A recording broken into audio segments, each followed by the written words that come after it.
This world contains dungeons known as dark caves. The more ancient the cave, the more dangerous it is, and the greater the value of the ancient artifacts within. From then on, instead of caring for the people's well-being, the kingdoms rushed to explore the dark caves and search for ancient artifacts. This group was no exception. A young private soldier saw a fresh flower and inexplicably wanted to touch it. Suddenly, a hasty voice stopped him. "Be careful! If you touch that plant, your body will swell up and be completely poisoned." The young man quickly withdrew his hand after being hit on the head by his teammate for being reckless. Every team searching for ancient artifacts would hire an explorer. This time, the group hired the protagonist, Steve Atelier. The leader of the group, with golden hair and a golden armor that exuded arrogance, was a subordinate. He informed Steve when they stopped before an entrance that emitted mysterious black smoke. Steve Atelier smirked confidently and said, "This is one of the most ancient dark caves in this kingdom." The commander nodded in satisfaction and ordered, "Banstock, guard the supplies and gather the soldiers. We'll enter as soon as the basic camp is ready." Banstock stammered in reply. "You mean right now, sir?" The commander nodded. It took them a week to reach this dark cave, and a 2-week trip is enough for those two brothers to pull something. While watching those people chat, Steve wondered, "I wonder what that guy's father is like. Who is this guy that he has so many soldiers following him? Moreover, he even hired an A-rank explorer like him." Even so, Steve had no reason to refuse, as long as the commission fee was enough. The dark dungeon before them was dangerous, even by A-rank standards. He couldn't imagine what was inside, but with this formidable force, Steve believed everything was more than feasible. While Steve was spacing out, the commander called him. "Hey, explorer, let's go." Inside the dark dungeon, Steve used his pathfinding skill, level 7, to find the shortest route to the center. This was also an ability of an A-rank explorer. Next, he used his beastly instinct, level 6, to heighten his senses for sound waves and vibrations, no different from opening a third eye. Moreover, this was also how Steve made a living. Since ordinary people couldn't see it, the soldiers looked at each other in confusion, unsure if they could trust this young man. The judge said, "I'm sure Lord Zero didn't hire him to slack off, just trust him." After scouting the path, Steve signaled he would go first, not forgetting to instruct them. "Watch your surroundings and above you carefully." The guards and a few curious people looked up at the flickering firelight from the torch, which revealed a series of sharp, inverted spikes hanging like they were waiting to fall. The reason Steve knew this was because every time he took a step he heard the sound.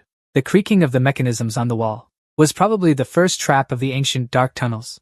The floor and the mechanisms could be linked together.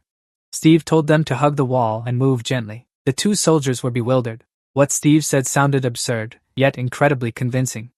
Steve led the way, groping along the wall as he walked. Every time he detected a mechanism, he would disable it. Finally, they reached the most complex part. In the widest area of the dark tunnel was the guardian protecting the artifact. For explorers, this was the final wall that Steve could cross. Just thinking about it made him feel weary. "Is this the place?" Banstock didn't hesitate and shouted, "Form up." Change the warriors to a defensive formation to fight. Then he turned to ask Steve how to summon the gatekeeper. Steve picked up a pebble and threw it to the ground. A loud, powerful sound echoed from within the pitch-black tunnel. Everyone's eyes widened, hearts pounding wildly, waiting for what was about to emerge. A greenish head full of white fur, 2 eyes glowing brightly, ferocious, startling the soldiers. It was a Terrasic. The Taurus roared again, causing a few clumps of dirt to fall. Banstock calmed the formation and ordered the front line to advance. They used shields to block the powerful flames blasting from the monster's mouth. Meanwhile, Banstock in the back kept roaring, "Don't let it break the defensive line. Deploy the shield wall." The level 6 shield wall allowed resistance against physical and magical attacks. As soon as they activated it, they managed to withstand the flames of the Terrasic archer in the back row aimed at its mouth. Following Banstock's orders, the archers took their positions, but because its flames were too intense, combined with the limited visibility and the pressure from the wind, it was very hard to aim accurately. Banstock gritted his teeth. Now, they could only aim at the monster's mouth using their senses, and the one with the best senses here was Steve, so he signaled for him to use some skill to aim at the mouth that was actively spewing flames from the Terrasic. Steve was still bewildered when he got yelled at by him. "I'm asking you, can you aim or not?" Steve cursed inwardly. This was a move he never expected, but as a renowned A-rank adventurer, Steve would give it a try. He grabbed the crossbow and activated the animal instinct skill. Each arrow shot straight into the throat of the Taurus, causing Steve to be amazed at his own awesome ability. The Taurus let out a painful roar. Banstock signaled for everyone not to lose focus, because now was the real beginning.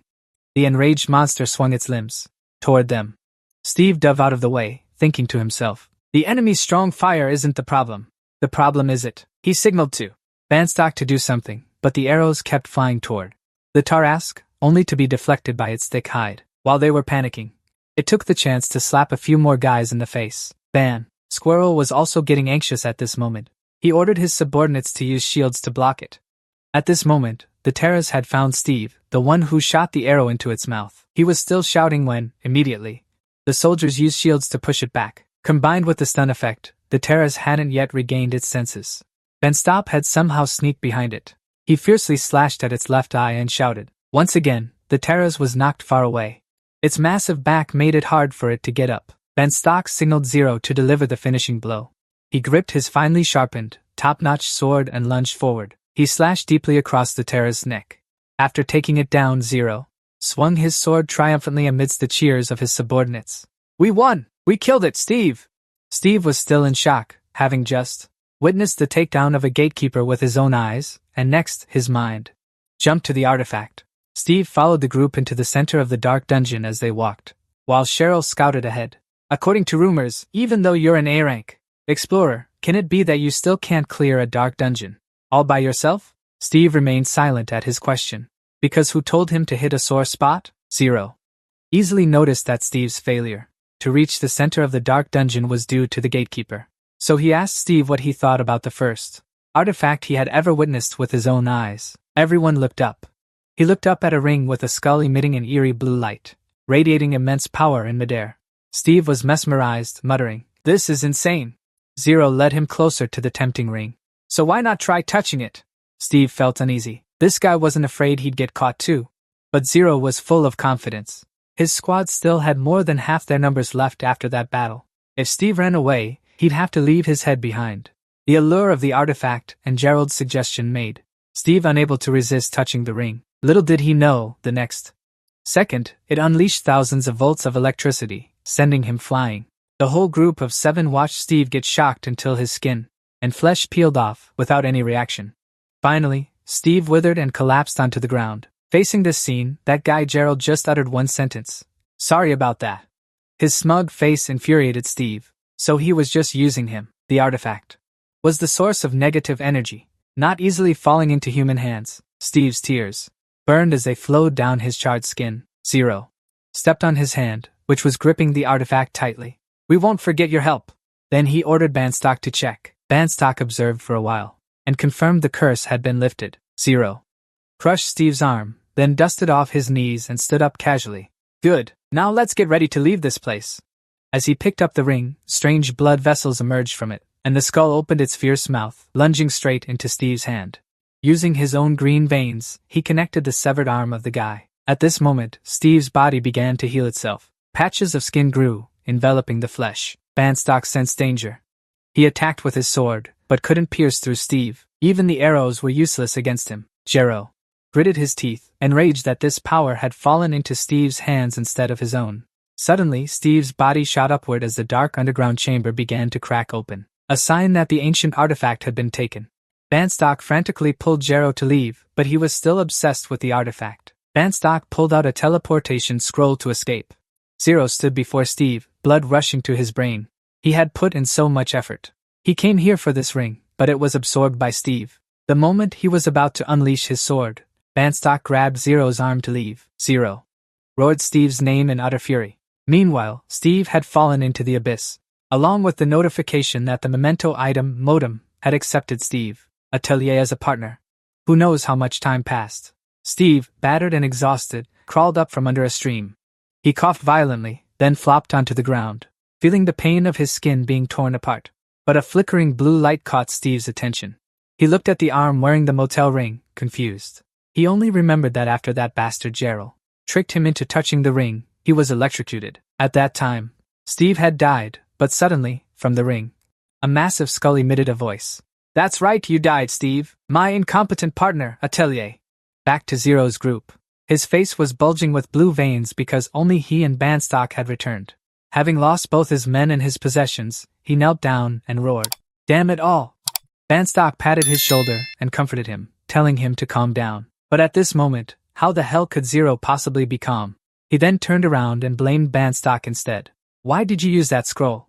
Banstock was so shocked by this that his brain nearly exploded. At that time, if he hadn't used it, this idiot boss would have been buried there. Zero, panting heavily like a bull, when Zero heard Banstock call him Prince again, he felt even more humiliated. "My brothers, they already know I command the soldiers. That's the reason. Why should I not have lost a single soldier?" But Zero still didn't know how to explain himself, because if he said Steve was resurrected from a dried-up corpse, he would definitely be laughed at by the whole family right to his face. Speaking of that ring, he was sure it was no ordinary parasitic relic. It moved in an abnormal way, along with its owner's corpse. Banstock had also never seen such a relic before. If it wasn't a parasitic type, then what kind was it? "It's a symbiotic type, Zero," he began explaining to his subordinate to make him understand his point. Relics are usually divided into two types. The most common ones are the independent kind. Most relics are independent and used according to the owner's will. You could say they're like tools. As for the parasitic type, they're stronger. Once the owner dies, it will also be destroyed. But those are just the two most common types. The rest are extremely rare. They are ancient artifacts capable of resurrecting their owner at will. He felt this was reasonable given what they had witnessed. But he saw Steve could hardly survive in that dark, ruined cellar. It could only be that you're already dead, Zero. He hoped so too. But he still ordered a wanted notice for Steve to be posted in the towns they had passed through. He especially set a low bounty to avoid drawing attention. Meanwhile, Steve was still lying there pondering life. He wasn't even married yet, but he already had a wedding ring. Steve was about to try it on. His animal instincts were rejected by the ring. It didn't just talk, it electrocuted him badly. Steve, both bitter and numb with pain, asked back, but was scared shitless when it manifested its spirit. "I used my inner soul recovery to save you. Plus, I've done many other things. And now your body is suffering from paralysis." "What paralysis? What soul recovery?" Steve didn't understand a thing. The ring made a judging, mocking face at him. "It means you lost your energy, you idiot, you good for nothing." Steve finally managed to blurt out the classic line.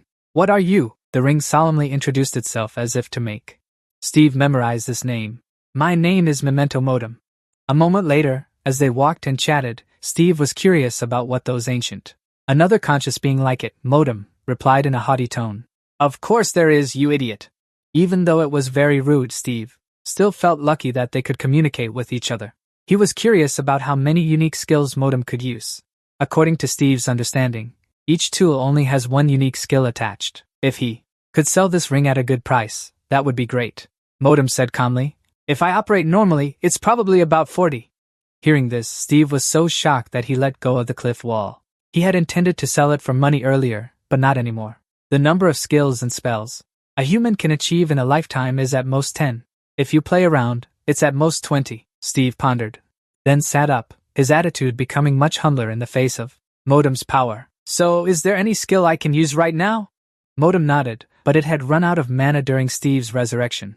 So now he had to wait for it to recover. The fastest way to recover is to talk to it. Steve, while struggling to climb up, had to chat with Modem. He asked it about mana. Suddenly, Modem remembered an important thing it had forgotten to tell him. That was that Steve had 12 hours left before he would die. Steve was hit by another shock, but luckily he didn't let go of the cliff wall. Steve strained his neck to confront Modem. "Damn it! I thought you resurrected me. Are you lying to me? Or is this hell?" Modem then explained. "If I die, then Steve will live. But if you live, it won't disappear, yet if it has no mana, then both of you will croak."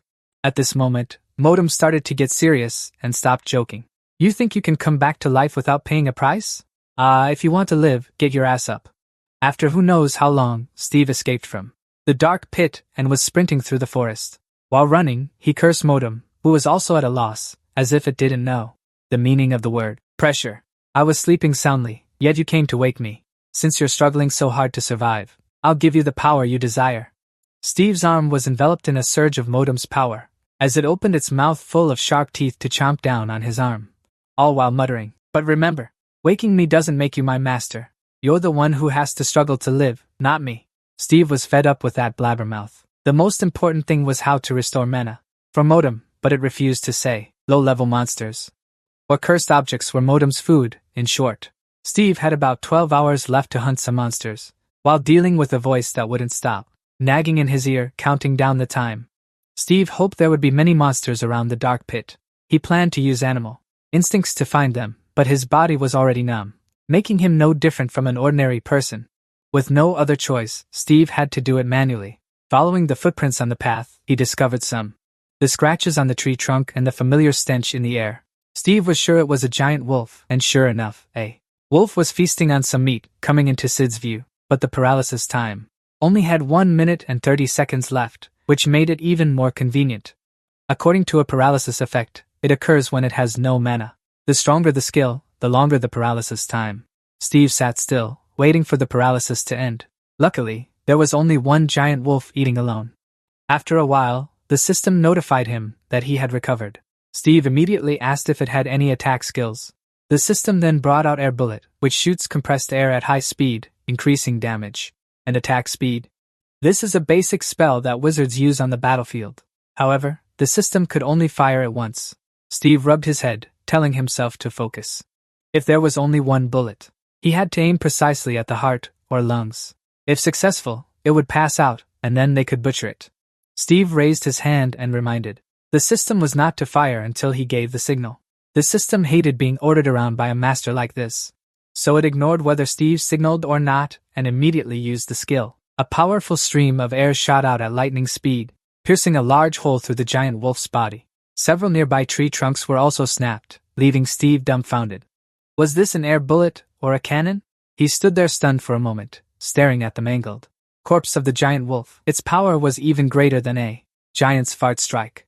At this moment, the ring finally puffed up and showed off. I'm not some magical decoration for you to use 3 lousy skills. Shut up and shoot, instead of hesitating and being scared. Steve found he couldn't argue with it, so he had to give in, then turned to use his real power on the giant wolf's corpse to fill Modem's empty mana stomach. Meanwhile, the 7 royal brothers were gathering. Under the authority of King Badi Rose, there were 3 princes. The first son was Raptors, next was Anfet, and finally Zero Raptors. As the eldest, he was naturally appointed as the crown prince. As a result, the other 2 princes tried their best to show off their superiority, by any means to get the crown prince's seat. Using ancient artifacts was one way to strengthen their status in this world, but now Zero was no different from a reckless, lost brat.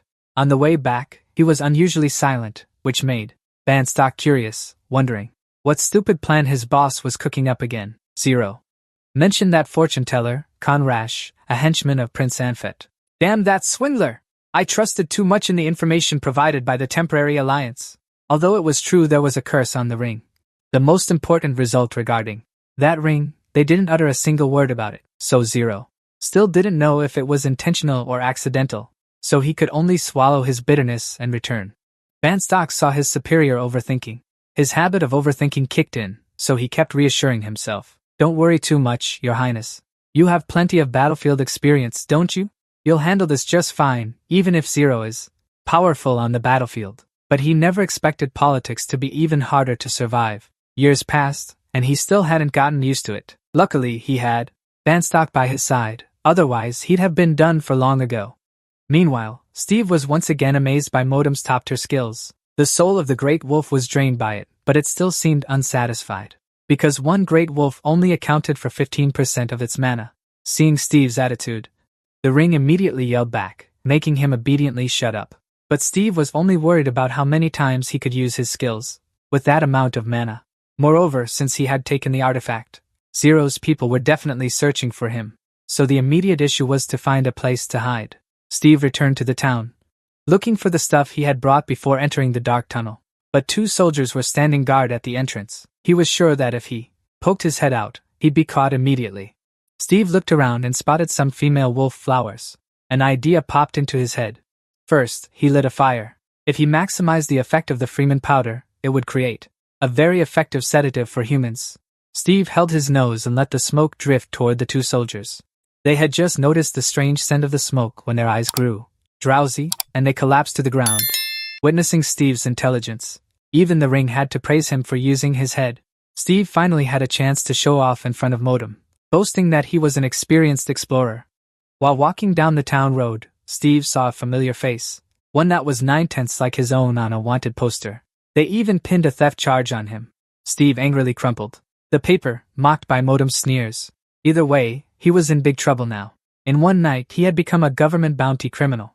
After grabbing his stuff, Steve planned to leave, but if the rumors spread far, he'd struggle to live in an ordinary village. Thinking it over, Steve sighed. At least, he still had Modem to tough it out and leave this kingdom. But the thought of fleeing like a dog made him bitter and resentful. Modem asked back, "So, you want revenge?" Steve nodded. Who in his position wouldn't want revenge? Only a saint would, Modem. Modem chuckled, finding things getting interesting. "If that's your reason, I'll help. You should know you're very lucky. With me, you'll be invincible." Steve shot Modem a sidelong glare. What nonsense was it spouting, when it could only use 4 moves? Modem then analyzed that true origin was an ability to erase eternal curses and the source of evil. Its power and mana both depended on the mana it absorbed. As for everything else, Steve needs to keep thinking on his own. He connects the tiny details and the hints from Modem, then asks it a question. "You absorb artifacts too, huh?" At this, Modem finally shows off its goods to Steve. "Countless top-tier artifacts have been devoured by it, Steve. Atelier, help me collect 10 artifacts. Then your revenge will become my business." Steve thinks of that guy, Garrow. That sissy, filthy bastard. Just one explosion and he'll be blown to bits. So Steve's determination blazes up again. "Are you serious? If I do what you say, can I destroy Garrow with my own hands?" Sensing the hatred within Steve, Modem seems to grow even stronger, enveloping him. It will make Steve know what it feels like to trample on his enemy. At a tavern, a young man is searching for information. "Hey, Danton, is there any place with good beast pets at a reasonable price?" Danton wipes a glass while whistling. "For beast pets, you can only look in the black market." That young man gets annoyed. "Going to the black market will just empty my wallet, Dan." Dan wants to introduce him to a skilled explorer, but accidentally catches sight of a new wanted criminal list. On the table, Dan Tan picks up the wanted poster, his expression showing a hint of surprise. "Steve, I wonder what he's gotten himself into." Meanwhile, Steve is sneaking around, looking for a hiding place, and accidentally discovers a secret passage in a village. He's sure all the good stuff is smuggled in there, like a black market. Modem was puzzled as to why Steve was so fixated on entering this village. It would be better to listen to him and go into the dark dungeon to collect 10 artifacts right away. Steve called him a complete idiot. If you want to enter the dungeon, you need a scroll. A last-minute escape, you know. Going in empty-handed, you might get the artifact, but you won't keep your life. Then Modem remembered the scroll that Banstock had used back in that dark dungeon. Even though it was a very useful item, people feared it would be used for malicious purposes, so its trade was heavily restricted. Luckily, Steve had found a solution. "How long have you been lurking around here?" Finally, he had found the village's secret passage. Steve knocked on the wooden door covering the dog hole in the wall. Suddenly, a voice came from inside. "The fish that goblins eat are freshwater jumping fish." Steve, completely baffled, sat still as a statue. The person inside, seeing no response, grew annoyed. "That password was from 3 months ago." Steve recognized the familiar voice and gave an awkward smile. "Sorry, Danton, I don't come here often, Danton." The man immediately rushed out and hugged Steve tightly, almost causing him to drop dead, and scolded him for not memorizing the password. If he hadn't been guarding here today, Steve would have been dead. Steve gasped for breath and thanked Danton. The situation was urgent, so he couldn't think of anything else. Danton laughed heartily, saying that Steve usually just strutted through the front door and never crawled through a dog hole. Anyway, since they've gathered, Danton invited Steve into the tavern to have a drink to celebrate. But Steve refused and wanted to sit and rest for a while. Danton curiously asked about that wanted poster, not knowing. Is Steve really so desperate that he has to go steal things? Steve sighed, watching the news spread fast. He dumped out the items he collected and prepared to sell them. "Come on, brothers, these claws are full of life. Force from the great wolf and high-quality fur. If you're slow, they'll be gone, you know?" After inviting customers, Steve ignored them and let them browse the goods. Meanwhile, he asked Danton about the price of mana scrolls. Hearing him say 600 crowns, Steve sighed again. "Lend me some money, Steve. I plan to sell that, but it'll probably take a while for the money to come in." Danton chuckled teasingly again.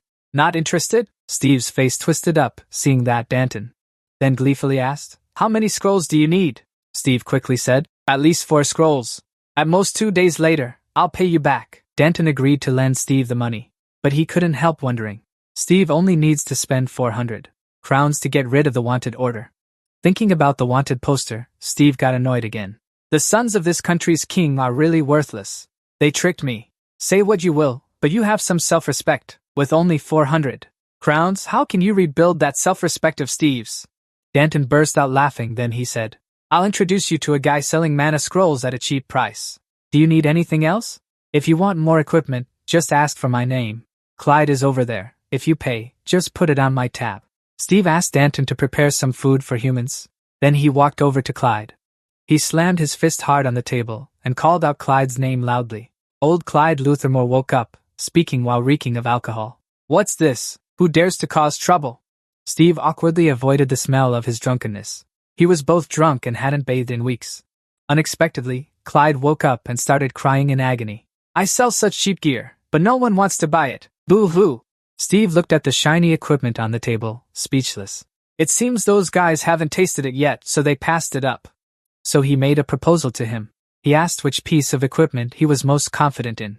Clyde sobered up upon hearing this, thinking Steve would buy it. Steve quickly reminded him that he wouldn't buy anything expensive. Clyde couldn't sell it cheap, but he would let Steve try it out. Steve said he needed useful weapons while in the dungeon. Clyde cheerfully listed 6 types. You have to use weapons that suit you to be effective. Steve's physique was also strong. With muscles like that, Clyde tossed him a divine hammer. Morton watched and chuckled. Most dungeons have very narrow paths. How can Steve carry this hammer around? Steve nodded his head, then remembered something and shouted loudly. Hey, if you're trying to escape, don't shout like that. Only you know of my existence. Modem said, then turned to Clyde. He doesn't have any basic magical knowledge at all. This pile of weapons is all top tier, Steve. Seeing him talk more than usual, he was surprised. Not only that, but he also showed interest in the equipment. Modem arrogantly replied, I'm an artifact, so of course my eyes are different from humans. Modem could recognize the structure of objects, so he said, Steve, choose the sword over there. If used correctly, you won't want to use any other weapon. Steve picked up the short but massive sword. He looked at it closely. It wasn't ordinary at all. After preparing thoroughly, Steve entered the dark tunnel. But what he hadn't prepared for was the mental fortitude to deal with being swarmed by a horde of monsters, taking them down one after another. Yet in that tunnel, red eyes still flickered. Steve immediately signaled Modem. With one strike, he had almost wiped them all out. Modem lunged out, devouring the curse. It even grew 2 bony arms. Steve felt that the excess energy was used to develop its limbs. After clearing out the monsters, Steve took the axe into the cave and tirelessly mined to collect 10 piles of glowing lapis lazuli. But with every step he took, he discovered another trap. Looking at this pile of parts, Steve thought they seemed rare. While burying the loot, a distant sound reached him. Steve immediately asked Modem for some fire. Seeing what was before him made him exclaim, he's really gone crazy now. A mineral reserve is creeping towards Steve.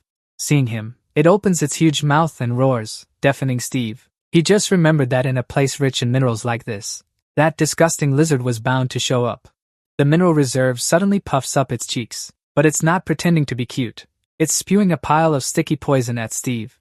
Though he reacted in time, a few drops still splashed onto his face, causing a burning pain. His arm also smokes like grilled meat from the contact.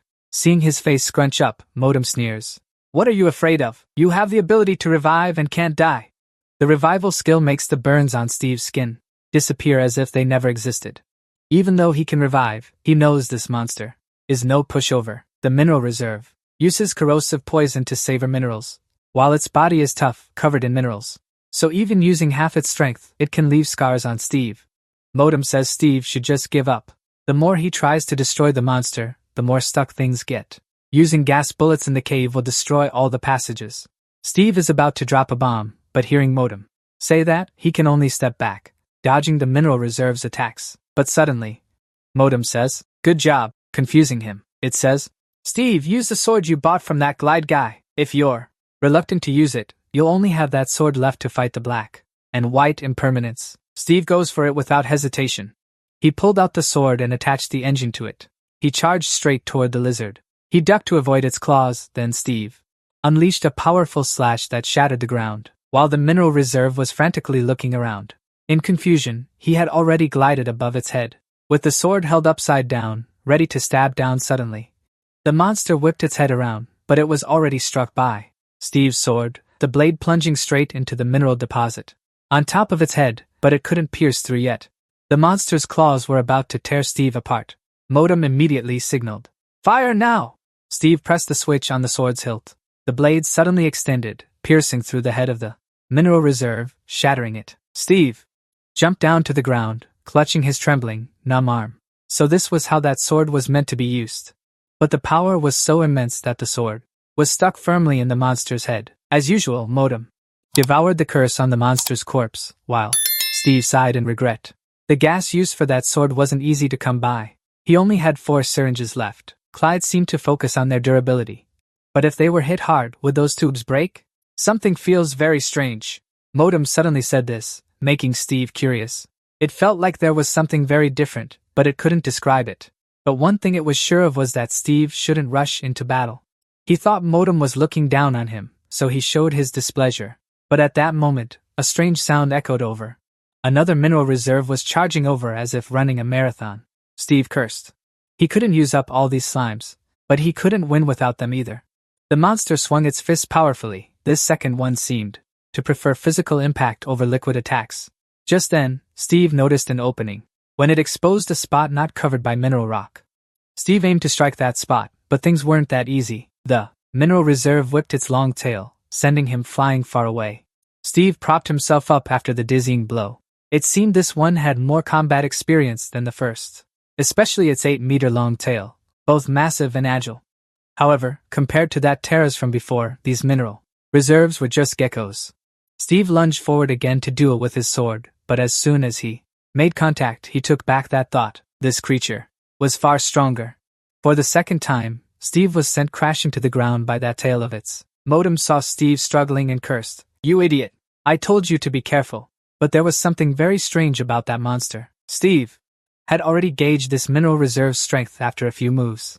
Yet he still believed it must have a weak point on its body. Suddenly, its hand lunged forward and grabbed Steve's face tightly, catching him off guard with that speed. Modem kept shouting from the side. Steve, snap out of it! Stop deluding yourself!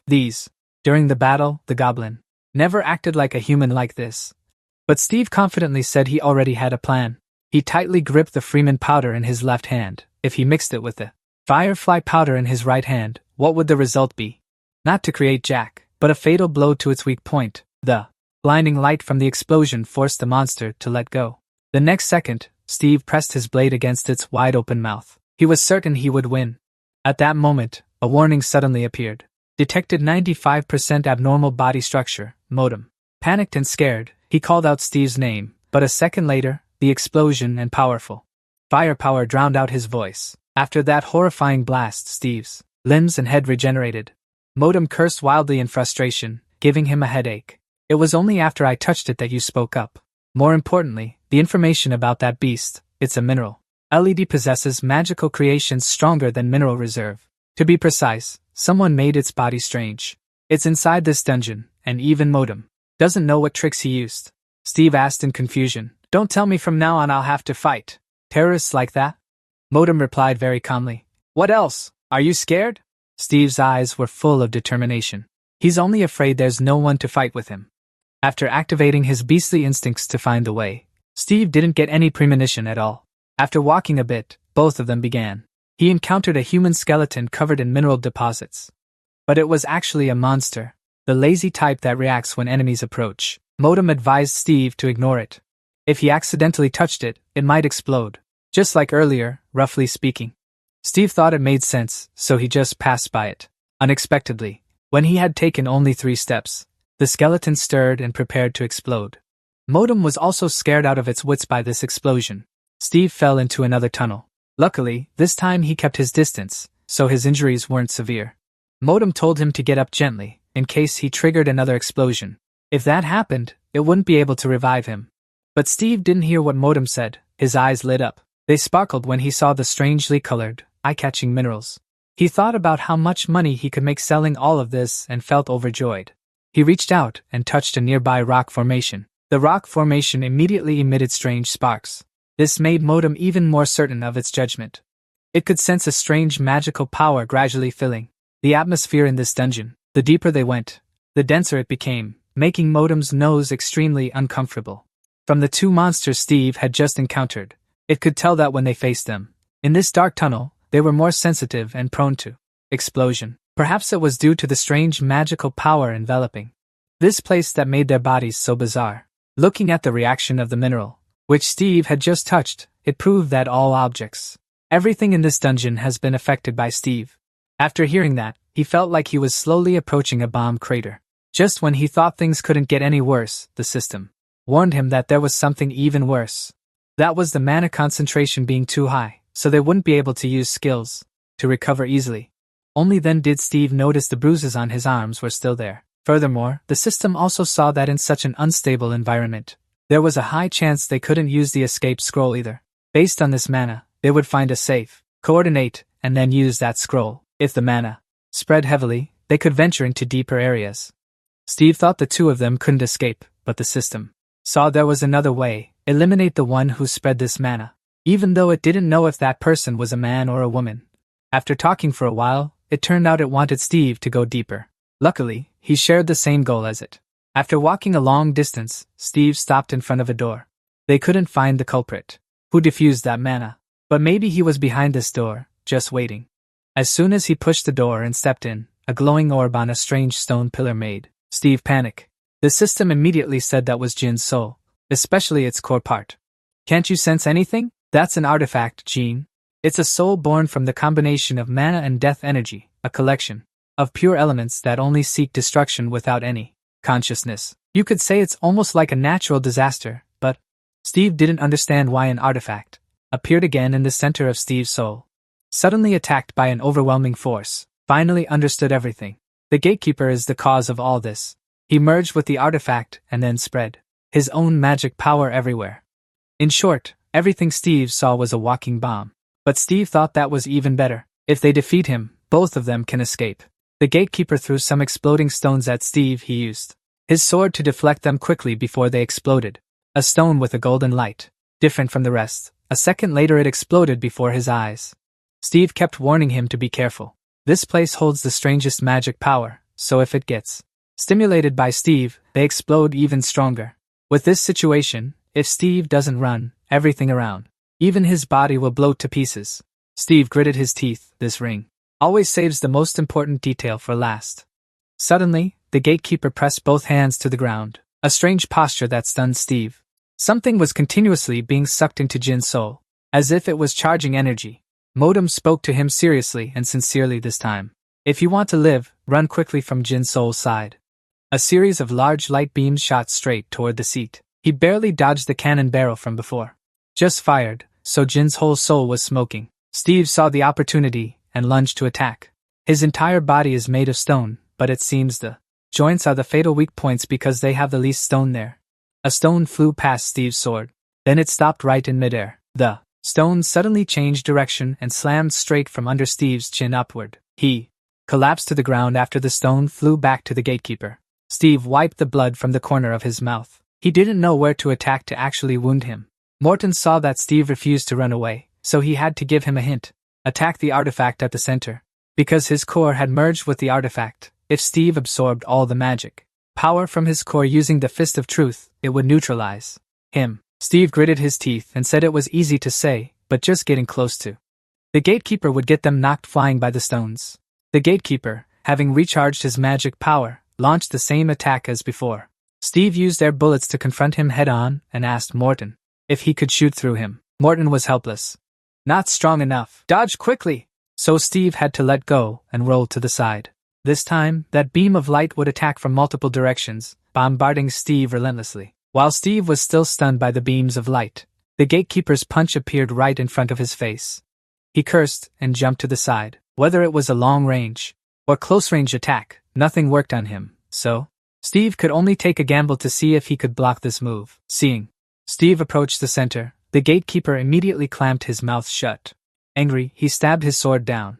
Though a bit reluctant, Steve had to use his ultimate move. He used a syringe. It detonated, but couldn't penetrate this hard layer of stone.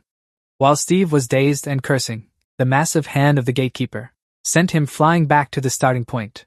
Steve clutched his head in pain, feeling both helpless and furious, unable to understand why the gas bullets couldn't take him down. Modem had already told him, but Steve didn't listen. When in contact with that strange magical force, those skills and magic of Steve's wouldn't be able to unleash their full power. As Steve regained his senses, another hail of exploding rocks came flying toward him. He struggled to block with his sword. The gatekeeper swung both arms, hurling even more rocks as if to bury Steve alive. Seeing him fall, Modem started to feel a bit worried. "Are you okay, Steve? It feels like I'm being pelted by meteorites." Just then, the gatekeeper's hand was already on his left side, but Steve didn't care. He finished his speech. "If I can't even withstand this, how can I be worthy of revenge?" Steve was brimming with motivation, charging like a rocket, psyching himself up that he could do it. All his attacks so far had been useless, but Glad's weapon was the only thing that could block his strikes. If Steve could hit that crack, then his defense system would surely be broken. Steve detonated the sword, forcing the gatekeeper to pull back his punch. He looked at his own delicate hand, smoking in confusion. Steve pulled out the last syringe and bet everything on it. He couldn't stab exactly into that crack. Suddenly, the gatekeeper raised both hands high. This left Steve stunned, then he spun at an extreme speed like a whirlwind. Modem had to say his signature line again. "What are you standing there for? Get out of the way!" Somehow, Steve wanted to activate his wild instincts, but he couldn't avoid the high-speed attack from the gatekeeper.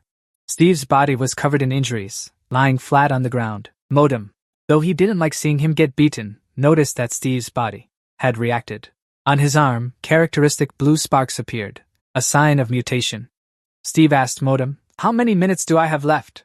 Modem calculated, 3 minutes, but in your current state, it might only be around 1 minute. Steve's eyes flashed. That's enough to land the final blow. In a situation where Steve's body and weapon could shatter, during his ultimate move, a few minutes were enough to explode. Then he dashed through the dust and smoke, leaping high toward the gatekeeper. Modem saw Steve taking a risk and shouted loudly, "What are you doing? Trying to kill yourself?" Steve was extremely annoyed, wanting to punch Modem, but in reality he used its gas bullets to launch himself higher than the gatekeeper. The gatekeeper was confused seeing Steve soar above his head, while Steve secretly rejoiced that his plan to distract him succeeded. Strike at his central area!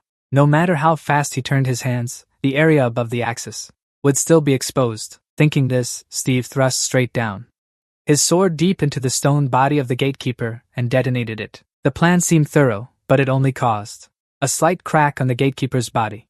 A barrage of stone bombs flew in to counterattack. Modem saw Steve acting like a fool and grew anxious, urging Steve to hurry up and dodge.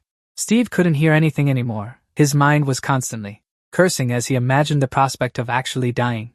But he couldn't believe that a young man just over 20, who had never been in a relationship, would really sleep so early. Suddenly, Steve felt something hard in his pants pocket. He pulled out a metal stone and raised it high. Modem thought Steve was about to end himself and was about to explode, but it didn't expect him to stab the metal stone straight into the gatekeeper's head. A deafening explosion rang out, leaving Steve smoking like grilled meat. Even the layers of flesh on his fingertips were exposed, but a glimmer still shone in his eyes, especially when he saw that the gatekeeper's core area had been revealed. Steve raised his hand so Modem could have a hearty meal. All the cursed energy surged like a whirlwind, devoured by its bottomless stomach. After successfully taking down the gatekeeper, Steve escaped outside with the cracked sword. He felt his body suddenly become light as a feather. Indeed, outside, Modem's recovery speed was incredibly fast. His body also stopped transforming. Steve sat up to check his body, counting all 6 intact abs on his stomach before feeling relieved. Next, he checked his physical condition. Both instinctual skills, Wild Beast and Actual Power, have leveled up. Originally, Wild Beast was harder to level up than Actual Power, but this is truly an unexpected result. The silence around made Steve feel empty. Turns out it was because Modem hadn't said a single word all this time. He called out to it, and suddenly a series of notifications popped up. Modem's mana limit increased from 100 to 150. Air bullet upgraded to explosive air. The chaos skill was unlocked. It seemed Modem truly developed by absorbing artifacts, but why did it dump everything all at once to level up like this? Not done yet, the unlocking process of Modem's skills was still ongoing. Stored mana reached over 8,000. And a bunch of its locked skills appeared. Steve didn't understand how to use those skills. If only Modem woke up and explained to him, that would be perfect. It probably had to finish the upgrade process before it could speak. Steve didn't know if other artifacts were as quirky as Modem. If he collected artifact items that absorbed mana and were charged with energy, his body would gain enhanced strength. So he took a risk and tried to enhance it. But currently, Steve could only use one of the two. Unlock skills, the Devourer of Curses and the Aura of Curses. Just hearing those two names gave him the chills, so Steve didn't want to pick either one. But in the end, he had to choose one to complete. After choosing the items, some time later, Steve finally dragged himself back to the old man, Clyde, to ask him to reforge his weapon. He placed all the fragments of the sword he had gathered carefully onto the table. The two silently stared at the shattered sword, the atmosphere awkward. Steve scratched his head and explained, "Don't get me wrong, thanks to it, I'm still alive, thank you." Suddenly, Clyde started sobbing and sniffling, saying he would repair it and make the sword stronger and sturdier, surprising Steve. Since the old man was willing, he was ready to provide support. Steve gathered all sorts of things, trap components from the dungeon, and some remnants of the demons. Additionally, he handed over a bag of about 3,000 crowns as a deposit to Clyde, asking him to upgrade and add a cylinder for him. After meeting Clyde, Steve went to Danton's tavern. He was overjoyed to see him, like a long-lost family member. Steve gave Danton a sidelong glance. "What's with the sarcasm? Aren't you mad that I collapsed the dungeon, your source of income? It seems you've made quite a bit from the minerals. There, right?" Danton nodded, wanting to invite Steve to the black market, but he made an excuse to go upstairs and rest first. Danton watched Steve's retreating back, sighing and muttering. Could it be true? Did he really fight alone in the dungeon? After going up to his room, Steve wearily lay down on the bed, not wanting to move. He raised the ring and whispered, "Modem," before activating the skill. "Then we won't know what it's like, right?" Modem nodded. When he met him, it had already been reset once, so all of his skills and abilities were sealed. But yesterday was the first time Modem absorbed an artifact. Dan Chi is a simple basic skill with no evolution or mutation, but after yesterday, it became Noa Chi, proving that it has become the most suitable skill exclusively for Steve. Steve was puzzled about the difference between Dan Chi and Noa Chi, but Modem couldn't tell him either. Even if it evolved or changed its name, it's still the same. Modem said, "Steve, practice diligently, because it's hard to explain in words to you." But Modem still felt like it had forgotten something. Steve wasn't curious about what Modem couldn't remember. He just wanted to know about the cursed aura skill he had chosen, but Modem said it would explain to Steve during the next dungeon raid. It seemed very eager to see the new skill, so it asked when he would set out. But Steve didn't let it have its way. First, he had to rest and recover. Night fell, but loud noises kept coming from outside Steve's door. Danton pounded on the door frantically, his voice panicked. "Steve, something big happened. Get up quickly." They rushed downstairs. Steve walked toward Clyde, his eyes wide with shock. He lay on the table, his eyes tightly shut, his face bruised and covered in wounds. Danton signaled to Ash to bring something over. A guest found Clyde passed out in an alley and brought him here. Danton opened the lid of the container. A red liquid like wine, then poured it straight onto the face. Clyde startled Steve. Hey, what did you give him? At this hour, alcohol can't save anyone." But a second later, Clyde's face turned rosy and intact, causing Steve to change his attitude. "Oh, what's this? The effect is so good. How much does it cost?" "Of course, it's not cheap at all, but Denton, don't you think if we don't use it now, when will we?" After recovering, Clyde finally woke up, his voice dazed as if from sleep. Where am I? Is that Steve and Denton?" Steve pressed for details about the bastards who assaulted Old Glane. He racked his brain and finally remembered some clue related to Derek's gang. Hearing that name, everyone in the bar frowned, sighed, and said in unison, It's that guy again?" Steve was bewildered, not knowing who that was. Denton patted his head and sighed. "Just a moron." In Denton's words, Derek was a guy with a trashy personality who liked to bother others. But since he hadn't committed any major crimes, everyone didn't pursue him. Before, Denton had taught him a lesson in front of many people, making Derek extremely embarrassed. Perhaps that's why he took revenge on him by targeting Clyde. Not only did they assault Clyde, but they also stole all his money. Steve handed it over. He was muttering something. That he's also a friend of that bastard. "I'll report it and beat that guy up. If not, I won't be able to swallow this anger." Hearing the two words, "report," Steve's face turned pale, blood rushing to his brain. Steve immediately put on his coat and went to find Derek and his gang of thugs. On the way to the motel, curious. "Are you mad?" Hearing his mocking tone, Steve seriously warned the motel. "Don't tease anymore. He wants to use his fists to beat them up so he won't feel guilty." The motel thought Steve wanted to kill those scumbags, but he's more rational than it thinks. Whenever he's displeased, If someone steps in, how is that different from a beast? But he can handle everything carelessly. Steve activated his upgraded beast instinct skill to find Derek. Meanwhile, he was urgently reporting about Danton and Steve to the two guards. But it seemed the two guards didn't believe him because in this village, if Danton was the second most kind, no one was the first. Moreover, it was late at night to knock on Danton's tavern door to investigate. Without any evidence, it was truly laughable. Derek gritted his teeth and returned to his comrades. They found his stubbornness over the 400 crown bounty on Steve's head hard to understand. That's barely enough for food and drink. Let's get out of here quickly. But Derek wasn't satisfied with the small amount of money they had just stolen, so he was determined to catch Steve, taking that opportunity to confront and beat Danton for revenge. Just then, Steve appeared before them in the flesh. His eyes were wide, suppressing the rage, wanting to tear that mouth of his apart. The guy Derek recognized Steve, sneered, and said to his brothers, "See, he's the one I told you about." Steve solemnly thanked the three idiots. Since it had been a long time since he fought such crippled commoners, one of the thugs angrily grabbed his collar. Steve immediately broke the thug's arm and threw him far away before he could even react. Then he casually opened and closed his hand as if that was just a warm-up. Derek and the black-haired thug were furious at being provoked. The black-haired thug pulled out his weapon. Before he could use his hot weapon, Steve leaped up and drove his knee into the thug's face. The black-haired thug was sent flying backward. Fresh blood sprayed from his nose like a fountain. Derek still hadn't learned his lesson. With more guts than brains, he charged forward. "Fight with all your might! Our target is 400 crowns! That punch came suddenly from under Steve's chin, causing him to be brain-dead for a few seconds. He waited for the thug to fall to just the right height, then delivered another thunderous punch. "What's wrong? If you want to catch me, you have to beat me first." Derek spat out saliva, wondering in his head why Steve was so terrifyingly strong. But Steve wasn't done playing yet and wouldn't allow him to lie down. He took out one of the recovery potions he had stolen from Danton and poured it over Derek. Modem realized Steve's intention and chuckled. "Hee hee, your personality is truly amazing." The next morning, Danton was making breakfast while telling Steve the rumors. "I heard Derek and his group were wandering around this morning, all beaten up. No idea what happened last night. What do you think?" Steve sat down and stretched. "Me? I'm just doing a little exercise." Right then, Clyde ran over to announce, "I've finished upgrading the sword for Steve." The sword, after being refined, is now lighter and looks much better. Clyde added weight to the blade tip and some trap wires to increase firepower. The destructive power is decent even without the syringes.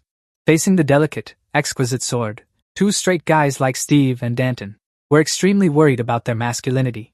After showing off, Clyde awkwardly handed over a few syringes. Since it's made from special J gas, he couldn't find enough alchemists or dwarves to make it. In the end, he could only make 4 of them, he said. Steve won't be back for a while, so Clyde wrote down some materials in a letter of introduction for him to give to an expert and have them make it. Danton also said he would inform the other black market branches about Steve to help him with communication. Steve strapped the lightweight sword to his hip, extremely grateful to the two of them. Clyde laughed heartily and said, "Wait, at least you have to name it before you go.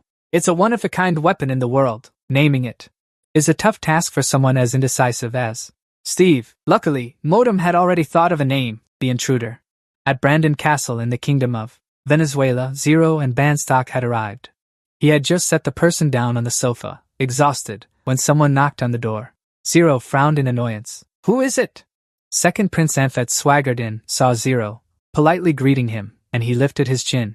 "Spare me the empty words, is it worth it, Zero?" Knowing he came about that trip, his face turned pale. "Not bad." Amphet smirked, then recounted Zero's exploits. Illegally leaving the front lines, leading a lost army, digging an A-rank tomb without the Emperor's permission. All of it illegal. If the Emperor finds out, he will surely make Zero take responsibility. Amphet used this to threaten Zero into handing over the creation. Zero could only hold his head in helplessness. Seeing this, Amphet suddenly instructed him not to say anything when the Emperor summoned him, because he would provide Zero with an alibi. If Zero said anything unfavorable, things would get more complicated. Then Amphet tossed him a filthy bundle. "When Father summons you, remember to bring this." Sure enough, a few minutes later Zero was summoned. Upon arrival, he knelt before the Emperor. The Emperor nodded and began inquiring about Zero's past 2 weeks, since he hadn't seen him around. Amphet spoke up first. Your Majesty, Father. When Zero heard about the demon rebellion erupting in the southwest, he quickly suppressed it before it could be reported to us. This was an unavoidable situation. The woman standing on the other side was Arrow Henrietta, the general of the western front of the First Prince. She grew suspicious when the Western Army had no knowledge of a goblin armed force in the southwest. Yet the northern border guardian Zero went there to suppress the rebellion. Amphi frowned. He summoned Rash and had Rash use the prophetic skill of the artifact in his hand.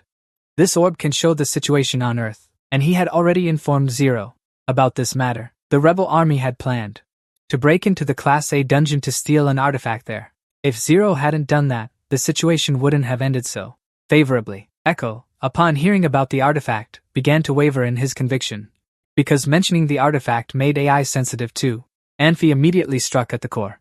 Are you saying we should have followed standard procedures and wasted precious time? It seemed Echo was silenced by Amphi. The king then asked about the details of what happened. Zero tried to follow the script Alfred had drawn for him. Except for the Deputy General, Botop Bradfield, the army I led was defeated. However, I was able to destroy the artifact. He said it was a type of parasite, so I destroyed it rather than let it fall into enemy hands. Then Zero pulled out the bag Alfred had given him. Alfred deliberately added, he brought the head of the enemy general as proof of the expedition. Zero pulled out a goblin's head. The Emperor, after verifying it was a goblin, said one sentence. As long as you're safe, you can go down and rest. Seeing everything go smoothly, Infat couldn't stop being arrogant, because this time, Zero owed Infat a favor. Meanwhile, at a crystal-clear stream, Modem's unfriendly voice rang out. How can you eat something that looks like a finger? Are you that smug, Steve? He said, looking at the fragrantly grilled fish. Then staring at it with a judgmental gaze. Modem saw him eating happily and complained. Anyway, I've noticed that the further we go southwest, the fewer signs of inhabitants there are. Does that have anything to do with our destination? Steve also knew the reason for the sparse population was because there was a final elf village in the forest to the southwest. They weren't like humans, so they forbade outsiders from coming near. At least Steve could use his skills without fear of being discovered. It was also the perfect place to create some test dungeons. Steve felt it wasn't always like that. There were many rumors about the danger of the elf kingdom. At the same time, a young man was sprinting through the jungle at lightning speed, even though his legs were giving out. He didn't want to be caught by them. An arrow suddenly flew from behind, aimed at the boy, causing him to fall and roll to the ground. A group of people jumped down in front of him. They looked no different from ordinary people, but their 2 ears were long and pointed. The two in front were about to finish him off when a voice spoke. A clear voice echoed with authority. Stop, we'll keep this one alive. In the forest within the current mountain range southwest of the Venice Kingdom. It's called the Forest of Darkness. Steve looked around and thought. What kind of forest is this anyway? Even Daniel or Nabin couldn't find their way, huh? He touched a tree by the road and mused. I have no basic knowledge about this place. The creator can't even eat here. The dense, lush vegetation made Steve lose his sense of direction. He thought that because of the trees, he couldn't even see the sky. So I don't know which way to go. The map is useless. No wonder it's called the Forest of Darkness. A voice rang out. Will complaining make things better? Steve seemed to realize something. Could the famous explorer be lost? Suddenly, he said, Hey, what's that? He saw a man hanging on some rocks in the middle of a pond. Steve wondered, Isn't that a human? He brought the man down and gave him water. He said, Hey, wake up.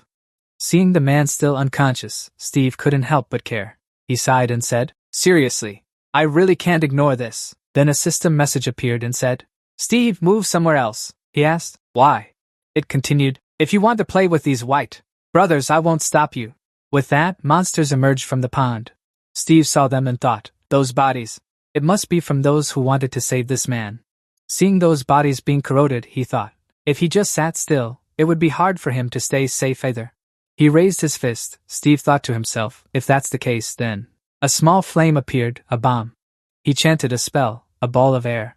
A bomb was created from his hand, defeating the monsters. In the blink of an eye, they exploded into watery fragments. Immediately, Steve worriedly carried Patterson and ran from this place. It seemed they were born from water, so they quickly recovered and blocked his path. I have to find a way to deal with them. Steve placed his hand down on the water where they were standing. He said, Right, they're just water. If the wind doesn't blow, we'll win. He began to counterattack. Then what about this? Steve used his skill to defeat them. The skill activated. Evil fired bullets at the opponent. The abnormal effect at low status was triggered. The chain effect was triggered, attacking up to 5 targets. His hand created lightning, placing it down on the water beside him. Steve amplified the lightning with high intensity. He had temporarily cut off the monsters. In his head a voice echoed, "Steve!" Steve sighed in relief, saying, "Since we've made it this far, it'll be hard for them to catch up."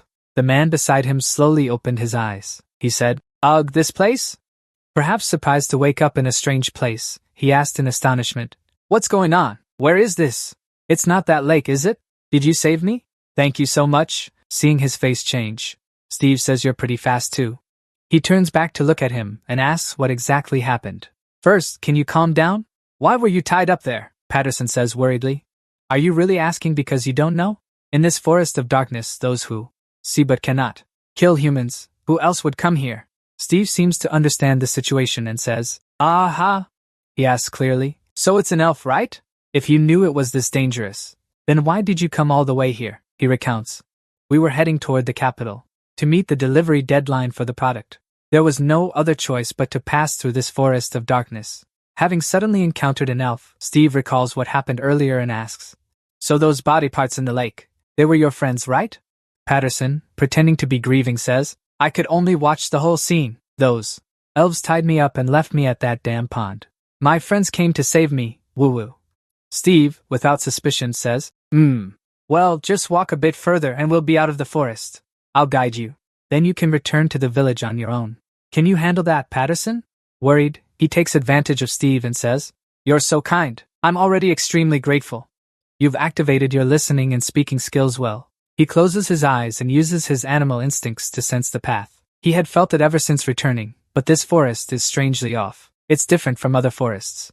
The deeper they go into the woods, the quieter the animal sounds become. It's not that there are no animals at all. Anyway, if the noise gets louder, they'll find the exit. He opens his eyes and says, "Found it. Let's go." Steve leads the way, and he calls out to Mr. Patterson. He replies, "Yeah." At that moment, arrows suddenly fly toward them. Steve and Patterson. He grabs his sword to defend himself. Meanwhile, the other man falls to the ground in fear. Steve angrily shouts, "Come out here!" They remain silent. Instantly, they leap down from above. Elena steps forward and demands, "Hand that guy over." Steve showed no fear, saying, "If I said I didn't see anything." Steve seemed stubborn, so his subordinates got into a ready stance, silently waiting for Elena's orders. She drew her bow and said, "I won't say it 3 times. Hand him over." Steve calmly said, "You seem to be mistaken about something." He gripped the sword tightly in his hand and said, "Right now, I'm not trying to stop you. If you want to charge in, just do it. Stop talking nonsense." That person said to Steve, "If I weren't here, you'd probably have handed him over already, right?" The two communicated with each other through thoughts. Steve thought, "Annoying." The elf man stepped forward and said, "What's the matter? You want to die, don't you?" Elena, behind him, remained in a drawn bow stance, ready to shoot. Seeing the situation wasn't favorable, she lowered her bow. "And no matter what, for now, a truce is still better than violence, right?" Steve exclaimed in surprise, "Oh!" The 2 men walking beside her suddenly turned around and said in unison, "Elena," but she said, "We are not unreasonable monsters who take the lives of others. Being misunderstood so many times is already annoying enough." She looked at them and reminded, "You too, keep your mouths shut." They replied in unison, "Yes." Then Elena said, "That human," she asked Steve, "do you know why we demanded his handover?" Steve had no doubt whatsoever about the man he saved. Steve replied, "I don't know, but you can explain now." Patterson, worried about being exposed, quickly said, What? You believe those troublemakers?" Steve found it quite annoying. He sighed and said, "Hey, keep it down." Elena looked at him and said, "Before I explain, I want to hear what you've heard from that man." In the quiet forest, Elena's laughter echoed. "Ha ha, all talk, huh?" Patterson broke out in a cold sweat. He said fearfully, She asked if you had planned this, right?" Elena suggested, "Follow me." Steve grabbed Patterson. He panicked and said, "Hey," she continued, "I'll show you something interesting, human." Elena led them to the overturned carriage and the wooden crates that had fallen out. Steve looked around at the wooden crates and realized something. His eyes hesitated slightly as he asked, "What is this?" Elena looked at the carriage and said, "This is the carriage that guy mentioned. If you saw this scene, how would you feel?" Steve realized and said, "The direction of the carriage is off, isn't it?" He looked toward the direction leading out of the forest and said, If they really wanted to go deep into the forest to avoid an attack, the wheel track should be heading from the outside into the forest. But this one is heading from the inside out, Elena calmly said. That's the first interesting thing. Looking at Patterson, who was terrified and drenched in sweat, she said, and there's more. Elena jumped down to the pond from earlier and said, right here, just now, Steve worriedly said. Hey, if you fall in there. Elena, as if searching for something, said, this is all right. She wasn't afraid at all and said, there's no problem at all, Elena. She tossed up a hand that had been corroded down to the bone. She continued, this is the second interesting thing. Does this look like that guy's comrade to you? Elena explained to Steve, up until now, everyone who has passed through this forest has left nothing like this behind. If you understand what I mean, then tell me what that is. Steve was furious at being deceived. He gritted his teeth and said, Patterson, you've tricked us. He grabbed his hand tightly and said, there's nothing left to explain. This is exactly the behavior of slave traders, but you have nothing left to lose. Patterson, despite his fear, still managed to say, so what now? You're a human, aren't you? Why don't you go back? The human side is actually those damn elves? Steve swung his arm and landed a powerful punch on him. He went crazy and said, shut your mouth, Steve. Looking at the slave trader, with eyes that seemed to want to tear him into 1,000 pieces, he said, if you're so righteous, then stop hiding it. Not confident enough to speak up? Then shout out loud, what's so righteous about me? Patterson lay slumped on the ground. He seemed very shocked by the powerful punch just now. Patterson had a tooth broken. Steve continued, what's this about the human faction? Elena looked at him and asked, so what are you going to do now? Seeing this, what do you think? Steve pondered deeply. It seemed he had nothing left to say. He clenched his fist tightly. Elena watched and observed what Steve would do next. Patterson knelt down, grinning sinisterly as he seized the opportunity. He put all his strength into trying to escape and started running away. Elena's subordinates said, let us handle it. Then they shot an arrow into Patterson's shoulder, causing him to cry out in pain. Even though he was hit, he didn't stop. Elena continued to draw her bow. She shot that guy in the leg, making him stumble and fall. Steve wondered and thought, how could she hit so easily? A person running at such a fast speed, and she shot right at the spot, causing the most pain to the opponent, piercing through the joint. Elena stepped forward and stomped on him. Patterson, in pain, trembled and said, I'm sorry. Patterson raised his hands in surrender and said, if you spare me from death, from now on, I will definitely go. He hides from your sight and lives very obediently. There's no sign of remorse, Patterson says to Steve. You said you're an explorer, right? Please save me. We're both human beings. Whatever you want, I'll obey. Hearing those words from a slave trader, Steve stays silent. He continues, please. Elena draws her bow, ready to shoot. Patterson says in fear, please spare me. She deliberately misses and says, missed. Elena wipes her arrow and speaks, I thought you would save that guy. As a fellow human.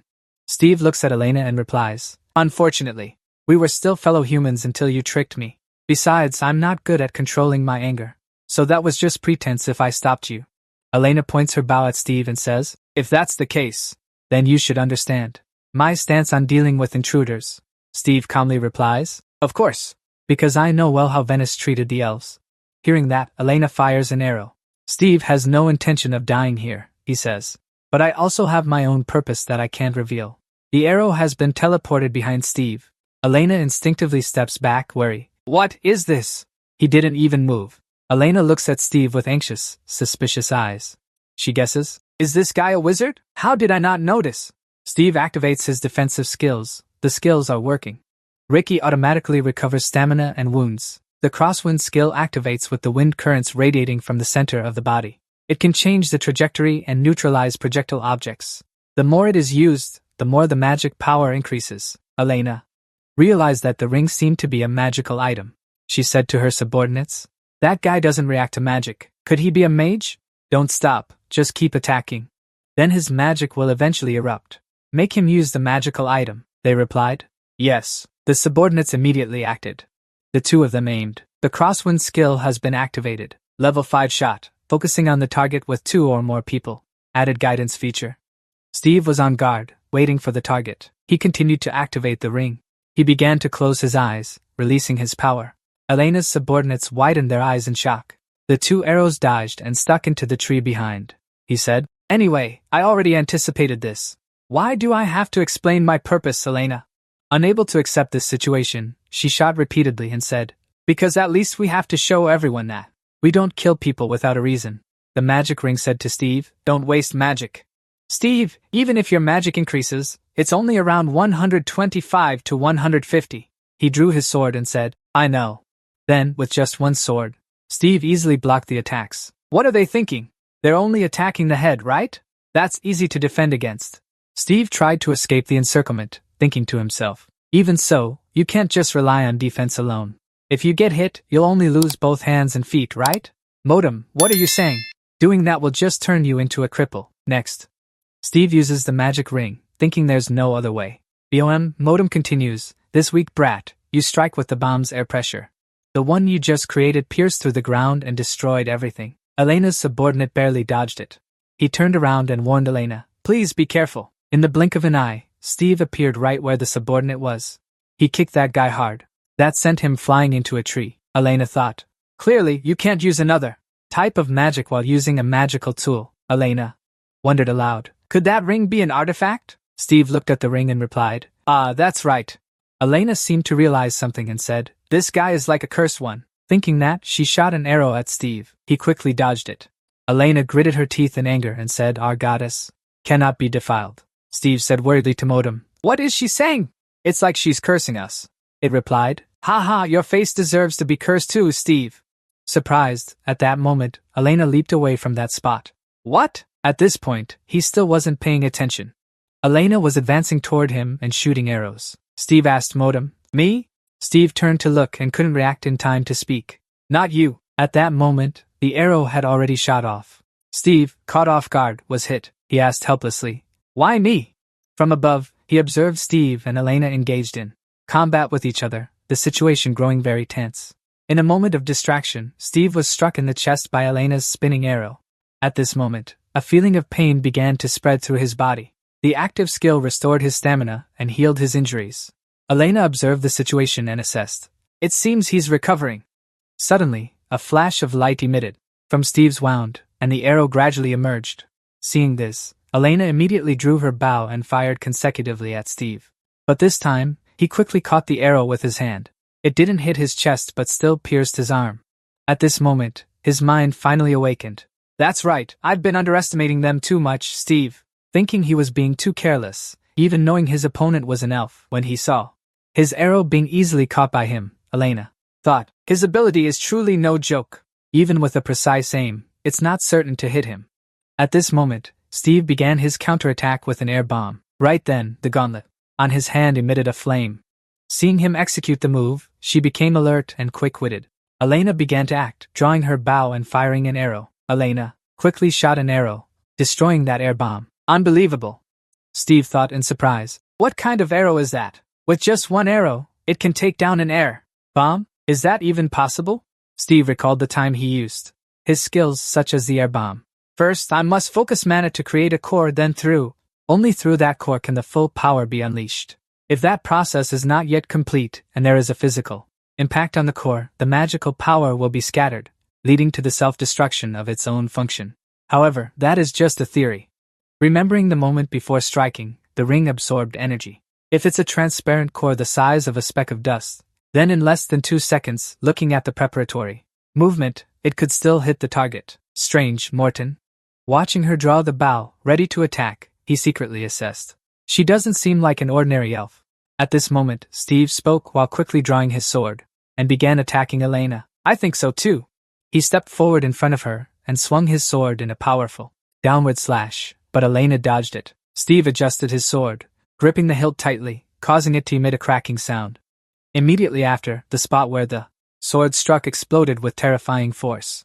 Dirt and rocks flew everywhere, making Elena think to herself, it doesn't seem like an ordinary weapon. He still hasn't shown his full potential. Swift as the wind, she leaped out of his attack range. Then Yang also shot straight toward that spot. But unfortunately, Steve managed to dodge in time. Elena thought to herself, use the wind to change the trajectory. If that's the case, I'll use the crossbow to shoot off your head. At this moment, Elena began to pay more attention to the ring on his hand, thinking, the distance from here to the center of that ring is the target I'm aiming for. Use this technique, bow. It had been pulled taut, just needed to be released, aimed straight at his head. She waited for Steve's fist to gradually swing toward her. Elena seized the opportunity, targeting that ring. This was the moment. But unfortunately, as she prepared to attack, Steve had almost managed to strike her. Luckily, Elena was still quick enough to dodge in time. Steve smirked smugly, thinking that no matter how outstanding an elf's abilities were, he quickly lunged forward to close in. In midair, one couldn't move at all. Steve swiftly grabbed Elena, thinking, "What am I supposed to do now?" Steve took a running start and slammed his head, shouting, "My intuition is spot on!" A powerful blow to the head, knocking Elena unconscious, could also become a problem. Elena gradually woke up, seeing that figure sitting there, complaining, "Fighting with humans is so tiring. This is the first time since I was a child learning swordsmanship from my master." She opened her eyes in surprise, suddenly alert, looking at Steve. "What's with this person?" He also noticed and turned to look. Her limbs, along with her subordinates, had all been tied up by him. She asked Steve, "What is your reason for entering this forest? Are you finally planning to harm your own kind?" Steve replied, "I have no reason to meet those people in this forest, let alone fight with humans. However," he looked at her with a dangerous gaze and said, "You all better prepare to pay a heavy price." Steve looked at Elena, frightening her lips trembling as she heard the warning. "For playing with my life." He dumped out all her bag's items, including supplies and food, surprising her. Steve only picked up a small stone and said, "Taking this much, please let it slide for today. I was so hungry I thought I'd die during the fight." She looked at him in surprise as he continued listening to Steve. "I thought taking this little wouldn't be a problem. What's there to be so surprised about?" he said while opening the map to check. "And by the way, we came to this forest only for the dungeon." Steve thought it was good. With this, no need to worry about getting lost in the forest anymore. He started packing his things into the backpack. "I'll have to use the map often, so I'll return it to you when we meet again." At this moment, Elena wanted to stop him. "Wait a minute, that." Steve had already started to leave and said his goodbyes. "All right, farewell." Elena shouted in vain. "Wait a minute, you human! Come back!" Steve had already walked far away, opened the map, and wondered to himself, "Oh, so this is it, huh?" At this moment, he followed the map and found a tree. "Without a map, I've been wandering around here dozens of times. Never expected there to be something like this under the tree." A dark cave under the tree was right in front of him, Modem said. "That's quite a shocking statement from an explorer." Steve began to enter that dark cave. He said, Normally around a dungeon, plants can't grow due to magic." At this moment, he noticed something. "Oh, that's really strange." Modem spoke up and asked him, "What's so surprising?"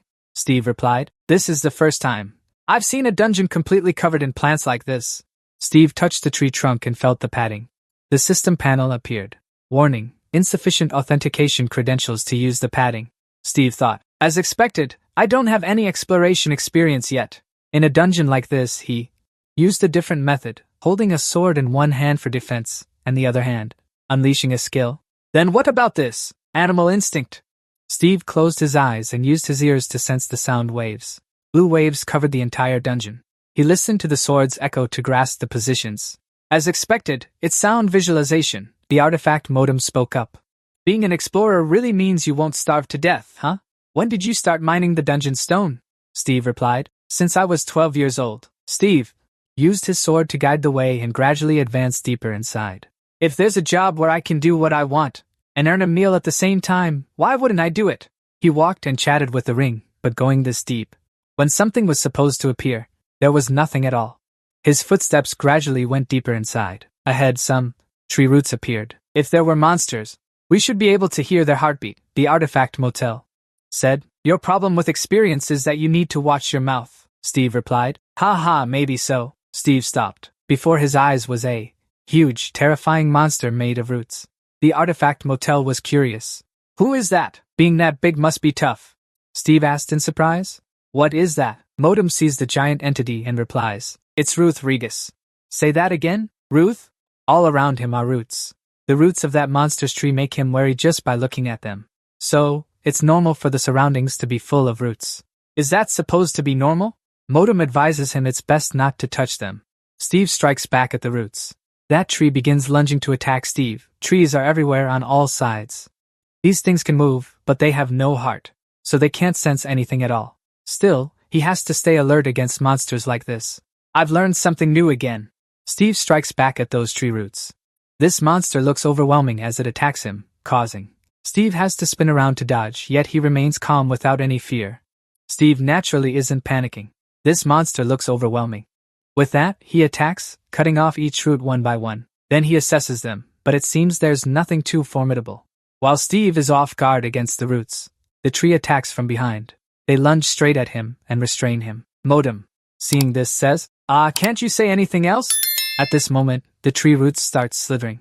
They begin invading his body. What the hell is this? Modem says. That's why I told you not to touch it. Those tree roots start digging deep into his flesh. Steve panics. Is this really the time to say that? Wait, this thing is sucking my blood. Oh my god, it's sucking blood. More and more roots are wrapping around him, like hungry leeches strangling a person. Steve thinks, this red root is also quite formidable. It even knows how to suck human blood to survive. Steve grits his teeth in pain and says, it's squeezing tighter and tighter. Just when it felt unbearable, Steve used a function to free Rodwin. A gust of wind appeared. At that moment, the roots were blasted off his body. His hand was now full of holes, big and small, caused by those bloodthirsty roots. Oh ho! The ring on his hand exclaimed. You sure know when to use that function. Almost turned into beef jerky, he said while healing the wounds on his hand. Why call me beef jerky? If you're careless, you'll easily get caught by this thing. Then he continued, so from now on, I have to be more careful. Having said that, Steve created a fireball in his hand. Indeed, there's no tree like this one. A system panel appeared. Skill, fire manipulation, create fire, hold fire in orbit, accumulate energy, and enhance power. Then he immediately unleashed a fire fist. Even he himself was astonished. Truly effective. Just one fire fist was enough to burn that root monster to ashes. Not only that, it also created a path for Steve, the ring said, beyond imagination. It absorbed all the magic. Steve said confidently, excellent, I will crush you. After destroying that monster in the tree hollow, there was an explosion, and Steve was thrown out. Steve turned around and glanced at the floating glider, and a system panel appeared. Memento Mori's magical artifact increased from 150 to 252. Active skills include the skill multi-reaction has been cancelled. Steve looked at it delighted. Excellent. It's been a while since I've seen something interesting. The system panel displayed. Artifact absorption count, 1. Current mana, 4,564. Next, cost of altar artifact, mana 7,000. Synchro artifact, 2. Mana 45,000. Corpse artifact, 2. Mana 45,000. After reading, he was astonished. What is this? A shortage of magical power? Steve looked at the ring warily. If that's the case, there's no other choice. While Steve was studying his new abilities, suddenly, Elena appeared behind him from out of nowhere. Hey! Steve reacted quickly. He spun around, raising his fist toward her. What? It's you again! Steve swiftly drew his sword and pressed it against Elena's neck, threatening her. Elena said, I didn't come here to fight. Steve sheathed his sword and said, I thought you came to fight again. So why are you here? To get the map back. I told you I'd return it when I'm done. Elena knelt down and said, I didn't come for the map. I don't care what you're carrying either. But please return one thing to me. Steve asked, confused. Return what? Elena replied. The necklace, Steve. He pulled a string with a purple stone from his pocket and said, This? Elena happily replied. Yes, that's right. That's it. At that moment, Elena's subordinates caught up. My lady! Elena, they asked if you're okay. We told you not to go anywhere alone. They looked at the bracelet on Steve's wrist. That thing, why is it in that core person's hands? For some reason, Elena immediately punched her subordinate in the stomach. They groaned in pain, collapsed, and looked up in confusion. My lady Elena? After giving each of them a hit, Elena took a deep breath. Steve looked at them in confusion. Modem said, finally showing up, huh? He wondered. What kind of situation is this? Elena returned to a kneeling, begging state. Steve, please, I beg you, give me back that bracelet. You can keep everything else, Steve questioned. You do know that was an extremely reckless move, right? You know what I'll make you do if I find out, right? What if I were a cruel person? Elena, full of trust in him, said, If you said words like that, how could you be a bad person? You even saved others. If you knew him. If I were the worst villain, you would have killed him by now. She recalled the time she was about to eliminate that. Patterson, you can never be a bad person. He held the necklace and asked curiously, What is it? Do you really think that? What is this necklace? Is this thing really that important to you? Elena remained silent. Steve looked at the necklace and said, If you don't want to, you don't have to say it. I will return this important item to you. Having said that, he set a price, but with one condition. Elena replied, Go ahead and tell me, what must I do? Steve said to her, My purpose is, he continued, To destroy all the dungeons in this forest. Elena exclaimed in surprise. Huh, what? He used her help as the condition. Help me. If that goal is achieved, I will return this necklace to you. How about it, Elena? She looked at the necklace and then silently acquiesced. Fine. At that moment, a hand covered in wounds was clutching a small piece of paper in its palm. I will be absent for the next few days. If the elder asks about me, please tell him that I am on patrol in a distant place. P.S. You don't need to worry too much about me, Elena thought to herself, recalling her childhood. From the moment I was born until now, this village has still been my home. When I was little, she raised me and taught me many things, including one thing about humans. That is, humans act out of greed. Because of that, they won't even hesitate to do evil. In fact, the people I've met who entered the forest, she frowned, said nothing, then thought, were all the same. Elena walked behind Steve, holding a lantern in her hand, secretly observing him. However, you are the first one who hasn't done such things. Steve glanced back, sweating profusely, biting his lip. This atmosphere, it's suffocating. A voice inside his head exclaimed. You two were fighting to the death just now. If we're going to be this chummy, then I'll have to pay back the rice and salt. What else is there? He replied to that voice of Modem. Elena suddenly remembered something and asked. Oh, what was the reason you attacked the dungeon? No matter how much you want to craft, humans have no reason to go all the way to a dungeon in this forest, Steve. He scratched his head, looking ahead, and said, there are plenty of dungeons outside this forest too. He frowned, sighed, and covered half his face with his hand as he spoke. But talking about it is pretty complicated. I don't even know if I should talk about it like this. Elena held the lamp, heard that, and said nothing more. She just gently replied, I see. 4 days later, inside a cave, Steve was descending. Following the rope tied outside, he walked while complaining that this cave wasn't too deep. But going in was still quite a hassle. What a formidable cliff face. The rope tied around him slowly lowered him down, when suddenly there was a sound of dripping water beside him. Truly, dungeons have everything, huh? He was startled and looked toward where the sound came from. He dodged the insect, jumping to one side, holding his sword and stabbing it into a spot to keep his balance. This time, it's some beetles, he thought to himself, pulling the sword out. Insect monsters. Steve stabbed the sword straight into the spot where the insect was. If he could cut its leg joints, it would be fine. He stabbed the insect straight into the ground, looking dazed, and asked toward Elena, Hey, are you okay? She frowned, alert and cautious. In front of Elena was a giant ant. She said it was a giant ant. The giant ant roared and charged toward her. Elena leaped into the air as it lunged at that spot. Then Elena drew her sickle-shaped sword. She jumped high and slashed multiple times at the giant ant, then landed on the ground. Before Elena could catch her breath, she opened her eyes wide in surprise, looking up. Then another one appeared before her, ferocious. It roared, startling her into alertness in her mind. Suddenly, Steve appeared and kicked the insect, sending it flying far away. He said, Another one. The insect was kicked backward, struggling to maintain balance. It roared in anger. Then behind it appeared 2 more monsters, opening their terrifying mouths wide. Steve raised his hand, summoning a sphere. A voice reminded Elena, Hey, step back. Suddenly, the monster turned its gaze toward him. Steve raised his hand. The voice in his head said, Come on, burn them all. He extended his hand. A massive flame erupted toward the monsters. He thought in his mind, Fire. The huge flame gradually burned the monster. It was completely engulfed in a sea of fire, which made Elena marvel. She looked incredulous, thinking, What is this? This guy. When he fought me, he was just playing around, huh? Steve sighed, rubbed his hands, and said, This smell is really nice. The flames still blazed inside the cave, annihilating the monsters. Elena looked at the scene before her and exclaimed, Wow. Just how many skills did you have to use to get an artifact? How many skills did you have to use to get an artifact? He answered her uncertainly. I'm not sure either. Probably around 10 skills, something like that. He spoke up to ask, But are they really burned to death? Elena replied. This one used its own body to block the flames from spreading inside the cave, he remarked. That's pretty impressive. Steve lifted his foot and kicked the monster's corpse, saying, Monster, to be able to do this. He spoke up to explain. A bit late, but the name of this dungeon is Smalling. As you can see, the monsters are insects, especially ants. Except for a few species, most have hard shells. He pointed his hand toward the insects. Let's see. He thought of a skill in his mind, and then a light began to appear from his hand, heading toward the insects.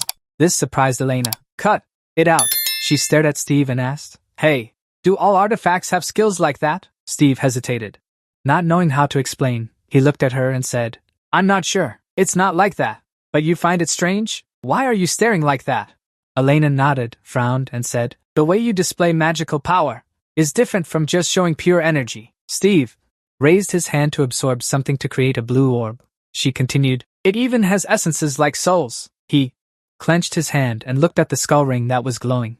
He explained, This monster can absorb artifact power. Even if it's just a corpse, it won't harm humans. Occasionally, it even devours all the creations.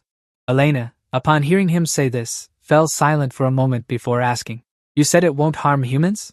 With that, she turned around and headed toward the cave. Let's go. Steve stared thoughtfully at the ring, then muttered, You think the same as her? He spoke up. Bianming? No, it's not like that. After that, Steve followed Elena and suddenly asked, The ring? I'm only asking now. Do you trust me? The ring replied calmly. Do I have any other choice besides you? He helplessly cursed under his breath. Damn it! Steve complained. Why are we going so deep into this place? It's getting more and more troublesome, isn't it? Elena explained. This dungeon is so complicated that even the elves would find it hard to attack this place. He suddenly remembered something and said, Wait a moment, let me try something. Steve raised his sword and slashed at the rock wall beside him. He closed his eyes, chanted a spell, and then sensed the animals. He opened his eyes in shock. What is this? Steve saw countless giant insects emerging from the darkness. He exclaimed in fear, What are these things? The two stood in the middle of the dungeon. From Steve, sounds were emitted to map the space. He thought, Using sound to map the space? Oh wow. This dungeon is the most complex one I've ever seen. Even the sounds of those giant ants overlap with each other at the intersections. He said, You think I feel like there are too many things moving around? Capturing this dungeon is indeed very difficult. Elena calmly spoke up to explain. This dungeon was formed with a truly complex structure, so complex that no one can traverse it entirely. With normal methods, it's hard to conquer this dungeon. Steve bit his finger and said then, What should we do now? Both of them suddenly heard a noise. They turned their heads in unison. Elena reminded them. Hide, Steve asked in confusion. What? There's no place to hide here. Before he could finish his sentence, she jumped over and wrapped one arm around his neck, startling him. Elena, I can't breathe. She pulled her cloak over him, still tightening her grip on his neck, making him uncomfortable. She said, Please, just be quiet. Suddenly, something rushed quickly toward where they were standing. Two giant ants were holding a pupa in their mouths. The two stood under the invisible cloak. He whispered in confusion, What's that? They can't see us? Suddenly, a system panel appeared. Skill activated, Cloak of Camouflage, level 5. This cloak has the function of blending into the surrounding terrain for camouflage. After activation or movement, the effect will gradually decrease after a maximum of 5 minutes. It requires 30 minutes to recover the function. Modem appeared and said, We can use this pupa to determine the direction. He continued, Watch which direction this pupa goes. We'll know the fire and determine the correct path. Steve glanced at him and asked, This cocoon can be used to determine the direction. Modem exclaimed in admiration, That's a good idea. But what creature did this cocoon come from? Steve explained, It's from a caterpillar. Modem replied, This caterpillar must have been a queen ant, right? If this is the queen ant's nest, it must be heavily guarded. Around this queen ant, there are definitely other ants. It's not called a giant ant for nothing. Steve seemed to realize something and spoke. Oh, that's a reasonable thought. So now we'll follow the ants. That should lead us to the queen ant's location, right? Modem spoke up to remind. If you understand, then move before the ants arrive. Still in that strange cave. After the ant moved away, both sat down to discuss. Elena spoke up, It's indeed a good idea, but this dungeon didn't form overnight. There's really no reason. Why wouldn't others have thought of this method? If this method were used, wouldn't the dungeon have fallen into the elves' hands long ago? Modem said, Easier said than done. The path to the creator in the dungeon is full of ants. How could a few dozen elves defeat them? Steve sat beside, with a mocking look, sighed and looked at him, saying, Talking as if you can see it, huh? Modem uttered words both mocking and comforting them. How could a few dozen elves defeat them? We'll get through this. Suddenly, a huge explosion occurred in the cave. Steve, he raised his hand, forming spheres of fire as he thought of the skill's name in his mind. Another massive explosion occurred, and Elena draped her cloak over them, turning it into a shield to protect them from the blast. The camouflage cloak. He looked at the ring and said, Well done, we're almost there, right? Modem replied, It's still far away. Keep moving. His gaze. Steve was serious, holding his sword tightly. Then he slashed straight toward the giant ants. Elena held a bow and arrow, aiming directly at the giant ants. She decisively and swiftly released the arrows toward them. Both of them fought together against the giant ants. The flames burned all the approaching giant ants. His eyes were filled with determination to eliminate them. Steve used fire to destroy the ants on one side. Elena wasn't idle either. She was using her bow and arrows, shooting toward the other ants on the other side of the cave. Steve frowned, looking at the ring. He said while she was busy cleaning her weapon, "There are so many ants, huh?" He thought, with Elena's skills, moving while hiding, then using my ability to find a place with no movement. A team spoke to Steve through telepathy, so he was dissatisfied. "Huh!" He didn't reply, closing his eyes to sense the animal eastern. Steve opened his eyes and looked toward the cave, where a lot of killing intent was emanating. He thought, "No, I sense something nearby." "This feeling," Steve announced. "We're almost there. Just a little further." "Yeah." Elena held the bracelet around her, which had black energy, making her frown in confusion as she asked, "What is this?" She reached out and touched the bracelet. Suddenly, she let out a cry and dropped the bracelet. Elena spoke up to explain. "This is a handmade item from us elves. Perhaps this is what the victims, who became prey for the caterpillars, left behind. They can never return to their families." A tome appeared and spoke. "Anyway, if these are items that no one can use, let's collect them. Those things might be needed when we want to use skills, like Curse Aura." Steve closed his eyes, recalling the circle that was absorbing the blue energy. He thought that if he wanted to use skills like Curse Aura, he would need cursed items like these. "It's not good to take the elves' leftover items without permission like this, Steve." Elena spoke, pointing at the items lying among the cocoons. "Anyway, if these are items that no one uses, can we take them?" Elena hesitated, not knowing how to respond to that. Elena frowned in confusion and asked him, "Are you saying these items are cursed? If we're unlucky, they could kill us." Steve raised his hand and waved it, as a sign that it was fine, smirking confidently. "I have a protective artifact, so there's no need to worry about that." She spoke helplessly. "I don't know what you're thinking," but Elena continued, looking at him as he fumbled with the pile of cursed items. "If you're not worried, then just do as you please," the tome replied cheerfully. "Ha ha, I'll use them very carefully. Let's pick them all up, Sid." He darkened his face, clasping his hands together, curling his lips into a sly smile. "Alright, let's move on." Both stepped into the scene before them, leaving them both stunned. Steve spoke first. "TSK, even an AI can tell it's an ant in the middle. Damn, that's a dungeon creation, isn't it?" Inside the cave, a giant ant. A massive queen ant with a huge belly beside. It had 2 guard ants beside it. The queen ant looked at them and growled, "Grr, Elena Yanggong." He rushed toward the queen ant, saying, "No more hesitation." Suddenly, the eggs beside them began to stir, leaving both unsure what to do. Then, from those eggs, they started to hatch. The legs of the baby ants emerged. Those legs attacked them, causing Steve to duck and Elena to leap back. Both frowned in surprise. Looking that way, Steve spoke. "That thing." Then many other eggs began to hatch. Steve panicked, pointing at them, asking, "They're really moving, aren't they?" Then a noise from behind made them turn around. Elena warned, "Steve, the ants behind are also swarming it." The swarms of ants crawled quickly toward where they stood. Steve gritted his teeth, veins bulging on his face. He thought, "Ants in front, ants behind, ants everywhere like this." He raised his hand, creating a large fireball toward the queen ant. Steve thought, "I have to catch the queen ant. Fire power!" The ants broke out of their shells, blocking the fire for the queen ant. He was shocked, thinking, "What is this? They've already formed a line to guard the queen ant." Steve's face couldn't help but show worry. Modem chuckled with delight in his mind, letting out a caw-caw. "How interesting. If that's the case, there's still a way, Steve." He looked at the ants forming a protective line. The ant queen thought, That's right. I'll try using this and see what happens." Steve chanted to activate the Curse Aura skill. He shouted loudly and stretched out his hand. He yelled, firing toward the cave, causing rocks to collapse like an air bomb. The path of the giant ants was blocked by the boulder. Steve turned around and walked back toward the ant queen, saying, "Good. Use that to attack these ants and then..." He looked at the giant ants growling. Calmly, he said, "All these damn ants here." Steve adjusted the ring on his hand and smirked as he spoke. "We'll be wiped out in one go." A sword beside the bones exuded black energy, and other items.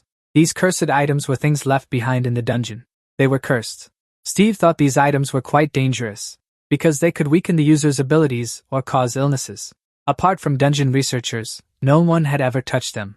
Steve clenched his fist and smiled eerily because Modem helped suppress their power.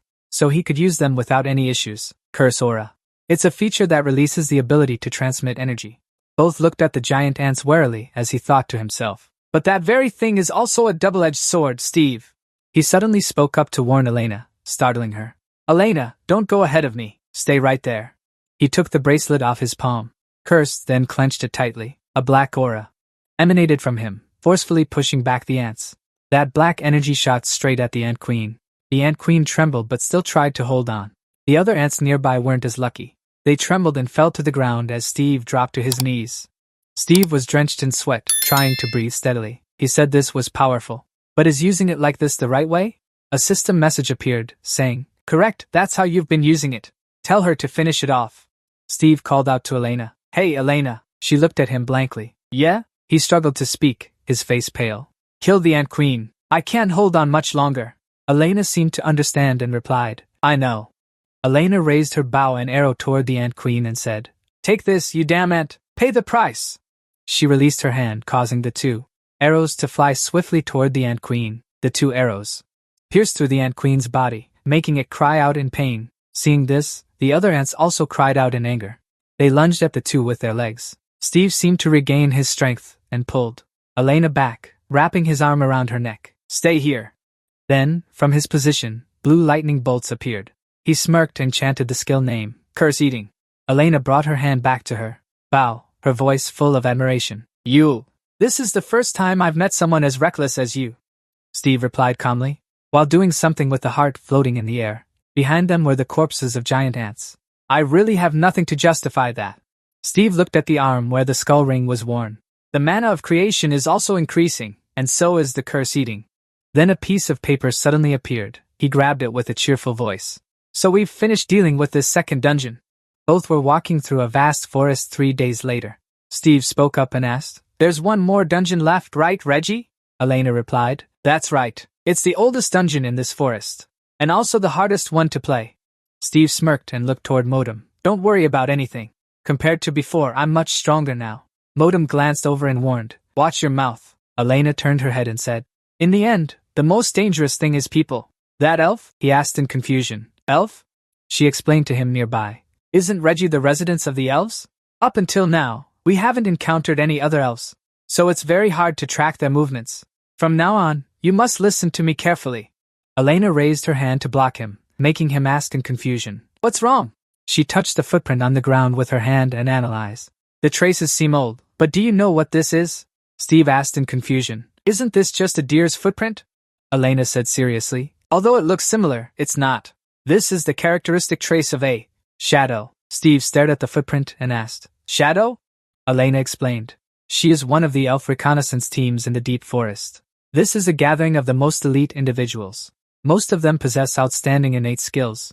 When it comes to tracking, no one can compare to those. I know everyone in that group is terrifying, Steve mused. He pondered and said, Yeah, but I've never heard the name. Spider, if it's so outstanding. Then why isn't it famous among humans?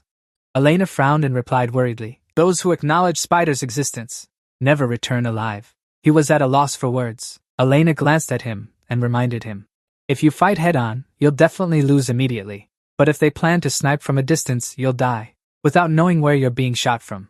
Then you have to act quickly and decisively. Both took a step forward. Elena continued observing the situation. Steve saw her deep in thought and asked, What's wrong this time? You sense something. It feels strange. Elena frowned, sensing something off in the atmosphere. I can't hear a single sound from the animals. Steve said calmly, I don't feel anything strange. What's so odd about that? In a deep, dark forest like this, it's only natural. Meanwhile, he secretly used the animal hearing skill. Steve used the skill to listen to the surroundings of the forest. He thought, What's so weird about it? I can't detect any movement at all. Elena remained vigilant, staring ahead. It seems someone is toying with us around here. We need to pinpoint their location, she thought anxiously. Why don't they come closer but keep their distance? How could this be? I thought about it. Elena closed her eyes and activated her skill. Descriptive Hostile Level 4, detected an enemy. It helped her grasp the enemy's information, such as their location. At the moment of the attack, she suddenly opened her eyes. Sensing something, a warning rang in her head. Could the enemy be a red aura around her? She thought. It was too obvious. Elena turned toward him and shouted, Watch out, danger! Suddenly, something shot past his shoulder, creating a large hole. Steve looked in pain at his own shoulder where he had been hit. He fell to the ground. She rushed toward him as an arrow. It pierced straight into a nearby tree. In a nearby bush, two figures lurked silently in the shadows. They looked at the two of them. Steve opened his eyes wide in pain. He stared at the large hole in his shoulder. Elena was worried and panicked. She called out to him, who was still lying motionless on the ground. "Hey!" Suddenly, an arrow. It shot toward her leg, startling her as she raised her hand. "Huh!" Jester and Isaac appeared together. Jester spoke up. "Hello, Elena. Long time no see, huh?" Elena said angrily. "What the hell are you people doing? Huh?" Jester frowned and said, "You should be asking us that question." Jester smirked indifferently and said, "We were just patrolling. Why do you dare to bring a human into our territory?" Elena gritted her teeth and cursed silently in her heart. "Daring to provoke a human in my patrol area?"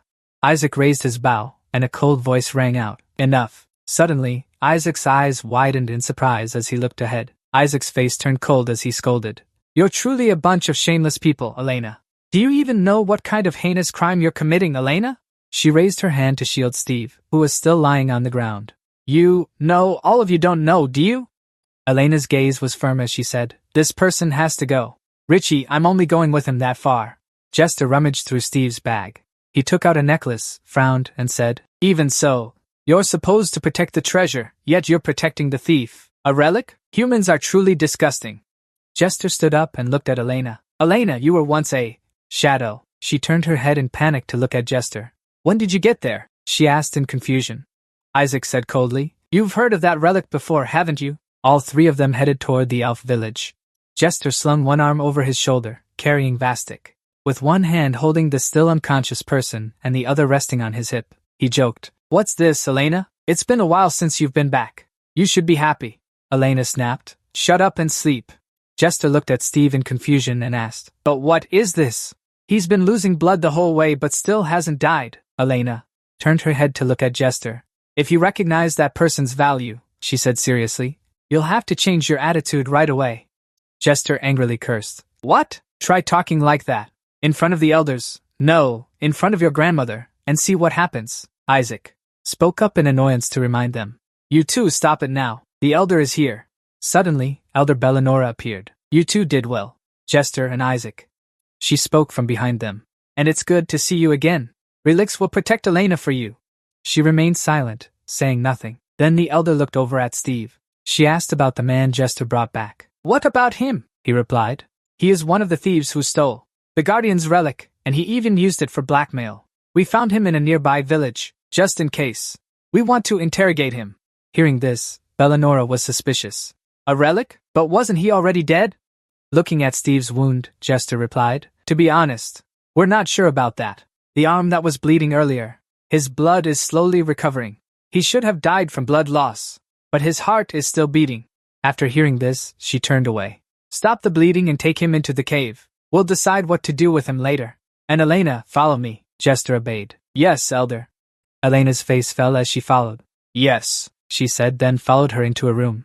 Bellanora walked slowly. "The Reggie dungeon is a place that we can no longer control. Controlling the village is already our limit." Elena replied. "What? It has grown that much?" She explained. "The energy of the dungeon's aura is spreading too strongly to nearby locations. A few days ago, an elf was dragged into the dark dungeon.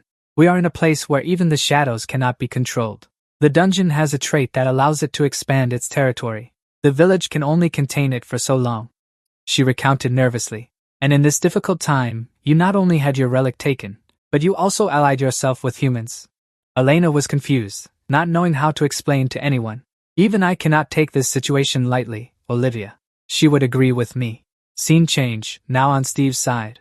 Modem urged him vigorously. "Hey, wake up." Steve heard this and held his head in pain. At that moment, a sound echoed around. "Kill, punish that human." Steve was stunned. "Where am I, Modem?" Modem replied. "Finally, you're awake, huh? It once explained the whole incident when you fainted earlier. I could heal your body, but I couldn't wake you up. I'll summarize what happened just now for you. Listen carefully." Modem recounted. "You could have died from that arrow. Even I might not have been able to save you. And you only recovered and returned from the realm of the dead about 4 days ago." Steve was surprised. 4 days? Then he continued. "And this is the elves' interrogation and execution site for humans. A powerful voice rang out. Silence, human. You can speak after you entered the dark forest and stole the relic that Elena protected. Hearing this, Steve could only think about what had happened to Elena. Modem replied, look to your right. Steve glanced over and was overjoyed. Oh, at least she's being treated better than me, it replied. I'm not so sure about that. Then he turned back, recalling that necklace. A relic? Could it be that necklace? He thought. Steve spoke up. That's right. After he answered, everyone around started to stir. That made Steve uneasy. What's the matter? Isn't it something important to Elena?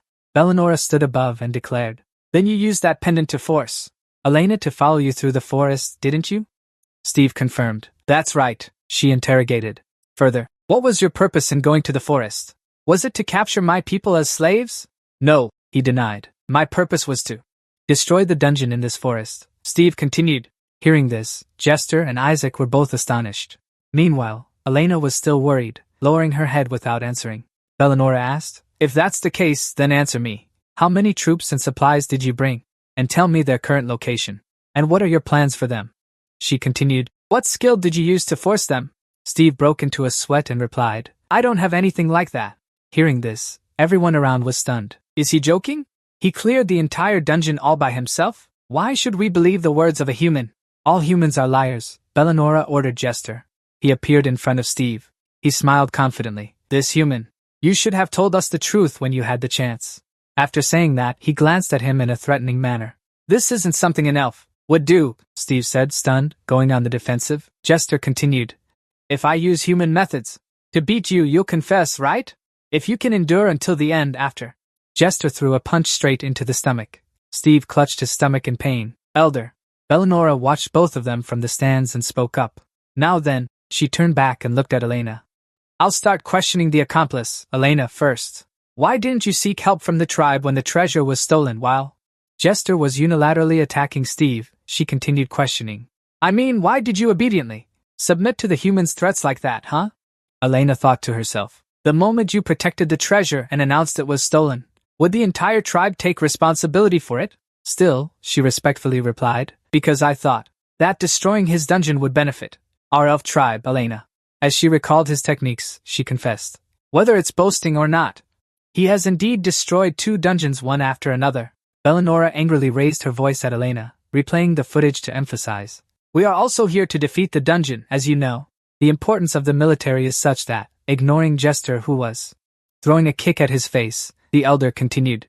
If what you say is true, that means you witnessed all of that guy's actions. So, do you know how many troops and supplies he prepared? Steve, after being hit repeatedly, looked at Jester while preparing to focus his power. She firmly asserted there were no troops and no supplies. Only 2 people were hit by the divine. Suddenly, a voice rang out. Elena's grandmother questioned. I don't know what exactly happened to you, but why are you trying to show sympathy for that guy? She hastily explained. It's not like that, my lord. Everything I said is the truth. Elena suddenly stopped and focused her gaze on one side. Isaac exclaimed in surprise. My lord! The observing elves were also startled, asking, what is it? More and more people were surprised by what they saw and kept exclaiming. That guy didn't fall. A modem appeared, enveloping Steve. Are you trying to show me something? The human fighting style? A notification appeared. Skill, reaction ability level 1, proficiency. Directly proportional to combat focus and contact point. Steve said excitedly. Now then, fight like this and don't rest at all, or else. Not me, but you will be the one to fall first. Jester sneered in reply. Let's see, Elena. Calmly explaining to the elder. My lord, as I said earlier, that is also how he handled the dungeon, she continued. She said as both of them were about to charge at each other. That is, you can absorb power through the dungeon's objects and souls. Modem talks to him, even if it's a skill. Isn't it too perfect for him? Full of power, if it's an air bomb. Then this fight could end with much less mana. Steve pondered and then continued speaking. If I deliberately cause a commotion here, it won't benefit me much. And you either. Eleonora asked Elena. Do you know what kind of words you're uttering, Elena? Choosing power like that isn't too absurd, is it? You're going against the basic laws of this world. A voice rang out. My lord, it's Isaac. He seriously offered a suggestion. If so, please order the release of the monsters. All the elders simultaneously. Suddenly, Elena's grandmother asked back. Monsters? Isaac calmly said. If Elena's words are true, we can verify it right away. Isn't that right, Elena? she slowly replied. That's right. Suddenly, a loud shout came from below the arena. Jester was raising both hands in surrender, speaking to Steve. Yes, yes, calm down. I'm truly very happy. He asked in confusion. What are you planning to do? He untied his hands while saying, Want to try a new move? Steve didn't understand and asked curiously. What? Just as his hands were freed, he was amazed by what appeared before his eyes. The door slowly opens with loud roars. A giant monster stands opposite. Steve, are you worried about me? While the monster is roaring, he realizes and thinks, Armored bear, I didn't know. This type of monster has already been tamed. Elena's grandmother asks worriedly, How on earth do we deal with this one? Isaac replies, Isn't that a bit too much? Barehanded? No, ma'am. If what Elena said is true, then that's nothing at all. Elder Bellinora solemnly announces, That human, prove your abilities. Steve hesitates and whispers, I still have to win in the end. Even so, fighting that monster barehanded is a bit. He raises his hand and says to Modem, But look at this hand of mine. Wasn't it cut off by you elves? Or is it because of the curse that the bracelet is still here? Modem replies to him, It's just hiding temporarily. It'll show up when you don't want to see it. Steve exclaims in surprise, It has that feature too? Really? Modem confirms, Yes. Now get ready. He summons a fireball and says, Let's see. Even if the opponent is a monster, with this power I'll win. Let's test it out. He unleashes his skill immediately and sends the fireball flying toward the opposite side. Several of his fireballs shoot straight and hit the armored bear's arm. Right after the skill ends, Steve thinks, Damn it, look at that ugly face. Moten agrees, That I admit. He continues to prepare an attack, so watch this. A powerful surge of air appears from his hand, an air bomb. The air current with high intensity approaches right at the monster's head. Even the monster is surprised by Sid's move, despite having taken his hit, but the armored bear still stands firm in the arena. The spectators around the stands can no longer endure the impact of the air bomb, exclaiming in shock, What is that? The monster shakes its head, trying to regain composure after his attack. Steve thinks in amazement, So that monster still hasn't fallen? The monster roars, raising its high claws to strike at him. It punches straight down where Steve is standing. Fortunately, he has flown up high and assumes a stance, preparing a new move. Steve thinks to himself while striking, Then take this. The armored bear is hit by those lightning bolts. Isaac says in disbelief, Can that be so? Oh, the way he uses magic. Jester is equally horrified. It's absurd, without any equipment, yet he can perform magic. Why? Below the arena, the monster, after being hit by the attack, is charred black, growling in pain. The elders watching are all stunned by his power. Elena gazes intently with a trusting look at the arena. The armored bear stares at its own wounded body. A system alert warns, Your body needs recovery. Mana is weakening. If this continues, it's truly dangerous, Steve. He calmly replies, I know. It seems mana is almost depleted. He continued speaking with a tone of assured victory in his hands. But that was enough. Go, Steve! Lau flew toward the creature. The armored bear was extending its claws. He quickly dodged the fierce attack. Suddenly, sharp gusts of wind continuously appeared right behind the monster. Like lightning, Steve leaped up from behind it. Instantly, he seized the opportunity and unleashed a move that stunned the beast, a fireball. Steve's powerful flame struck it directly. Though hit, it opened its mouth wide as if to swallow him whole, catching him off guard. Steve used his bare hands to grip its mouth and tongue tightly. While pulling its tongue out, he said, You're inside, Steve. He smirked wickedly and asked, Are they as hard to conquer as the outside?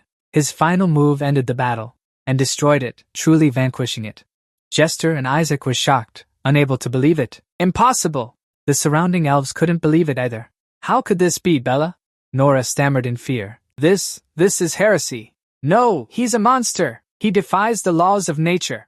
Bellinora sternly emphasized, Please mind your words. She wondered, Do we have any other choice? This is the last chance we have. There's no one better than this, Elena's grandmother said, dazed and embarrassed, covering her face. I'm sorry for not trusting you. Elena slowly questioned, What's the next plan? She worriedly said, What else is there? We have no other choice.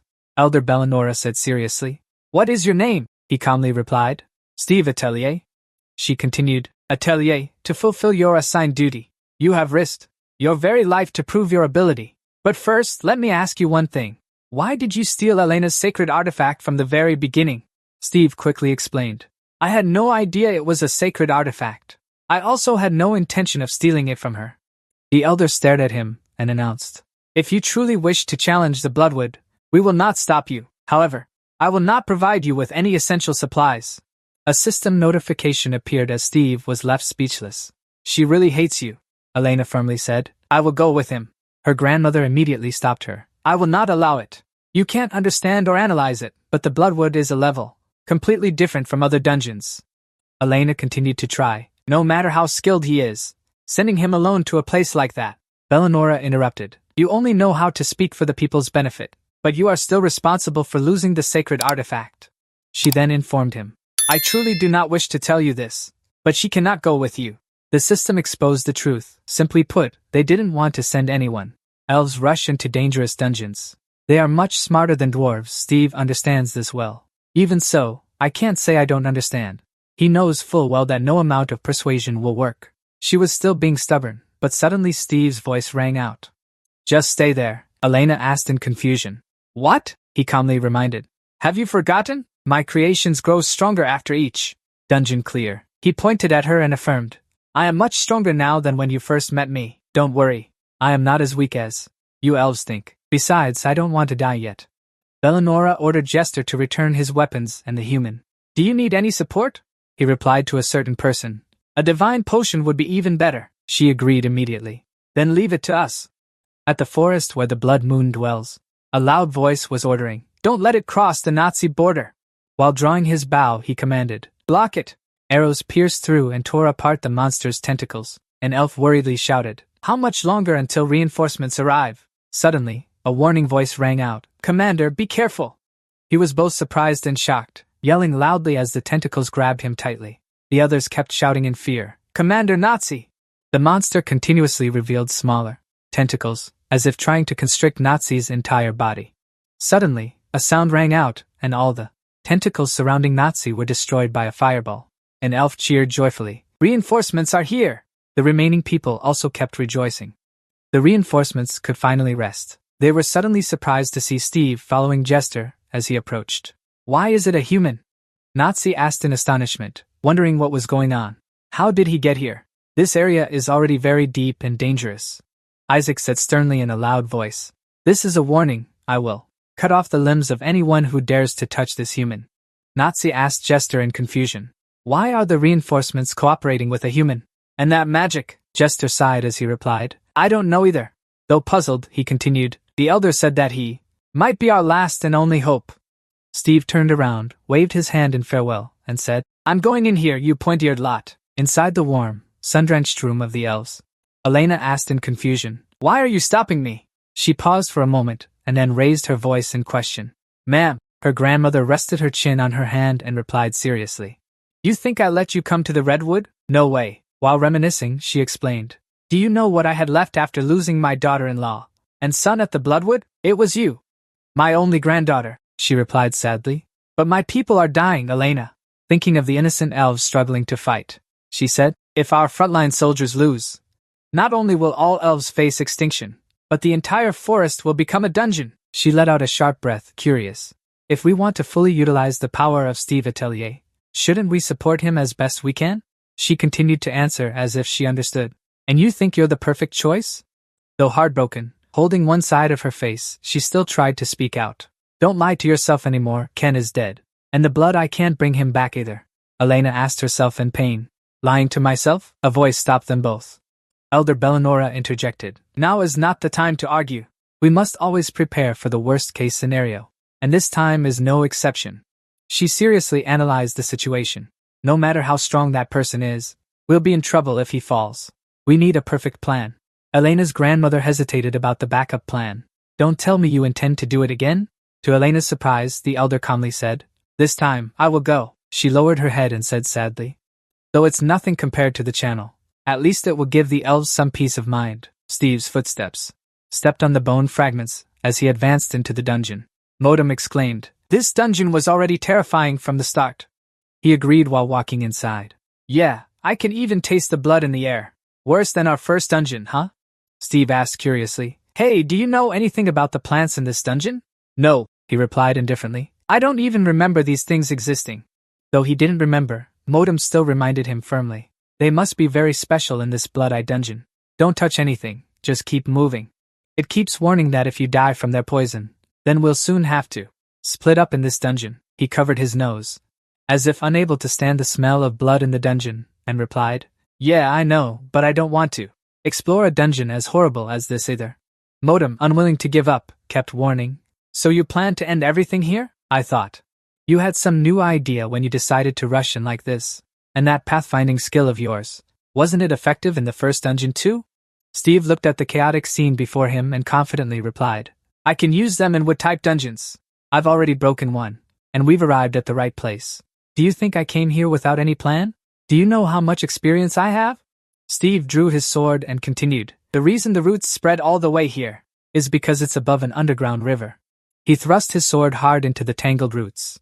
Do you know what the long-term effect of an underground river is? The roots under his feet were cut off. As he predicted, below was a sinkhole. Steve landed in the sinkhole and said, And look, what did I tell you? The sight before him confused him. Before his eyes, Steve saw an underground river with huge roots, growing along both sides, and bags hanging from them. Hovering, he thought to himself, they looked so familiar, the water below. The river had been distorted into a different color and reeked. Steve thought to himself, This smell, it can't be. Inside the bags hanging from the roots of the big tree were human beings. They were completely drained, looking like they had dried up and died. Instinctively, Steve approached to inspect the unusual bags. He said, Based on the foul stench emanating from this room, everything inside these bags is. Steve activated his magic. The passive skill automatically reflected level 1 with a small probability. It could quickly increase reaction time when attacked. Steve used his sword to cut those bags. Then he angrily said to the owner of this brutal place, Hey, you won't let me disturb your meal, will you? Well, I have no intention of letting you eat me easily either. Suddenly, something reached out towards Steve. At this moment, the people inside the bags were rescued and got out, but it seemed they would need a little more time to regain consciousness. He approached one of them. Steve called out, Get up! The person called out to probably woke up. Steve exclaimed, Oh, hello, do you know where you are? The newly awakened person was still very panicked. He shouted loudly, Blood! Blood! Wooden cellar! Why is there a human here? We're all going to die. Steve didn't hold back and gave him a slap to the face. Then Steve angrily said, Shut up and calm down. You're not dead yet, so why be so scared? Don't tremble in fear over a few blades of grass like this. Why be so scared? Don't tremble in fear over a few blades of grass like this. After receiving Steve's slap, he was still in a daze. Steve calmly took out a scroll and continued speaking. Take this. It's a return scroll. When everyone wakes up, use it to get everyone out. Now I have to go. The one who just woke up. He quickly regained his composure, looking frightened. Steve was about to slip away, but he grabbed his clothes. Steve urgently said, Wait, we have to save him. Steve looked at him in confusion. What are you talking about? I've checked all the pockets. He quickly interrupted Steve, insisting. No, there's still one more person. The one who just woke up hurriedly continued. He is the reason we're still alive. I can't leave. He didn't come with us. Steve, still confused, asked, Huh, who? He replied. It's Kendra Noah. The scene shifted to Rinoa's location. He weakly opened his eyes. Rinoa. Unlike the others, he was imprisoned in a different place, his entire body covered in roots. The tree roots were firmly pinned into him. Hearing a strange noise, Rinoa thought to himself, Haven't they had enough? They still want to steal things from me? This is going too far. I can't give them any more, even though I want to. At this moment Steve, carrying the one who just woke up on his back, quickly found Renoir. He shouted joyfully, Lord Renoir! Then he was horrified to see his body covered in tangled roots. Oh my God, roots! Even Steve had to exclaim when he saw it. Damn, that looks painful, Steve said to the person on his back. Get down for a moment. Steve decisively dropped him to the ground and rushed over to Renoir. This will hurt a bit. The newly awakened person, thrown to the ground, yelled in pain at Steve. You brute! Be careful with. Before he could finish his sentence, Steve had already successfully rescued Renoir and had the newly awakened person carry him away. Get him out. If you have time to be careful, Steve carefully instructed. And use magic to heal him, not a divine elixir. Using a divine elixir will only make him worse. Seeing him still standing there like a statue, Steve urged. Hurry up. The others have probably woken up by now. He carried Renoir away and didn't forget to thank him. Steve, thank you, and for the return scroll too. After Renoir was carried away, Steve asked Modem. Renoir, he's the one I was thinking of, right? Modem replied, You're the only one who came in here. Thinking about him weakly carrying Renoir and running away alone, Modem felt uneasy and continued, "Anyway, is it safe to send him out alone like that? I guess he has a return scroll too," Steve confirmed. "But he won't use it if he returns with the others." Modem doubted. "Are you sure?" Steve confidently replied, "Sure, I can feel it. The master of this dungeon is behind that wall. He's dying to meet me. It's infuriating." At that moment, Steve used an airstrike technique and broke through the wall. Steve steps in and says, "Bloodwood." Perhaps this is why people call it that, blood. Wood is indeed a tree, and at its center there is an object. Its shape resembles that of a human. Not only does it reek of blood, but this place actually uses blood to absorb nutrients. Beyond imagination, Steve says. "I never thought that such a terrifying tree species ever existed." That object lets out a frightening growl. Steve nervously asks, "Modem, do you have any info on this tree?" Modem replies, "A subspecies of tree in the world. It might be similar to those trees growing above the dungeon." Steve dashes toward the bloodwood, ready to attack. Modem continues, "It's clinging too tightly to the artifact. I can't get a clear look at what it is. Right now, it's just something disgusting." Steve, while running, agrees with Modem. "Then, let's call it that, the disgusting thing." With that, Steve uses a skill. Suddenly they move. So Steve realizes the roots. The tree isn't inanimate, it has senses. Those tangled roots can be used for defense. Can't break through the annoying roots. Steve lands and unleashes his next skill. "Take this fireball." Immediately, the bloodwood takes a hit. Steve panics. "What? Blood hand?" The blood hand forms a mass of roots like a wall, protecting the bloodwood from Steve's attack. He breaks into a cold sweat. "This thing is too strong. Not a single one of my attacks can get through. Even using electricity has no effect because it is a tree." Modem agrees, that makes sense. He yet mocks smirks, challenging Modem to continue speaking. "Master, this dungeon must have been at the top of the forest's food chain for centuries. Taking this thing down won't be easy, even for Sir Renoir. He was once defeated by Hiet Mok, so this is definitely a tough opponent." Mostrom continues, "Let's see. This is certainly not the first time this thing has captured a mage, one this strong, and absorbed their energy. Although you don't seem to care. It's no wonder it's this powerful." Steve continuously attacks Hiet Thursday with his sword. "That person is a mage, huh?" Hiet Mok has started to counterattack, and Steve realizes, well, maybe that's why these vines are so strong. Steve struggles to defend. Against Hiet Mok's powerful counterattack, he clicks his tongue. Damn it! Even with the help of a passive skill, Hiet Mok is too strong. Steve can no longer resist. "I can still be in danger from this thing." As he says this, a silhouette of Steve appears, pierced by sharp thorns. Steve continuously attacks Hiet Thursday with his sword. "That person is a mage, huh?" Both sides' clothes are torn, but the fighting spirit has never stopped. Steve thinks, "The only thing I've fought in this dungeon is trees, so I can't absorb the right energy." Thinking, he takes a bottle from his back pocket. Inside the glass is some kind of liquid. Steve opens the cap and drinks. "I must conserve energy to heal my wounds." Bloodwood seemed startled. Steve lifted his lips and said, "Don't be so arrogant. You are nothing but a lump of energy." Steve realized that disgusting thing was laughing. He was stunned. "Is it laughing? Impossible, that bastard." Steve pieced together the events that had unfolded from the abnormally large roots. It ignored the basic instincts of a dungeon keeper to protect the dungeon. Its influence far exceeded an ordinary dungeon. Even the strange giant bags had no monsters left.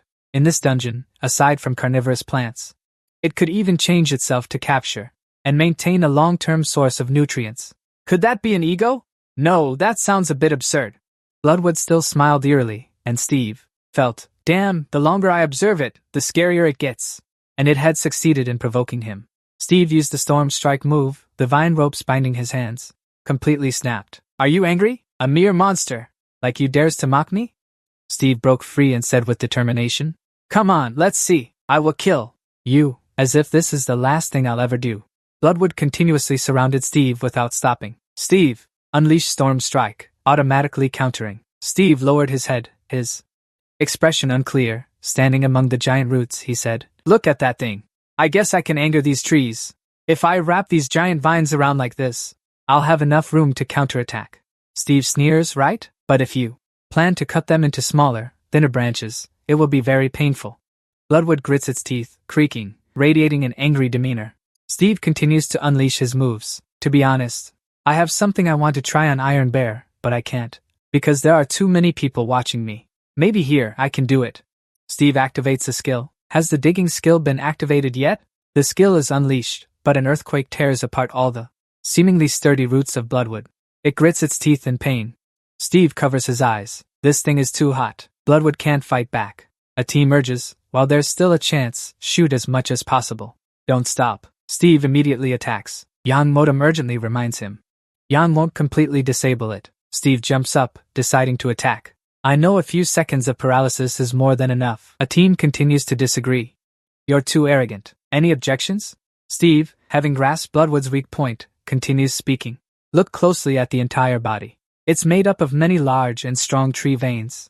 But there's definitely one place it needs to protect especially. Steve confronts Bloodwood directly, throwing a punch.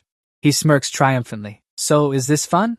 It opens its mouth and bites down tightly on Steve's fist. He scoffs. Why does something without a decent face have this? He's furious. It's time to end this, you damn tree. Steve uses the primordial chi technique. Modem continues to speak. When he saw Steve still had his arm clamped tightly by the bloodsucker. Pure energy alone wasn't enough. Can you do more? Steve replied. Of course. He was in pain, and at that moment Zero's face appeared as if to regretfully grant Steve more power. I will not allow anyone to mock me. Steve was determined, pouring all his strength into a loud shout. Even if I have to die once more, True Human Fist! Steve used the True Human Fist technique to absorb all the energy from a cursed item and increase the skill. He reinforced the active skill, Fireball, Hellfire. He unleashed an extremely hot firepower that incinerated the target. Once the Hellfire was released, and this time it was the strongest. Elsewhere, outside the dungeon, Bellinora asked, What is the current situation inside the dungeon? Is that person dead or alive? Captain Nausea replied respectfully. Right now, we cannot know the truth of the matter. He entered there quite a while ago, but there is still no sign of movement. Bellinora sighed. Just as I thought. She continued walking over to the bloodsucker, which was at its limit. Now it's my turn to suppress it. Nausea immediately stopped her. You cannot do that. Bellinora, Nausea said earnestly. You should not act so recklessly. Just then, a group of people stepped out from inside the dungeon. Leading them was the one carrying the Lord on his back. Noah, Special Forces of the Yang Bao. Attack the group of strangers, Captain Nausea ordered. Don't shoot. Lower your bows, Jester exclaimed in shock, unable to believe his eyes. Captain Nausea, those people are the missing elves. Bellinora and Elena were both astonished. Elena looked very worried as well. She led them to a safe place. Captain Nausea trembled in fear. He's still alive, my Lord Noah. Seeing Renoir lying motionless on the ground, Elena ran towards Lord Renoir, shouting, Father! Captain Nausea wasn't sure. Elder, perhaps that person. Nausea continued. He really succeeded. Lord Renoir weakly looked at the two of them. Elena's mother. Bellinora and Elena couldn't hold back their tears. They said emotionally, Everyone is safe. I'm relieved. Just then, the person carrying Lord Renoir out of the dungeon panicked and reported to Captain Nausea. I know this is beyond the limit, but please dispatch a special forces team into the dungeon. Captain Nausea asked back uncertainly. What? He continued to explain. That stranger was in there alone and saved us, and also saved Lord Renoir. He knelt down and urgently begged. Captain, please save our benefactor. We also took the return scroll from him. But no matter how strong he is, an ordinary person like that cannot survive getting out. I beg you, please save that person. Just then, a loud noise came from the dungeon entrance. Everyone's attention focused on that direction. One of them shouted, What? The dungeon? Lady Bellinora panicked. Nausea, my child, we must save him. Without a moment's thought, Captain Nausea ordered, Jester, Ida, we're going in immediately. At the same time, Steve, a body is being treated in the safe dungeon. Stepping out, he calmly asks Modem, Is my left hand healed yet? Steve nonchalantly says, Why does it take so long, Modem? Helpless with him, you made your hand end up like this. What injury takes so long to heal? Captain Nausea is the first to notice the situation. His human side has returned. Steve, not understanding what's happening, innocently blurts out, Ah. The rescued people, seeing him return safely, jump for joy. He is our benefactor. The blood curse has been broken. The man who saved us. The blood curse has been destroyed. Everyone is safe. The people cheer. They shout, We are free! At this moment, Banstock says to Zero, the third prince of King Benezia, that it's been a long time since you've been near the northern border. Leave as soon as the soldiers arrive. But Zero objects to Banstock's advice. Wait a moment, Banstock. I want you to stay here, to do a little work. Banstock looks very surprised, mixed with a bit of confusion. He replies to the third prince with a short answer. Yes, Zero. Zero hands Banstock a letter. It looks very serious. Look at this letter. After the letter reaches his hands, Banstock, while curiously opening the letter to read. Zero says to him, "It's a new dungeon. A spy was sent to the kingdom. Gunyan happened to find it and sent the letter to me." Hearing this, Banstock still seems not to have fully grasped Zero's affairs. He hesitantly asks back, "So what you want me to do is, Zero?" As if waiting for that, Banstock replied with a serious expression, "Select a few people from your team. Take your special forces and retrieve this holy relic immediately. Basically, this dungeon is located on Gunyan territory. It's very likely to cause national conflicts. So be extremely cautious and don't get caught." Banstock understood what Zero meant. To convey the message, he replied, "I understand." With the aura of a prince, he mounted his horse and told Banstock, "I'll head to the northern border first. Meet me there when you're done." Banstock bowed his head to accept the prince's order. "Yes, my lord." Scene change. Steve and Elena were walking together in the forest. No one said a word to anyone. The atmosphere felt a bit suffocating. To break that awkward silence, he spoke up first. "Hey, you know I'm not being discriminatory, but wouldn't it be dangerous to enter a human village looking like that? Your ears and the markings on your face." Elena seemed a bit flustered, but quickly replied, "Don't worry, as long as I have this mark. To others, I'll just seem like an ordinary person, even if it's meaningless. To those who already know my identity." Steve heard that. Many questions popped into his head. "It's some kind of elf secret technique, huh? Well, anyway, I shouldn't be too surprised. He could even predict the dungeon's layout and steps." Those thoughts suddenly flashed through his mind, making Steve remember the words Renoir had explained about the secrets of the elves. Some elves are very sensitive to energy sources, just like our Renoir family. They can see the flow of energy.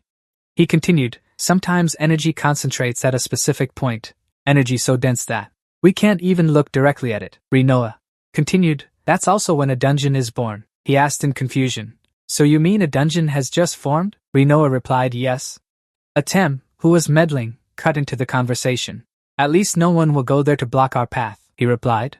"It won't be long. We must destroy it quickly, before others find out about this." At this moment, he was pulled back to reality by Elena. "Steve, when are we going?" "I'll go with you." After hearing Elena's question, Steve replied with a mix of confusion and a hint of surprise. "Huh." Then a thought crossed his mind. "She's so outdated, actually going to repay the villagers' debts." Steve put on an arrogant expression, feeling a bit annoyed. Modem seemed to want to help him ease his troubles, so he said, "I mean, an elf's abilities are quite useful. The combat skills of Elena had already been considered by Steve. Perhaps it's because she's used to long-range combat, but she's quite amazing. She has the agility of an elf, excellent archery skills, and can even predict dungeons." Elena interrupted at this moment. He questioned her thoughts with a rather cautious attitude. "What's in this direction, Steve?" She replied, "There's a small village ahead of us. We'll head there and rest before traveling for about another week." As soon as he finished speaking, the village appeared before their eyes. It looked magnificent, not quite like a small village. He said to Elena, "I think I see it. Stay behind me. Even though you look human, they'll still pay attention to your actions again." Modem chimed into the conversation, asking a question that made Steve freeze up stiffly. "Aren't you too confident? Have you forgotten your reward?" He replied, "Huh, do you really think that picture is me? I'm not wearing that outfit anymore." His answer left Modem in doubt. "It seems I don't understand humans well yet." At the village gate, the two were stopped by the gate guards, who asked harshly, "What's your name?" Steve replied, "Brand Gosling." Hearing that answer, Elena couldn't hide her curiosity about Steve. Soon, the guard asked about Elena. "And this is the woman with you. What's her name?" Elena suddenly felt a bit nervous. Elena Gray." The guard looked a bit confused but quickly replied, "Huh, don't lose your pass." He handed the pass to Steve and didn't forget to say, "Have a good day." After passing through the gate, the two entered the village. He seemed very pleased with her answer from earlier and didn't forget to compliment Elena. Not bad, contrary to his triumphant expression. Elena asked him with a hint of worry. "Atelier, I have a question," Steve replied. "Huh, what is it?" "Just waiting for the chance." Elena asked him why he had lied about his name. Her question caught him completely off guard. Still sharp as ever, Modem. "You just realized that now, you idiot? You never told her you were wanted." Hearing Modem's words, his attitude did a 180-degree turn. "Damn it, I totally forgot," Steve said. "Well, let's go inside. I'll tell you everything." Inside a tavern, after Steve finished recounting the whole story from start to finish, Elena was furious and shouted, "You liar!" Steve quickly replied, "No, that's not what I meant." Then the two fell into a silence, with neither saying a word to the other. In stark contrast to the lively atmosphere inside the tavern, Steve sighed in dismay. Your voice is a bit louder than it was in the forest, Elena admitted. A little, he continued. You should get used to this. Maybe so, he said, then pushed a glass of beer toward Elena. I'll be like this for a while, so give it a try. Elena didn't pay attention to his words, focusing more on the beer glass. Curiosity urged her on. Go on, take a sip. So Elena picked up the glass and chugged it down deliciously. But she quickly paid the price for this action. She immediately spat out the beer. The aftertaste is awful, like it's burning my throat.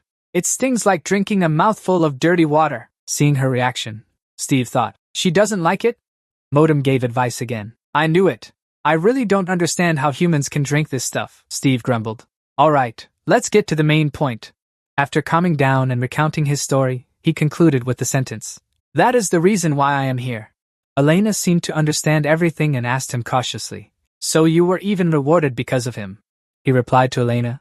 I think so. That was for personal reasons. So you can return to the forest if you don't want to help.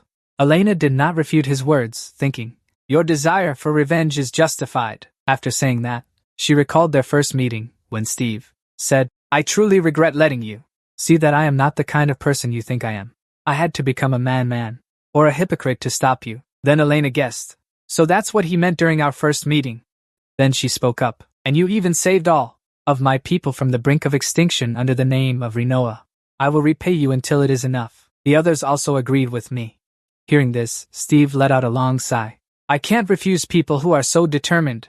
Before finishing her thoughts, Elena continued, but revenge against the king is no small matter, whether you can do it or not.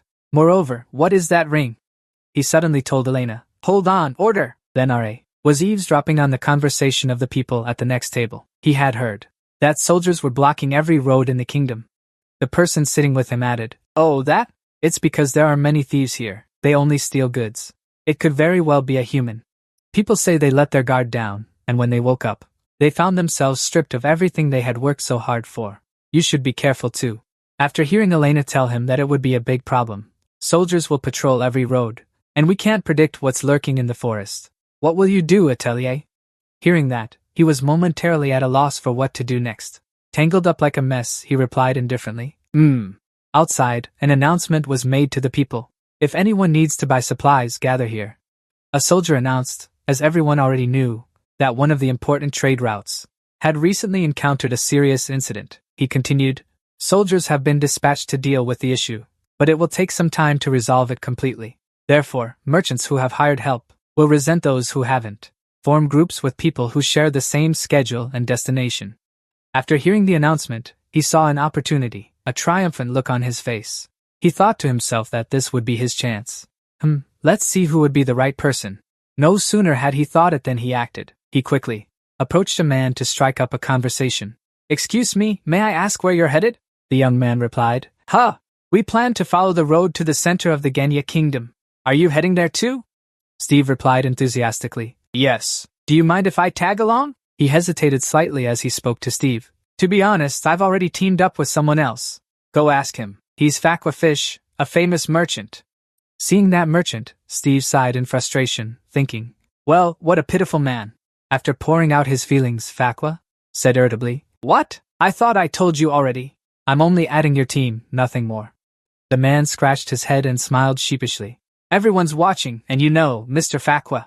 Fakwa asked, You're an adventurer? Steve replied, Yes, at least. After a moment of thought, Fakwa agreed and turned to walk ahead. I assume you can take care of yourself. Don't lag behind. Then the man gave a thumbs up, signaling everything was fine, and said, Let's go. Ride in my carriage with me. Steve thought to himself, This is easier than I expected. They set off early, sunlight shining through the lush green forest. Along the way, the man struck up a conversation. You said you're an adventurer. What exactly do you do? If you don't mind me asking, since I'm hitching a ride. Steve answered sincerely, We explore dungeons. We make a living by trading the rare items found in dungeons. Hearing this, the man smiled. Ah, I see. No wonder you wanted to help. I also wanted to become an adventurer. Then the man scratched his head and told his story. But I took an arrow to the knee from a goblin when I was young. So Steve replied, Goblins are terrifying when they travel in groups. Elena looked around warily. Earlier, Steve had instructed Elena. Between the two of us, you are the one who can detect danger the fastest. I guess that something happened on the very first day. But could you pay attention? To see if there's anything unusual? She nodded in agreement. Of course, just leave it to me until evening. By the campfire, the aroma of grilled meat wafted all around. Steve and Elena sat beside the fire, while the others in the group split up to rest nearby, some warming themselves, others preparing their weapons. Elena spoke up. See? Nothing unusual so far, Steve replied. Yeah, hope everything stays smooth like this. No sooner had he finished than one of the group members collapsed, startling the two of them. Steve panicked. What the? He smelled something and his body began to sway. What's going on?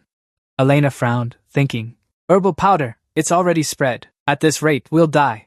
She immediately leaped up high, escaping the area affected by the powder, landing on a tree. From above, she spotted a group approaching and thought, could they be assassins? One of the strangers cursed. Damn it! Why do they have so many mercenaries?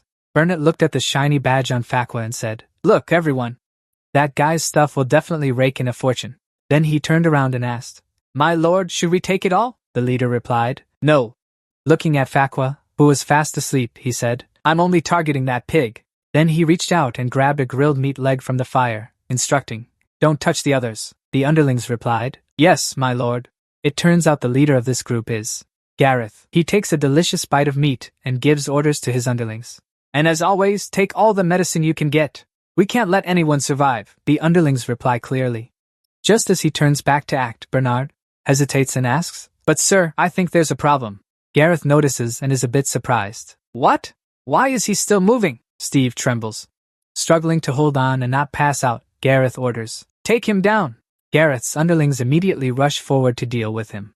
Steve trembles, gritting his teeth in resentment. Not only does he raise his hand to block the first guy's attack, he dodges slightly and says, Using magic to steal, and even daring to harm people? Right after, Steve lands a punch to his face. Seeing the first guy get punched and fly to the side, Bernard swings his fist and charges from behind. His eyes sharpen coldly. Alright, let's see. He spins and punches Bernard straight in the face, shouting, How dare you fight back against me? The punch makes Bernard spit blood from his nose and pass out on the spot. After taking down the first two, Steve pants heavily and asks, Is that all? Seeing the first two get taken down, the ones behind are stunned and terrified. One stammers, What? The spell is still working? That's Steve's passive skill. The passive skill, Anti-Magic Level 1. The effects of all harmful spells on the user are reduced. Status reduction effect, 20%. He gasped tiredly, saying to Modem, Not bad at all. This is one of the new skills I acquired from the Bloodwood. This is what I got after upgrading the SAO.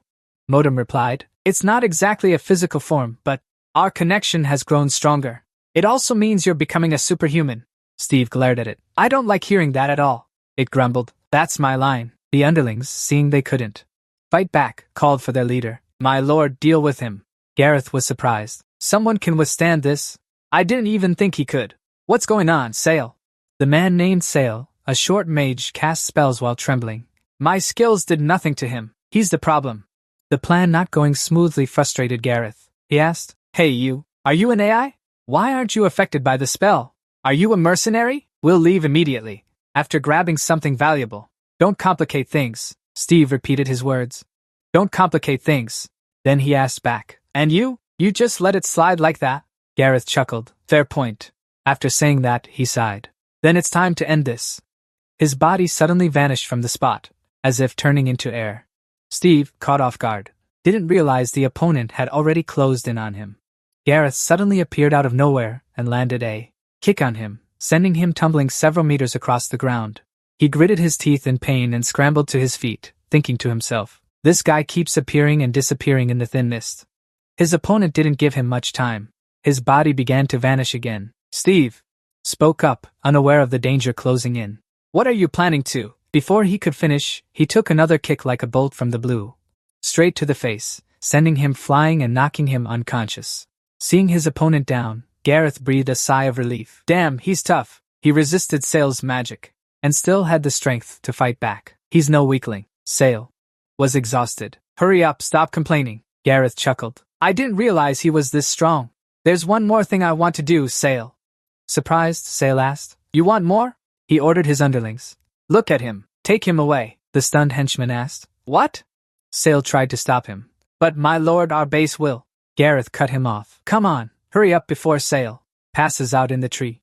Elena had witnessed everything. She whispered in worry. He really did disappear for a moment. She stared intently at Gareth, who was laughing and talking below. Elena wondered silently if he was just an ordinary thief. And I don't understand why he mentioned the atelier. Steve argued helplessly. So what am I supposed to do with someone who suddenly vanishes? At that moment, I was no better than a punching bag. And I couldn't do much when someone suddenly, tongue casually recounted. Modem sighed and complained. I don't think you understand what it means to fight me. Steve was annoyed. Why don't you actually show up and fight, instead of standing there and talking? A cup of hot water was placed on the table, and someone asked, What are you muttering about? Steve snapped. Hey, don't let your guard down just because you're in the tent. The other replied. Oh my, aren't you worrying too much? A hand reached out. Sorry, but that's not what I wanted to hear. Let me introduce myself. He extended his hand in goodwill. My name is Gareth. Join my team. Gareth seriously introduced himself. Let me introduce myself. My name is Gareth. I am a patriot, and I truly love this kingdom. I am a wicked leader serving the people. Steve thought to himself in annoyance. A patriot of a ridiculous country like Venezia. Why are you so indifferent? He replied coldly. And I'm Brian. Gareth kept his inviting posture and laughed loudly. See, the more I talk, the more disinterested you act. Let me get straight to the point. He sincerely invited. Join my team. His underlings shouted loudly. Lord Steve, do you think I'm an idiot? Why would I join a gang of bad guys? Want to become a thief king or something? Gareth frowned in displeasure and corrected. Watch your mouth. We are a public outlaw group. We won't rob all the merchants. We only rob those who are dishonest and return the goods to the people. Steve still wouldn't budge. Stealing is still stealing. Bernard stepped forward and asked, Do we really need to recruit him even if he doesn't want to? No, Lord Gareth replied. Of course not. My intuition is never wrong. Then he gave an example. Bernard, you were a beggar. We picked you up off the street. Now you've become an excellent agent. Bernard, the masked henchman, was a bit uneasy about his leader's choice of words. What do you mean by beggar, sir? Gareth looked at Sale, the short mage who always wears a hood and our shy Sale. You taught yourself magic, and now you've become a skilled mage. His boss slammed the table, asking who was responsible for that. His underling replied, It was you, my lord. Gareth laughed joyfully. Yes, I'm the one who found the middle gem. Before he could finish, an arrow grazed past his ear. He felt a sharp pain in his earlobe, and blood began to trickle out. Startled, he suddenly panicked. Some underlings in the camp shouted, 2 arrows! They flew past and extinguished the torches in the camp. One underling yelled, My lord, we're under ambush! A voice from the darkness commented, Security is too lax. Are you planning to raid places like this? Gareth's group panicked, all speaking at once. Someone from the same side replied, I don't know, each arrow was fired from within the darkness. Steve smiled and praised her, just as Elena sensed something was wrong. Gareth stood up anxiously and ordered, Check the wound first. Then he heard the sound of a chair falling. Steve had taken this chance to slip away. He turned his head. You have backup? Up in the tree? Elena guided the way. This way, Gosling. As she jumped down from the tree, Steve asked, There were a lot of soldiers there. Did you take care of them? Elena replied, I've already handled them. Running past the group of unconscious people, she said, They won't be able to move for a while. Steve looked at them and thought, Poor bastards. The two ran for a while, thinking they had shaken off that group, but unexpectedly, Gareth had been following closely behind all along and shouted, Hey! He was panting heavily from exhaustion. You guys are too fast. Steve sighed. Hey, you should have left us far behind by now. Elena also wondered. We took the fastest route here. How did he get here? She was also out of breath. Gareth said, If I can't convince you, then I can't just let you go like this. You know what will happen, right? Steve got angry at this stubborn leader. Don't be so determined. Enough is enough. As soon as he finished speaking, the leader named Gareth made a move. He lunged forward, charging straight at Steve and Elena, startling them both and forcing them into an immediate fight. Steve swung his fist, Elena swung.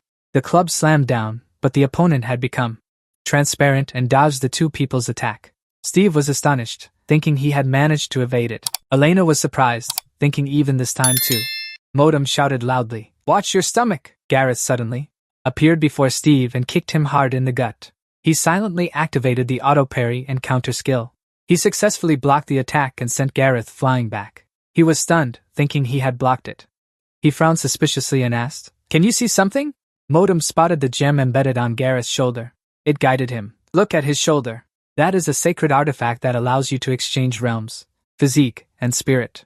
That's why he's so hazy and blurry. Steve recalled the scene of Gareth vanishing into thin air and whispered, asking, "What the hell is exchanging realms of physique and spirit, Modem?" He said seriously, "It's very hard for the naked eye to keep up with him, so follow my instructions now." When Gareth was about to disappear again to attack Sale, and his gang of underlings appeared. "We found you, my lord!" When Steve was still warily looking around, Modem's voice rang out, "Right. A punch appeared right where you were standing originally, but you managed to step back a bit thanks to activating the skill. Wind burst." Modem continued, "His side is open." Immediately, Steve counterattacked and landed a hook punch on Gareth's right ribcage. Hit with a painful blow, Gareth gritted his teeth and groaned. Steve shouted, "Elena!" She instantly launched 3 shurikens. Gareth had to use his vanishing into air skill to dodge the shurikens. Standing outside watching the battle, Sale was stunned, thinking, how can he see the attacks of the Great One? To be more precise, at this moment, Gareth was desperately launching surprise attacks. But his kick was blocked by Steve. Sale whispered in astonishment, "Can any ordinary person see this?" Sale even noticed Steve counterattacking, raising his hand to throw an uppercut aimed directly at Gareth's chin. Luckily, Gareth dodged at the last second. Seeing this, Sale grew worried for his leader and his movements, which were improving with each strike. Thinking this, Sale raised his hand, preparing to cast a spell. He thought, "I wonder if the Great One can. I must help him." Suddenly, a stone was thrown from afar. The stone accurately hit the small mage's face. The nearby henchman shouted, "Sale!" Then Elena juggled another stone in her hand, threatening, "I won't let you interfere between them." Sale had already fallen. Seeing this, the henchmen rushed toward Elena and made their own decision. "Let's attack and capture her." Unfazed, she immediately activated her wind gust skill, creating a strong wind to shift the enemy's center of gravity. A powerful gust surged from Elena's body and blasted toward the charging group. The wind was so strong that Gareth's henchmen could only struggle to stand firm, gritting their teeth. "She can use magic too? How?" Watching his henchmen being hindered by the wind, Gareth was slightly distracted, thinking about that group of people. Right then, Fa Qua appeared and shouted that they were the ones who had attacked the supply route. Steve thought happily, "Reinforcements are here." The merchant Fa Qua ordered the mercenary group to attack them. Because of the previous ambush, the mercenaries were holding a grudge. "You dare to ambush me? You better be ready, Steve." Steve's face darkened as he recalled the merchant Fa Qua's command. All of them watched the group of mercenaries who had once traveled with him charge forward to attack. He raised both hands to stop them. "Wait, I'm part of the group." Seeing that the opponent didn't stop but became even more frenzied, Steve cursed under his breath. "Damn it! How can these fools be so full of hatred?" He looked toward the furious merchant standing behind, thinking to himself, "It's getting dark, and it seemed that bastard Fa Qua was misunderstanding something. But if I run away like this, I'll be branded as an accomplice." Steve reached for his sword. "If things have to come to this, I have no other choice." He swung his sword, thinking, "This is just self-defense." From one side, a pained groan was heard. That person struggled to open their eyes and look around. It was Sale. Finally, he woke up. He rubbed the wound on his face. Panting, he asked, "What's going on?" Gareth asked worriedly, "Hey, are you okay, Sale?" Looking at the chaotic scene before him, the group of mercenaries were brawling with their people. He reported to the leader, "I don't understand why, but our position has been exposed by those we robbed this morning. They've brought reinforcements." He points to one warrior whose body is twice the size of a normal person, clad in armor and boots, knocking down his own teammates. "Especially that one over there. Most weapons can't do a thing to him. The only thing we haven't tried is magic." Gareth asks worriedly, "Do you think you can handle him, Sale?" Raising his hand to cast a spell, he replies, "I'll try." He begins using a skill, activating the level 3 slow skill. Reduces the target's movement speed by 30%. Level 7 failure depends on the target. Countless golden hands appear, pulling that giant warrior backward. But the opponent is only restrained for a moment. Then something shatters those magical hands. Seeing this, Sale exclaims in surprise, "He has a magic barrier!" Gareth feels uneasy. "They really came to take us down. I can't believe they have such expensive gear," he says, pulling out a dagger. "At least he's the only one wearing protective armor. Damn it, let me handle him myself." Gareth vanishes and sternly orders Sale, "Stay here and support the others." The small mage is stunned. "What? Wait, my lord!" The giant armored warrior is surprised when he feels something climb onto his shoulder. Gareth wraps his legs around his neck and quickly stabs the dagger. Down. The dagger strikes the metal helmet. The thick calluses on that warrior's face show no damage was dealt. Gareth gritted his teeth and cursed under his breath. Damn it, the guards only need one. Before he could strike again, the giant warrior had already raised both hands above his head, punching straight into Gareth's face and biceps. Then he brutally slammed him to the ground. The giant warrior swung his fist, ready to attack Gareth. Suddenly, he heard someone shout loudly, "Get down!" Steve appeared just in time and unleashed a magical flame at that giant warrior. Gareth was startled, his eyes wide. "What is this magic?" Scorched by the magical fire, the giant warrior roared, "So hot!" while Modem smirked smugly beside him. "Artificial armor blocks magic. Did you think you could fool me?" "Nonsense." Steve looked over. "It seems you're quite pleased." The magical fire finished off the giant warrior. He dropped to one knee, propping his massive blade against the ground.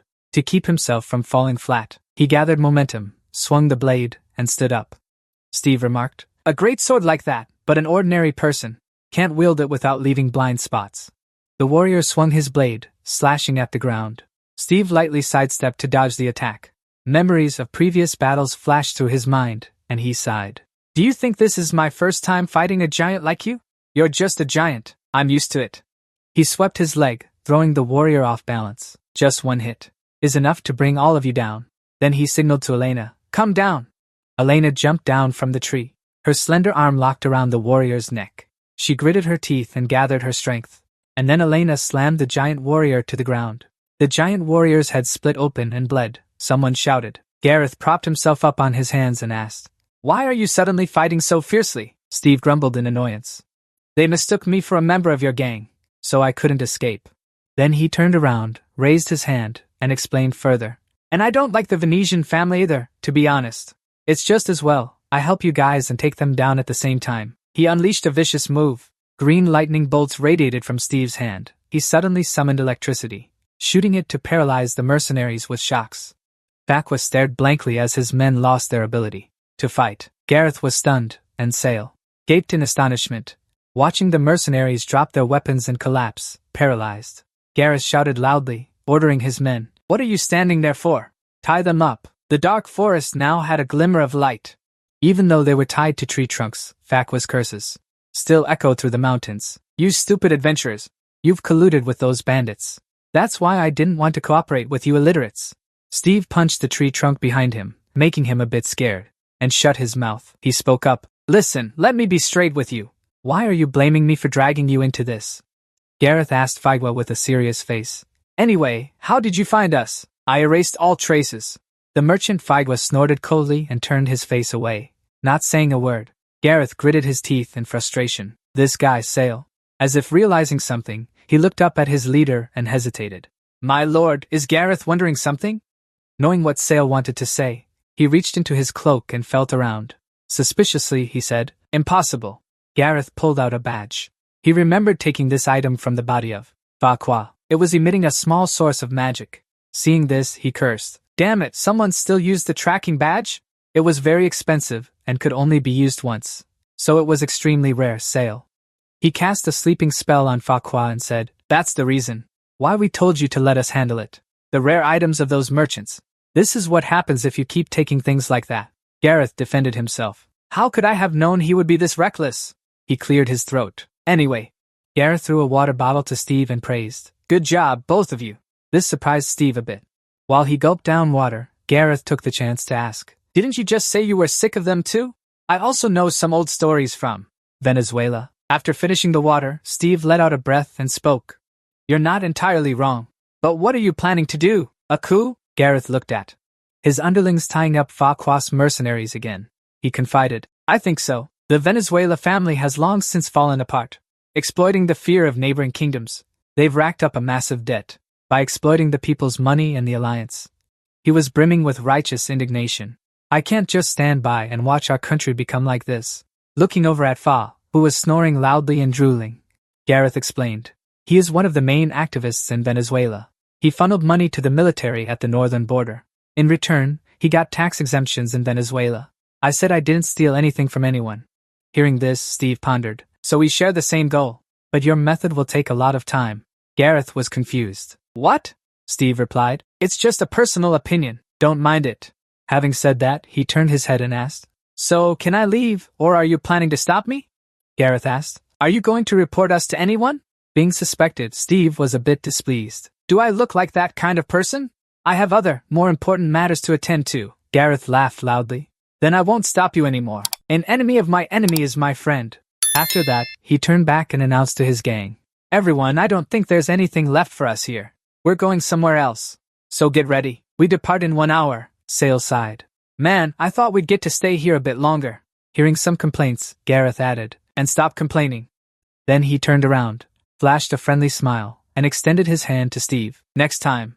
Brian looked at the hand in front of Steve, forcing a smile while thinking, He called me Brian. Honestly, I don't want to cooperate with him.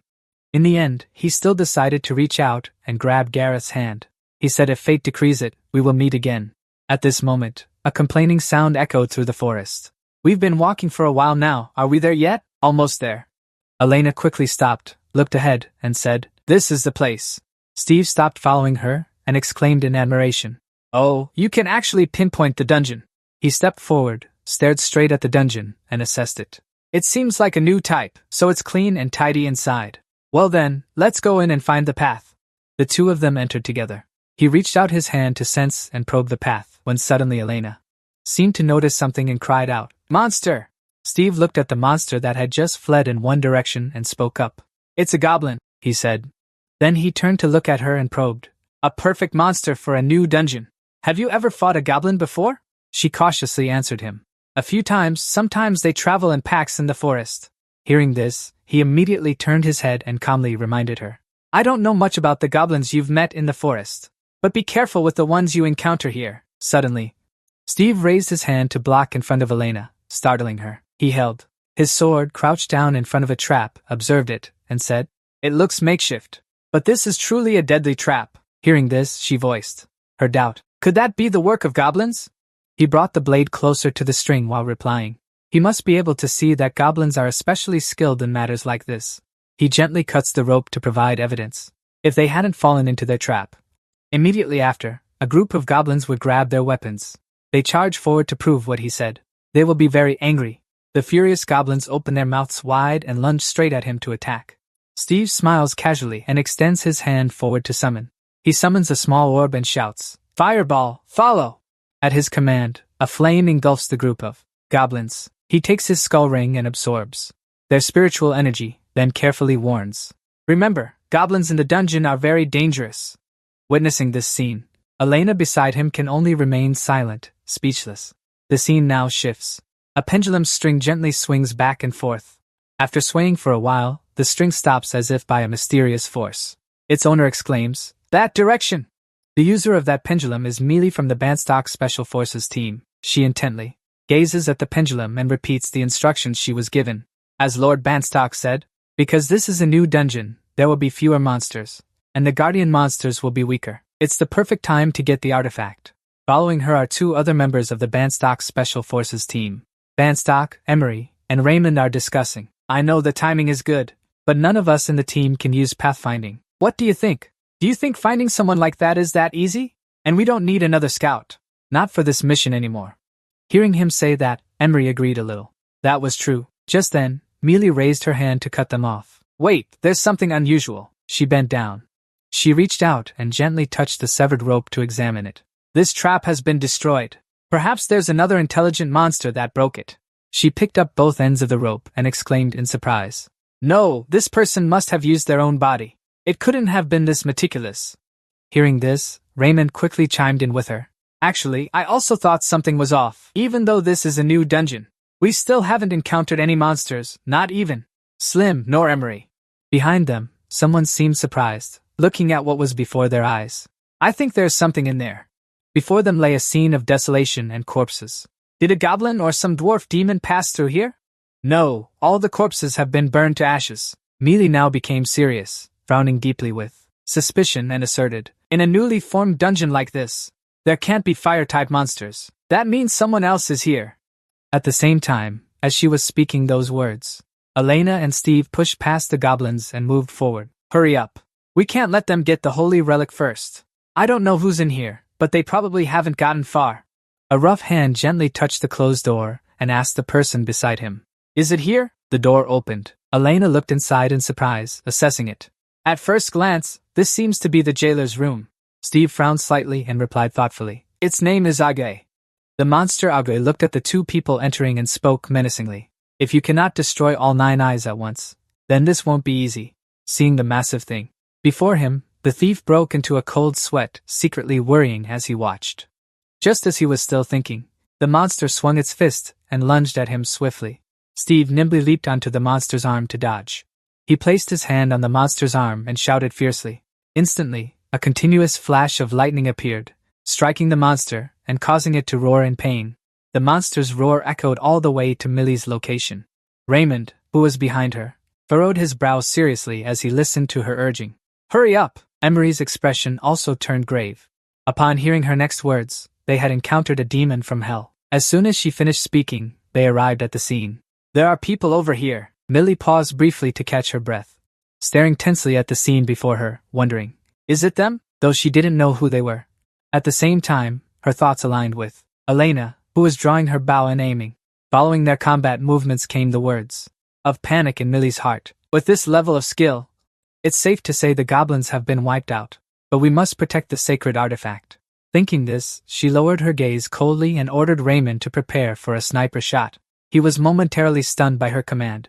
"Really?" But then he lowered his gear ready and asked for the target. Millie pointed at Steve and instructed him to track that man closely, and then we can handle the demon ourselves, and then. About the archery skill, ready to go, the system immediately appeared. Activate the piercing shot skill, level 4. Penetration power increases with the skill. Activate the support shooting skill, level 3. Increases accuracy for projectile skills.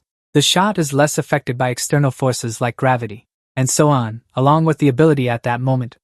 As he prepared to shoot the arrow, he hesitated a bit, thinking, "I don't know who you are," but, in the end, he still firmly aimed directly at Steve and shot, saying goodbye, and Steve, sensing the imminent danger, immediately leaned back behind, skillfully dodging the arrow. Seeing this, Raymond couldn't believe his eyes, exclaiming in shock, "He dodged it? How is that possible?" Also, because of this action of his, he was given by him a terrifying look. When the massive flame shot forward, Emery immediately jumped out, hugged him tightly, and shouted loudly, "Raymond!" After that hug, the two fell to the ground. Raymond panicked and asked him with concern, "Are you okay, Emery?" And at this moment Steve, after shooting out the flame, spoke with murderous intent, questioning, "Who are you?" He stepped in front of them, threatening terrifyingly, "You won't spout any nonsense. But how can I not recognize you as human?"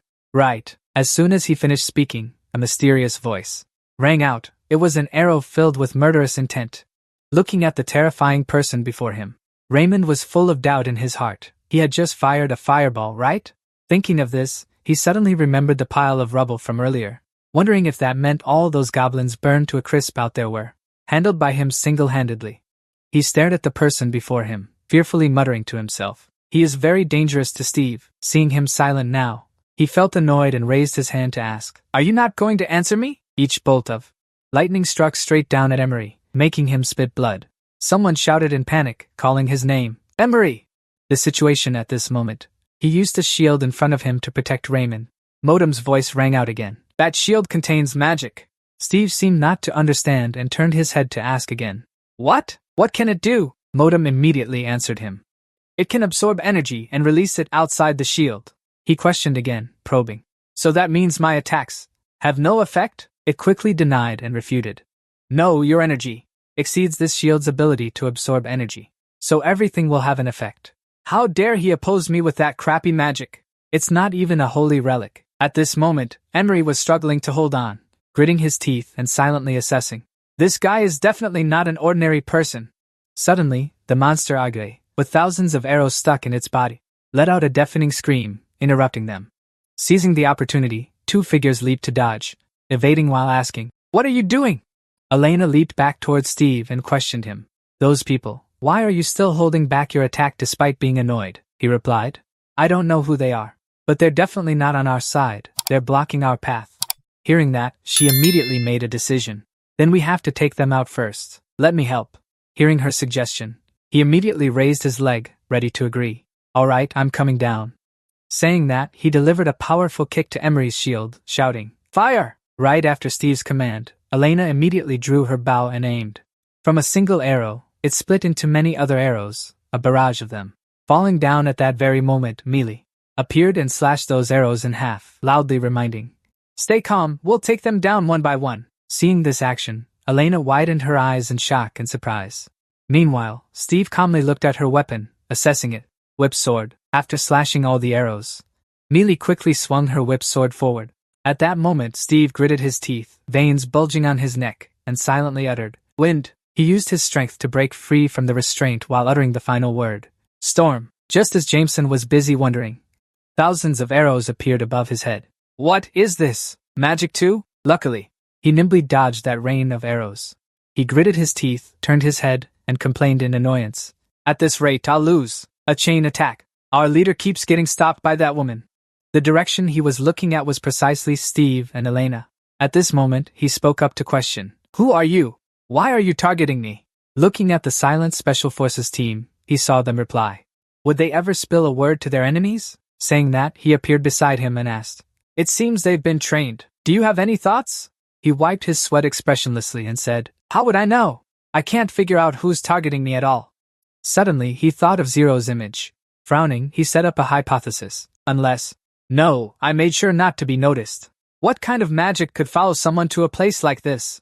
Either they're looking for holy relics or hunting loot from the Demon Gate. While he was still busy thinking, Melee immediately assigned a plan to the other two. "Change of plan, Raymond. Emery, you two handle that guy. I'll take care of the other girl." Raymond and Emery answered her in unison. "Got it." Suddenly, at that moment, a roaring sound from Agre echoed behind them. Elena turned her head to look at it and said, "Its power is recovering." Steve added another line, "It's enraged." Then a shout rang out, "Let's go!" At that moment, Melee used her strength to forcefully swing her sword. Elena reflexively quickly raised her bow to block the attack. With each strike she swung, she had to retreat until she was beneath the monster Agre. It immediately opened its mouth wide and began gathering power into its maw. Then it released that sphere of power down at her position. Steve, who was sword fighting with Emery, shouted worriedly, "Elena, if you want to focus on them." Emery deflected his sword away and yelled loudly, "Then you'll have to get through us first." Looking at the person blocking his path, Steve clicked his tongue softly. He quickly leaped backward to dodge the other's slash. He raised his ring forward, gathering power, and scolded in annoyance, "Why don't you mind your own business and solve your own problems?" Right after that, he unleashed his power toward Emery's shield, silently shouting, "Release!" The other tried to use his shield to block, silently signaling to the remaining person, "Hurry up, Raymond!" At that moment, Raymond behind him, with his strength, drew his bow. An arrow was shot out. It flew fiercely, grazing Steve's face and leaving a scratch. The windstorm is still in effect. He watched their coordination with great irritation. "He's already used to fighting, huh? These people are more troublesome than I thought." His eyes turned terrifying. He silently decided in his heart, "I have to take them down before helping Elena." On the other side, Elena, covered in wounds, was exhausted, breathing heavily as she looked at the person before her. The mini in front of her was also a bit battered and tired, breathing heavily as well, but suddenly, the next move of the huge creature caught Elena's attention. The monster Agre gathered power again, preparing to attack. She quickly used her skill, Gust. Immediately after, the two massive forces collided, creating a shocking explosion. Mini watched that power in awe, exclaiming in admiration, "The wind carries the rhythm of her flame attacks. Her attacks can likely be used for long-range combat." After the shockwave dissipated, she was still checking the situation. Elena appeared behind her to take a look. She powerfully delivered a strong kick to her side. She calmly spoke up to remind her, "Don't think I have no experience in close combat just because I have a mini bow and arrow." Blocking her kick, she slowly responded in kind.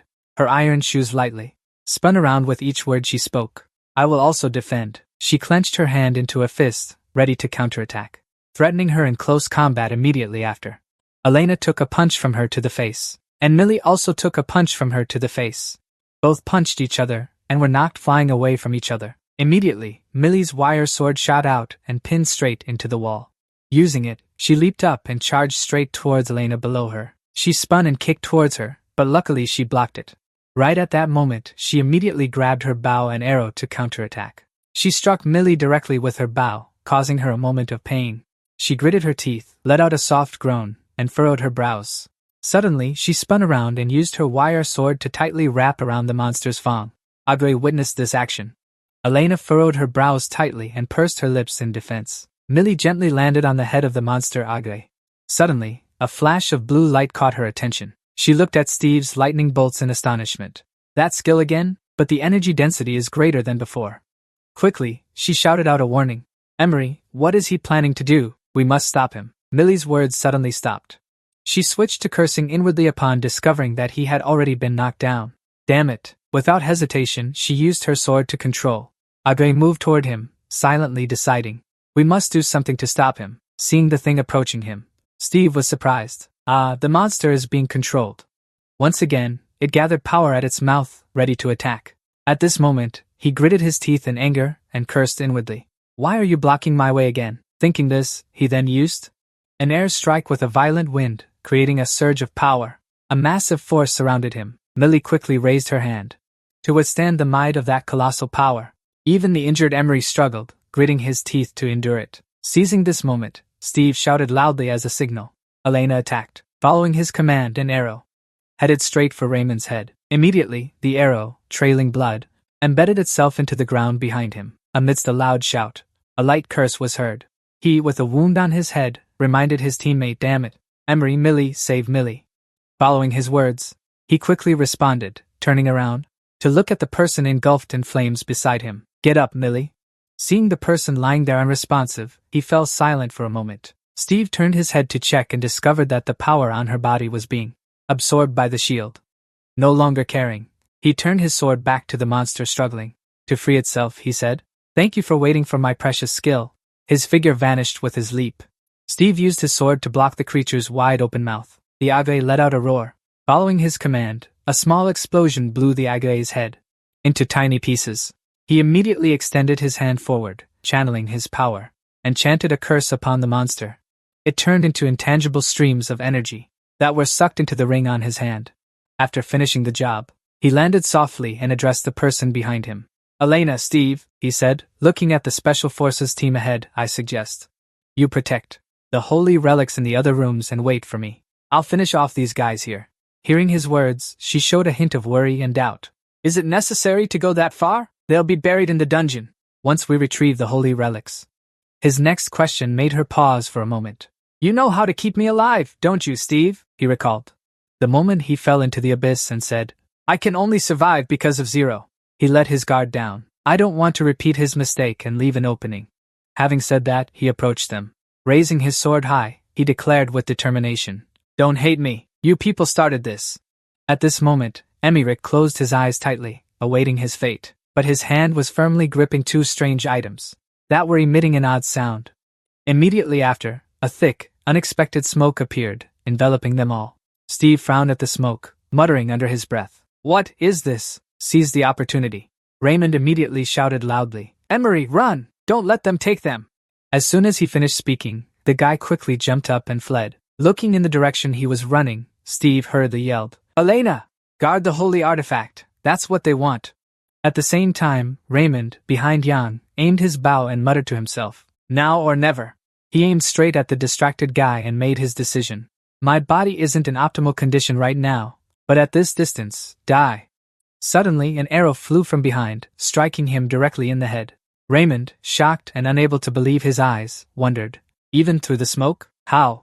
He looked at Elena, who had fired that arrow, and cursed his final words. Damn it! Seeing him spit blood, Steve quickly shouted, Elena, run! His mind was now full of calculations, thinking, would they dare sacrifice their own comrade just for their goal? As soon as he finished speaking, Elena lunged forward, quickly chasing after Emery. Her eyes were filled with determination as she muttered to herself, I will never let them get it. The system sound immediately rang out, activating the skill, Stride. Extend your stride while running to achieve higher speed. Thanks to that skill, she quickly dashed ahead, brushing past him. Witnessing this speed, he, shocked and startled, bit his lip tightly. Suddenly, Elena turned around and hurled two blades at Emery. Just as he raised his hand to block, Steve crouches low, dashing forward, shouting for him to grab the holy relic. He looks at the shimmering ring floating in front of him. He urges, We'll escape right after. Hearing his words, Emery slightly opens his eyes, glaring at him, cursing, You bastard! I won't let you! He forcefully reaches out his hand towards Steve with his will to stop him. Get past me that easily! Steve, blocked by him, is furious, as if his blood is about to boil. He turns his head back, shouting in frustration. Still at it? Isn't it enough for you to just give up now? He quickly turns around and casts magic.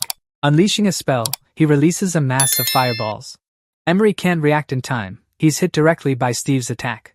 A huge blaze erupts, engulfing his entire body. Seizing the moment, Steve hurriedly runs away. The fire rages fiercely, as if about to burn Emery completely. He screams in agony. Ah, he mutters. Damn it, finally. Steve reaches Elena's location. At that moment, she turns her head, extending her hand to pull him up.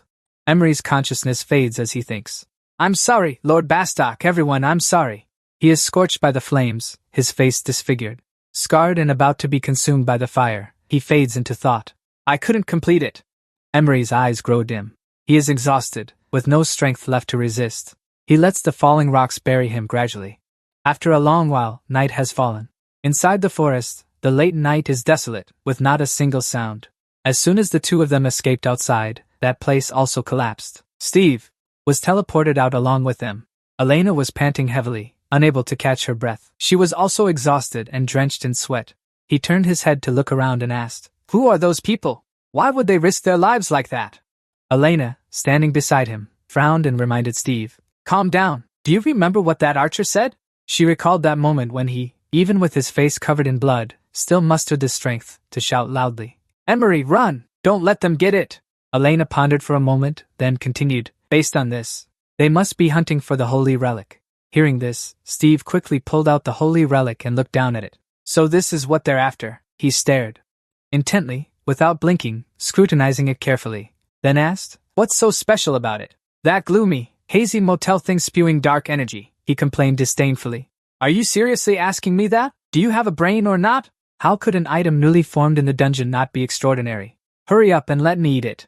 After hearing this, Steve pursed his lips and looked at the bracelet, hesitating and thinking for a long time. Right after that, Steve quickly put it on his own neck and arm. The motel immediately shifted from surprise to indignation. What are you doing? Steve lowered his head slightly, reminiscing. He remembered the things he had found earlier and softly said, It's not just that. All the holy relics we found up until now, I haven't been able to try using them because you absorbed them. The bracelet suddenly emitted massive beams of light and fluctuating energy continuously.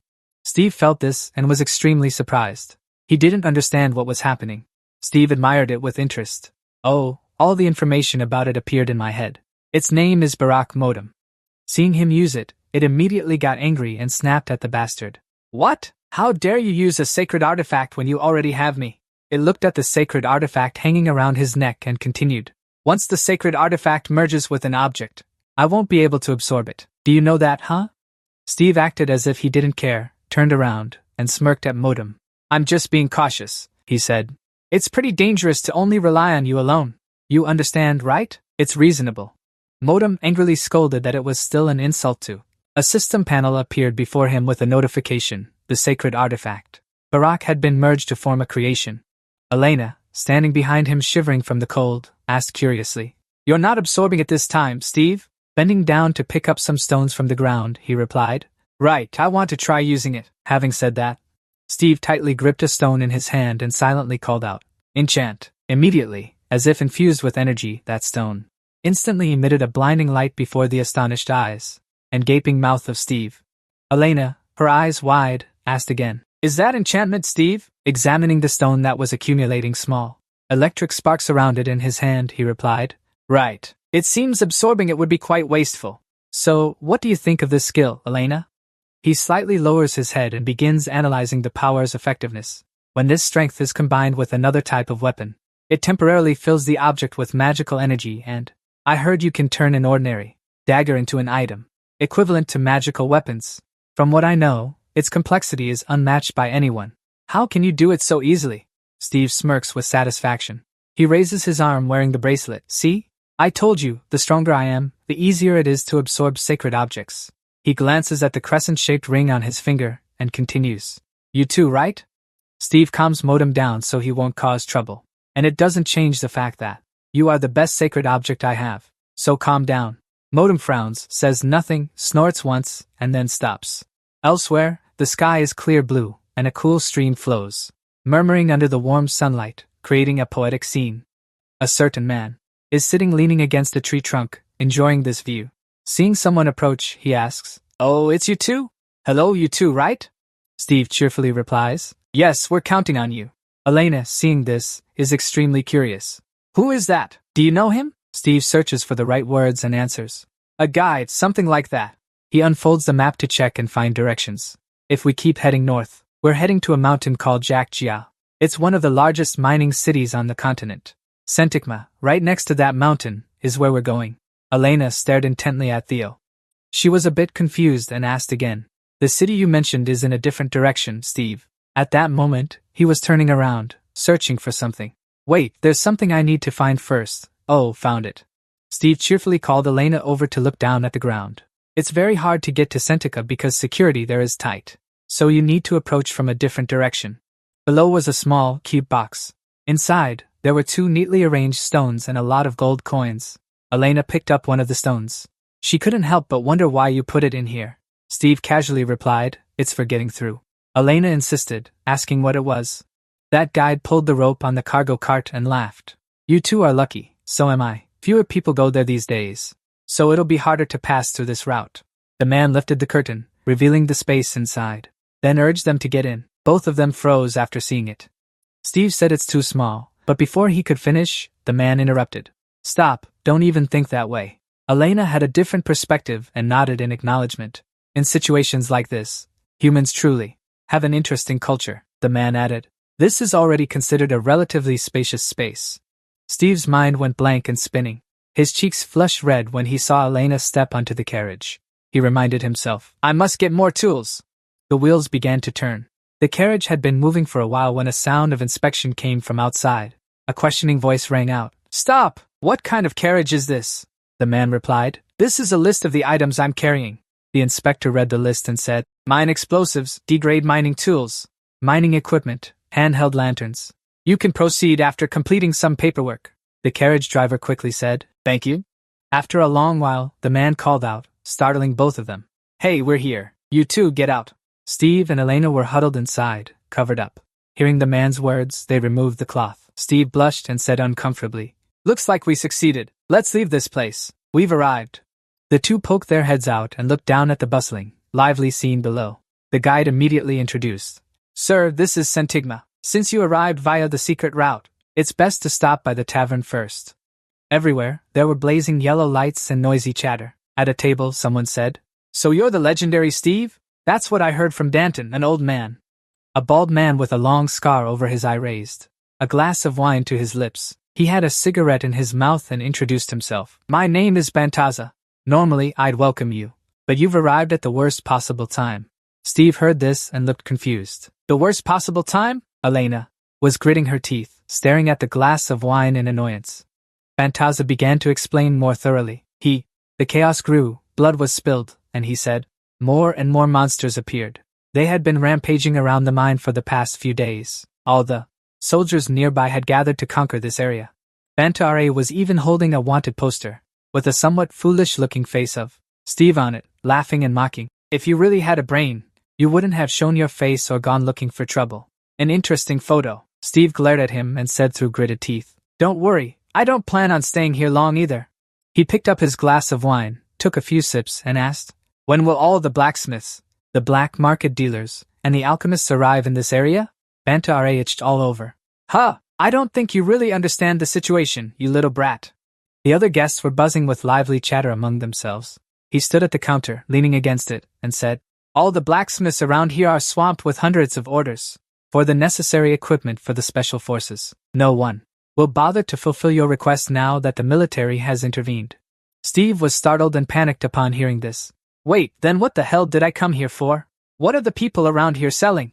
The old man replied, "Expensive explosives and mining equipment." Bantare sighed wearily, leaned his head on his hand, and said, "Hey, kid, of course the blacksmiths will still want to craft custom gear rather than that cheap, mass-produced military stuff. But in times like these, you have to do what you have to do.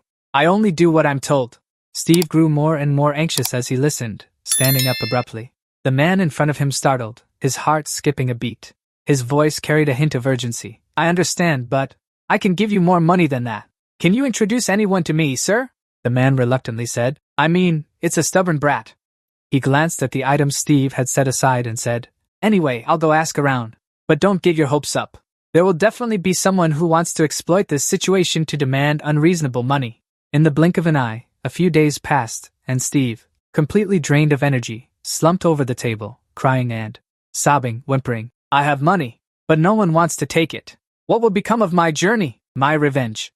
Suddenly, a voice asked, No news? Elena smiled as she walked toward him, showing off. Look, this outfit seems to fit well. Human clothes are so cumbersome. But anyway, thank you. Suddenly, a loud shout rang out. Hey, 8-Lie! I have news for you. He quickly lifted his head. Oh, finally. Two strangers, completely covered from head to toe, approached from somewhere, making Steve stare wide-eyed. The man reluctantly introduced. Even though they're swamped with work, two people still volunteered to help you. Buy them a drink later. A blacksmith and an alchemist. He opened his eyes wide in surprise, asking with some disbelief. A blacksmith and an alchemist? Seeing Steve's stunned look, one of them raised a hand, pulled down their hood, and asked, What's the matter? Haven't you ever seen a dwarf before? You humans always confuse blacksmiths with dwarves. He solemnly introduced himself and the girl. The one behind was smiling. Pleased to meet you. I'm Casper, an alchemist. This young lady here is the real blacksmith, Lottie Steve. He stood up to shake hands, still looking dazed. I'm Steve. Steve. Elena, standing nearby, chuckled softly. Casper also shook his hand and said, All right, Steve. I'm sure you already know by now. We're in a pretty terrible situation. A lot of craftsmen are working day and night, just to keep up with the massive number of orders. Plus, a lot of black market soldiers can't operate right now either. Steve stood firm, casting his gaze down at Bantara. He raised his thumb in a gesture of praise. Casper continued speaking. However, someone still has to do this to boost the economy, right? Casper asked sternly. First, tell us what you need. Then we can consider helping you. Steve immediately reached out and pulled out his long sword. Well, for now, could you take a look at this for me? This is a sword my friend made. Casper and Lottie saw it and were stunned, their eyes wide with surprise. Casper blurted out, Huh, a sword? Lottie said, I've never seen a sword like this before. They picked up the sword, turned it around, and then commented, This is no ordinary weapon. Steve sat with both hands clasped together, pondering carefully. Monster 2. The name of the sword. Lottie held it, gazing at the sword in her hand, sighing in admiration. This sword is made from very complex components, and it's still quite sturdy and durable. It can even use GA to create explosions. Whoever made this must be a veteran. Blacksmith. Recalling earlier, there were still a few bottles in the pouch. Green GA and a small piece of paper. Lottie. Though I'm not sure about the method to create GA. You said these materials are very hard to find. A voice cut in. Can I take a guess? Casper held the small piece of metal in his hand and asked, Why don't you try using gunpowder as a detonator for this weapon? He stared intently at that piece of paper and said, Not only does it have more explosive power than GA, but it's also easier to find and transport. The only issue is the cost. Steve held up a large money pouch. He confidently smirked and said, But don't worry. And one more thing, can you upgrade my armor? I want something made of leather. Casper was a bit surprised and said, Armor? I'm not sure it's feasible in this market. Then he leaned back and asked, What do you think, Lottie? She put her hands on her hips and replied, Fine, I can handle it. It's easier than making a saddle, but there's one condition. She raised a finger, smiled, and continued, You have to figure it out yourself. If you do, I'll make the armor for you, even if it takes all night. After hearing this, Steve was utterly despairing. He hung his head and lamented to the heavens. Where am I supposed to find that in this mining city of Bantara? The person cleaning across from him chuckled. Good question. There might be a few monsters around the mine, but most are stone monsters. Reminded of something, Steve blurts out. Steve lifts his head and quickly sits up, asking anxiously, What about that monster? The one you told me about yesterday that appeared near the mine. Is it made of stone? Bantara wipes a glass while recalling the large wounds of the previous victims and says, Based on the images of the miners who returned from there, they looked like they were clawed by a wild beast. Even when the wounds healed, it still looked disgusting. But I've never seen the monster with my own eyes, so it's hard to say. Seeing Steve's savage smile, that scary look makes him a bit uneasy, his hair standing on end. He asks, You're not planning to go after that monster, are you? It might not even have skin. Steve says recklessly. The only way to know is to skin it. Bantara continues to advise. But even The city guard couldn't stop it, that's why. They gathered an army from different places. Steve rests his chin on his hand and snickers. He says, don't worry, the main point of upgrading my tools is to ensure I survive. I won't do anything stupid. Besides, there's a dwarf. I'm sure you know the quality of the armor. Hearing this, Bantara finally calms down a bit. He says, well then, you should talk to him, Bantara says while glancing at the old man, drunk and sleeping soundly nearby. He says, he's a member of the Sentigma City Guard, and also a reliable source of information about the things happening around. He is an important link in the black market. Why don't you try asking him? He is the one who first told us about the monster. While sleeping, suddenly a loud voice rang out, waking that person from a sweet dream. Allow me to offer you a drink. The old man saw him carrying a large glass of beer and looked puzzled. What do you want, Steve? Get straight to the point. I want to know more about the monster in the mine. The old man sighed in frustration and asked again. What? His cheeks flushed red, showing a bit of anger and irritation as he spoke. I don't want to talk about that. It seems everyone only comes to me to ask about it, Steve. Looking at him seriously and seemingly sincere, he said, I'm not just asking for fun. Did you see the miners being attacked? His face instantly turned pale and gloomy. He gritted his teeth. He slammed his hand hard on the table, shouted in anger, momentarily stunning Steve. Yes, I saw. I just stood there uselessly, watching those unarmed people being torn apart by its claws, and I ran away like a coward, unable to fulfill my duty as a warrior. Are you satisfied now? Bantara said irritably, flying straight at his face, causing the old man to twist his head. Bantara said, I need you to live, you idiot. You are the most valuable source of information for us. The old man revealed more. It's a manticore, Steve. Hearing those words, he was so tense he broke out in a cold sweat. He imagined the creature with wings and a scorpion tail and asked back, a manticore? You mean those monsters commonly found in SA? Macadelt, what would a manticore be doing in the steep mountains? The old man said. He began recalling that horrifying scene and continued. While they were digging deep into the mine shaft, a massive wall suddenly collapsed. That huge wall injured many people. Then a manticore with sharp wings leaped at us. In the blink of an eye, the comrade in front of me was wounded, blood splattering everywhere. It was a bloody mess. The guard team couldn't even react. They were slaughtered instantly. It was a bizarre, massive creature, with a body like a wild animal, wings, and a venomous tail. Hearing this, Steve became extremely interested. He thought to himself, a manticore is a wild creature with giant wings, a falling tail, and the highly venomous tail of a scorpion. A perfect creature to harvest materials from. Sorry it. Thanks, here's a reward for your help. The old man leaned against the wall, bowed his head, and struggled to adjust his arm guard. He asked, are you planning to pursue it? He frowned, laughed, and scratched his head, saying, that's right, I need a monster right now. The old man sighed helplessly and then warned, all right, since I have nothing better to do for you thrill seekers, or reckless warriors, let me tell you this, it's completely encased in steel. He left a pouch of coins on the table, saying, you can keep the money. I didn't tell you about the monster so you could go get yourself killed. Steve was a bit flustered. He quickly waved his hand and said awkwardly, hey, it's fine, as he raised a finger, pointed at himself, and then smiled confidently, saying, I'm tougher than I look. Besides, I've never once thought about chasing a manticore. Suddenly, a streak of small, greenish lightning appeared on his finger. The old man didn't understand what he meant. The monster I'm talking about is as strong as a dragon. A young man like you is just all talk and show, Steve. Focusing, he snapped his fingers hard towards the front, causing the lightning bolt to spread out. Suddenly, a small iron pillar appeared in front of him, startling the two old men sitting there. They exclaimed, huh, what's that? The old man, realizing something, asked in astonishment, are you a mage? The other old man couldn't stop praising him. Wow, no wonder he's so confident, Steve. Humble, he blew the smoke from his finger, furrowed his brow, and replied, not exactly, but at least I can fully protect myself. Do you mind if I go now? The old man frowned, full of worry and unease, and said, then listen up. You'll need a path to sneak into the mine. Right. He made an offer. If you allow me, I'll take care of everything for you. Elsewhere, both his shoes and clothes were filthy and stinking, as if they had crawled out of a sewer. A soft voice muttered, this smell. Steve and Elena began walking, covering their noses and enduring it. He asked, is this the secret path he was talking about? A sewer? Elena said, at least. We've avoided the soldiers' patrols all over the city. Everything around was slimy, with piles of bones exposed. Skulls, Steve muttered subconsciously. The monster has been here. Steve saw this scene and sighed to himself. Oh my God! We've only just entered, and it's a complete mess. He reached out his hand and began using his animal instinct power.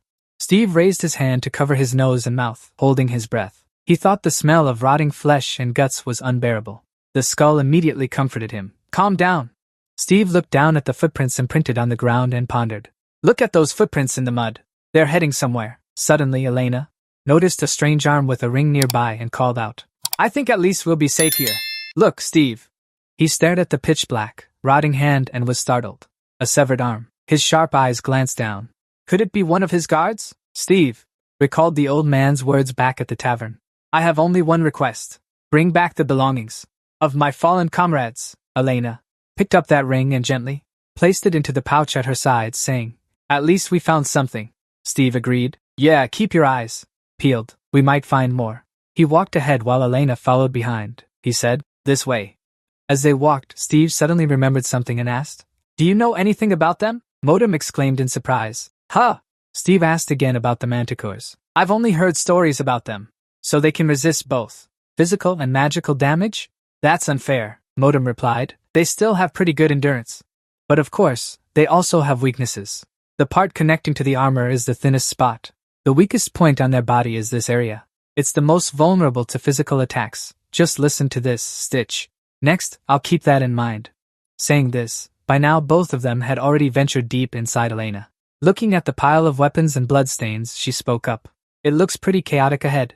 Steve asked, Do you think this was done by the manticores? Modem replied, Well, there aren't any monsters around here that could have done this. Hearing this, he stepped forward, picked up an item, observed it, and said, That's true, but why is that? Just as he finished speaking, suddenly, a loud scream rang out, startling both of them as they turned their heads to look back. Modem saw through the situation and immediately warned. It knows we're here. It's waiting for you to step into its territory. It's not as tough to deal with as a dragon, but it's still at a very high level. Most people wouldn't choose to face one of them. Hearing this, Steve let out a tired sigh and exclaimed, That's terrifying. Yet, despite knowing that, Elena didn't give up. She said, No need to be afraid. Even that 8-hour training session with my grandmother was scarier than this. As she spoke, she recalled that memory. Get up, Elena, it's only just begun. Steve made a puzzled face and asked, 8 hours of fear? Modem continued, What did that elf lady make her do?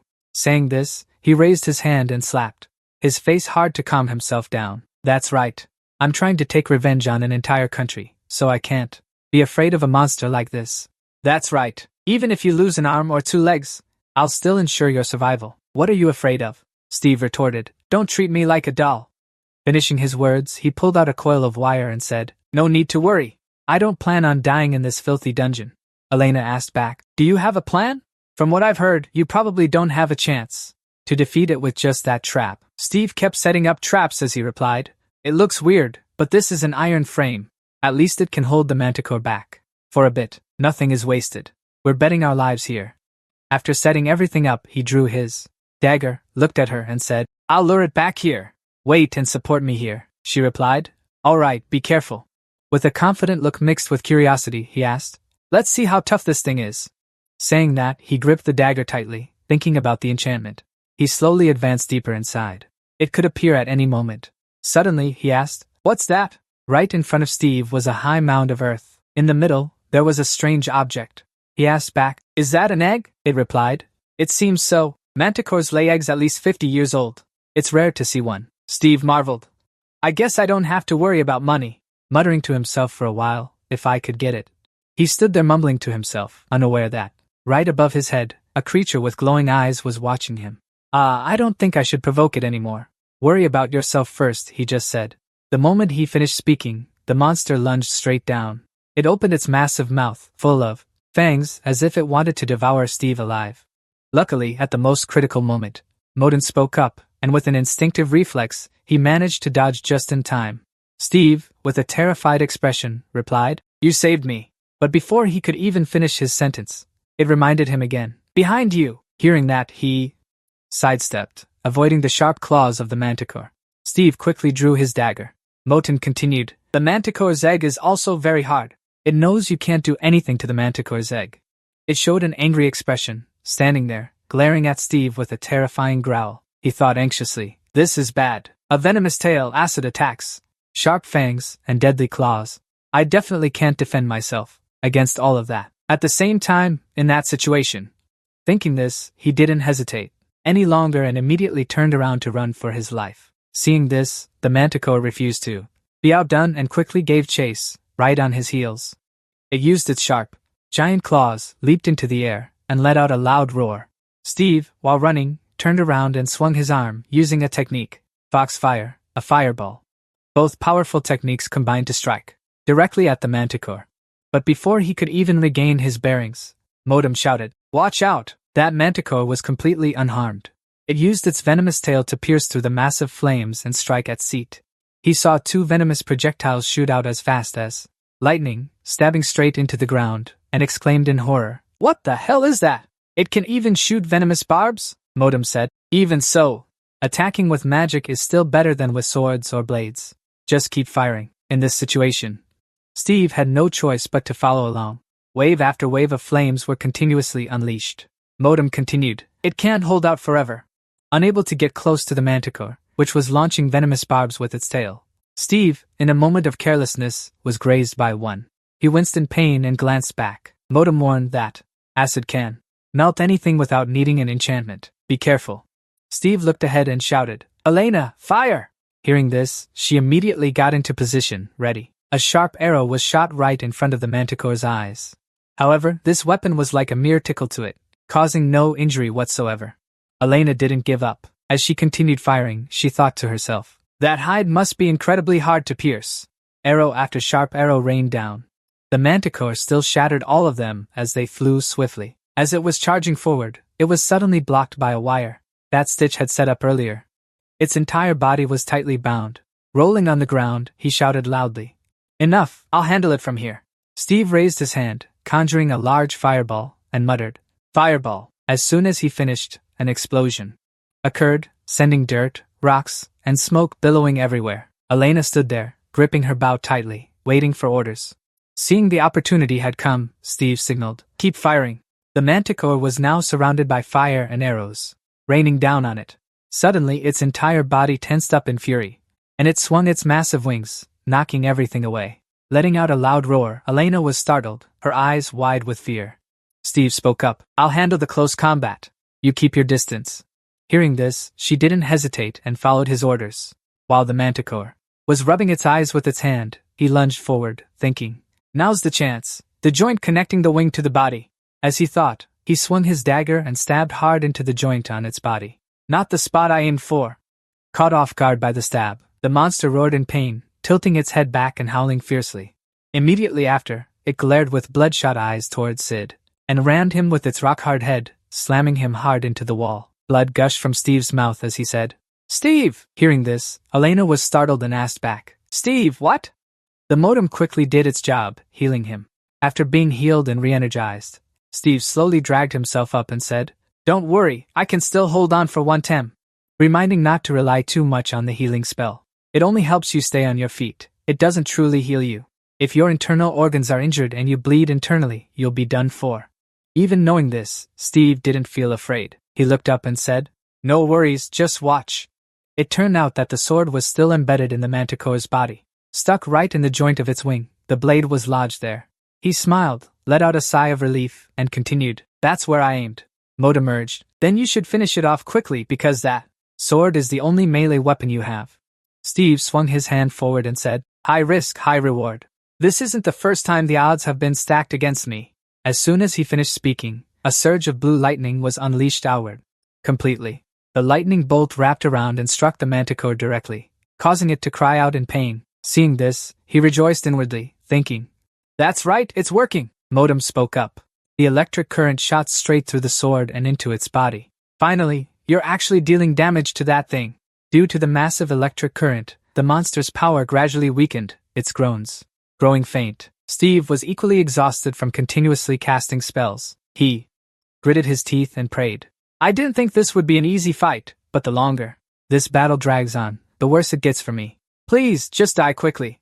Suddenly, the manticore's expression darkened. Then it threw its head back and let out a loud roar. From its tail, yellow, venomous spines were slowly emerging. The manticore fired the venomous spikes straight towards Steve and Elena. However, he and Modem quickly discovered that the two coordinated together seamlessly. and that explosion hadn't fully knocked them back yet. They immediately pushed back those poisonous arrows. Modem continued, "Acid is everywhere. Try again." He followed along, closing both eyes and clenching his fists tightly. As soon as he finished speaking, Manticore swung its massive claws and charged forward. Seeing this, Elena, standing from afar, drew her bow and aimed straight at the monster. It was still engrossed in targeting Steve, completely unaware. And just as it slammed its claws down hard, the arrow also shot forth. As before, this attack had no effect on it. However, it seemed to sense something. Turning its head to look at Elena, it shot its poisonous tail straight at her, but she was unaware. She didn't have many arrows left. If we don't end this battle soon then.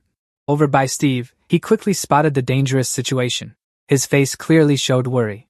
Without hesitation, he lunged his body forward to embrace Elena to one side just before that attack hit Steve. Looking at the ground that had been shattered into pieces, he angrily thought to himself, "Ugh, that tail is driving me crazy." After thinking, he said, "Elena, lie face down and cover for me." Hearing this, she replied, "All right." Steve looked at the manticore in front of him and cursed. "Damn it, it has already caused damage, this monster." Now it was still incredibly healthy, as if no battle had occurred. He wondered, "Why does it seem unaffected?" Modem appeared and said, "Trust me, that attack just now definitely had an effect. You just need to land one more good hit," he continued. "I wish I had brought my lens with me." Steve dodged the attack while speaking to that thing. "I could easily poke a hole through it." Modem reminded him, "Forget it. Focus on the situation right in front of you." Hearing that, Steve raised his hand, creating a massive surge of lightning, and thought to himself, "Let's see if you can withstand this attack too, you bastard." He shouted loudly as he struck the monster head-on with this blow. Maximum power. His face showed both fear and anxiety as he waited for a miracle to happen, but just like before, Manticore spread its huge wings and shattered all the lightning. Watching the scene, Steve was terrified, his eyes wide open as he blurted out, "How the hell is that monster still standing there?" It stood towering, staring straight ahead. Suddenly, its eyes grew hazy, and its massive body collapsed. It lost all its strength, lying sprawled on the ground, dust flying everywhere. Seizing the moment, Steve immediately leaped forward. "It's working. Now's my chance." He didn't notice that right behind him, Manticore's tail was also swinging toward him. Modem was startled and shouted loudly, "Steve, watch out for the tail." Luckily, at the most critical moment, Elena's arrow flew in and struck the monster's tail. She looked incredibly cool as she spoke. "I've got your back." Even Modem had to give praise. "Well done, elf, even though I know you can't hear me." Steve then pulled out from his person the spear he had picked up earlier and said, "Anything can be used as a weapon if you try hard enough." With that, he drove the spear straight into Manticore's wing. "Your wings are now mine." Saying this, he yanked its wings off, blood splattering everywhere. The monster, in agony, opened its foam-filled mouth and screamed. Steve, standing nearby, was stunned by the sound. His ears ringing, he covered them tightly, thinking, "Damn it!" Despite the pain he endured, his eyes slightly open. "I'm not done yet," he said. Steve threw a punch straight at the monster's head. That scene left both Modem and Elena stunned. Not stopping there, he continued using the fireball technique. He struck repeatedly while shouting, "Fireball!" Each blow he unleashed overwhelmed the manticore. Unable to fight back, it collapsed to the ground. Seizing the moment, Steve delivered a finishing blow, making the ground seem to crack apart. Only then did he stop the fireballs. His hands, face, and limbs were covered in blood, and the monster had been sent to meet its maker. Its body was pierced through, turning into charred meat. Due to overexertion, Steve's arm was also injured. He clutched his arm, trembling in pain. Elena immediately ran over and asked, "Steve, are you okay?" He replied, "Yeah, at least I'm still alive." She took out a red potion and said, "Apply this to the wound, then drink the rest." Hearing this, he did as told, applying it to the wound, then gulping down the rest. Modem appeared and praised. "NDT0, the ending was very impressive." Elena couldn't believe it and added, "I can't believe you took down that manticore yourself. I'm dizzy." Steve let out a sigh of relief and replied, "We won, right? It's really dead, isn't it?" She replied, Yeah, though it was hard to believe. He smiled and glanced over at her, saying, "Good, now let's strip it, and then we'll get out of." Before he could even finish his sentence, the tail of the manticore shot right in front of him, making him blurt out in confusion, "Huh!"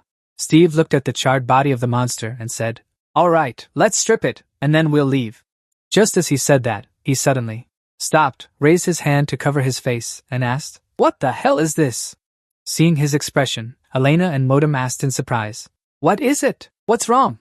he replied. Nothing, Steve. He continued walking toward the monster's body, poked his head inside to take a look around, and his face turned disappointed as he said, There's really nothing. Not a single corpse that it had devoured. Modem added, You're right. Let's see how many people it ate. It's hard to believe its stomach is completely empty, even though I thought about it over and over. I still feel something's off here. He recalled what had happened earlier and thought to himself. There were many traces of human remains in the dungeon, and its stomach is empty. All that's left is the egg. Just as he thought of this, Elena and Modem also suddenly remembered, their eyes wide open as they exclaimed, The egg? At that very moment, suddenly the tail of a manticore appeared and shot right in front of Steve. Taking advantage of his distraction, the venom seemed about to touch his pupil without being able to resist in time. Just at the most dangerous moment, Elena timely ran over and kicked straight towards the tail of the monster, causing its direction to be deflected. Steve simultaneously flew to one side. He slammed hard into the ground behind his head, bleeding profusely. With a worried gaze, he looked towards the girl and called out to Elena. At the same time, on Elena's side, she could hardly avoid danger as the monster turned its direction towards her. Its tail shot out and wrapped tightly around her neck, leaving her unable to move at all. She raised her hand trying to shake it off. However, her strength was limited, and the force tightened more and more, making it impossible for her to breathe, a pained expression on her face. Seeing Elena in danger, Steve struggled to run over, his hand clenched into a fist, thinking to himself, Detonate, aimed this summoning skill at the monster. Was stung with pain, thereby releasing Elena, who fell to the ground. The situation was becoming more and more difficult, making him extremely worried, thinking to himself, Damn it, I should have realized there were two of them here from the moment I saw the egg. Right in front of him at this moment was another manticore, with a fiercer appearance than the one just now. This one was the female, and it was larger than the male. Without hesitating much, it reared up and stomped its foot hard onto the ground, causing the ground to accordingly crack and rocks to fly up in all directions. It used its hard, sturdy head to ram forcefully towards Steve's body in an instant. Though in pain, he still endured it, sweat pouring out, a weak groan from the venomous wound of the manticore also accordingly oozed out with blood. Elena, with a worried and frightened expression, called out loudly. Sid comforted her and spoke up. It's dangerous, stay still, he thought to himself, looking at the manticore with its wings torn from the stories in the tavern. He wondered, Is this the one they talked about? Steve thought. He raised his hand, creating a glowing fireball, and thought to himself, This fireball attack will hit and engulf the manticore's body in flames. In pain, it knocked him back, and he fell to the ground. A voice spoke up. Get up. If you pass out, you'll be crushed. I told you, the recovery spell. It only helps you stand, not heal you. Its acid is too strong. You can't withstand it. Elena at this moment also ran over, standing in front of him, and said, Control yourself, he replied in a trembling voice. I'm fine, but it's too dangerous for you. He tried to remind her. Now we should retreat and find a way to. But just then, Elena noticed something. She directed her gaze to one side. Right beside her, the manticore's tail had struck, leaving her no time to react. The bow was also shattered by its attack, causing Elena to be flung to one side, crashing hard to the ground. Dust and debris flew up in a thick cloud. Steve sat on the ground, his body in pain. Blood still gushed out as he called out to Elena. The voice continued. At least use the acid-neutralizing potion. He took out the recovery bottle from earlier, drank the rest, and then asked, What happened to Elena? Elena was now lying still, motionless on the ground, not moving. The voice replied, She's not dead yet. But if you don't take down this creature soon. Before it could finish its sentence, he interrupted, grabbing the dagger. I know. Then everyone will die together. I truly have no other choice but to take it down. The manticore seemed to understand everything as well. Its eyes flashed with a glint of rage, and it growled. Right after, from its tail, a poisonous dart shot straight toward Steve without any hesitation. He didn't just stand there and take it either, raising his hand to use a skill. Wind energy deflected the poisonous dart backward. Modem spoke up. I'll lock onto its projectiles. Focus on attacking. Hearing that, Steve raised his enhanced sword. Using the charm skill, he charged straight toward the monster's tail, which was also lunging at him, thinking, no matter how big it is, it's still just a living being. That means its sensory organs are its weak point. Wind energy. As its tail struck down, Steve's entire body was pushed upward by the wind, dodging the dust that flew up in a thick cloud, blocking the monster's vision. It rubbed its eyes in irritation, and seeing that, he gripped the dagger tightly, aiming downward, wanting to take this chance to strike it. He moved like lightning, using the dagger to slash across its wings in one sweep, blood splattering everywhere, causing the monster to roar in agony.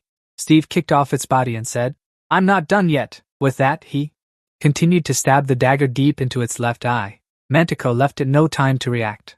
Suddenly, one of its remaining eyes glowed bright red. The monster turned and bit fiercely into Steve, delivering a fatal blow. Seeing this, Modem quickly used a skill to salvage the situation. The wounds on his body slowly began to heal. He smirked slightly, his face darkening with a clear, ominous intent. Manticore also sensed something was wrong.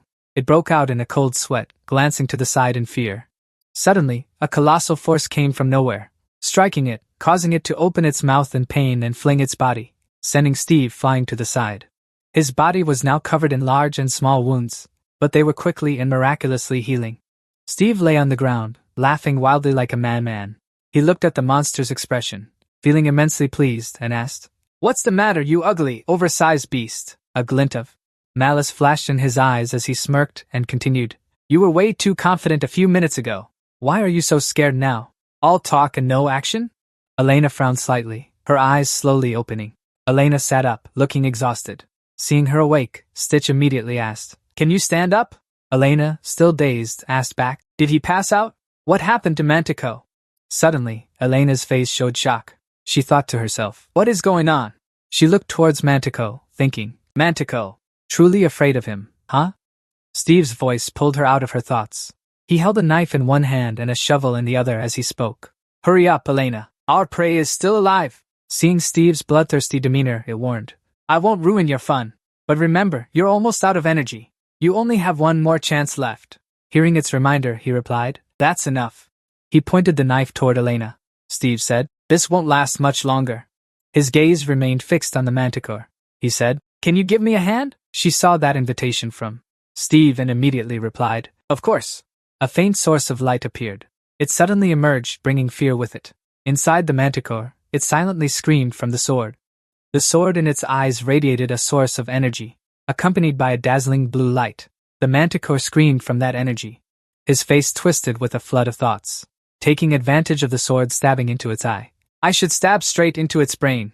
Suddenly, the manticore fell silent, making no more sounds, watching it collapse to the ground without any strength. Seeing this, Steve thought to himself, "It's waking up." Seizing the opportunity, he quickly lunged towards Steve. He swung the shovel in his hand and decisively delivered a blow to the manticore's remaining eye. After taking a hit from him, Manticore immediately felt the pain and screamed out loud. At that moment, Steve urgently ordered Elena to cut off its tail. Hearing his command, Elena quickly moved behind Manticore without missing a beat, and she decisively cut off its tail. The severed tail fell to the ground. Taking advantage of that tail, Steve rushed over to it and lifted it high. His face showed clear tension and thought, "If you are the last predator in this dark dungeon, then I will pierce you through with this weapon." As Steve's train of thought just ended, that tail happened to stab straight toward Manticore, causing it to fall. The sharp tip of the tail pierced deep into Manticore's body. He stood to the side, watching its body lying on the ground. Modem appeared behind Steve, exuding a powerful aura, and said, "Finally, we did it." The scene shifted to a lavishly decorated room, filled with murmurs and chatter. "Hey, what is he carrying? Who is he? Look, Banta is coming out." He and the people behind him looked on in surprise. He said, "Oh my god, that's a manticore." "Really? From the Rack Mountains, right?" Looking at Steve and Elena struggling with a large, tangled mass ahead, Banta said, "Are those all its body parts? Does that mean you defeated that monster?" While struggling with the work, he replied, "There was indeed a male and a female hunting together. I think the female left the egg. It was temporarily there because its wing was injured." Steve carried a giant egg, surprising Bantara. He exclaimed, "An egg!" His face remained unchanged as he smiled and said, "This is my first time seeing one too." Steve brought a bag with a $sign on it and said, "Oh, and this is compensation for the information." His words were cut off by the old man. "Don't keep it, go ahead." Steve was surprised to hear Bantara. He exclaimed, "What?" The old man's face was full of joy and satisfaction as he said, "Just seeing it is enough reward. This is something I'll talk about for years to come." He looked helplessly toward Bantara, who was arguing with a group of people wanting to touch the pile. "Hey, take your hands off." Ignoring that, Steve walked to the table, where the old man with horns said, "And this is for you." The old man was surprised to hear him say that. Seeing the contents of the bag Steve brought, the two-horned old man said in surprise. "What is this?" he exclaimed in surprise. "I'm sorry." Steve scratched the back of his head with embarrassment and said, "Most of them had nothing left on them. I tried to bring back as much as I could." Hearing him say that, the old man quickly replied, "No need to apologize. Truly, I should be thanking you." 2 streams of tears flowed from his eyes as he said, "At least now I have something from my family." When I told them what had happened, I felt so relieved. Seeing the old man with 2 tufts of white hair looking pleased, Steve couldn't help but curl a gentle smile as night fell, carried by the lively and excited noise that rang out. "Hey, I heard you witnessed the manticore.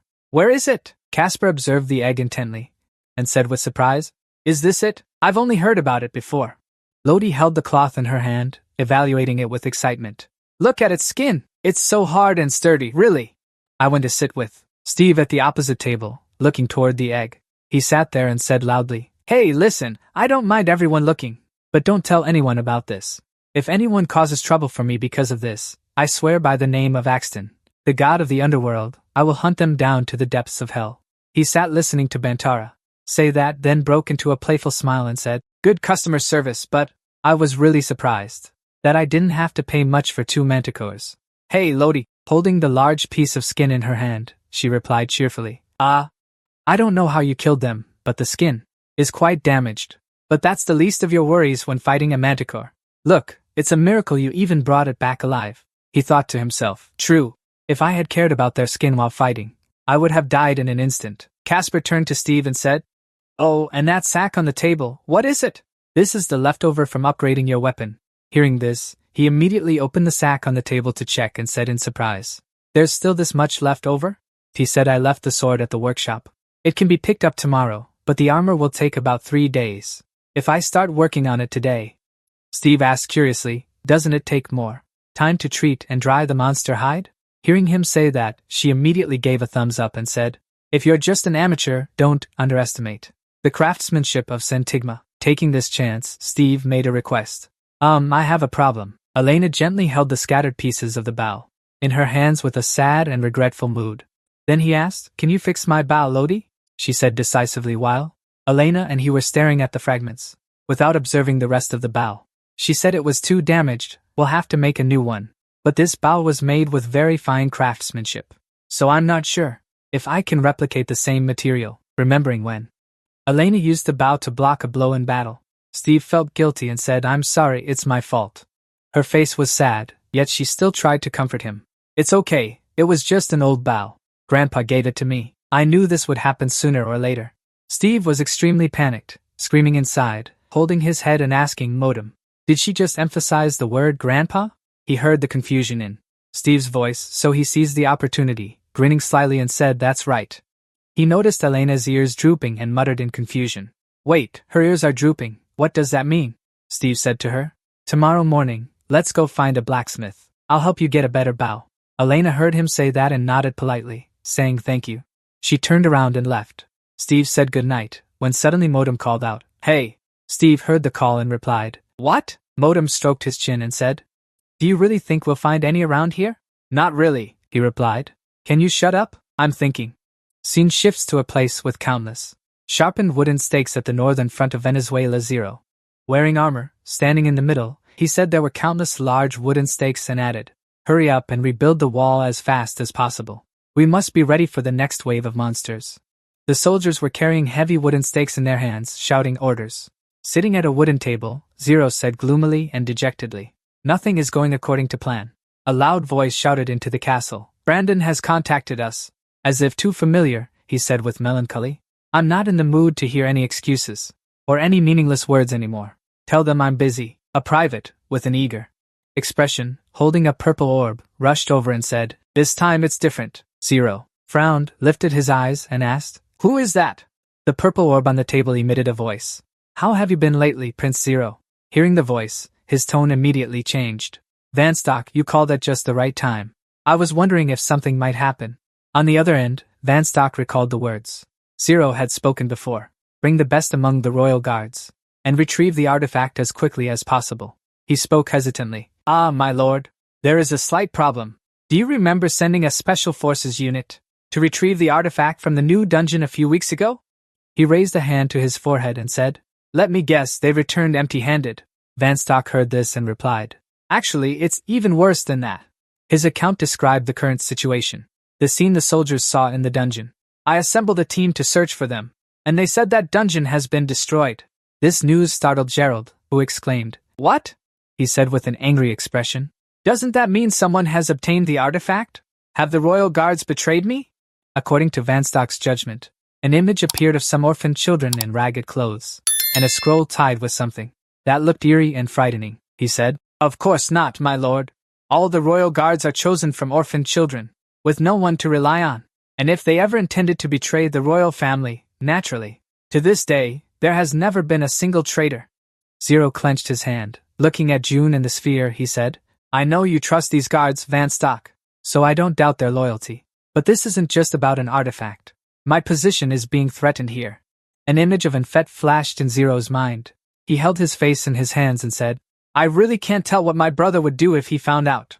"Find them as soon as possible," he replied. "As you wish, my lord." Scene change. A plump hamburger appeared, placed on a very elegant plate. A voice rang out, "Hey boss, how many weapon shops are around here?" Bantara asked. "Are you looking for a new bow for that young girl?" The guy ate the burger hastily and said, "Do you think I can find one?" he said. "I'm not sure. I mean, of course you can find one, but it won't be easy to replace hers." Bantara crossed his arms seriously and said, "It seems to hold a lot of sentimental value to her. Besides, elves hate everything that comes from the abyss. So maybe she won't like the kind of weapons we make around here." Steve wiped his mouth hurriedly and said, "All right, I have to go. I'll find a bow for her even if I have to check every single pawn shop and weapon store in this city. Thanks a lot for the meal." As he stood by the counter, the man pointed at him and said, "I'm sorry to tell you, but it's too late. Your girlfriend has already returned to the surface." Bantara listened. Hearing that, Steve was surprised and said, "What? When?" The old man stroked his chin and said, "She woke up before you and asked me how to get out of here. I'm sure she'll be fine. But there are a lot of suspicious characters around here. So if you're worried, you'd better follow her." The cloth used to wipe his mouth was thrown into Bantara's face. Steve said impatiently, "Why didn't you try to stop her? She's not my girlfriend." Watching his hurried retreating figure, the old man said, "All right. She seems a bit more perceptive than you boys. You're always the last to realize this." Entering the town, where there were diverse and abundant market areas, a voice rang out, "Where has she been wandering off to, Steve?" With an interface wearing a black cloak on the outside, he said with a worried expression, "Wait, I just realized. I never explained the value of money here to her. Elena, I hope she doesn't get scammed." The device by his ear said, "Don't worry about her. At least she's more cautious than you." At that moment, a passerby's voice reached Steve's ears. "I know a good tavern nearby. Have a drink with us." The passerby's words caught his attention, and he looked up to follow the gaze. Steve saw a group of men surrounding Elena, saying seductive words. "Come on. I really know a great place. Forget about the weapon shop." He looked at that figure with suspicion, saying, "Is that Elena?" The device by Steve's ear said, "Aren't you going to follow her?" He hid to the side and observed, thinking, "There are 3 men. Will she be okay?" Something caught his attention. Steve was surprised and thought to himself, "What is that?" Following his gaze, he saw Elena radiating fierce energy. She stood strong against the seduction of those men by punching one straight into a wooden barrel. As if he knew it would happen, Steve grinned smugly and said, "I should have known there'd be trouble." The modem beside him also spoke. "Those 3 don't stand a chance." Steve stepped out of hiding, causing one thug to notice him. He said in a gangster tone, "Who are you?" Steve smirked slightly, pointed at himself, and calmly replied, "Don't worry about me. Just ignore me." The thug angrily lunged at him, saying, "What do you want? Here to watch the show?" Steve swiftly dodged his attack, and even added a punch that looked quite painful. After the chin-jolting punch, Steve, with a program, followed up with another punch, causing the thug to be knocked to the ground. His face was now covered in tears and strawberry syrup spraying from his nose and mouth. Another thug. Just looking at it made him shudder in fear. Elena rushed over and delivered a kick to the thug. She said, "What are you looking at?" Elena's kick successfully sent him flying down, kicking up dust onto the face. Steve leaned out and asked with a smirk, "Hey, are you okay?" Hearing him say that, she asked back, "Are you really worried about me?" A battle from the past replays. Elena said that once again. "In the previous battle, I couldn't defeat those guys. I'm trying to overcome my weaknesses." At this moment, Steve stood to the side, watching him pull down his hat with his hand. He pulled his hat down to observe, then silently assessed. Wow, those guys are pretty well trained, she said. Now let's go somewhere else. In the small alley, a conversation echoed between Steve and Elena. She asked, "What are you doing here?" He also had the same question, saying, "I was about to ask you that." Steve walked ahead of Elena and said, "Of course, I'm looking for you. Why did you come here alone, and so early in the morning?" She spoke with a hint of melancholy. "Elves believe that old objects are very valuable. So, before sunrise, I buried my grandfather's bow in a suitable place." Her words struck him like a dagger. "Grandfather's bow? Buried?" Steve said to himself. "It seems she's trying to make you feel guilty. The elf seems much smarter than you." Grabbing his chest, Steve said, "I see. I guess it'll take some time." The two of them walked through the small town with various shops of different sizes. Elena said, "No, not exactly. I just burned it. Although it was hard to find a place secluded enough. Anyway, after that, I chose to look for a new bow in the shops around here instead of going back to the inn." What she said surprised him, and he said, "What?" But when I asked around, they all said no one had visited their store. She explained that I was afraid people might discover I'm an elf if I went into the stores and talked to the owners. According to Elena, the image of her standing outside the store, looking in and observing inside. Elena said, "So to be safe, I only looked at the stores from outside. But I really didn't see anything I liked. I was thinking about turning back when those men suddenly approached me." Steve's face showed helplessness as he thought to himself, so that's what happened," he said. "Give me some time. I'll definitely find a bow you like, I promise." Modem, beside him, hearing Steve say that, he asked back, "Are you joking? Where do you plan to go to find something to replace a bow that means so much to her?" Steve, seeing him meddle in his business, warned, "Don't you interfere," Modem retorted. "Don't copy me. That's my line." At this moment, he noticed a store while wandering around. Steve said, "Well, let's check this place out." Going inside the store, he and Elena immersed themselves in a pile of various weapons. At this moment, Steve looked around, surprised, and said, "I guess since it's a mining town, all kinds of rare items are available here. Excuse me, is anyone here?" At this moment, Elena noticed a bow rack. She thought to herself, "These bows." Elena picked up a bow and examined it closely. Seeing her interest, Steve immediately asked, "What's wrong? Have you found something you like?" Elena sighed and said, "But the wood they used is all wrong in the grain. The wood they used for the core of the bow is actually screaming in pain." Hearing her words, he felt helpless. "Can you really hear that? Don't worry. There will be more bows in other cities." At this moment, Modem chimed in from the side, "You will never find a bow for her." The shop owner came down from an upstairs room and said, "Oh, sorry. I was working on some stuff. What are you all looking for?" The owner walked over to a standing table opposite Steve. He replied, Wait a moment, sir." Inside him at this moment were warnings from Motel. "Wait, Steve. There's a lot of junk here, but I bet there are some truly rare gems. Hidden gems." Steve turned to look at him with suspicion. "You see things differently from humans, don't you? Tell me what you see." An object like a dagger handle suddenly appeared in his hand. Along with it came Modem's affirmation, "It will be perfect for your friend." Steve was confused and didn't understand. "Huh, what is this?" Steve and Elena were chatting in the tavern. He looked at her and sighed, while she seemed excited. "I feel so light. I'm really happy. Because you found a weapon you like." "I feel the same way." He glanced lightly at Modem with contempt. "It really is quite an impressive item. I mean, it uses your energy to create the type of weapon you're most comfortable with. My skills are more impressive than Elena's." "Glad to have it," she chirped happily as she bounced. "Great idea, thanks. I'll call it Ricadacho." "You named it?" Steve suddenly frowned in annoyance. "Hey, ever since I placed these in the shop." He was sweating bullets and gritting his teeth as he looked at the rings on his hands. "I've been feeling a bit strange. My body also feels heavy. Plus, I'm staying focused. I tried to pick items that wouldn't attract too much attention." Modem seemed pleased, laughing as he ruffled his head. "Ah, the sweet scent of dark energy and death. I like it. It feels good. Now you're starting to look like someone worthy of being called my friend." I don't like this one bit." A very dense dark energy was radiating from the surroundings. "And you seem a bit annoyed," Elena said, looking at him. "So when are we leaving?" Lodi said, "My items are activating. We can leave as soon as we retrieve them in a forest." Quiet. Suddenly, a sky-rending scream rang out. The green monster was cut in half. Turns out Steve was taking them down one by one, his gaze sharp.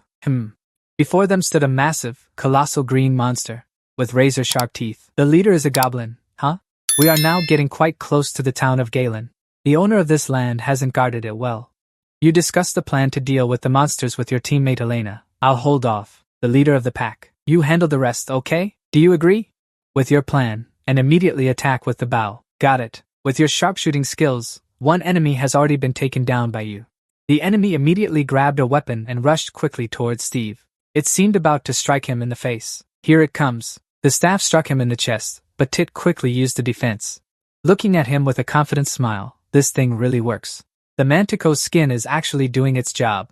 This thing, I'll call it armor now. Look at him. With a sinister smile, a surge of power was summoned. Now it's my turn. The monster's face turned pale with fear. A battlefield with hundreds of defeated enemies. Are you okay? You used a very powerful move to take down the leader. This is just a small matter.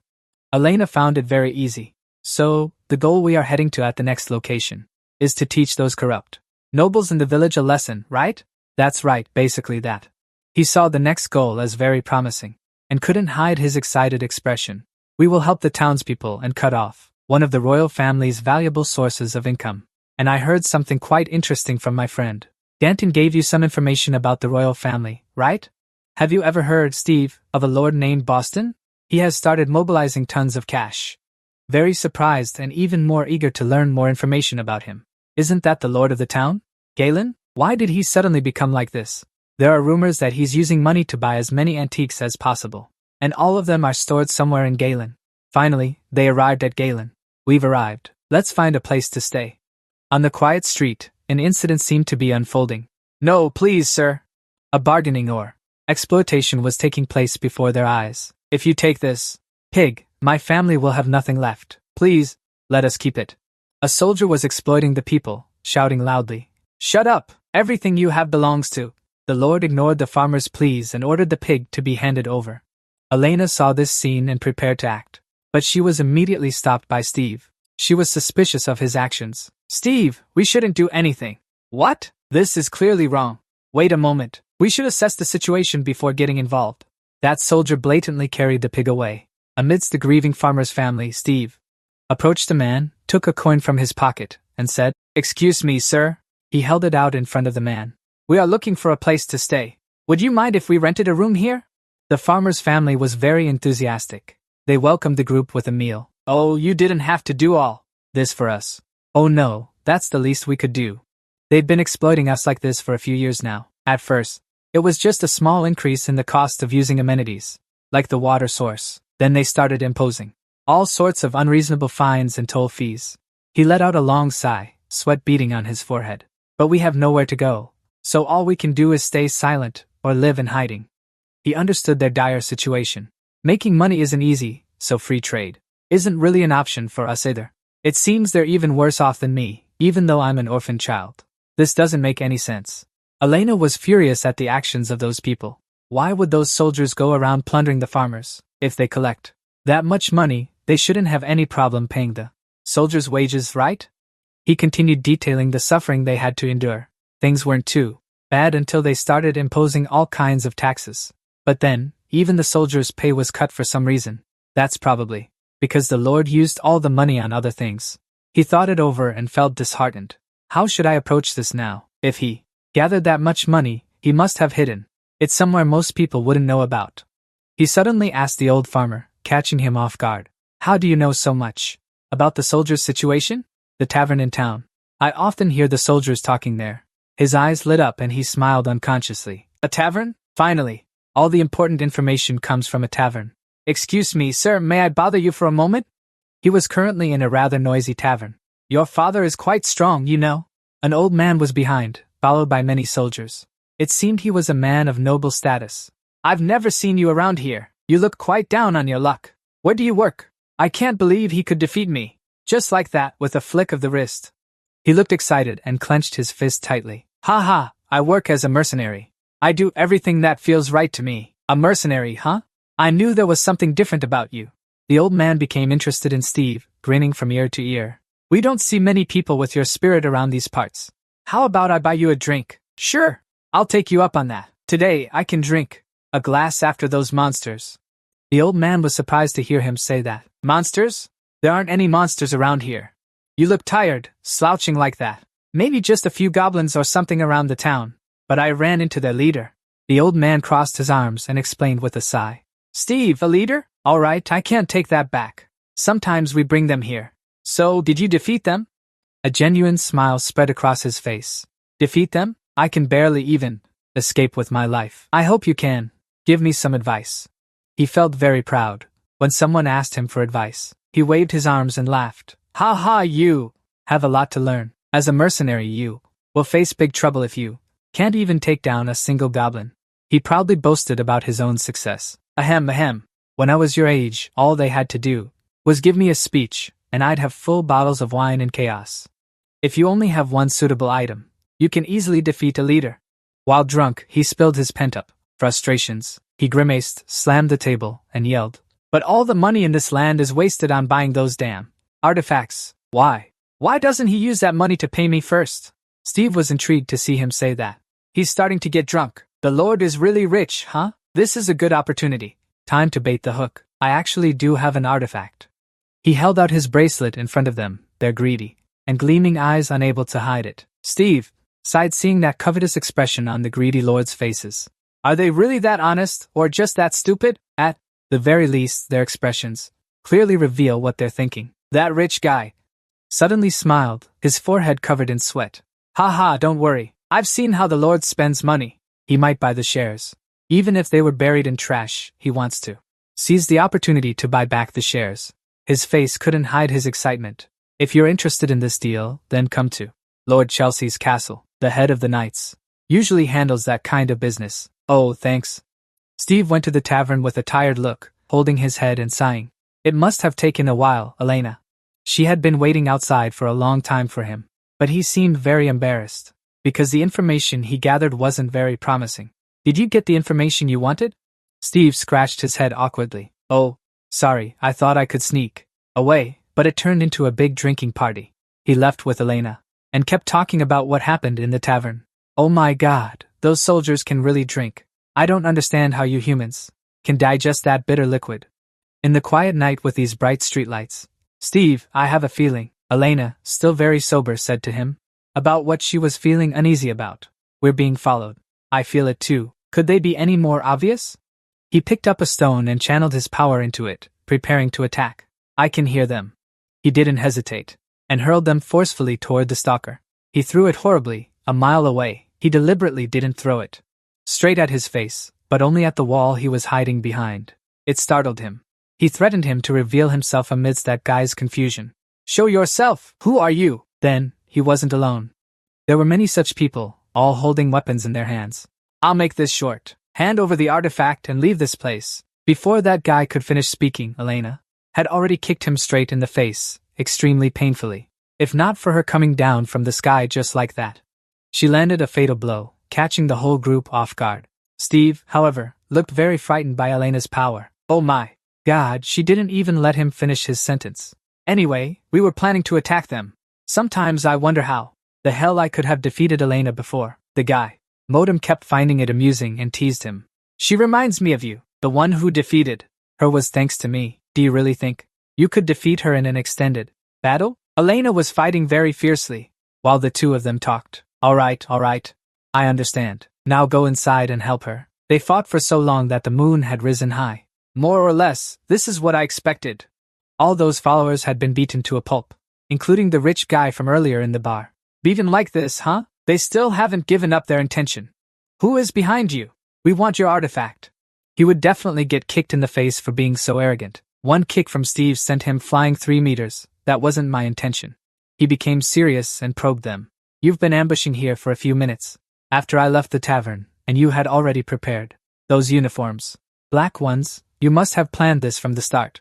He shot a sharp glare at the soldier. But if you asked me, I truly doubt that a bunch of amateurs like you could come up with a plan like this. Show me your hand. He grabbed the soldier's finger, catching him off guard.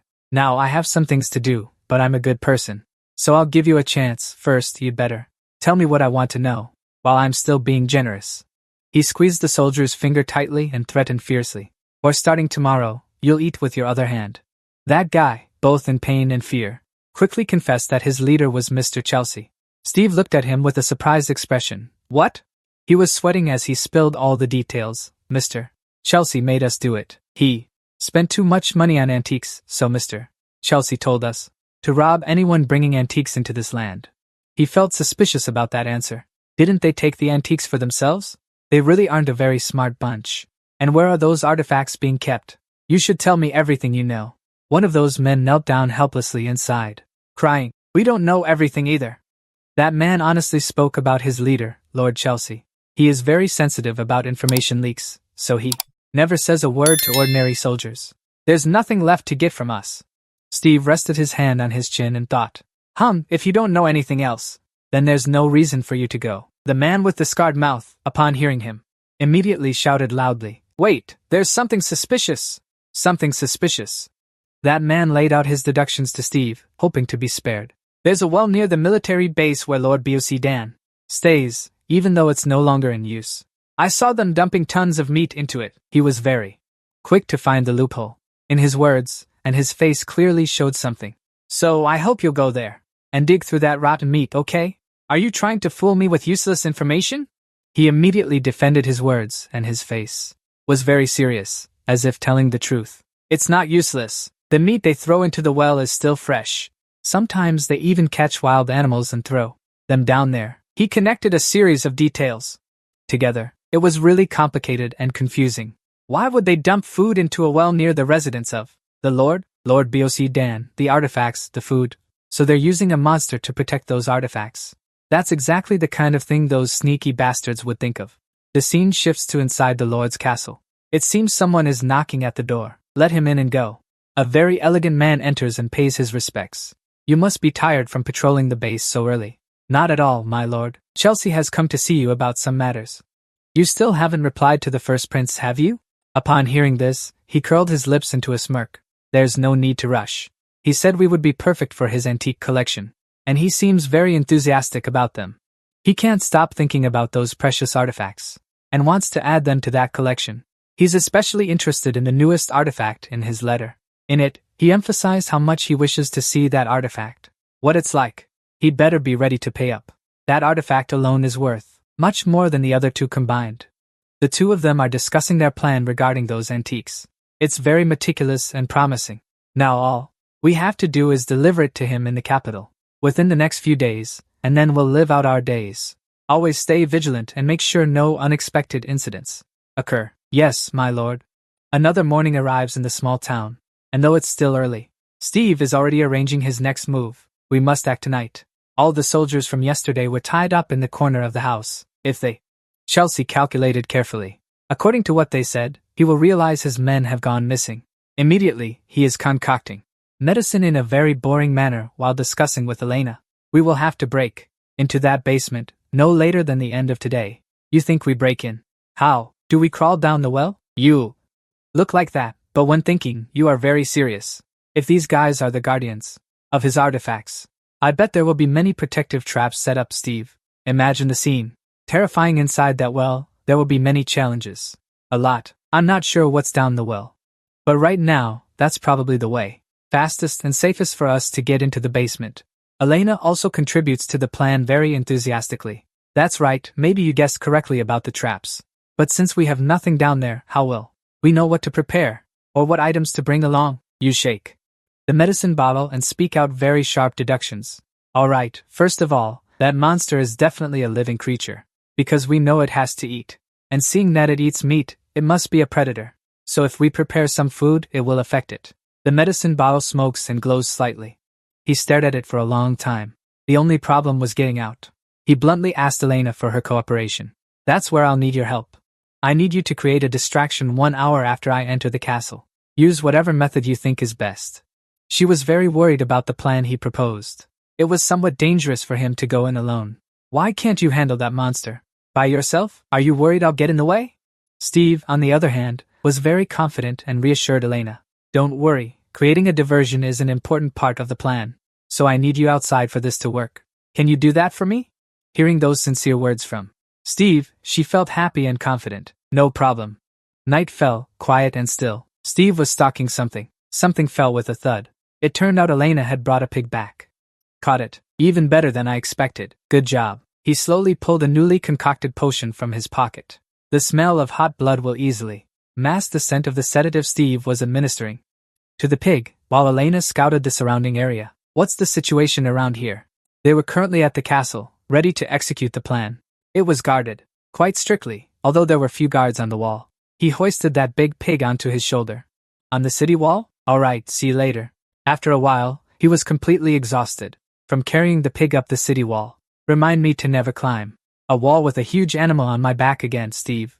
He quickly grasped the situation thanks to his godly observation skills. There were many guards patrolling the area, but the security inside the castle seemed a bit looser. Immediately, that well appeared right before his eyes. This must be the well they were talking about. Immediately, that well appeared right before his eyes. This must be the well they were talking about. Steve stared straight into the dark scene inside and couldn't help but shudder at the foul smell rising up. Yeah, that smell. He was a bit hesitant about jumping down. That was definitely the smell of the monsters released down there, and a very large monster was present. He suddenly began to regret this, while Modem kept urging him to act. Just go down there, their stench is really strong. While Modem kept urging him to act. Just go down there, their stench is really strong.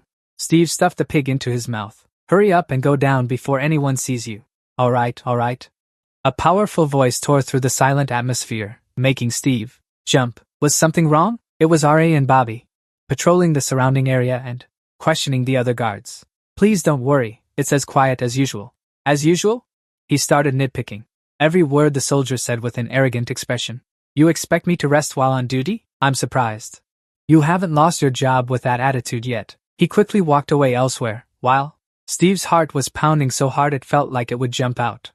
Increase the number of guards around the city. Walls starting tomorrow. We cannot let anything happen before we leave this capital in 3 days. Follow orders. He was hiding when suddenly a skill was summoned reflexively. Automatically temporarily enhances the user's reflexes. Skill activation chance increases with experience. This amazing skill came at just the right time. That's not exactly what the skill can do.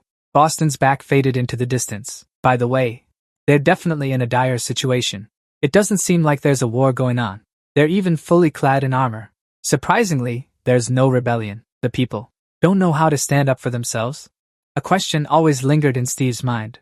Yes, I don't understand why they're so eager to collect 10 artifacts, especially since they locked them in the basement. He and Modem are trying to hold out in the well passage, waiting for the monster to eat the food and then fall asleep. How much longer do we have to stay here like this? Just wait, the food will definitely take some time to go down there for the sedative to take effect. After a while, who knows how long, the space turned pitch black. I think we've waited long enough now. Then let's go down. Sid swooped down to the bottom of the well very professionally. You can't smell that stench anymore, huh? My nose must have gotten used to this smell. Now it doesn't seem so strong. Suddenly turning to look at Theo ahead, his face showed surprise, huh? A giant monster, sleeping and looking very scary, was right in front of Steve. Modem provided information about them. That's a rare bunny demon species. They are usually found in swamps. How did they manage to bring them here? That requires some crucial skills. Something money can't buy. Let's go. Steve carefully crept past the monster, where the drug was taking strong effect, so they won't wake up. In a few minutes, I'll be devoured alive if I set foot here without giving them food. Modem felt both scared and amazed. How the hell could ordinary people come and go here with monsters like this, guarding it exclusively? Maybe they have something that can control them, or maybe there's a secret passage. They are certainly not like pets to me. Try not to get stepped on, man. Use your magic like a lantern to light the way. No one, is it? That door. It was only locked with a lock that didn't look very. It must be their cheap last line of security. Come on, when you think about it, most people can't even get past those monsters, let alone go this far. Steve skillfully used lock-picking tools to open the door, making it look very easy. Let's see what treasure the greedy count is keeping here. Inside was indeed a glittering treasure trove full of countless precious things. Look at all this, Steve. Forget all that, look ahead. A tag pointing him to something. It was placed in a large central spot and covered with a red cloth. It seemed very valuable ahead. He was startled and confused as he approached and opened it. Inside were precious and extremely powerful weapons. So this is where he hid them. Still, I was a bit disappointed. Daggers and helmets aren't as good as Barack. Then give them to me, Memento. Equipping them seemed to unleash their power. The artifact limited Memento's energy. Memento increased by 8,503.250. and its skills were also improved. 2 new skills were unlocked, including an active skill, Test RA. Steve felt satisfied as his power was enhanced. My energy level has gone up. Now I won't have to worry about it running out halfway. Hey, the number of artifacts used is 5, current energy is 9,760. These artifacts are very useful to him. The next skills unlocked are Synchro and Seer. Each costs 45,000 energy. Steve gets caught up in that power and size. When he realizes he needs to train more, I'll have to wait a bit to upgrade. There's still one more, a Nimble token. It informs him about the existence of a lost artifact, which looks like a glowing medicine bottle. That artifact is also an artifact? The token explains more to Steve about artifacts. Any doubts? Not all artifacts have a specific shape. Some even exist in gaseous or liquid form. Upon hearing this, he quickly tries to open the bottle's lid. It hurts my hand, but it still won't budge. Phew, this is hard to open, and I can't break it. I'll find a way to deal with it. What? He's carrying a bunch of artifacts on his back, planning to go back, but forgets there's still something waiting for him. The guardian monster has awakened. It's huge and terrifying. Steve draws his weapon, ready to attack. Damn it! He lunges at it quickly. The sword is attacking. A powerful blow hits the monster, making it roar in pain. Steve continuously counters the next move, but it immediately retaliates with a powerful swing, sending him flying. Luckily, he defended well. Steve glares at it, clenching his fists, certain he can land a very powerful blow. But I can't keep blocking them with just this sword. He raises his fist to unleash a combat move. Fighting both at the same time might become difficult, so I'll have to eliminate one of them first, no doubt. But why isn't Steve's move working? The explosion sound? The monster seizes the chance to attack. He immediately turns to Modem to question this situation from earlier. What did you give me? Why did it suddenly stop working? You're responsible for the magic. Modem sweats profusely. I just noticed it now, but I think there are pieces of meteorite embedded in the walls of this dungeon. There. So small you can't see them. Unless you look closely, but they seem very effective. Meteorite? You mean the metal used to make handcuffs for witches, right?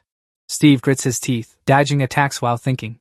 That's right. Aha! So that's what Count Boston wasted everyone's money on, that bastard. Steve looks at the giant monster before him and speaks. Fighting the bunny. X in a cave lined with breath crystals. He grinds his teeth and curses the damn Count. No wonder this country has no money. At the same time, on Elena's side, she stands silently, watching, and lets out a sigh. Her hand tightens on her bow, thinking to support with a shot. Immediately, she raises her bow to the sky, and a skill activates. Active skill, constant velocity, level 3. Ignores gravity and projectiles from ranged weapons, moving at a constant speed to a certain distance. Elena smiled and thought to herself, I'm not used to using a bow this large. They have always been Aida's trademark. I think this one still works. With that thought, she released the arrow. Down below, after a moment's hesitation, the arrow was enhanced. It shot forward at a wind-tearing speed, leaving no visible afterimage. It struck the city wall with force, causing the group of soldiers to startle and look up in panic. Elena observed the soldiers as they scanned the area around them, thinking to herself, they don't notice me? I'm 1,500 paces away from them. The more she thought, the more amused she became, and she raised another arrow. I'm starting to really like this bow. Due to the sudden attacks coming from an unknown direction, the panicked soldiers blew their alarm horns and shouted, We're under attack, Chelsea! Hearing this, Chelsea ran out in a panic and ordered, Don't just stand there. Quickly locate the enemy. However, arrows were still raining down like a storm, and the soldiers were, like a disturbed beehive, fleeing in chaos as they replied, It's too dark, sir. It's very hard to see them. Where is it coming from? Chelsea reminded them. Form a defensive formation and protect the outer perimeter. At the same time, on top of the city wall, a soldier standing with his shield suddenly noticed something. He froze, his eyes wide open. Immediately after, he signaled to the others. They're in the forest! Adjust the direction of the attack. The enemy definitely shot from the forest. Chelsea. With a worried expression, he urgently ordered, Leave only the necessary guards in the castle, and send the rest to capture the attackers. If they resist, kill them for me. Just as he finished speaking, suddenly, a guard ran over and asked Chelsea, What's happening here? He replied, My lord, you shouldn't come out. It's very dangerous here. Please go back inside immediately. The castle gate was quickly opened with a loud shout. Everyone, hurry up and get ready. Raise the drawbridge as soon as the soldiers are dispatched. Don't let anyone into the castle, Elena. With the same expression, standing atop a tree, Looking down, she spoke. I cannot let you do that. A notification panel appeared, on which was written, Active Skill Piercing Shot Level 5. Increases the ability for arrows to penetrate objects as thick as armor or monsters instantly. She released her grip on the arrow and shot it forcefully toward the gate. On the wall side, the huge, sturdy chain was cut into 2 pieces by the arrow. The bridge collapsed and could no longer be raised. The soldiers panicked and shouted, "Oh no, the bridge is broken!" Elena glanced down at her bow and sighed. Maintaining the bow's energy while using skills is certainly not easy. I've secured an escape route for Steve. The rest is up to him now. Scene changed to Steve's side, in the underground well. The fierce battle was still raging intensely. Steve swiftly leaped from one side to the other. He spoke up asking, "Come on, do something. Is there really no skill I can use?" Modem replied, "What do you expect me to do?" Just as he said that, the monster unleashed a blow. It punched the ground hard, shattering it and sending rocks flying everywhere. A text appeared continuing, "You cannot use energy here. Even I can't get past that. However, this is actually a pretty good opportunity." Hearing this, he asked in surprise, "A good opportunity? Easy for you to say. You're not doing anything." It replied, "How should I explain this to you? Isn't that the reason you upgraded your weapon? Exactly for situations like this, Steve." He turned around, stepping on the monster's body as he spoke. "I was just thinking the same thing." In a flash, he had already circled around behind its body, leaving it confused about what was happening. His hand tightened around the knife, his gaze sharp, fixed on the monster standing below. Steve then drove the knife straight into its neck. Catching it off guard, it let out a painful scream. Once the blade was lodged in, he gripped the handle tightly, thinking, "Die right now." Its body was hit by a massive force and exploded on the spot. Flesh and blood mixed together. Even Steve was amazed by the sight. "Is this the gunpowder known from the bones of the kumquat?" "No, it's definitely very strong," a text continued. "That dwarf has enhanced the power of your sword." He began to reach his hand and grope around inside the body of the monster with the gaping maw. "It could blow my arm off." At the same time, suddenly from afar, another monster rushed over at a dizzying speed, heading straight for him. Luckily, he managed to dodge and leap to the side. He dashed away while thinking to himself, "This thing can blow my arm off if I'm not careful. That's a good thing when it blows.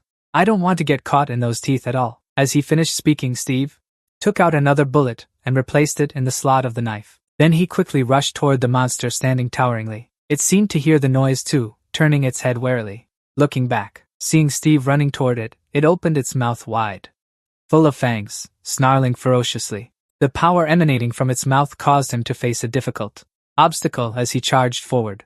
His face showed anger, his brows furrowed together, his teeth clenched tight. As it just lunged at him, he swiftly leaned his body back, lying flat on the ground to evade. Suddenly, Steve's eyes widened as he saw the opportunity appear right before him. He couldn't miss it. Gripping the sword, he stabbed it straight into the lower part of its neck and throat, causing blood to splatter everywhere. He directly pulled the sword and slashed a line from the neck down to the belly, taking it down on the spot. The monster's body tore into many pieces, scattering everywhere. Steve also sat down, letting out a sigh of relief, feeling lighthearted after that feat. He wiped the blood off his face with his hand and sighed. "Ugh, that stench. I didn't plan on ending things so nicely." Modem also appeared, covering his nose with his hand and sneering. "You look absolutely terrible," he replied. "Well, there's nothing more I can do now." He turned his gaze toward the bags of gold that had already been tied up neatly in a corner and said, "It's time to take what we need and get out of here." As he reached out his hand, he thought to himself, "What a disaster this food is." Steve hoisted the pile of gold onto his back and sighed. "It's not working either. What a waste," Modem added. "Are you saying all that to yourself? You still have to get out of this well and sneak past all those guards." Hearing that, he laughed and spoke up. "I've already breached their last line of defense. What else do I have to fear? Plus, I just came up with a clever way. Pegarlo en el nombre del conde, pela el templo, pregunta sorprendido." "And what is that?" Steve replied. "I'll tell you once we're out of here. Oh, by the way, I wonder if Elena is okay," Steve said as he continued walking. "See, I told you already. There's nothing to worry about," Modem replied. "You sure know your traps. I'll show you." Just as he said that, he reached out and pulled a lever on the stone wall. Look, only amateurs would install something so obviously man-made on a natural stone wall. As soon as the lever was pulled down, the pile of dirt and rocks quickly dissolved, revealing. As he steps through a door, he continues, "What's truly shocking is the production cost. Look, it's opening! How much money did they pour into this? That's our tax money too. Without much hesitation, Steve quickly opens the door and steps inside. Inside, the scene is completely different. Everything is beautifully arranged and gleaming. He exclaims in awe. It leads straight into the castle. Finally able to enjoy the fresh air. Suddenly, a loud shout rang out. Hurry up! The bridge has collapsed! Hearing the voices, he hid himself to one side.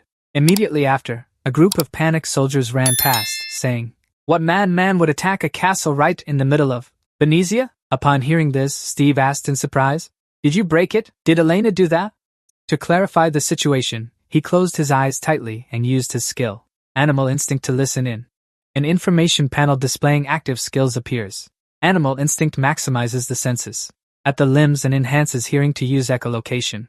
His vision quickly expands outward, able to observe everything. Search every corner of the forest, Steve. Seeing above the city wall, countless arrows from Elena are embedded in the attack method. The enemy's main attack is bows and arrows. Their numbers and identities are unknown, but they are not ordinary enemies. So notify me immediately when you find one. Just as he observed this, suddenly Steve's eyes widened, and he thought to himself, it was definitely Elena. He jumped out the window, landing below, thinking to himself, I'm not sure how she managed to do that, but the soldiers all scattered. Now I can move around more easily. As he was walking, he suddenly stopped when he spotted a horse. He let out a soft cry. Oh, I haven't ridden a horse in a long time, and with that, Steve Leo mounted the horse and galloped past the soldier. Seeing this, the soldier was startled, clutching his head and shouting, Oh, what is this? By the time they noticed R.A., he had already passed through the city gates and was heading outside. They looked at each other in panic, shouting loudly, I saw an enemy! He's right over there! He just left the castle with a bag full of stuff. Stop him! Seeing them so anxious, Steve only grew more amused, smiling to himself. Perfect, I'll ride the horse to the town. Just as he said that, a loud shout suddenly rang out. Steve! Hearing this, he was startled and turned his head to look back. The one who called out was Elena, he said in surprise. Well done. You really stirred them up, she asked. Have we completed everything? He replied. About halfway there. There's still one thing. Hearing this, Elena was surprised and continued, Whatever it is, the enemy is ready to chase after us. Are you planning to fight them? Steve calculated for a moment, then grinned and replied, No, we'll head straight to the town. After a while, the two of them finally arrived at the town. The place was incredibly peaceful. He spoke up, Elena, can you hold this for me for a few minutes? She took the large bag in her arms, watching Steve as he ran off. He continued, And when I give the signal, do exactly what I asked you to do a minute ago. As he walked, he raised his hand and conjured a fireball from a tiny spark. Steve launched it straight into the sky, making it blaze. It lit up the entire area. Then he shouted loudly, Hear me, all you serfs living in this town. Come out right now. Hearing the loud shout, everyone was astonished, opening their doors and poking their heads out to look. He continued, This is your only chance to escape the oppressive lord. These words left the townspeople utterly shocked. Their eyes wide and mouths agape, they stared outside. Steve curled his fingers, pointing straight up at the sky, and said, If you want a fresh start in a new land, leave this town now. Elena, hearing her name called, immediately grabbed a massive bag and hurled it straight into the air. Right after, Steve shot a blast of air toward the bag. The air bullet struck with tremendous force. The bag tore apart, causing gold, silver, and jewels inside to fly out, gleaming brightly. Seeing the pile of gold appearing before him, the old man stood dumbfounded, unable to believe his eyes, and asked tremblingly, What the hell is going on here? Chelsea, who had just appeared, yelled, What do you think you're doing? He thought to himself, That's the treasure from the Count's castle. With that thought, he and his soldiers surrounded Steve and asked back, Who do you think you are? The boy replied, What's the big deal? He confidently points at himself and speaks his mind. I'm only returning what originally belonged to it. Do you have a problem with that? Seeing Steve's attitude, Chelsea angrily points at him and orders, Capture him immediately, but don't kill him, of course. Steve doesn't back down either. He smirks, points forward, and says that's what I think. Guys like this are way too easy. Finishing his sentence, he unleashes a move, firing a barrage of sharp eye spikes. They hurtle toward them like an icy wave. Seeing this, they scream in fear. Ah, that's magic! He doesn't stop, waving his hand and continuing. You all won't be going anywhere until all the villagers have left. I could easily kill all of you if I wanted to, you soldiers. By now, their feet are buried in ice, unable to move. They whisper fearfully to each other. I can't move, Steve then asks. But that won't be too good, will it? As he speaks, he mounts his horse and rides off beside him. There's one thing I need you to do when the ice melts. Go tell that greedy bastard for me. If he ever pulls something like this again, I'll be hunting him down next. Time flies, and it's already the next morning. At a large area with lush trees, under the dazzling sunlight, a voice rings out. Ugh, I still smell like those bunny demons. Steve wipes his smelly body with grass and says, I'm trying to deodorize. This plant is said to be good at removing odors. It seems a bit better now, doesn't it? Elena sighed upon hearing this and asked, What kind? Upon hearing this, he sighed deeply and replied, Well, this isn't the first time this has happened to me. Now that we've cleared all the dungeons in the outskirts of the kingdom, it's time for us to head toward the center of Venezia. As he said this, he reached into his pocket and pulled out something. I just remembered I found something quite interesting, she asked in surprise. I thought you gave all the treasures to the villagers. Steve took out a glass bottle containing a glowing liquid and said, I don't know what to do with this. Elena asked again. Wait, you mean, he continued, I'm pretty sure this is an artifact, but I can't open it, so I haven't been able to check inside. Just as he finished speaking, Elena easily opened the lid of the bottle. He exclaimed in shock. How did you open it? She replied. There's a small switch on the lid, Steve. Unable to wait any longer, he took the bottle and then turned it upside down. Let's see what kind of artifact this is. Suddenly, his eyes widened, his face full of astonishment as he exclaimed. He immediately held the bottle out to Elena and said, Here, Elena, you can have this. Upon hearing this, she froze, her eyes confused, and didn't respond. Steve cheerfully explained, This is an artifact that enhances your overall physical abilities. It could be very useful. That's great. I was planning to give you a good artifact. As he said this, he still saw no reaction from her. He was puzzled. He asked what was wrong. Didn't she like it? It's nothing, don't worry. If you just close your eyes and take a sip, even though I'm not sure about its taste. Suddenly at this moment, Modem appeared and said, Are you stupid? Don't you remember the first time you met her? Even when you mentioned the artifacts, she looked completely disgusted. Have you forgotten that? Hearing this, Steve finally remembered Elena's expression back then. You bastard, he blurted out. Modem added an explanation. That's how elves usually react to artifacts. She almost lost her own family in the dungeon. Do you really think she would want to use an artifact? Steve became flustered and quickly reached out his hand, saying, Sorry, Elena, I completely forgot. I didn't mean to force you. Elena remained silent with a sad expression, thinking to herself, My abilities are still not as good as Steve's. She recalled the past. My innate talent for magic. I could only use a few spells. And I never managed to gain the upper hand in that battle with those humans in the dungeon. Plus, when we fought that manticore, before I even lost my bow. The more she thought, the sadder she became. I have to go with him so I can help him. But if I'm always completely helpless at the most critical moments, am I really helping him? Steve spoke up again, calling out to Elena just as she finished her thought. Then suddenly, she snatched the potion bottle and said, I'll drink it. Hearing this, Steve quickly waved his hand. It's okay, I understand why you don't want to drink it. You don't have to force yourself. The other elves might never forgive you. She interrupted him, saying, Be quiet. I volunteered to help you. I don't want to be just a burden, he retorted. You're not, she continued, but promise me one thing. Elena looked at the potion bottle and said, If the other elves oppose me because of this, promise me you'll take responsibility for me. Hearing her words, Steve and Modem were stunned, exclaiming, Huh! As soon as she finished speaking, Elena downed the entire potion in one gulp. Seeing this, Steve was extremely shocked, his eyes wide open as he asked, How do you feel? Are you okay? She took a moment to calm down before replying, I can feel it flowing through my body. It's maximizing all my senses and detoxifying my entire body. So this is the elixir of life. He smiled upon hearing this and said, That might be your body reacting to the ancient artifact. She jolted, exclaiming, Oh! Elena hugged her own arm. Her face showed clear pain as she groaned from the agony. She gritted her teeth and endured it, sweat pouring down like rain. Only then did Steve remember that he had experienced a similar feeling before. He comforted her. Elena, stay calm and take deep breaths. This is just how your body reacts to the parasitic artifact. Don't panic. Hearing his words, she tried to calm down, her eyes tightly shut. Yet this pain seemed to exceed her endurance, her entire body collapsing to the ground as Elena called out loudly. In Elena's consciousness, it was now pitch black. She wondered what those sounds were. I could hear those sounds coming from every direction.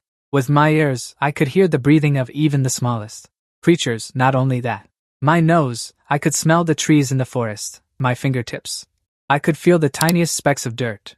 Her eyes slowly opened, and she thought to herself, it's like my body is overflowing with sensations.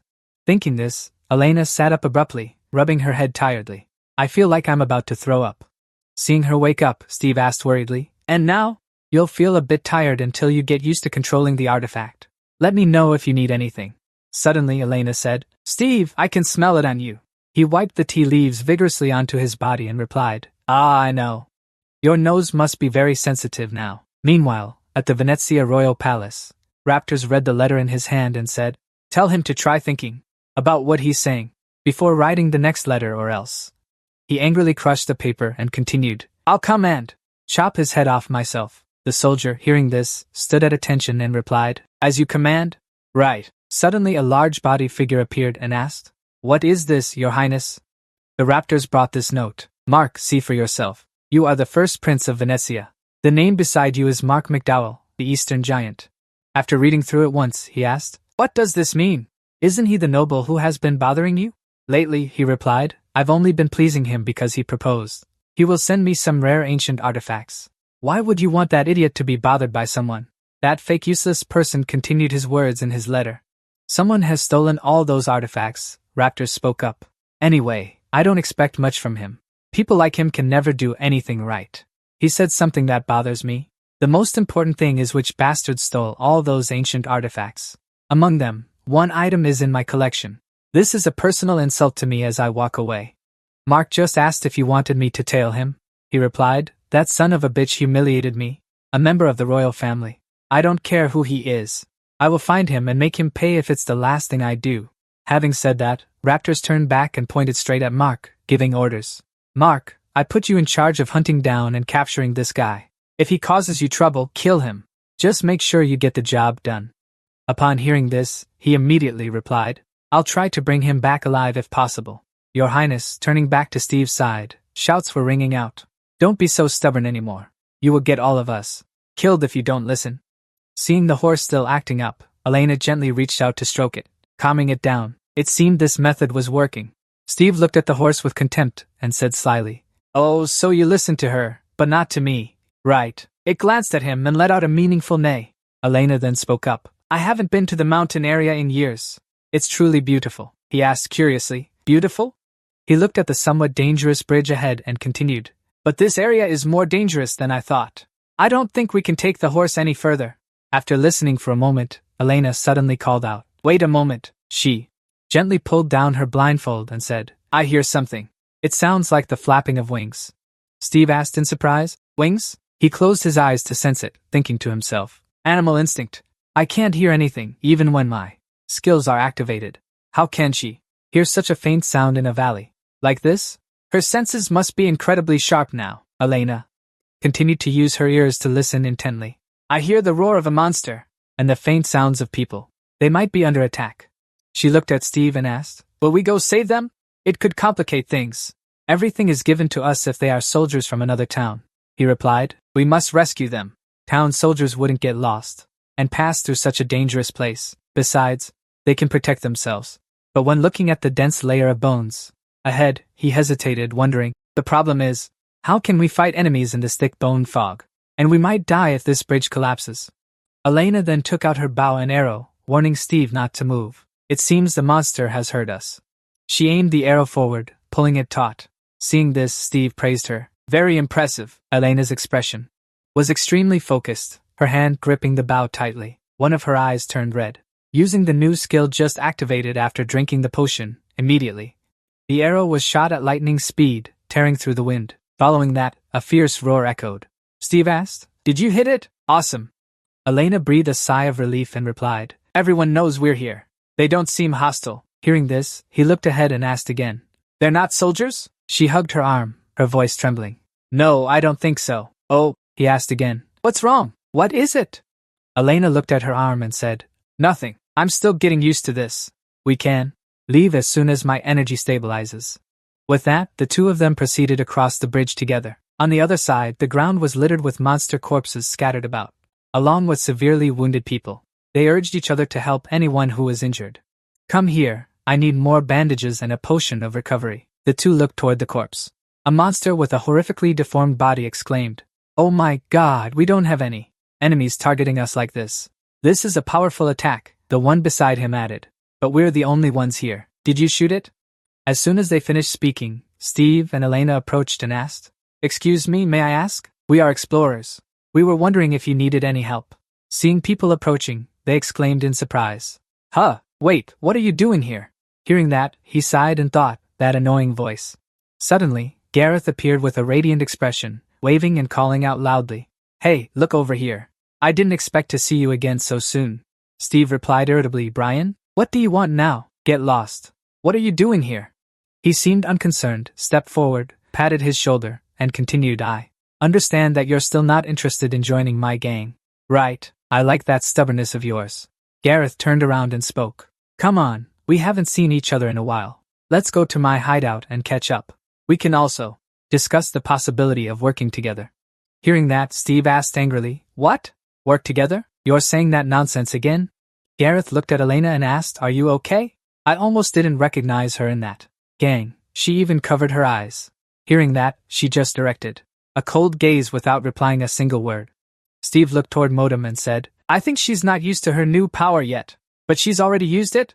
She wouldn't even need to cover herself up anymore." It replied, "True intelligence really makes a big difference in how quickly everyone adjusts to using the artifacts." He asked back, "Are you trying to tell me something?" It continued, "What I mean is..." Just as it said that, Gareth interrupted. "Come on, we haven't seen each other in a while. Let's head to my hideout and talk slowly." After a short trip, they all arrived at the hideout he mentioned. The atmosphere was very lively. "It's a bit noisy, isn't it?" Gareth explained. "My crew is in the process of restoring the swinging bridges. This is an ideal spot for a hideout. We just need to clear the paths ahead." Steve exclaimed in admiration, "Oh, I guess it's NT0. Is that why you were hunting those monsters earlier? To clear the path?" Gareth replied, "Exactly. There are plenty of monsters around here, so it's easy to find food. They taste just like chicken." Hearing that, Elena covered her mouth with her hand and coughed a few times. Seeing this, he was surprised, turned his head to look, and continued, "Hey, what brings you here? I thought we were going in opposite directions since the last time we met." Steve asked warily, "Do you care where I'm going?" Gareth chuckled and replied, "Calm down, buddy. I know you're not really happy to see me, but hear me out. I don't know where you're headed, but if you want to explore this area, you'll need to cooperate with us, right?" He heard that and asked casually, "Huh, why?" The man explained, "As you can see, the only way to get around the Regia Valley is by using the swinging bridges or the tunnels in the old abandoned mines. But recently, some bridges have collapsed due to wear and tear, and the tunnels have been blocked by a flood of monsters." Only then did Steve find it reasonable and asked, "So you're saying we have to rebuild those bridges first to cross?" Gareth cheerfully replied, "No need to worry. Not all the bridges are completely damaged. We can fix the ones with intact frames very quickly. I want you to help with something else." He sighed in frustration, then continued, "I think I know what you need help with." "Alright, fine." With that, Steve raised his hand to the sky, creating a glowing electric bolt, thinking, "Electric wave." A status panel appeared. "Electric wave fires a wide range. Electric bolt with a low chance of stunning and paralyzing. This attack is effective against large groups of enemies in a certain area." Above the sky, the monsters had gathered. They were humango bird monsters, hovering in the air. Suddenly, a bolt of lightning as fast as a flash shot toward them, startling them into chaos. That lightning bolt came from none other than Steve, shooting up and covering the entire sky. The bird monsters were quickly roasted without a chance to fight back. Their feathers fell like rain, dropping to the ground. Witnessing this scene, Gareth couldn't help but shudder, thinking, "He's even stronger than the last time I saw him. What the hell is he doing?" Steve, at this moment, was equally surprised by the skill he just used. "This skill is stronger than the Lake of Light, but it uses 1/5 of my energy. I'd better be careful, or I'll knock myself out." Just as he thought this, Elena approached and asked, "You look tired. Should we rest a bit?" He replied, "It's fine. This is the perfect chance to test my skills." From his hand, he formed a small electric orb, saying, "Let's finish what we started." "Support me," she replied, lifting her head. "At a distance of 1,300 paces.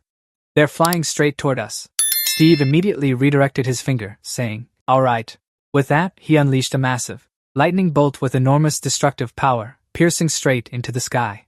The bird monsters were struck by the lightning bolt, scattering feathers everywhere. However, as the bodies of the bird monsters fell, a mysterious thing also flickered in and out of sight.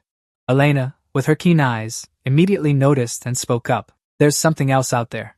Just as she said, a monster with a mouth full of fangs appeared, roaring fiercely. Due to the intensity of the sound being too loud, Elena's ears, being sensitive, caused her pain as she covered them and knelt to the ground. Steve, seeing this, asked worriedly, "What is that? Are you okay?" Right then in the sky, a flock of monsters, with human bodies and bird wings flew over, and everyone shouted, "Harpies!" Gareth and his group of underlings ran over, weapons in hand, saying, "We want to join in too. We can't let you make a joke of this. Fall back." Steve struck forward, warning, "Take everyone and keep your distance. I'll handle this." Hearing this, he looked at everyone and ordered them to protect all the people. It seemed he had a plan. The guy smirked contemptuously and said, "Now let's see what this kid can do when it's fully charged." With that, he used his lightning wave technique, striking directly at the harpy monsters, causing them to scream in pain. Their bodies were scorched by the lightning, their eyes rolling back. The others looked up at the sky, frozen in shock, their mouths wide open. Gareth muttered happily, "That's why I want him on my team."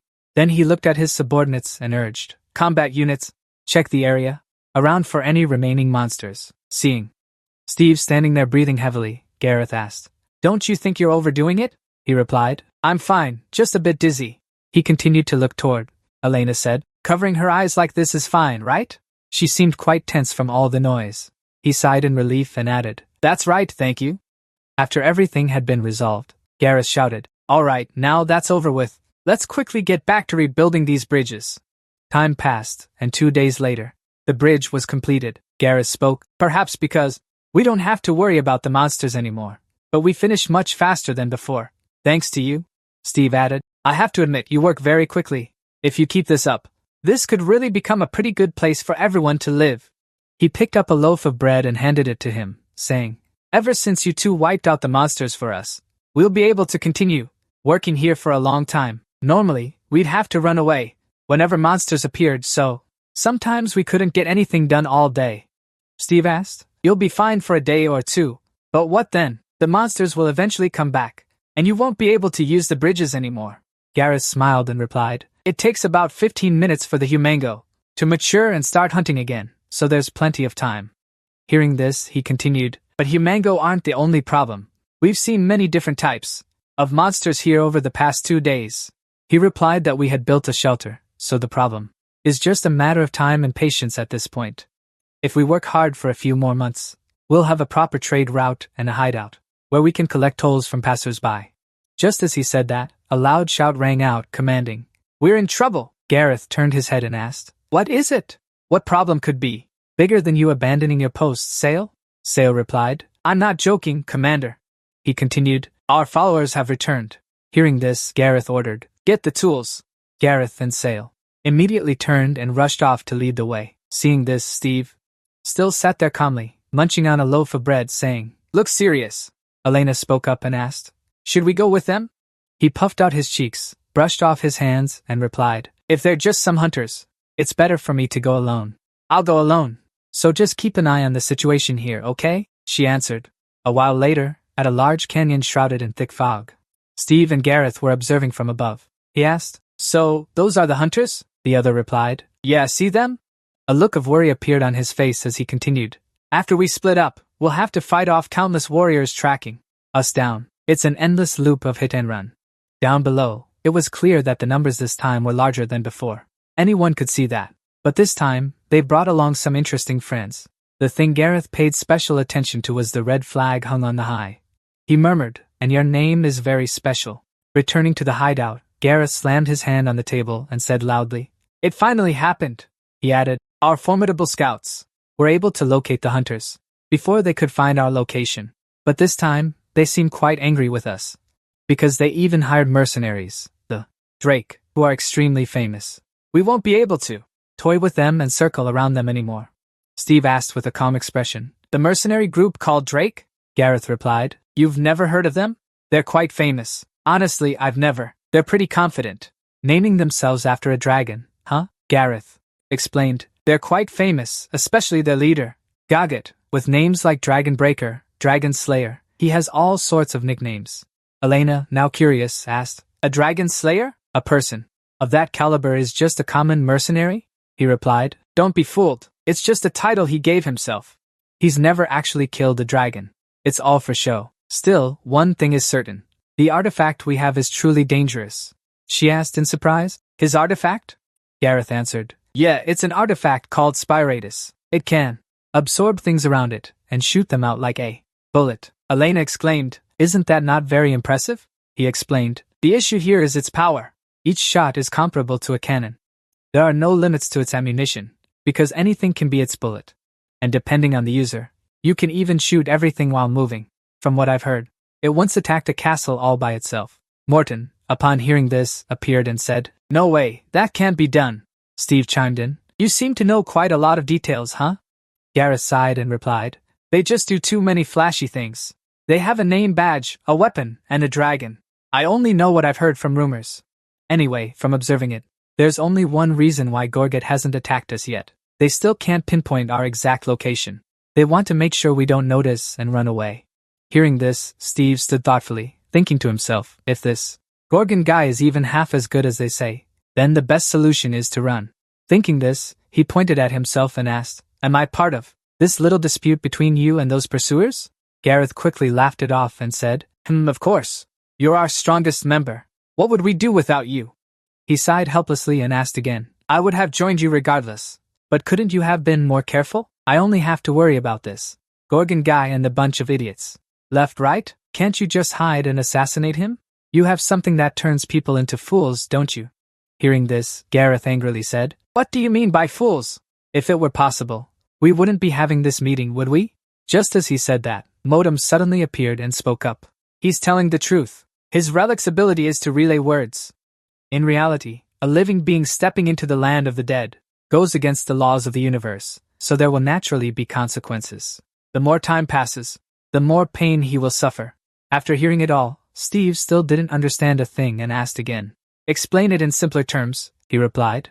"The longer a living person stays in the land of souls, the more their body will endure physical agony," he exclaimed. "Is that so hard to say?" Elena looked at Gareth and asked, "So what can we do in the end?" He answered, "There are many options. We have several paths. We could use code names to hunt monsters, but a reckless attack would only reveal our position." Steve asked, "What do you think? Would sniping them from here be tough?" She heard that and replied, "It's not just the distance, but also the forest has too many obstacles in the way. And if we fail, we'll be at a disadvantage against that cannon." He continued looking at Sale, asking, "What about that guy, Sale? Can't you put everyone to sleep like you did with us?" Gareth explained, "The mercenary title isn't just for show. They're fully equipped with anti-magic tools." Steve smiled and said, "Then we have our answer." He asked in surprise, "What are you going to do? Do you have a plan?" He replied, "We have a useful weapon and a proper shield now. All we need now is a sturdy birdcage." Gareth grew more confused and exclaimed, "What are you talking about? Until now, what are you, Steve?" At this moment, he revealed a sinister expression. The corner of his mouth curled up as he said, "With time and patience, the leaf becomes tea." Meanwhile, on the other side, voices rang out from the mercenaries' camp. "How the hell did they escape? Every time we think we've cornered them." A big guy with a thick beard laughed loudly and continued, "No fear at all. We're tracking their trail, right?" He raised his beer mug and shouted, "Let's wipe out those mountain bandits before tomorrow, and finish all the other missions we've been putting off. Let's drink until then." With that, they cheered and shouted joyfully together. The soldiers nearby saw this and turned to gossip. "We've spent a fortune on those mercenaries. Are we just going to let them be?" The one beside him replied, "They have good tracking records. Set up a triple perimeter guard around the camp. Be careful with the fires, so the enemy doesn't spot us." The soldier answered, "Yes, sir." On Gogget's side, he took out his artifact, gently stroked it, and asked, "Are you hungry too?"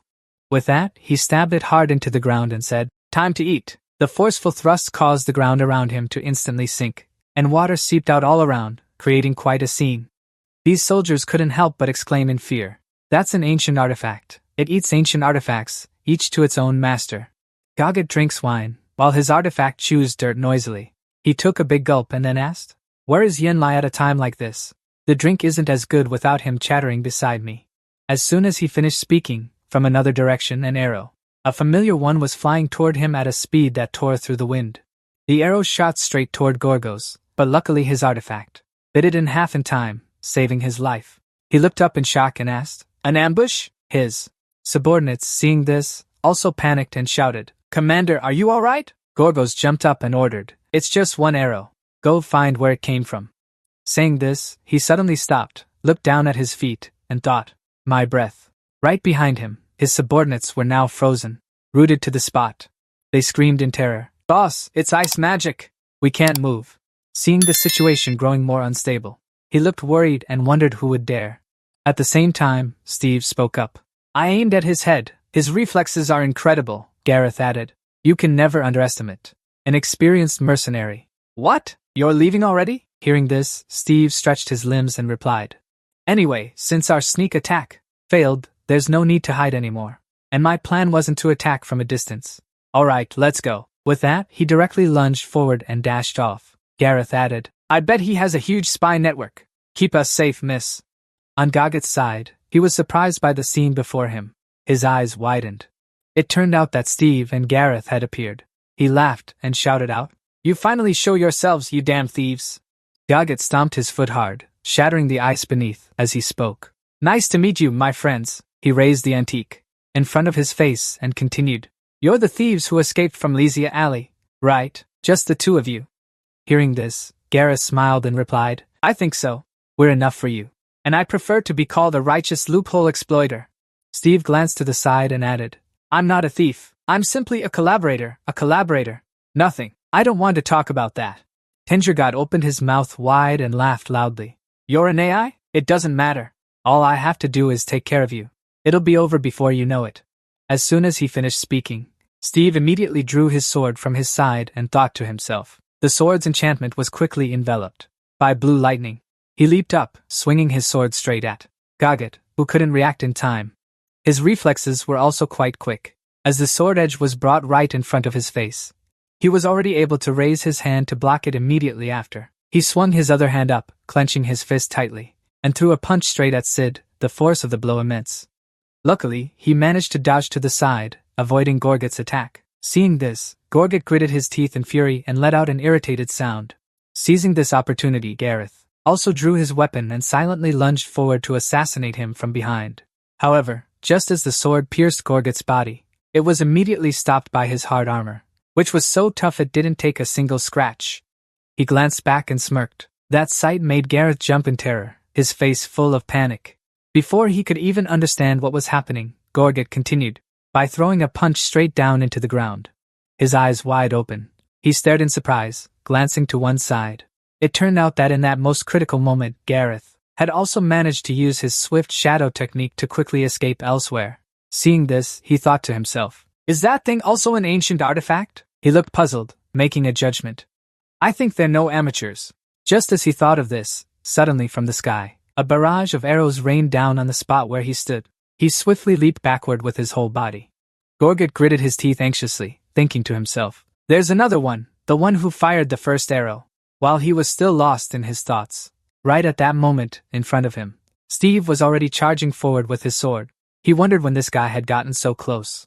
Before he could finish his sentence, Steve's sword had already thrust straight toward him, accompanied by a booming sound. An instant explosion erupted violently, sending the man named Gorget flying backward. His face was filled with agony as he clutched his chest, vomiting uncontrollably and groaning in pain. Seeing this, the group of subordinates was also terrified, staring at the man named Gorgos and shouting for the commander to come. Gareth stood there, unable to believe his eyes, frozen in place. After landing a devastating blow on Gorgos, Steve slowly descended to the ground, standing right in front of him. He thought worriedly, if he took that punch, shouldn't he have a hole in his stomach? Did he retreat from the second explosion to reduce the impact? Thinking this, Gorgos glanced slightly toward him. He smirked and said, "That's an interesting weapon." With that, he directly used his favorite treasure, aiming straight at Steve, shouting, "I'll show you something interesting too." Seeing him pull out his trump card, he immediately came up with a new plan. Steve jumped back, hiding behind a frozen subordinate, causing him to sweat in fear and shout, "Commander, please don't shoot." Seeing this, Gorgon stopped and said, "I see you've prepared well. but that doesn't mean this is all I can do. Without hesitation, his massive body leaped upward, his hands clenched into fists, commanding him to bow down. Seeing his punch coming, Steve instinctively raised his hands to block in front of his face. His entire body was knocked back several steps by the powerful force. The Gorgon's face darkened, and a glint appeared in his eyes, a murderous intent that showed no sign of letting Steve go. Immediately, he continued. He raised the treasure forward and charged toward him. Elena was also hiding in the bushes, waiting for an opportunity to snipe. However, she still couldn't get a grasp on it, thinking to herself, "He's too close for me to do anything, and Gareth is the same." With a worried expression, she stood there, sighing deeply, wondering, "When will I jump in there?" Suddenly, a message appeared, saying, "I don't think his title is just for show. He's resisting a strange weapon like a piercing spear, and he's maximizing his strength in close combat." Yet Steve seemed unfazed. He gripped his sword tightly and replied, "Save the praise for after the fight." With that, he swung the sword straight toward the edge of the treasure. The blow caused the Gorgon's hands to recoil, his whole body staggering. He looked at him, wondering, if weapons are ineffective, what about magic? Without much hesitation, for him, it was do or die. He immediately used a technique. Striking straight toward him, a thought surged up. Seeing this technique, the Gorgon was taken aback. His eyes widened in surprise, but his condition changed rapidly. He grinned, raising his treasure, absorbing all the techniques. Now the one surprised was Steve. He exclaimed, "He's tougher than I thought, that guy."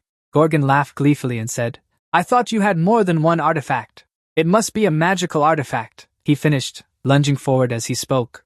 "I've seen countless people like you." Seeing him charge, Steve swiftly leaped backward to dodge.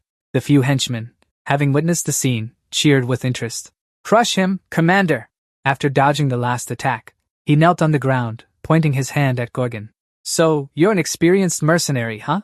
He was somewhat surprised and replied, "What do you mean? Another lightning spell? Haven't you realized yet? Conspiracies block it?"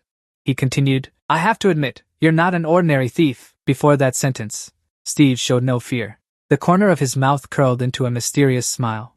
Gorgon aimed his gun straight at him and said, "Then, out of respect, I'll let you have this arrogant ending." With that, Gorgon struck a devastating blow to the ground, shattering the earth and destroying the ice layer. Earlier, due to his attack, the other henchmen, who were bound by ice, had been freed. He glanced at the henchmen and asked, "Everyone, can you move now?" Those guys, with excited faces and weapons in hand, angrily cursed. "Thank you, Commander! How dare you use us as shields? Ha, I'll kill you!" Before they could finish speaking, Gagat interrupted, shouting loudly, "Get out of the way!" His face was covered in bulging veins, and his eyes blazed like fire. "I said I'm done playing. All of you, don't interfere. Unless you want to end up in 2 pieces. Hearing this, the subordinates didn't dare to resist. They turned around and fled together, replying, "Oh yes, sir!" Waiting for them all to leave, Gagat touched the treasure with his hand, smiled, and continued, "Now, let's start again." Hearing that, Steve didn't just stand there and take it. He shot up like a lightning bolt, without hesitation, swinging his sword straight at the guy's treasure. Gorgon saw this and asked, "You choose close combat to counter my cannon? That's too bad for you." He tightened his grip on Steve's hand and grinned. "The longer this thing runs, the farther your meat shield will fly." Faced with that remark, he wasn't scared. His eyes showed clear confidence as he replied, "Go ahead and take care of your mercenaries at a time like this. I'm a great leader, and being a leader is always my job." "That's pretty bad for you, isn't it? You're all in my birdcage now." It turned out that right behind him, the group of subordinates had all been wiped out, lying scattered on the ground, shouting, "There's something here! Move aside, Gorgon." He gritted his teeth in anger, thinking to himself, "More lightning magic? Is there another mage?" Seeing the look on his face, Steve felt extremely pleased. He smiled and said, "It's too late to look back now. I won't let any of you get away." At these words, he cried out in fear. "No, he did this himself? How? These bandits have such a unique power?" Right where Gorgon stood, a cage of massive spherical magic had been encased. Not even a fly could escape outside. Steve softly said, "If you take a single step out of this cage, you'll be roasted alive." A notification quickly appeared. "Skill activated, Tesla. Creates an orb that automatically attacks enemies within its range. The orb's duration depends on the mana used and the number of times it attacks." More and more cages appeared, surrounding all the soldiers and other subordinates. They shouted, "Commander, we can't leave because of these strange orbs." Realizing he had been careless and fallen into a tough spot, Gorgon trembled with rage and growled, "You scoundrel!" Just as he said that, from behind, a series of heavy footsteps approached. The subordinates discussed among themselves. "We have no choice but to eliminate the skill user." "Stay right there," the commander said as they grabbed their weapons and all charged in from behind. "Steve, we'll handle this. The danger is getting closer. You can't keep up in this sudden situation." Luckily, at that moment, Gareth appeared like lightning and blocked. "Behind you." He raised his hand to stop those subordinates of Jurgit, saying, "Don't worry about this direction." He alone took out all the remaining ones, without any difficulty, knocking their heads to the ground. Gareth sighed in annoyance. "Hey, why am I dealing with these tiny charred guys?" As he said this, one remaining subordinate lunged straight at him, shouting, "Die!" Before he could carry out his plan, 3 arrows, tearing through the wind, shot and took him down on the spot. Gareth was startled by this scene. Looking at the arrows stuck in that guy, he thought to himself, "She aimed directly at the joints, huh? Elena's technique." This made him exclaim in admiration. "She's pretty scary too, Gareth." While tightening his grip on another subordinate's neck, he said, "Anyway, I'll handle them. And don't stand there misunderstanding anything, you dwarf." Steve cheerfully pointed behind him and asked back, "Hear that?" At this insult, Garget gritted his teeth in fury, trembling as he cursed. "You damn thieves!" He suddenly threw a direct blow at you, shouting, "Don't you have any decency? Fight fair and square, let's see." Hearing that, Steve retorted, "Fair and transparent? Really? In a life-or-death battle, something like that." As he spoke, he created a sphere of energy, aiming it directly at his opponent. "That's just an invitation to death." Seeing Steve preparing to strike, Gorgon didn't back down either, replying, "It's useless. Your skills won't do anything to me." He thought to himself, "There's a cooldown period after using a skill. I'll target that weakness." Steve's energy sphere grew larger and larger, emitting a blinding light. He commanded, "Air bullet!" Instantly, a projectile of condensed air, with immense power, shot directly at Gorgon, catching him off guard. He strained to brace himself, shocked, wondering, What's going on with this power? His feet seemed to be pushed backward. How did he suddenly become this strong? Impossible! Thinking back, he recalled the moves Steve had used earlier. He deliberately held back his energy so I wouldn't avoid a direct confrontation. This was all planned out, but by the time he realized it, it was already too late. Steve shouted the command, "Get him!" Hearing the order, Gareth, quick as lightning, launched his body forward. He delivered a powerful kick straight at Gorgon, sending him flying backward with a loud cry. At that exact moment, Steve swung his fist, using the technique, once more air bullet. The body of the guy named Gorgon slammed into the stone wall behind him. A series of thoughts swirled in his head. Who the hell is this guy? A strange weapon shattered your armor. Lightning magic can only be used by traditional mages. A skill that can defeat my cannon without using a single bullet. He's right, this is no time to hold back. With that thought, he braced himself and shouted loudly, "Fine, I'll show you my spiritus." But before he could unleash a new move, the sphere, Tesla slowly approached. He was startled. His terrified eyes glanced upward, thinking, "What is that thing?" Before he could finish his sentence, a barrage of lightning bolts struck straight at him, causing him to scream in agony. Seeing this, Steve rejoiced at the roaring success of the plan, standing there watching. After a moment, the guy named Gorgon collapsed to his knees. His appearance at this moment was pitifully tattered. His expression was dazed, unable to believe the reality. A sword slowly pointed straight at his face. He wondered, a sword? Will I die? Me? Even with the strongest weapon. Will I die without being able to lift a single finger? Unacceptable. Suddenly, as if sensing something unusual, Modem appeared and said, "Hey Steve, dodge it. He's using a whirlwind skill to push you aside, avoiding a devastating cannon blast heading your way."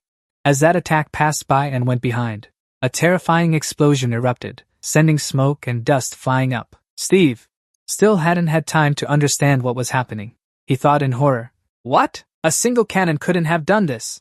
From all around at this very moment, a series of bullets were still being fired wildly by Gorgon one after another. He seemed to have lost control, screaming madly unconsciously. Seeing the situation getting worse and worse, Gareth spoke up and asked, "Hey, what can you do about this?" Steve raised his hand to shield his face and replied, "Wait a moment. This isn't just 1%. Gorgo still had a crazed expression, pointing his cannon and firing everywhere, shouting loudly.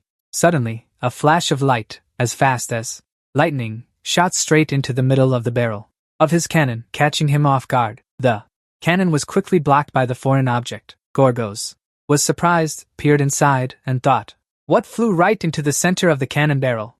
It was none other than an arrow blocking the gun barrel. Seeing this, he was terrified, his eyes wide open, frozen in place. Immediately after, his cannon exploded, officially sending him to his grave. Elena then stepped down below, she softly said, losing your composure against the user of a large-scale weapon means forfeiting your life. With a cold expression, she continued, when the smoke and dust gradually cleared, revealing the beloved treasure of Gorgon lying scattered on the ground, Elena spoke up. Now let's, all three of us slowly. He walked toward his subordinates and continued speaking. Finish up everything around here. And so, everything was resolved peacefully. Time passed quickly until morning. At Gareth's camp, everyone was shouting to each other. Hurry up, we're almost done with the repairs. Steve stretched and sighed as he walked. Ah, finally done. Seeing this, Elena asked Han worriedly. Aren't you overworking yourself? Ah, standing guard right after a big fight, he replied. At least it helps the repair workers get some rest. Bernard heard this and asked, leaving now? Well done. Steve replied, yeah. He continued, go talk to the commander after you rest. And bring that woman with you. This statement left both of them utterly shocked and confused. They stood frozen in place. After a while, he arrived at Gareth's tent and asked, Hey, why did you call me here? Hearing the familiar voice, he looked up and replied, You're here too early. Did standing guard take up too much of your time? I have something important to tell you. Wait a moment. Hearing this, Steve grew more curious and urged, What nonsense are you going to ramble about this time? What nonsense are you going to ramble about this time? He continued, those guys? Gareth carried something tightly wrapped in his hands as he spoke. I've disarmed all of them, and sent them into a forest full of monsters. Hearing this, he thought to himself, no wonder those monsters were so calm.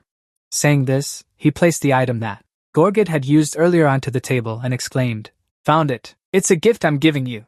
Looking at the object on the table, Steve asked with zero enthusiasm, What's this? I'm doing charity work here. He chuckled and replied, Even so, I have a conscience. I can't always be in your debt. Without your help, we would have left this place and escaped those tailing us. I think you deserve this, and honestly, none of us here can use this thing anyway. Curious, he asked, What do you mean by that? He answered, Watch this. With that, Gareth picked up the treasure and directly put it on his hand. The artifact immediately transformed to fit the user's hand perfectly. He continued, I think this item changes its size based on the caliber of ammunition the user wants, even its shape. Gorgon likes using cannon-sized shells and has the strength to handle the recoil, so its size increased to match that. After hearing all this, Steve said, I guess it would be a waste to fire such bullets out there. But isn't that just like us? A thought popped up, asking, what if you gave it to that elf? What then? He replied curiously. Don't you want to eat it? With Amrita and now this. Why are you being so generous? It answered, I realized it while we were fighting the manticore. You're not wrong, but if you want to use that elf, you need to get her to a useful level. Just consider this an investment for the future. Hearing Modem's words, Steve found them quite reasonable. If you say so, but what good will it do for Elena? She can't even use weapons other than a bow and arrow. He continued, just give her the spiritus first and then. After listening to Modem's detailed instructions without hesitation, he immediately turned to Elena and called out, Elena, can you put down your bow and arrow? He said next. Equip this first. Hearing that, she asked curiously, What are you planning to do? He didn't reply but reminded her, Grip the bow with your hand. Elena's hand was slowly merging with the new treasure. Steve asked curiously, Oh, how does it feel? She was startled and replied, Nothing special. Actually, it's much lighter than it looks. He explained, If you use it like this, you can use it as a shield in close combat situations, and it can create bullets so you don't need to carry a bow and arrows around anymore. Everything around you is your ammunition. Seeing this, Gareth also praised, That's quite clever. With your skills, you'll be able to utilize it better than any of us. So, will you accept it? Steve, holding a stack of papers, replied confidently. Then what are these papers? Are they for me too? He looked at the images on the papers and asked. They look a lot like a quest form from the guild, don't they? Gareth answered. Those aren't for you. They were in Gorgon's pocket. He was quite knowledgeable, so he had a bunch of these. As he was glancing through them, Steve suddenly noticed something off. His eyes widened as he exclaimed, This seal is... Gareth heard that and also came over to observe, speaking up. This is probably a direct request from the Accelerator Venezuela page. The client is the two princes, Alfred Messer, a mission. Escort the supply convoy to the northern front line. It will conclude that the mission Is rejected if not present at the time of departure. That's what it says. Steve asked again. The northern front line? I think that bastard named Zero will be responsible for this. What route will they take? When is the departure date? He replied. The route runs from the north. Gridlock and crosses through the capital, but many hours have passed. The supply convoy must have left by now. He had a serious expression, thinking to himself. 3 large-scale grain transport vehicles. If I can take them away, it will put a lot of pressure on Zero. Thinking this, he asked, how long will the mission take? We can't use this to calculate where the cargo vehicles will be, Gareth said. A large-scale movement like this will definitely be delayed, if they want to be safe. Look, they've been preparing for 20 to 25 days now. As he spoke, he pointed his finger at the map. They are definitely planning to go through the Liège Gorge and reach the capital here. Hearing this, Steve happily urged. Good, let's proceed. This made Gareth freeze, his face dazed, blurting out. What? Steve cheerfully held up the map and said, You said you didn't want to owe me, right? Then give me a hand, he asked. He was planning to chase after a car that had already left. So what now? He replied. We can cut through the canyon and wait for them before they reach this route. The more he thought about it, the more excited Steve's expression became. This is a golden opportunity for us to confirm their supplies. Seeing that expression, Gareth smiled wryly and added, You're pretty serious, huh? He continued, The thing is, it might look short on the map, but if you want to take the route I suggested, you'll have to go through the area with the most monsters. We'll never make it on time. If we go around that place, Steve asked curiously, Why are there so many monsters here? Gareth explained, It's the oldest cave in Liège. The creatures that escaped from there can't even be compared to demons and demi-humans. The ones we fought were the weak ones. They just couldn't survive in a competitive environment. Basically, it's rated S-class and danger. I think there's a problem. Steve grinned excitedly and added, If it's a cave, then I'll handle this. Lend me one of your men. Seeing that expression, Gareth felt something was off and asked, What? Why do you look so excited? Are you going to clear out that cave too? Scene shift to the cave side, where dangerous monsters were lurking. Steve spoke up and asked, Do you see anything to watch out for? Bernard replied, Not much, but the closer we get to the cave, the stronger the echoes on the ground become. He asked further, Anything else? The man said. Besides the strange storm clouds gathering. Here, I don't see anything unusual. Steve heard that and also looked up at the sky. He looked thoughtful, pondering to himself. Not a single rain had fallen to bring a drop of dew during the entire time he had been here, but there were many clouds near the cave. After thinking, he reached out and patted Bernard on the shoulder, saying, Thanks, keep up the good work, the other replied. I'll let you know if anything happens. With that, Steve swiftly jumped down below, calculating an unidentified earthquake. The only monster that could cause this was. A system prompt appeared, continuing, It must be one of the death worms. Hearing this, he recalled a previous monster and looked annoyed. It's probably a rock eater. Why do I always end up with these tough ones? There was one possibility. The canyon was covered in marble formations they liked and had random slides caused by ground movement. The more he thought, the more frustrated he became, letting out a sigh. The outer layer of a rock eater was immune to most metals and magic. It would just turn red. Just as he said this, suddenly, a sound reached him, making Steve pay attention. He glanced to one side and thought, What's that noise? That rumbling sound? It turned out the loud noise was caused by Elena. With just one move, she had shattered a solid slab of rock. He exclaimed in surprise. Elena? What kind of skill did she learn to do that? A system prompt replied, That's what we call a bow. This is a true archer. An archer. Normally, they can't break boulders with their arrows. Elena continued seriously, drawing her bow to break the obstacles. Steve was a bit confused, wondering if she was about to leave again. He shifted his attention to Elena's actions. Look and see how it's used. Steve exclaimed in astonishment. There's no arrow. Did she already do it? Elena pulled the bowstring taut, and a stream of air appeared and gathered.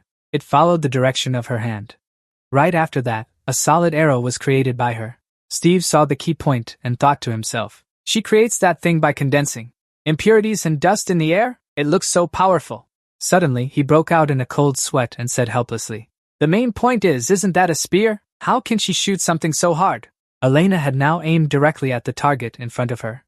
She let go, and an arrow shot out, whistling through the air. That arrow shot straight into the sky, tearing through many layers of clouds. Steve, he hesitated and stammered, You did very well. I didn't think I could hold it. He raised both hands in surrender and walked closer to Elena. I heard everything. Was that really so difficult? Elena was drenched in sweat, holding her head with a hint of exhaustion. Imagine multitasking 3 things at once.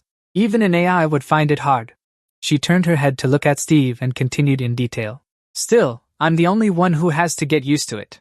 Have you checked on what you said you would do? Steve quickly replied. Oh, right, I was about to mention we need to go collect some materials.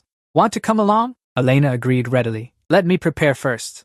They headed together towards a dark cave. Gareth muttered nervously. Damn, that looks terrifying. How can things like this form naturally? I'll never understand these caves. He wiped his sweat and asked Han beside him with concern. By the way, you look pretty tired. Are you okay, Steve? Covering a yawn, he replied. I just stayed up to collect a few items we need. I'll be fine. He perked up and looked at the cave ahead with interest. This is a cave, right? Gareth followed his gaze and answered. Yeah, if we can get through it. We'll catch up to the supply wagon quickly if possible. Well, that's the case. I'm starting to regret it a bit now. I'm looking at it directly now, ha ha. Steve was speechless. I told you to just stand here. Gareth, though a bit uneasy, still tried to assert himself. Don't worry, I'll be the first to run if anything happens. Steve glanced at him, helpless, so reliable. The 3 of them quickly entered the cave. Everyone cheered in unison. Good luck, Commander! Make the route to the other side and succeed! Gareth waved boldly. I'll be back. Steve impatiently urged him. Hurry up. He quickly pushed open the door blocking the cave entrance.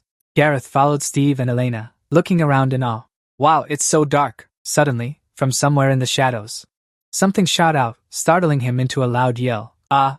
Steve and Elena calmly pulled out a light source to illuminate the space. Gareth gripped the sword at his side, silently marveling. Quite experienced we have here. Steve needs to be careful. Assessing the situation inside the cave, he frowns anxiously upon noticing something unusual. Something must have appeared with energy here. I wouldn't be surprised. If this is an S-rank cave, he suddenly exclaims. 65%, hearing that.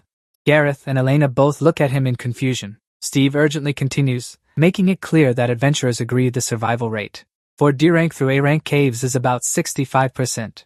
But this place feels different, it's much worse. Gareth nervously asks him what the survival rate is for S-rank caves. Steve's next words terrify him. The rate should be 15%. But if you encounter the boss, it's 1%. Don't lower your guard, he warns tensely. His teammates, he also doesn't forget to remind Modem. I'll take care of you too, he reassures him as usual. Just stay calm, all 3 of you. Cautiously, they slowly advance deeper into the dark cave. Suddenly, right behind them, from above, 2 mysterious patterns appear. Modem urgently shouts a warning. Steve, behind you! He quickly reacts according to its words and looks behind. The system panel appears. Auto reflex increases reaction time temporarily. Activation ability increases with activation. 2 large blocks of earth and stone crash straight down toward the 3 people. Steve reacts quickly, pulling Elena and Gareth away from that attack. He grits his teeth, tense. I was wondering why it was so quiet. From those 2 mysterious magic circles, massive boulders of earth and stone appeared. Steve silently marveled at the magical trap. Gareth, having just escaped danger, panted in fear. Elena, unable to contain her tension, exclaimed, What is that? I was observing using this Amrita, how could I not even notice it to avoid it like this? Steve explained in detail. That thing is a magical trap. It's at a level that can't be detected by the 5 senses, or by energy flow. Many people have died because of it. Modem appeared with a smug grin, taking credit. It's only because I saw it with my own eyes. Steve replied indifferently. Yeah? Gareth cautiously looked around, scrutinizing. But, are you sure we can keep going? Not only are we blocked by it, but if there are more traps. Steve gritted his teeth, aimed his gun forward, and replied to him. Of course we will. A bullet of energy, a fierce gust of air, was fired, shooting straight in one direction. The violent gust shattered those massive boulders, creating a large passageway. Gareth exclaimed in astonishment at his method. Right, huh? Destroying a tunnel full of traps. Sounds like a brilliant idea. Steve confidently took the lead and stepped forward. Let's go. Modem cautiously warned him. It's effective, but if you just shoot everything in your path, you'll cause the cave to collapse or run out of energy. Steve, unconcerned, retorted. So what? Should we dig a tunnel underground or something? I don't have a better idea, Modem. He patiently explained to him the current situation. How? The magic traps work by detecting the energy emitted by living beings. So if you completely conceal your life force, you won't be detected. You still have those rings under your gloves, right? Steve looked in surprise at the cursed items, the rings. On his fingers. I always wear them. Suddenly, a massive surge of energy radiated from his hand, causing Steve unbearable pain. Cursed aura. The system notification. Cursed aura skill activated. It can transfer the curses and afflictions on items to a nearby enemy. Gareth King stared in fear at the strange energy enveloping Steve. Whoa, what's that? Are you okay? I'm a bit scared. Steve endured the physical pain, thinking to himself, conceal my life force by using the negative energy from the curse? I think I'm starting to get more bargains now. He gasped in pain, reassuring his comrades. I'm fine. I'll try something first. Suddenly, he staggered and walked in a certain direction to the surprise of the other two. Wait here a moment. Steve headed toward a nearby magic circle. Modem exclaimed with anticipation. Here, use that big magic trap over there. Go on in. Steve sighed and complained. Easier said than done. Right after that, he stepped into that magic circle. He closed his eyes silently, waiting for the reaction of this circle. What's happening to him? Steve exclaimed in surprise. Is it working? Modem confidently replied. Clearly, Gareth. Witnessing his every move, he asked suspiciously. Now, exactly what are you trying to do? At this moment, Steve joyfully called his teammates closer. Haha, come here. I found a good way inside the cave. In the dark cave, a faint purple light enveloped the space, along with the painful gasps of the two others. Steve reassured them. It might feel a bit creepy, but this is the easiest and most feasible way to get through here.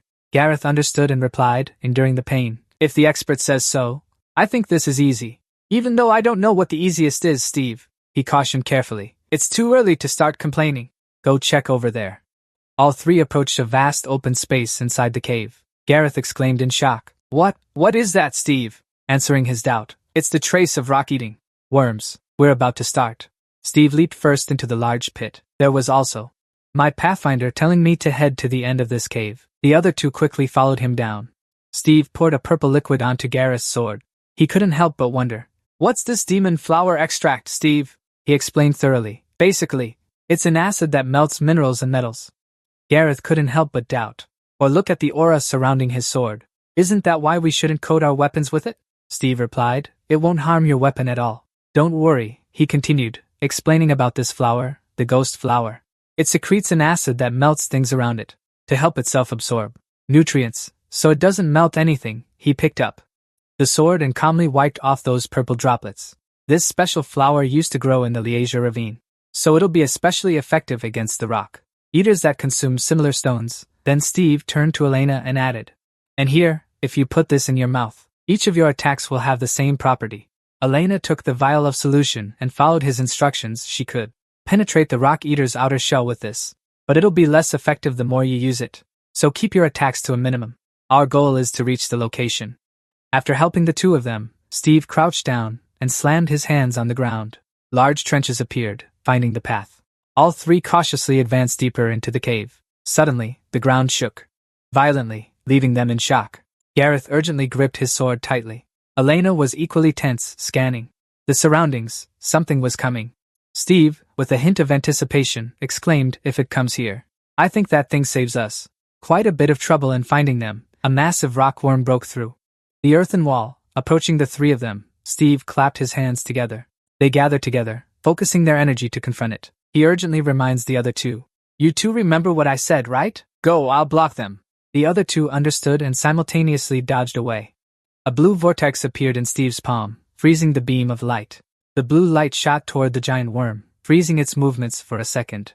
He shouted loudly, signaling them to run. The worm struggled. It easily shattered the ice fragments restraining it. Enraged, it lunged to attack Steve. He quickly jumped back, dodging its attack. Its power was too great, making him click his tongue in extreme tension. The worm lunged again.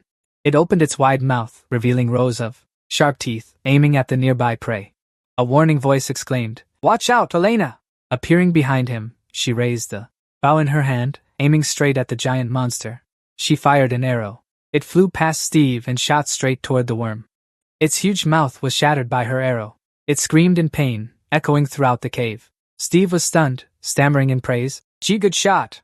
Sensing the danger, another worm quickly burrowed underground to hide. Immediately after, the other giant worms also burrowed underground. Steve watched their movements with great fury. These damn bastards are burrowing underground. Sorcery? Suddenly, a giant worm burst up from the ground, attacking him from close range. It shot forward amidst the thick dust around. Steve urgently sliced this giant worm in half. The insect, torn in two by him, let out a painful scream. The other insects followed in unison. Opening their mouths wide, they lunged to attack Steve. Suddenly, a stream of green energy appeared from the ground, covering part of their bodies. Gareth charged forward fiercely, slashing at those giant insects. The green energy radiating around his body was incredibly powerful. He looked at Steve and exclaimed, "You'll keep us at a minimum and take them one by one, right? Keep it to a minimum and fight them one by one, huh?" One insect took advantage of his distraction to attack. Steve quickly warned him, "Dodge it, run!" Both of them swiftly ran out of the encirclement. They headed towards Elena's location, away from the swarm of giant insects. She calmly aimed at those insects and released her bowstring. 2 powerful arrows shot out, obliterating 2 giant insects. Steve shouted a reminder to his teammates, facing the overwhelming number of giant insects chasing them. "Just keep running!" They rushed towards a nearby stone door. The gate was fast. They ran inside through that door. Steve and Gareth struggled to close the door, shutting out the giant insects outside. They roared and used their strength to push the door open. After a while, the roaring subsided. Gareth asked suspiciously, "Is the probing done?" Steve warned cautiously, "It's too early to let your guard down." Just then, he noticed the scenery around him. "That thing over there, do you see it?" He looked towards a statue encased in ice. He exclaimed in surprise, "Is it a gatekeeper?" Then he said. Steve confidently asserted, "I'm sure of it, it definitely is." Gareth couldn't help but tense up, gripping his weapon tightly, ready to fight. "That's the gatekeeper, right? It's just sitting there. Why isn't it moving?" Steve cautiously probed to check. He picked up a nearby stone. "Should we try poking it?" Saying that, he threw the stone toward the gatekeeper statue. The stone hit it with a loud clang. The statue remained in its same pose. It seemed to have no reaction. Suddenly, it opened its mouth and smiled sinisterly. Steve, sensing the unusual movement, became anxious. He loudly warned his teammates to watch their feet. Before the two could finish speaking, a powerful blast of energy shot toward them. Steve struggled to block the sharp ice shard that had just shot toward him. Fireball! A blazing flame shattered the gatekeeper's ice shard. Escaping the dangerous situation, Steve wiped the blood from the corner of his mouth, looking at the guy with anticipation. "Alright, let's see how strong this S-rank gatekeeper is." Steve, landing steadily. The gatekeeper's ice shards, shattered by him, fell scattered around him. He couldn't help but tense up, thinking to himself, "It just keeps attacking like this without showing any signs." Steve, looking at the gatekeeper still sitting still without moving an inch, was puzzled. Or does it just want to mess around? Suddenly, he exclaimed, instructing Elena, "El Serena, support me from behind, okay?" Elena understood and vanished in an instant. "Right." Steve turned his gaze to Gareth and instructed, "Gareth, we will launch a frontal attack. We're fighting the ancient tomb boss here." Gareth is sweating profusely, unable to hide his tension. "I'm scared to death." Elena is in position, her bow ready to provide support for the two of them. The guardian beast senses the situation and begins to move slowly. Steve quickly dashes forward. He concentrates energy into a fireball. "Come on!" The blazing fireball is hurled toward the enemy. The fireball, a scorching sphere, blazes toward the guardian beast, drawing its attention. A chilling gust of air emanates from it, blocking the fireball. Immediately after, it unleashes a freezing ice aura, engulfing the area and extinguishing Steve's fireball. The guardian beast is no longer indifferent. It stands up abruptly. Facing them head-on, Steve charges in from somewhere to attack. It's caught off guard by his close-range assault. He draws his sword and slashes at it. A spike of ice shatters the ground, rising behind him. Alerted by the noise from behind, Steve nervously checks. Is that another attack? Suddenly, a flash of light streaks through the air, striking. Elena's arrow flies in, piercing the guardian beast. Taking advantage of its distraction from the arrow, Steve's sword edge closes in, attacking it. He swings with all his might, aiming to cleave its head. The guardian beast suddenly smirks, catching the sword barehanded as it nears its neck. It grips the sword tightly, locking Steve in its sights. It channels its freezing ice energy through the sword into Steve's body. The cold has already frozen part of his. Steve caused him unbearable pain.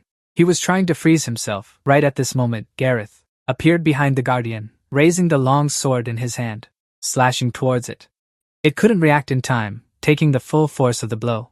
Suddenly, streams of energy emerged from his sword, binding the guardian tightly, restraining its movement. Steve silently praised this plan, a good deception. Immediately after, he broke free from the guardian's grasp. Stepping back, he shouted loudly, "Well done, Gareth! Appearing before the Guardian in an instant, he aimed the sword's tip at its neck. The sword tip pierced straight into its neck, but the Guardian remained unharmed. It grabbed the sword, holding it tight to prevent it from going deeper. Gareth, gritting his teeth, unable to pull the sword back, he exclaimed in horror. "Oh my God!" He couldn't help but lament inwardly. How pathetic. Can I even buy time for him? The Guardian suddenly clenched its hand, channeling magic throughout its body. Sharp eye spikes shot out around it. Energy surged outward. Its entire body transformed into a terrifying ice sphere, covered in menacing spikes. Steve couldn't help but tense up, recalling the earlier scene. He had just stabbed that thing in the head, and it didn't even bother to dodge. Then he remembered its reaction when he slashed at its head earlier, but it did dodge his penetrating strike. Thinking this, he immediately channeled magic. A black sphere appeared in the palm of his hand.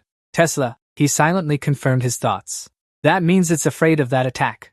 With both hands, he hurled the two spheres toward the Guardian, not forgetting, warning his teammates that they were nearby. Gareth remained cautious. Elena also seized the moment to fire an arrow at it. The Guardian beast took the full brunt of her powerful attack. Its leg twitched slightly to evade the dangerous situation.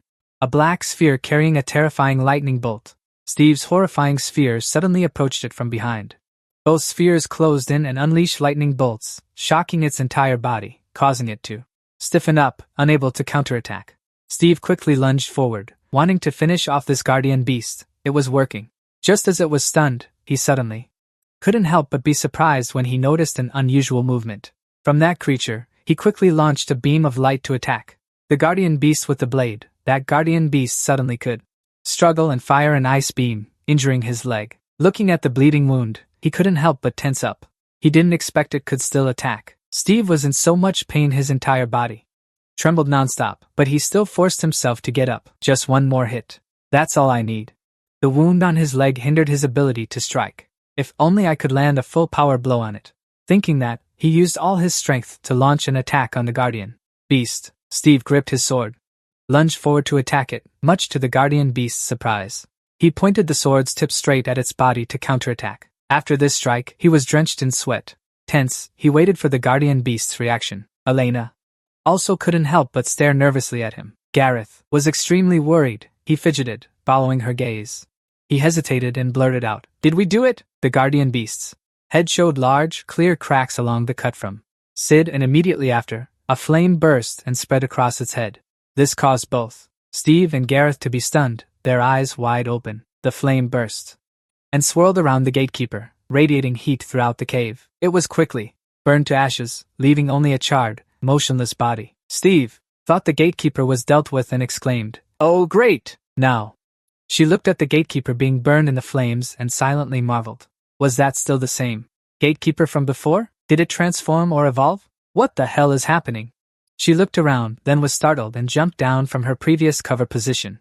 Wait a minute, where are those two? Suddenly, a pained scream rang out beside her. Ah! Elena looked over at Gareth, who was screaming from a wound on his shoulder, and coldly remarked, "Oh, you're still okay, huh? But why are you the only one here?" Gareth panted and recounted. He used the wind pressure from his technique to blow me away from the fire." He recalled the earlier scene. Steve had grabbed the hem of his shirt. A gust of wind from his arm transferred there and blew. Gareth was swept away by Steve's gust of wind, leaving the center of the explosion. At this moment, he continued sadly, "When I woke up, I found myself lying here." His gaze turned toward the charred gatekeeper in the flames. "But I'm not too worried because he broke out in a sweat, placing his trust in Steve's abilities. He'll definitely get out of there." Suddenly, Gareth was shocked, horrified upon seeing something unusual at the center of the flames. He was stunned to see Steve covered in wounds, suffering the torment of the flames surrounding him. No, that's not right. Did he sacrifice himself to save me?" Elena also followed his gaze and looked over. She was equally panicked. Seeing Steve's current condition, the shock was so great that it plunged Elena into a boundless void from which she couldn't escape. The massive shock caused Elena to sink into a boundless void with no way out. "What's happening? I can't hear anything. I can still hear Amrita, but I can't hear Steve's heartbeat. He's really gone, isn't he? Should I have stopped him? Again, I can't do anything but watch. Am I still not strong enough?" Her tears streamed down in self-blame. "I'm sorry, Steve." The flames slowly die out. Steve lies motionless, no reaction. Gareth urgently raises his voice when he sees Elena in a daze. "Hey, you there, wake up." This isn't the time to be dazed. She won't snap out of it. Gareth hastily draws his sword, ready to defend. Damn it. She's lost her will. This mission is a failure. Now we need to get out of here first. He's tense, facing the monster charred black by the flames, evolving to become stronger. Even with his current cap, he's not sure he can escape this monster. How? Can we avoid its flames? And even if we get out of here, what do we do about the rock-eating monsters outside? Look, the Guardian suddenly extends its arm, aiming an attack at him. Gareth grows more anxious, calculating. No, I shouldn't worry about that now. What am I doing? We need to move now. The Guardian begins gathering energy in its palm to attack them. A faint blue aura envelopes Sid's entire body. The commotion from his side has awakened him. Elena shook off her wandering thoughts. Gareth was now extremely tense, facing directly the blazing gatekeeper. The green aura surrounding Steve was gradually helping him recover from the fatal wounds caused by the flames. The passive skill, Rest in Peace, cannot stop you, even in death. The green aura enveloped his body along with Modem's questioning voice. Are you done, Steve? Wiping the bloodstains off his face, he angrily exclaimed. Damn, that hurts, really hurts. I didn't think I'd have to go through that feeling again. At this moment, the gatekeeper used its hand, sharp as a sword, aimed straight at them. It flashed a sinister grin and lunged forward, attacking them with blazing flames surrounding its body. Steve clenched his fist with determination, a powerful surge of energy swirling around his arm. Wind blade, he gently dispersed each scorching fire attack from the gatekeeper. Steve charged at it, his veins bulging with fury on his face. That might have been my second death, but now I have more energy than ever before. The gatekeeper couldn't help but be stunned by his aura, the wind like sharp slashes, rushing to attack it. Wind blade. Steve quickly leaped back from his original position, darting away like the wind to evade. The gatekeeper, returning to his comrade's side, he picked up the sword he had dropped earlier, cursing the other. You bastard! He looked at his tattered clothes and complained. Burned all my clothes off. Seeing him still safe, Gareth couldn't help but scream in shock. His eyes wide in disbelief, he shouted. What are you? Are you even human? Elena's cheeks flushed red as she bit her lip in slight anger. Their expressions made Steve feel awkward. He quickly said to ease the tension. Sorry, I didn't mean to mess with you too. Elena wiped away the lingering tears and cut him off. You can explain later. She turned her gaze toward the ferocious enemy. Let's focus on the important issue right now. Deal with the Tomb Guardian first, Gareth anxiously blurted out. Hey, I know our priority now is the Tomb Guardian, but which one do we start with? He nervously continued. Is it normal for a single tomb to have two guardians? Inside the cave, two guardians were staring intently at them. One of fire, one of ice, both vicious. Steve furrowed his brow, also confused about what was happening. Two, what's going on here? He couldn't help but say in a tense tone. I've never encountered this before either. This doesn't seem good. If that's the case, you two handle the ice one. He took out a healing bullet and instructed his teammates. I'll take care of the fire one. We need to keep them apart. With that, he dashed off to deal with it. Guardian, much to Gareth's horror. What? Isn't it too dangerous to face it alone, Steve? Ignoring Gareth's words, he rushed alone towards the monster. A wave of icy cold air was unleashed by him. He shot a straight line to attack the Guardian. With a blazing ring of fire, it easily blocked his attack. Steve frowned, determined to defeat it. He focused his energy into the palm of his hand. Even though our skills can't compare. So come on, let's show it who's the real boss. A wave of ice swept powerfully across a vast space like an avalanche. The Guardian also hurriedly channeled magic, releasing blazing flames all over its body to block the freezing attack from Sid. His ice wave surrounded its body. Steve urgently shouted a signal to his teammates. Gareth, Elena, hold them tight for me. The Guardian's flames spread to Steve's hand, causing him to cry out in pain. But the pain only boosted his fighting spirit. He condensed the energy into a small sphere in his palm. I will fight you one-on-one. Steve pinned the Guardian down to the ground while shouting to his teammates. Hold them tight for me. Elena understood and raised her bow high, aiming straight at the enemy. She shot an arrow that flew like a storm towards the remaining Guardian. Steve focused on the Guardian he was holding down. All right, he glared viciously at it. His hand gathered energy, forming a small ice vortex. I'll fight you one-on-one. On the other side, the Guardian used ice. It was struggling to grab the arrow Elena had just shot. It was stunned when he saw a stream of energy approaching him. Gareth appeared from nowhere and slashed at it multiple times. It was caught off guard, unable to counter his move. Yet, despite that, its body still bore no trace of Gareth's slashes. He gritted his teeth, unable to hide his tension.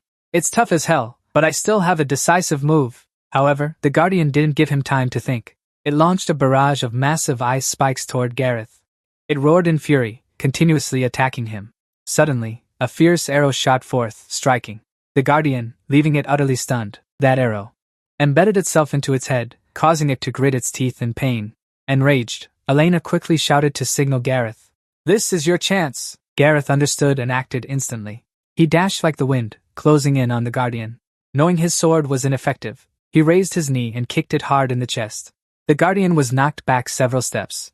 It clutched its chest, looking utterly pathetic. It screamed in extreme fury, terrifyingly fierce. The Guardian lunged at Gareth, its arm like a sharp blade, slashing him and sending him flying to the side. Seeing where it was heading, Gareth shouted a warning, "Watch out!" Elena was also panicked at this moment. Around her, a cold aura enveloped everything. The ground began to sprout tiny shards of ice. Immediately after, a sharp piece of ice tore through the ground and launched up to attack her. Elena swiftly dodged to the side, avoiding the deadly strike. Gareth gritted his teeth, urgently calculating. "We can't defeat it alone. If we don't do something soon." Suddenly, in front of him appeared a massive ice wall blocking his view. Damn, the Guardian beast lunged to attack again. Its hand transformed into a large, sharp ice block. It leaped high, gaining momentum, and swung that ice block toward Elena. Elena calmly raised her shield in front of her. She braced against the Guardian beast's attack. That beast slammed down into the empty space before her. Elena held her stance firmly, avoiding the massive shockwave from its strike. Elena spun around, raising her knee high, ready to kick it. She kicked hard at the ice block on its arm, shattering that ice block into many pieces. Right after, Elena dashed away from her current position. She suddenly appeared behind the Guardian beast. She raised her fist high, aiming straight at it. It hurriedly raised its arm to block. A chilling cold aura radiated from its body. Elena froze for a moment, unable to hide her surprise. This ice energy is even stronger than before. Her hand was so cold she could barely move. Her entire body stiffened, unable to continue attacking. From the ground, thousands of sharp spikes shot up to attack her. Steve saw the dangerous situation and shouted loudly, "Gareth, get Elena out of here." Gareth quickly complied and rushed to protect Elena. He immediately pulled her away to another spot. A massive explosion blazed around the cave entrance from earlier. Right after the two left, the flames burned everything. The shattered door gradually faded away, leaving behind a cloud of thick smoke. The giant worm leaped out from the smoke. It opened its massive mouth wide and lunged to attack the figure inside. The Ice Guardian gritted his teeth. He stared in shock at this sudden monster. The giant worm charged straight at him, catching him off guard. Gareth glanced at Elena and asked Han, "Are you concerned about her condition? Just keep breathing. It's your first time, so you might feel a bit dizzy." The giant worm snapped its jaws shut on one person. It neatly swallowed the Guardian in its mouth, leaving the remaining Fire Guardian stunned. The Fire Guardian was utterly shocked. Sid raised his voice to draw attention to himself. "Where are you looking?" He punched it from behind. "I'm right here." Modem appeared excitedly, cheering thanks for the strength-boosting effect. "Now you can crush even iron with your bare hands." It eagerly awaited his next move. "Don't falter. Keep pressuring it." Following its advice, he punched the Guardian's chin. A powerful uppercut to the chin made it stagger. Steve once again gathered force into his clenched fist. His fist was about to deliver another powerful blow to the enemy. He ferociously pinned the Guardian to the ground and rained down punches. Suddenly, he froze when he noticed something unusual on its body. He saw its skin covered in water droplets, accompanied by scorching hot smoke. He confirmed that the Mantico's skin was starting to burn. That meant the temperature was rising. While he was distracted, the Guardian's hand. It blazed like a sharp sword. It slashed straight at his arm. Steve made him scream in pain as Martin carefully warned him. "Don't be careless. It will counterattack the moment you slip up, Steve." He quickly shot out. A blast of freezing cold air knocked the gatekeeper far away. The ice wave pushed it back several steps. Its arm was severely injured by Steve's ice energy. A system prompt appeared to assess the situation. Something was wrong. Steve cautiously probed, sharing the same thought. Right, so it wasn't just me who felt that way. The gatekeeper recovered rapidly. It stood up with a smile, facing him head-on. The system continued its detailed explanation. Not only can it deal damage with opposing elements, but it also takes no harm, and it hasn't even weakened. Instead, its flames are growing stronger. Steve frowned and couldn't help but tense up as he exclaimed, "Maybe I'm approaching it the wrong way. Let me try again with full power." Steve raised his hand, unleashing his power while silently chanting, "Fireball." the gatekeeper suddenly observed. He leaped away to dodge the spreading flames. The system raised an eyebrow in confusion at his action. Steve grimaced and blurted out, "He dodged the attack?" Suddenly, he reconsidered. Wait, could that be the reason the fire user was separated from the ice user? The scene of his attack flashed through his mind. The gatekeeper's smug expression at that moment. The temperature would rise as soon as they moved apart from each other. He braced himself and launched ice spikes, shredding everything around. Is this guy the cooling factor for the other one? Thinking of Steve, he gathered momentum from his magic power, determined to try his best. Attack it until death with all his current strength. He hurled fire straight at him, a fireball. The gatekeeper's body trembled, gritting its teeth to shield itself. Steve's pupils contracted. It's working, so that's the secret. If I keep distancing myself from them and continuously raise the temperature, I might be able to defeat them.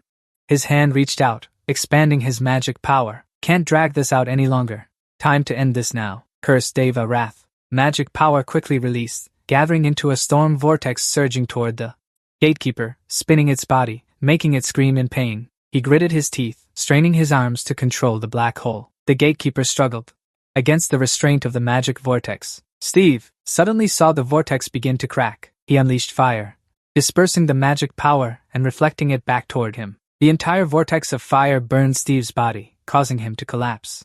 The fire user ignored the surrounding magic power and charged toward the ice user. Steve dodged the fire and shouted, "Gareth, the ice user, will protect the fire user. Don't let them get close to each other." Gareth gritted his teeth anxiously, watching their distance grow closer. Easy to say. What can I do from this distance? Suddenly, he glanced at Elena. Hey, lend me that thing for a second. Gareth touched the firearm and gripped it tightly. Fired the firearm. A shot rang out. So this is how you use this thing, huh? The firearm shot the ice user farther away, much to the fire user's astonishment. Enraged, he attacked toward Gareth. Gareth clutched his arm in pain. The gun's recoil makes it hard to aim. Suddenly, a sound echoed from behind. Elena glided forward to block in front of him. I hope this will be able to stop them. She waved her hand, creating a strong wind. The system panel appeared. Skill enhancement, active, strong wind, upgraded to tornado. Blow away enemies with a massive gust of wind. It's unlikely to affect enemies outside the range. Due to the dust cloud rising up, it obscured their vision, while simultaneously extinguishing the incoming flames. Even Elena was surprised by its effect. Is this also an effect of the Amrita? The wind extinguished the fire on the gatekeeper's body. He was also knocked down by the wind, his body flying back a few meters. Steve stomped his foot on him. Have you enjoyed your brief moment of hope? He pressed the hand imbued with the black hole magic against his face and activated it. It's about time you died! The magic power flickered unsteadily. Then it was released like a whirlwind, tearing even the fabric on Steve's arm. It caused the gatekeeper to writhe in pain and scream, "Ah!" He gritted his teeth and used more force, the magic power and dust gradually dissipating. The immobile bodies of the two of them, Guy, appeared. The ice that hadn't yet struck was halted immediately. It slowly melted into droplets and dripped down. Steve stood up in the aftermath of the magic power. Beside him were the two bodies of the gatekeeper, which were gradually disappearing. He let out a long sigh. Elena looked at Steve worriedly.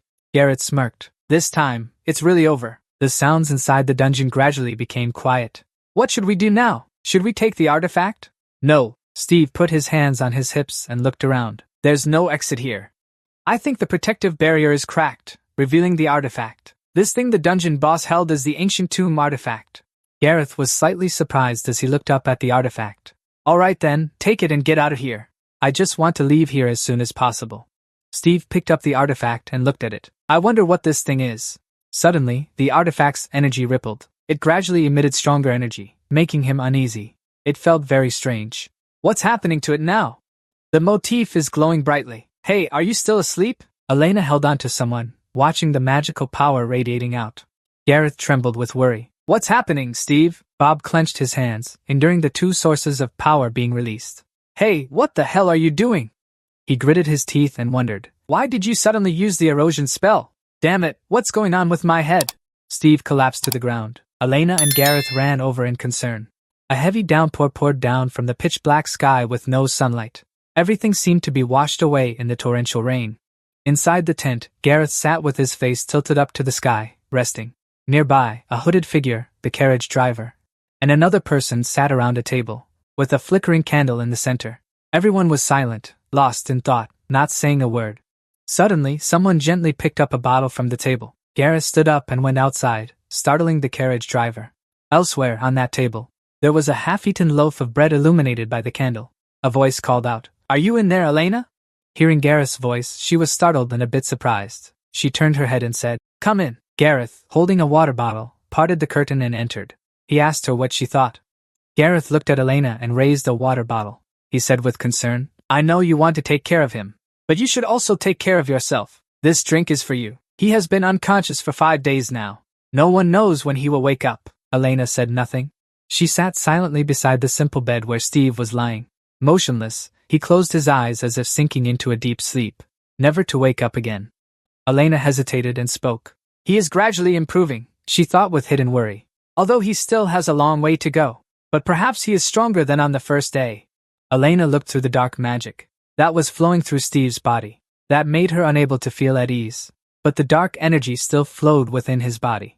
Elena remembered the scene when Steve came into contact with that unknown energy source. She fell silent, speculating. He must have passed out because his body couldn't adapt to such a strange amount of energy. He absorbed it from that dark artifact. Gareth stood with his arms crossed. He closed his eyes and sighed. He said, "You must know by now. We can't waste any more time. We have waited 5 days. If we keep delaying the plan, we will miss the chance to get the items from the brigade." Elena suddenly spoke up, lowering her head and pondering. "Actually, there is still one way to speed up the recovery process, but I'm not sure if it will work." Gareth's eyes widened in surprise, and he quickly asked, "Huh, really? Why didn't you say so earlier?"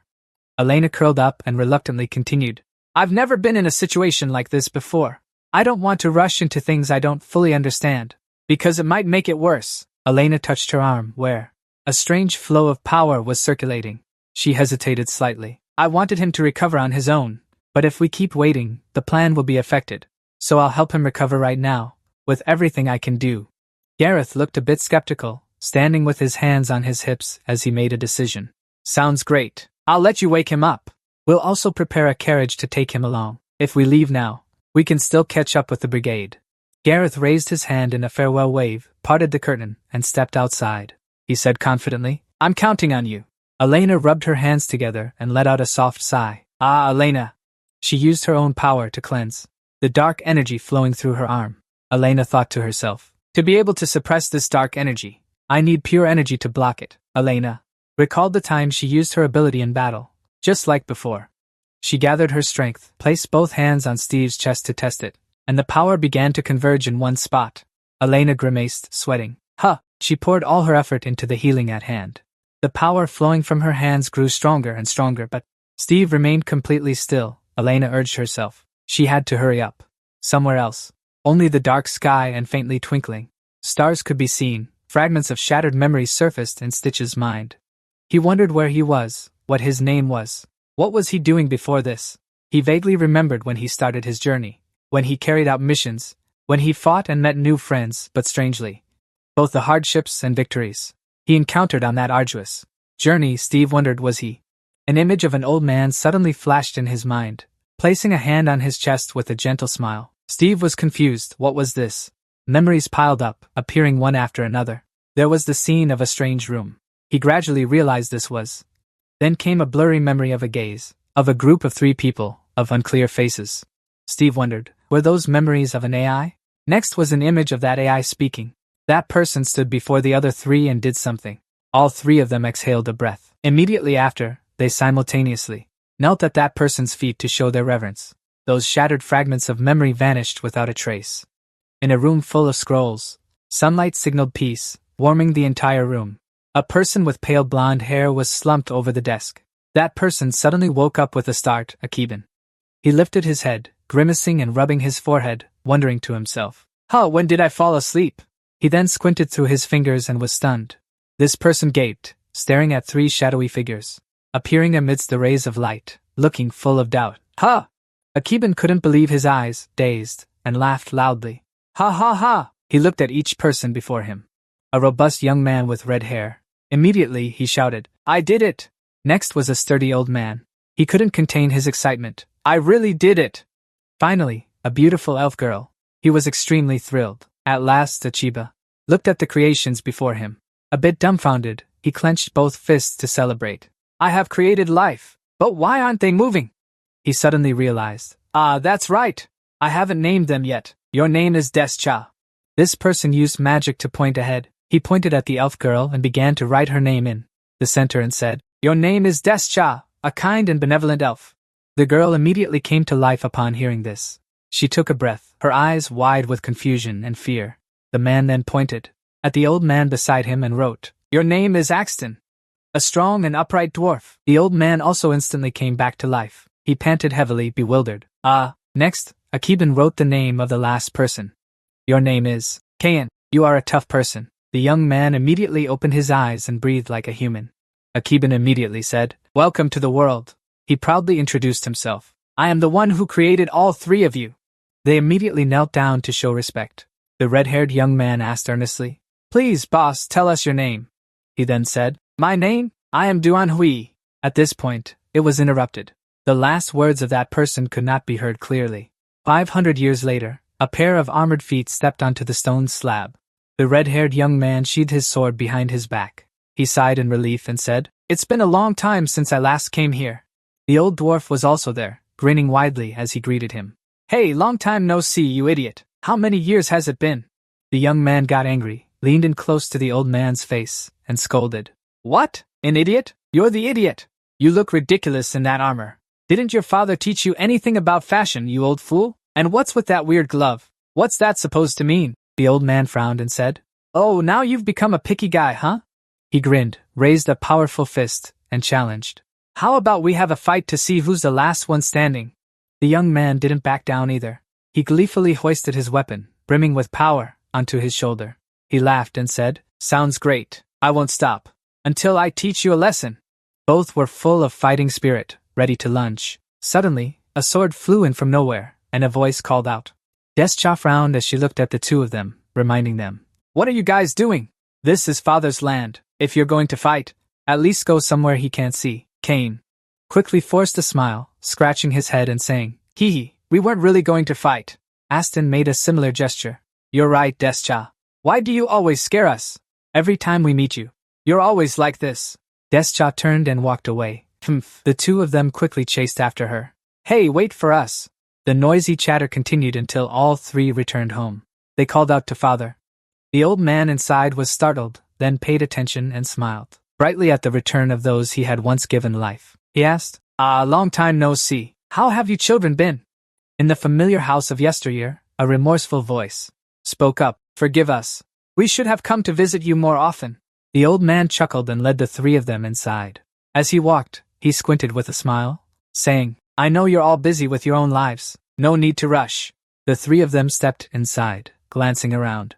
Everyone was speechless and exasperated at the sight before them. The old man quickly said, It's a bit messy, but make yourselves at home. I'll get some fruit for you to snack on. Destra frowned and sighed. She raised her hand to use magic to clean up. You should clean up more often, father. Look, have you cleaned at all since the last time we came? The old man, hearing that, he laughed and replied, Haha, I don't really care much about cleaning. Ever since I started living alone, those messy items began to float. They hovered in the air as they were lifted by Deska's magic. In the blink of an eye, everything became incredibly tidy. Everything was put back in its place, arranged neatly on the shelves, looking extremely organized. A few more things also started to be neatly sorted out. Aston sat on the table, closed his eyes helplessly, and said, Hey girl, it's been a long time since we last met, Cha. And you just want to clean? Yeah. Why do you love cleanliness so much? Well, it does look tidier now. The tree person just stared blankly, not knowing what to say. The old man with light yellow hair remained calm, peeling an apple as usual. Descha continued using her power to arrange the items. She turned her head and said without any mercy, How about I clean you up too? Just be quiet. Aston grumbled in frustration. What? He retorted angrily. How about I rearrange your face instead? Crisp laughter echoed throughout the small house, making it livelier than ever before.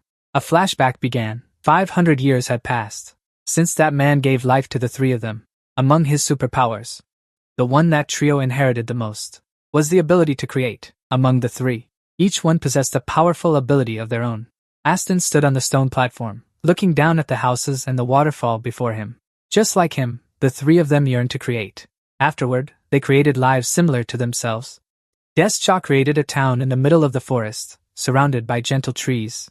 Not long after, the world was filled with plant life. Sitting cross-legged, he gazed at the bustling town before him. Soon, they were revered as gods for their creations. Suddenly, a voice rang out, pulling him back from his memories to reality. "So, how have things been lately?" the old man asked with a smile. Squinting, he said, "I haven't seen you kids for centuries." Cain turned around, shifting in his chair. He said, "Oh, you know how humans are, right? They're pretty much like 300 years ago, farming, building shelters. And lately, they've been busy with those monsters too, Desha." Aston said nothing, intently observing his father's expression. The old man repeated, "Monsters?" Aston held a glass of water in his hand and continued. "About 55 years ago, strange creatures started appearing, and they began attacking everything. We don't know where they came from, and their numbers have been increasing every year." The old man turned his head. Looking at the scattered weapons on the floor, he said, "Humph, so that's why you brought all that gear, huh? Just a few hundred years ago, weapons like that didn't even exist." Cain laughed and said, "We don't need to use them, but according to the rules, we still have to lead the way." He turned around, looking at the neatly stored scrolls, and asked curiously, "By the way, Father, you seem as busy as ever with your crafting, huh?" Desha also turned her head to look. The old man was sitting relaxed in his chair. Hearing this, he replied, Fa, that's right." Aston reached for a scroll and picked it up. He asked with interest, "What are you crafting now?" The old man immediately appeared beside Eston, snatched the scroll back quickly, still smiling as he said, "Don't touch it." Eston hit Winston pain, then asked in surprise, "Huh, why is that?" The old man smiled mysteriously and said, "I'll tell you when it's done. Until then, it's a secret. By the way, I want to hear from you all about your own works. After all, you are their leaders." The sky began to turn to dusk. The lights were still brightly lit outside the detached house. The tea on the table had run dry as a grateful, gentle voice spoke up. "Today was really fun, Father." Desha, putting on his gloves, smiled and turned his head to say, "Too bad the kids are waiting for me. I should go now, Aston." He had already put on his gloves and armor. He waved his hand, squinting with a smile, and said, "It was great to see you again, Father. You should stop by my place for a few days too." The old man laughed in reply. "Haha, I'll make a trip over there as soon as this research project is done." The old man suddenly turned and asked, "Do you have to go too, Cain?" Hearing his father call, he startled and looked up to answer. "Ah, yes, I have to go too." The figures and chatter of the three people gradually faded into the distance. The old man stood rooted to the spot, watching them. When they had all left, he hurried back inside and slammed the door shut. He leaned his back against the door, looking exhausted and drained of all strength. He slowly slumped to the floor, lowering his head. His face darkened, and sweat poured from his body. After a long while, his condition still hadn't improved at all. He just sat there, sweating profusely, then whispered, "That was close." Elsewhere, under the bright moonlight illuminating the entire forest, Gareth and the others were urging their horses forward continuously. Hyza was on the cart, and he was carrying Elena, who was desperately doing her best to treat Steve. Behind them was the cart of the masked man and the rest, who were transporting the luggage as well. Gareth was worried. He turned his head to look inside the cart, with an uneasy and restless expression. Inside, Elena was unleashing a massive amount of magic to transfer to Steve, who was lying motionless with no signs of waking up. Elena frowned, pursed her lips, strained herself, and was covered in sweat. The skull-shaped ring on Steve's hand kept emitting a strange energy. Along with that, the dark energy skyrocketed at a dizzying pace. The power from the ring exploded, startling Elena, who dodged away. She raised her hand to defend herself, her face highly alert. The dark magic around Steve fluctuated incessantly. Elena cautiously brought her hand closer. She used her own magic to suppress that dark power. Right after, Elena placed both hands on Steve's chest and continuously poured surging power into him to suppress the evil. She was panting heavily, drenched in sweat, and asked herself in confusion, "Normally energy flows like water or wind, but this energy resists absorption, as if it has a consciousness of its own. No, that can't be. What am I thinking?" Gareth saw Elena gasping for breath and grew anxious as well. He looked inside and asked worriedly, "Hey, miss? Any progress?" No sign from him? Elena continued with her work. She didn't look at Gareth, focusing on treating Steve. She replied, "Don't put pressure on me. This is very difficult." Gareth felt a bit awkward. He turned away, driving the carriage while scratching his face and saying awkwardly, Then just keep going." "All right, I'll talk to myself." The carriage convo continued swiftly straight ahead, despite the enveloping night and the dark, dangerous forest. Someone gently took the reins and spoke to Gareth. Boss, you should rest. He let go of the reins and replied, Ah, thanks. Gareth hunched over and crawled inside the carriage.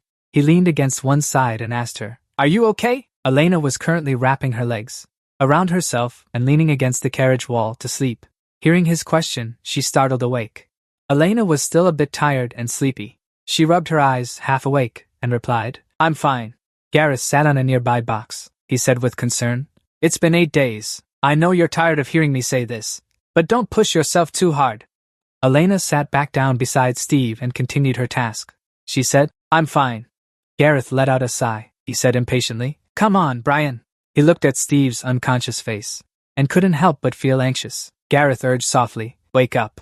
Suddenly, a loud alarm sounded from outside. Sir, there's a strange noise coming from the nearby forest. Gareth quickly stuck his head out of the carriage.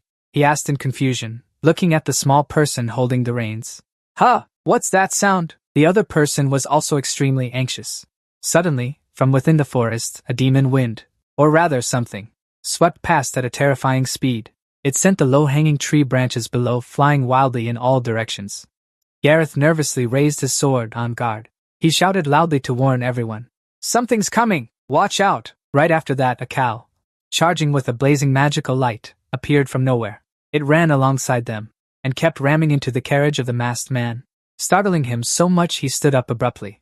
Gareth, somewhat panicked, quickly yelled out, We're under attack! Everyone, prepare for battle! The pursued carriage sped straight ahead. Someone screamed in terror. My lord, that direction is very dangerous. A sinister voice rang out. Well, what do we have here? What a surprise catch. A burly figure stepped down from a vehicle moving with strange power. She smirked and said, You're even more handsome than on the wanted poster. The bespectacled man inside the carriage added, We were wondering if it was you. Looks like we were right. Gareth stared at them, highly alert. He asked, Are you after my head? The burly woman with a scar over one eye chuckled in reply. Not really. We're looking for Gazette's mercenaries. There's a wagon with a dragon emblem on its body running around. The opponent immediately said that a group of mercenaries, as famous as they are, couldn't just vanish without a trace like that. Gareth gritted his teeth, sweating, frowning with high alertness. Right now, Gareth is extremely panicked. How the hell did they catch up to us? That guy looked at him and grinned smugly. It doesn't matter if you lose an arm or a leg, right? As long as you're still breathing.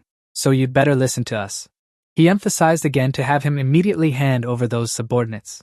From behind the carriage she was leaning on, she rushed straight up, and the guy with slanted eyes, sitting inside the carriage, silently watched everything. A man in black holding a sword thrust straight at Gareth. He struggled, clinging to the carriage wall to stand up and fight back.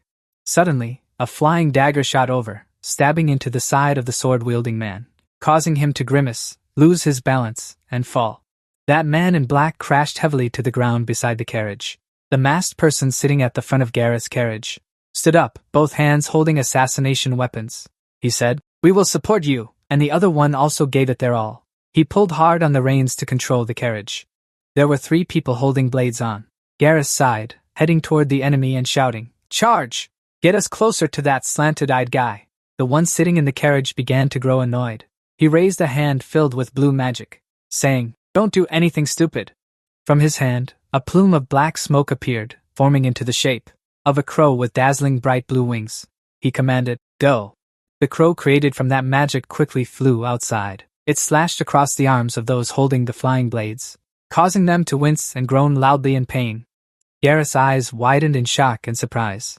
He can control spirit beasts? He hurriedly shouted to his comrades who were trying to attack the enemy. Don't worry about me, just fall back. Pull the horses back. Everyone will get hurt if they get too close.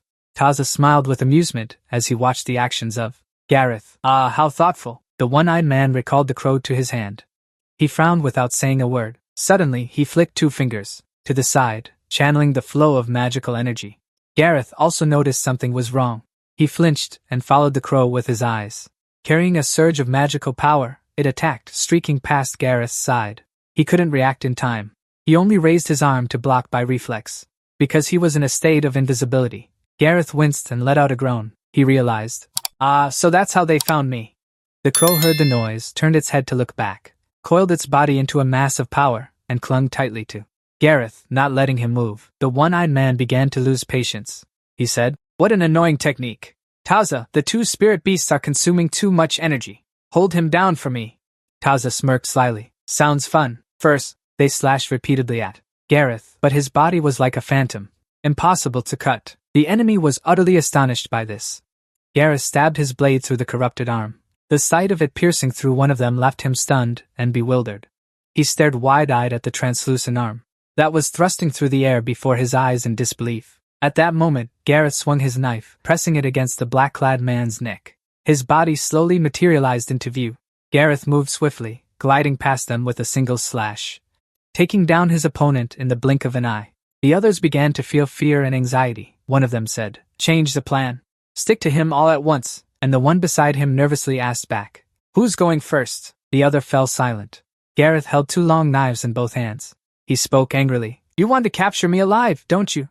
Then go ahead and try, you arrogant bastards." Taza, witnessing the scene just now, laughed and said to his subordinates, "Hey, you geniuses, don't chase him anymore. Why not take a look inside the carriage?" Her words startled Gareth, who was in the middle of fighting, because she had realized something. He's definitely trying to protect someone inside there. Inside the carriage, Elena was biting her lip, struggling to use her healing power on Steve and Gareth. A moment ago, he was slightly panicked. He glanced over at Taza and silently cursed. "Damn it!" The two men also realized this. They curled their lips into a sly smile right after. One stayed behind to hold Gareth back, while the other clung to the roof and leaped into the carriage. They were too fast, leaving Gareth stunned as he watched. The black-clad man looked inside. He grinned triumphantly upon discovering something. Suddenly, a noise made him flinch and turn his head back. Elena was equally startled, but she still focused on treating Steve, so she didn't pay much attention. In the blink of an eye, Gareth appeared from somewhere. Still using his own magical power, he threw a kick that smashed the face of the man in black, making him spray blood. He fell backward, gritting his teeth, unable to believe what was happening. He cursed, "What the hell?" Gareth tightened the knife in his hand, angrily warning, "Attack me all you want, but I won't let you." Before Gareth could finish, the other one on the rooftop aimed the tip of his spear at his arm and cast a spell, temporarily immobilizing him. He shouted, "Right now!" Gareth quickly pulled his arm back and turned to the side to dodge the damn attack. With just a few swift moves, he struck him from behind, sending him falling from a height. Elena saw this and felt a chill. Gareth rubbed his shoulder and said tensely to Elena, "I'm sorry, I didn't mean to bother you like this." Right then, another man in black was charging with a sword toward his back at a speed not to be underestimated. Elena immediately pulled the knife stuck in the fallen man from earlier and threw it straight into the face of the man in black, making him fall. Gareth only then gritted his teeth in panic and looked behind him. He watched the enemy fall, sprawled on the ground and left behind. Gareth forced a smile. He turned to Elena and said, "Nice one." Elena's face looked extremely tense and furious. One of her hands was treating Steve, while the other still held the throwing stance from earlier. Natasha couldn't stand by and watch anymore, deciding to join the fight. She sneered at the two, looking so fragile. Natasha swung her weapon fiercely with her crimson power. Dust and smoke rose thickly around her, and she laughed like a demon. She said, "But you guys aren't playing fair at all." The hooded man was extremely worried. He turned and said, "Be careful, she's plotting something." A voice replied, "Obviously." Suddenly, the surrounding energy fluctuated violently. It seemed to be gathering in one spot. With a single authoritative strike, the roof of the carriage was sliced off, and everyone screamed. The moment the thing above their heads was cut away, Gareth and Elena both covered their heads with their hands. He pursed his lips in terror, and quickly turned to Elena. "Hey, I'll go stop that woman. Can you wake him up in the meantime?" Elena used both hands to channel magical power, exhausting all her strength to make the unconscious Steve wake up. "We're in a bit of trouble here." Elena pursed her lips. Blood began to trickle from her mouth. She muttered to herself, "Still too early." Natasha gripped her weapon in hand, her crimson magical power still flowing turbulently around her. She spoke with a sarcastic tone. "You think you can stop me? You must have forgotten something, because we've been going easy on you." Before Gareth's eyes, Natasha seemed like a giant about to deliver a strike. A terrifying attack. Lightning exploded around in horror. She said, "All we need is your head." Gareth turned pale, cold sweat drenching his body. He couldn't believe his eyes. He cursed under his breath. "Damn it! She's strong enough to move that thing? If I try to block it, I'll die for sure, or at least be crippled," Gareth thought. Thinking of Elena still trying to heal Steve inside, he struggled with his thoughts painfully. "But if I use the carriage to dodge the blow, they'll get hit. Damn it!" Gareth gripped his own shoulders tightly. The magic power around him faded, and he thought silently. I'm sorry. As if foreseeing the outcome. Gareth even stopped using magic, thinking in agony. Everyone, I'm sorry. Gareth looked up at the attack. The attack was aimed directly at him from above. He seemed to have given up on everything, accepting the inevitable death. A pillar of immense energy light suddenly appeared from midair. It struck the carriage below directly, sending the nearby carriage flying straight up into the sky. Gareth's eyes widened in shock. He had no idea what was happening. Elena was also extremely surprised, her eyes wide as she watched the scene before her. A soft voice broke the silence. Sorry. Steve exhaled a puff of smoke, his eyes furious and brimming with power. His entire body was surging with strong, abundant magical energy. In a pine forest at night, everyone was resting, lighting a fire to keep warm and eat. Gareth spoke up. I didn't think we'd reach the meeting point this early. The timing was spot on. How did you take out those pursuers with just one blow? Steve looked at his own arm. Honestly, I had no choice, given the situation we're in. Then Steve asked, Who were they? Gareth replied, I think they were after me. I've heard of mercenary bands, specializing in hunting wanted criminals. They're definitely one of them. He continued, By the way, you should treat her well. She was ready to sacrifice herself for you if you hadn't woken up. Looking at Elena sleeping soundly, Gareth reminded him. Steve listened and smiled. Right, I owe her this time. Gareth spoke up. Anyway, we need to wait here until the caravan arrives to find the next direction. So rest as much as you can. He waved goodbye to Steve. If this goes smoothly, it'll be good for a lot of people. Just get some rest. Steve waved back at him. Then he glanced at his own hand. Looking at the glowing hand, he said, Time to answer some questions. The ring on Steve's hand gradually lit up. He asked, What is that thing? He continued, I'm not talking about the dream, that black artifact from before. Steve suspected. There's definitely something suspicious. Why did you absorb it? The ring still didn't respond. Steve angrily yelled, Answer me! And then it appeared. You are not ready. Steve, annoyed, said, So you know something, don't you? If you keep acting like this, how can I trust and cooperate with you? The ring did not respond, leaving Steve feeling utterly helpless. I don't remember ever seeing that garden and that house. And those people. It can't be real. The only race that still believes in God. Steve recalled Elena's palace, which was filled with the murderous aura of the earth god, Descha. How could it be so disgusting? Then Denton also spoke. If anyone bothers me with this issue, I swear in the name of Axton, the Lord of Hell is ready to banish them to the deepest layer of hell. If I have to. Steve wondered. Elves and dwarves, he's piecing everything together. Descha, the elf god, Axton, the dwarf god. If those two gods are real, then the last god must be the god of humans. Steve held his head, thinking, and that also means I've seen those gods and that creature. It was the one who created them. Just as he thought this, he was interrupted by Elena, who cut off his train of thought. Steve quickly ran over to check on her, glad she was awake. How are you feeling? Elena stepped back in surprise and replied, Fine, it's nothing. Steve smiled and said, Thank you for waking me up. I'm truly grateful. Elena shyly turned away. No, don't mention it. At that moment, Gareth called out from afar. Hey, you two lovebirds. Since you're both awake, come over here. Steve was stunned. Lovebirds? That idiot. Elena blushes from Gareth's teasing and just clears her throat. Steve follows Gareth, crossing his arms and asking what's up. The latter replies, I'm not sure how much time we have left. We need to plan as soon as possible. Gareth pulls out binoculars and says, Take a look. Steve takes them and peers into the distance. Is that the caravan we're waiting for? Gareth replies, Yes. And it's still quite far, but come to think of it, we've only been here for a while. It's getting pretty close, isn't it? Then Gareth suggests, But the scout I sent out yesterday should be back soon. So let's prepare for the mission. He sketches out some rough images while Steve hesitates. I wasn't planning on an attack strategy. But do you even understand this kind of presentation? Gareth replies, We have more experience than you think. We understand each other. Suddenly, someone runs over shouting. Report. Gareth sees this and says, Speak of the devil, my man's here. How's the caravan? Bernard pants heavily, Sir, not so good. Gareth points a stick at him. I knew this caravan would be tough to rob since it's military. But is it really that hard? What exactly is the problem? With that, Bernard walks over and takes the stick from Gareth. He draws each line one by one. First, we can't approach the caravan. Gareth is shocked. Huh, why? Steve says they really do understand each other. Bernard says they have an Akurasa's controller. They'll spot us if we're within about 1,000 steps of them. Steve asks, An Aku what? Elena spoke up, saying the Akurasas is a highly intelligent bird monster. It can see as far as an elf, but I didn't know they could be tamed. Gareth replied. Really? They can still be tamed.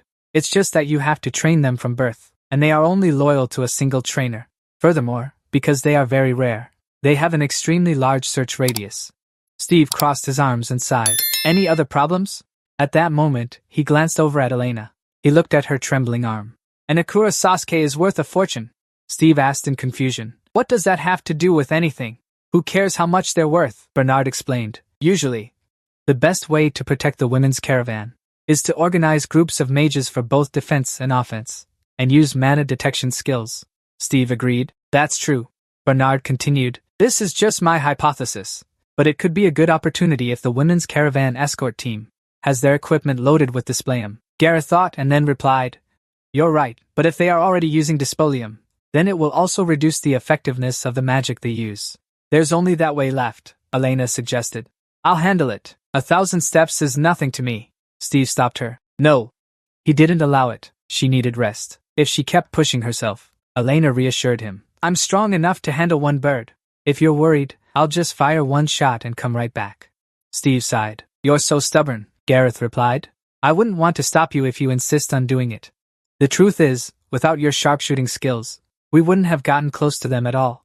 Steve, feeling uneasy, reluctantly agreed. All right. Just one shot, Elena replied. Got it. Gareth presented RA with the most optimal options. If we can take down that bird, we'll have a complete strategic advantage. Then he turned around and asked, what about the discipline? We're not too sure about that. We need to come up with a plan. Steve smiled confidently. It doesn't matter. He held up the ring, grinning smugly. Even if they have discipline, I have a way to activate my magic. Everyone was now marching at the crack of dawn.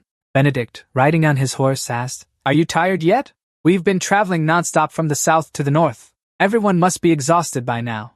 He continued, We need to reach the northern tip as soon as possible. Our mission will be complete once we hand over the materials. Just a little more, hang in there. Thou replied, As you command. Just then, an eagle suddenly appeared. It swooped down swiftly, landing below Sir Benedict. At the spot on the glove where it perched, Benedict had already extended it. It just flew over and landed right there, thou. Behind them, someone marveled. That creature is truly astonishing. Another replied, You think so? It's extremely dangerous and hard to tame, but it's very loyal and skilled at hunting. Watching that eagle on Benedict's arm, they showered it with praise. Both beautiful and useful. After feeding it, it flew far away. Now I understand why people want to raise them. Suddenly, while flying, that eagle fell right in front of thou. He looked at it with astonishment. What the? It had been pierced through the heart by an arrow, twitching and gasping on the ground. A notification rang out. We're under attack. Grab your weapons and take positions now. Benedict was stunned. What? An attack? Which idiots would dare attack the royal caravan? But arrows kept appearing, leaving them no time to react. They were all well-trained warriors. Those weapons were coated with Dispolium. They could easily defeat even a wizard. The sudden raiders had just appeared. He attacked the royal soldiers, causing blood to splatter. Benedict was stunned. He watched his troops being completely annihilated. How the hell? He looked at the scene before him. Wait, they're using artifacts? He broke out in a cold sweat, tense. But artifacts are only activated by dark energy, not mana. That's why Dispolium has no effect. After thinking, he quickly commanded, Gather up, follow the leader and support the cavalry. From the front, the rear guard, hold your positions and stay alert. A voice rang out. We're in trouble, my lord. Someone is attacking us from behind, he said. I think it's a wizard. The ring accompanying Steve spoke up. A bunch of fools. They can't shoot. Do as you wish, but it won't have any effect. Then he approached the royal army. If he's a wizard, we need to attack head-on. The nervous soldiers lined up. Don't be afraid. If we can get close to him, we can stop him with weapons coated in Dispolium. Steve said coldly. You said something, huh? Then he held up the ring toward them. Yeah, don't worry. It won't take 5 minutes, he replied. He's being arrogant again, then said. Modem said nothing, just unleashed his power. That power quickly shot straight at the soldiers. It pierced through like light. Moments later, the soldiers lost consciousness. The remaining survivor stared at his comrades in shock. Hey, what's going on? Then a swift blow came for the final attack. He was also severed from his body, joining his comrades. The other surviving soldiers panicked, unable to react. What's happening? Steve shouted. Look, a soldier was possessed by Modem's power. Go, you idiots! That left him stunned. What possessed him? He watched the possessed soldier press a blade to his own neck and smile. Then he ended himself, early to meet his ancestors. The soldier spun around. What just happened? Why are they killing each other after absorbing that black substance and meeting the conditions? Death is the catalyst to unlock the new skill, possession. The skill releases deadly energy from the ring, allowing him to possess and control others. It's quite simple, but the terrifying part is that within a few hours, he can freely possess anyone he wants. The commander helplessly asks, "What are you doing?" Steve approaches and says, "What do you think? We're just taking back what you stole." He channels his strength into the enchanted sword, and that soldier watches, sweating. Steve in front of him can't do anything. Then he swings and cleaves that guy in one blow. Blood splatters all over Steve's face behind him. Motel merges into another person standing behind him. "Amazing," it says. "I didn't know having a body could be this convenient." He takes a breath and replies, "What, are you surprised? So you've never thought about having a body?" An arm now holds Steve's sword. "Sometimes when you make me worried, I think about taking your body." Then Motel looks at Steve, and the two of them smile. Steve says, "And you think I'd allow that?" With that, Steve finishes off the guy in front of him. Motel speaks up, "You're truly bold to fight. Just step back and watch. I want to savor this feeling as much as possible." Steve laughs and replies, "The feeling is strange." Benedict, his face covered in sweat, grits his teeth and thinks, "What's going on? I need to get the goods out first." "Who's that figure like a ghost outside?" Gareth slashes at a soldier's shoulder. But meanwhile, they only stab at his afterimage. Motel, though stabbed, still lands a blow and knocks out the soldier. Benedict thinks, "Why are my warriors slaughtering each other?" Thou prepares to draw his sword, gritting his teeth in anger, glaring at the bandits who are. He killed his own comrades and looted the goods from the carriage. He exclaimed, "Lord Benedict, please give us your orders. They will take everything if we don't act." Benedict dismounted from his horse, catching everyone off guard. He said, "First, we must regroup the army." Benedict suddenly drew his sword and lunged toward Gareth like a flash. He was startled, his eyes widening as he looked ahead. Benedict charged forward and swung his sword. He slashed at Gareth, who barely managed to raise his sword to block the strike.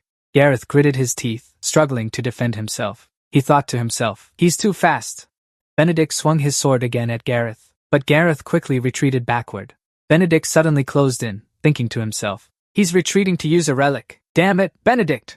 He quickly stepped forward, moving swiftly ahead. Benedict leaped up, raising his leg to prepare a kick. He kicked toward Gareth, thinking, "I won't allow it." Meanwhile, the gem on Gareth's cloak began to glow. But suddenly, a foot made contact with his body. Benedict delivered a powerful kick to Gareth's body. Gareth was sent flying, his face twisted in pain. Gareth crashed hard into a tree trunk, his face full of agony. "Damn it, he attacked before I could activate the cloak." Benedict continued to charge forward, catching Gareth off guard. The two swords clashed, the sound of metal ringing out. Both gritted their teeth in a stalemate. Benedict, his face furious, growled, "You, plotting to destroy the kingdom? Don't forget, you're robbing from no one." Gareth, sweating profusely and struggling to defend, spoke. "The royal Sao in Asia has been plundering the people for centuries. Even the goblins know that. Do you think you can just rob the people to maintain the Sao path ahead? That's all to satisfy your own desires." Benedict gritted his teeth and said, "How dare you!" At that moment, Thou rushed in like lightning, and Benedict shouted, "Thou, seize him!" Benedict looked back at Thou in surprise as Thou swung his sword at him. Benedict was caught off guard and struggled to defend himself. He shouted, "What are you doing, Thou?" A figure exclaimed, "You blocked that Sao?" He appeared after possessing Thou, and said, "Hello there." Benedict was stunned, trembling, and muttered, "Thou." A heavy footstep stomped forward toward Lao. From above, a long energy slash came down. Benedict was dumbfounded. He thought, "What the hell?" A massive explosion echoed throughout the forest. Benedict couldn't believe what had just happened. "No way!" The scene shifted to daylight in the forest. Nick gasped for breath, leaning against a tree, thinking, "Luckily, the battle only lasted less than 10 minutes. Since I activated that skill, if it had gone on longer, the longer the skill lasts, the more dangerous it gets." Gareth held a water bottle, ready to throw it toward Steve, and said, "I was wondering where you were. I didn't know you were vomiting here. Is it making you unwell?" He grabbed the water bottle, breathed in, and said, "Oh, it's not helping. Are you and your men done dealing with everything?" The items in the cart are being tied down and rearranged by everyone. Gareth says they're doing well thanks to him, so they wouldn't dare touch us. "So, are we done here?" Steve takes a big gulp from his water bottle and replies, "Yeah, we've all got what we needed." Gareth answers, "Why do you ask? You want to keep working with me?"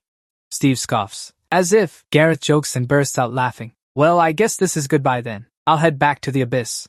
This Regia business took longer than I thought. So I need to hurry back, Steve says.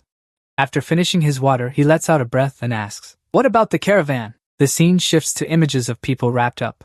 They sit huddled in misery under dilapidated houses.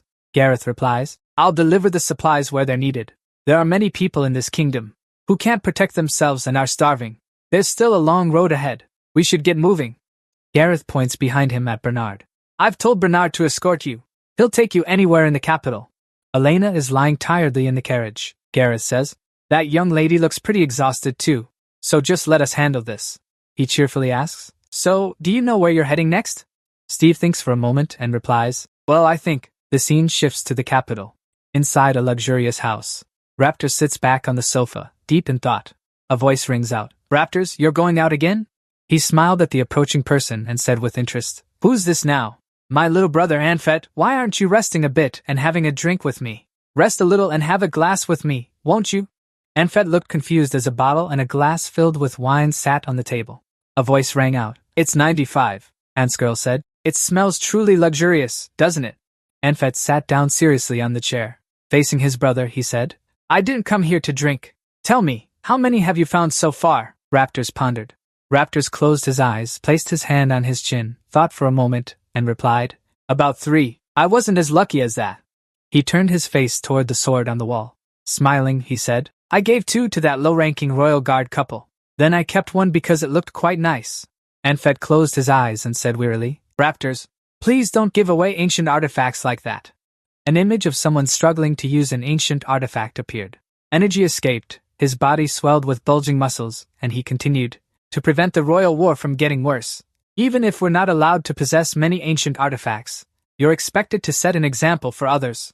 Raptors, a hand grasped the sword. Raptors said, you worry too much. I only keep the useful ones. Come on, don't worry. He held the ancient sword in his hand.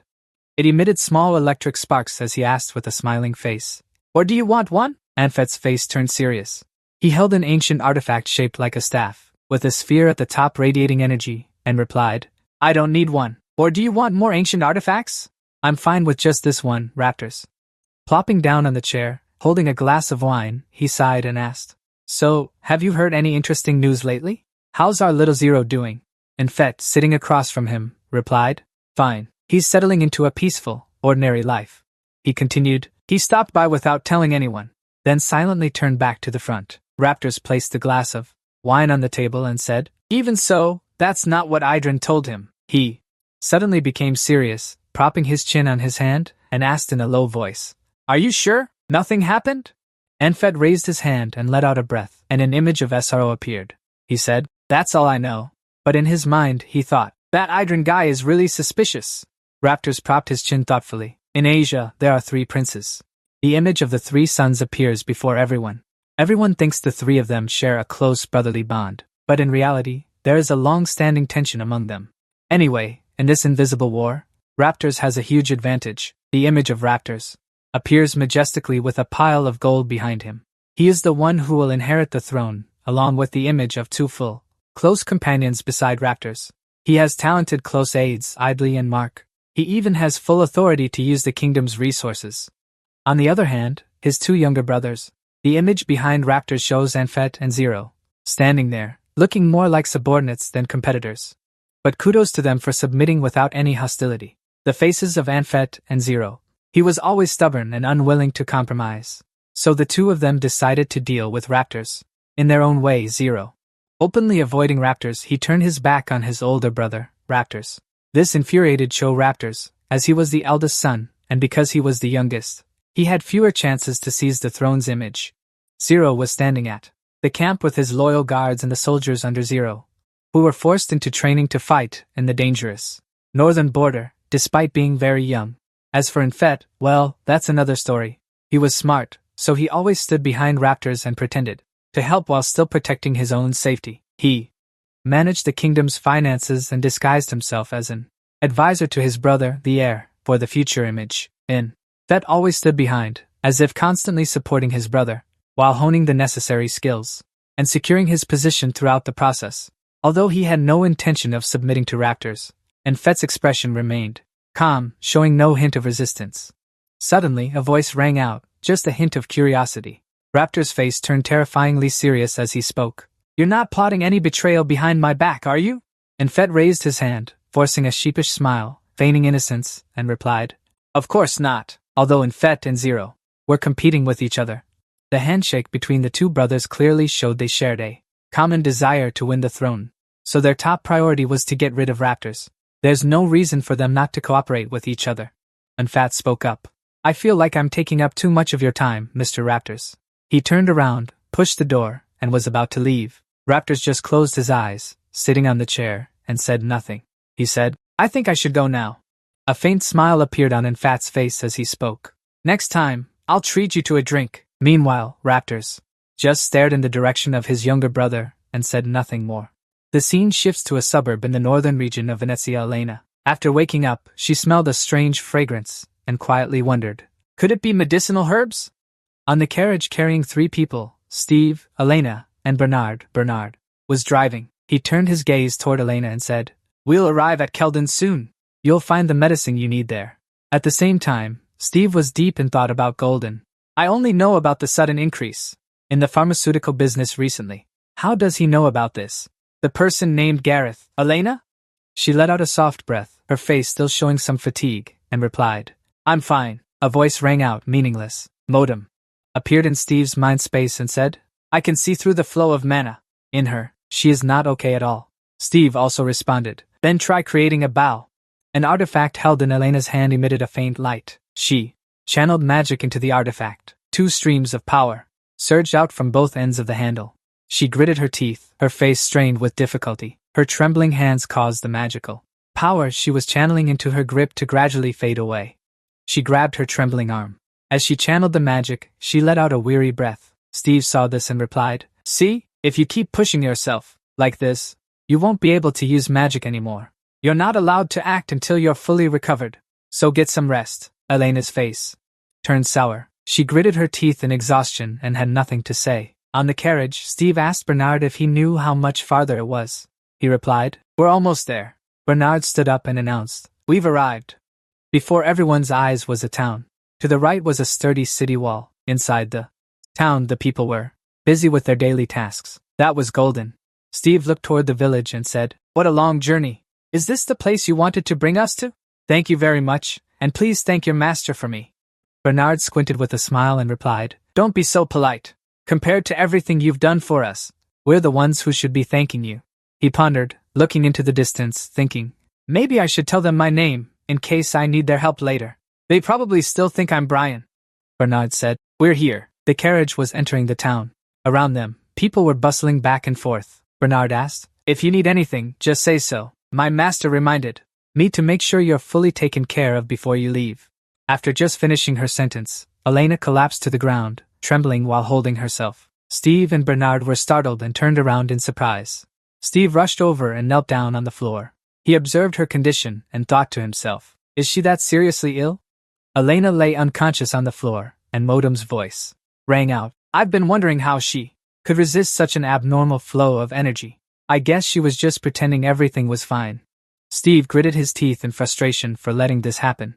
Modem spoke again. "She pretended like nothing was wrong, and you didn't even notice. It seems you two don't understand each other very well, huh?" From the carriage, he leaped straight onto the road, sprinting forward like the wind and shouting, "Stop the carriage and wait here. I'll go buy some medicine or herbs." He rushed forward quickly, his face turning serious. With her current condition, he thought, drinking just 1 potion won't be enough to restore the mana flow, but there must be some kind of medicine that can help with recovery. He looked at the houses and stalls ahead and thought, "That's the reason we came here." He stomped his foot and stopped in front of a herb stall. He slammed his hand on the table and shouted loudly, startling the old medicine seller. He urgently yelled, "I need a dose of medicine to restore mana." The old man was stunned and stammered, "I don't have any." Steve replied angrily, "What do you mean? Keldon is a place with many rare medicines, isn't it? Why wouldn't you have mana recovery medicine?" The old man raised his hand innocently. Sweating slightly, he replied, "That's right. We have all kinds of common potions, but there's no one in town selling mana recovery potions right now." Steve gritted his teeth, breathing heavily, and said in frustration, "Unbelievable." An old woman approached from a distance. Her voice made him turn his head in surprise. The old woman said, "This is a peaceful town. You shouldn't be walking around shouting like that. I understand you're surprised. Because why would a town famous for its potions not have recovery potions?" But he's telling the truth. An image of a hill surrounded by trees, with a large waterfall in the middle. The old woman continued, "The manna flower, the main ingredient for recovery potions, only grows on the rocky mountain peak. But no one can go up there anymore. Just a few months ago, everyone who went to gather the flowers had to return without harvesting anything." Steve, with a puzzled expression, replied to the old woman, "So if I pick the flowers, can you make me some potions?" The old man standing in the stall answered, "Of course, but how do you plan to do it?" "Easier said than done." The old woman in front of the stall also chimed in, "I don't recommend it either. It's useless."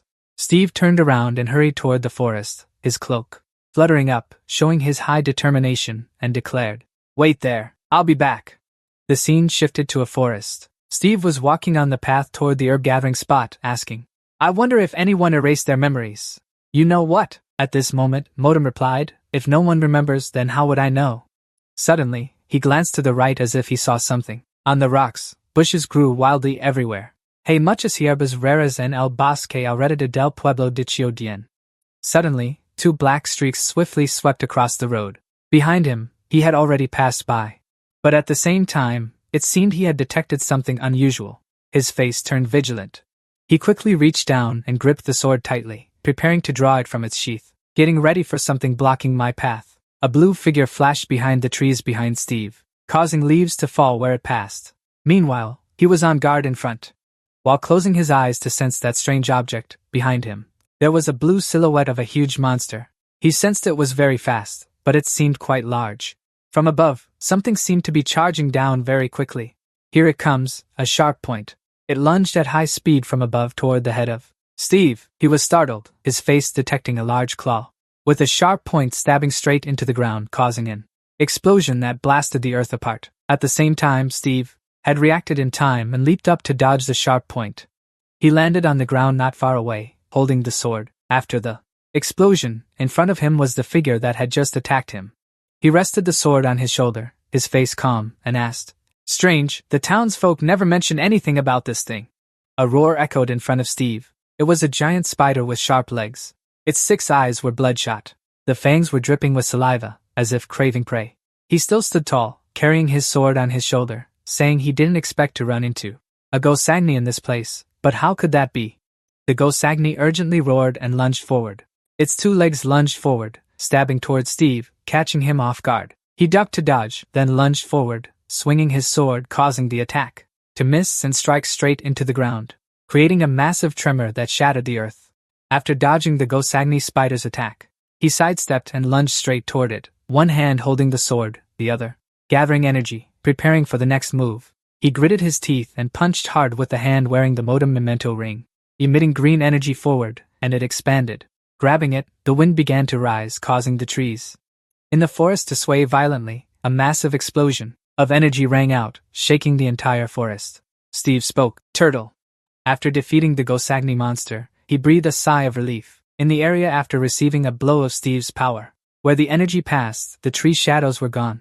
The ground cracked, the tree trunks had a large chunk missing, and the Gosagni's corpse was enveloped in a stream of green energy all over its body, lumpy and no longer intact.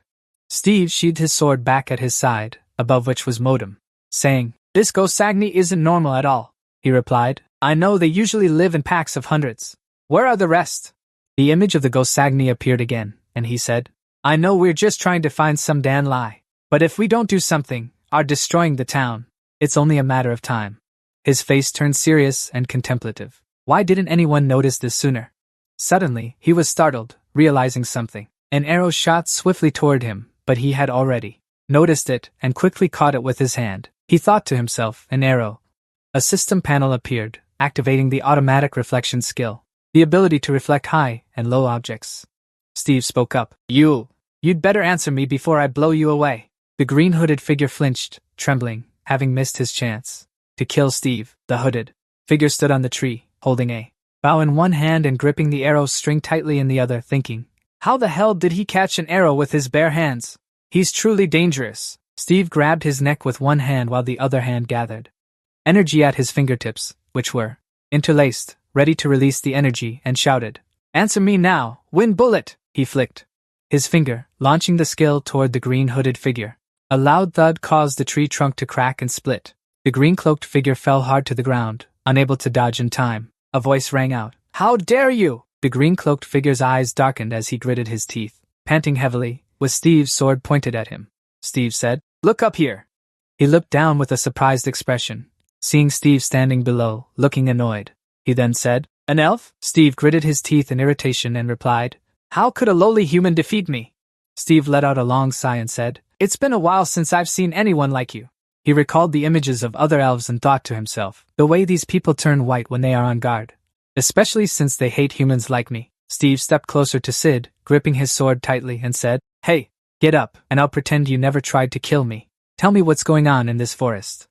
Sid looked at him in confusion, saying nothing. Steve crossed his arms and said, "Listen, I have an elf friend who is very sick. I need to go to the mountain peak to find ingredients for medicine.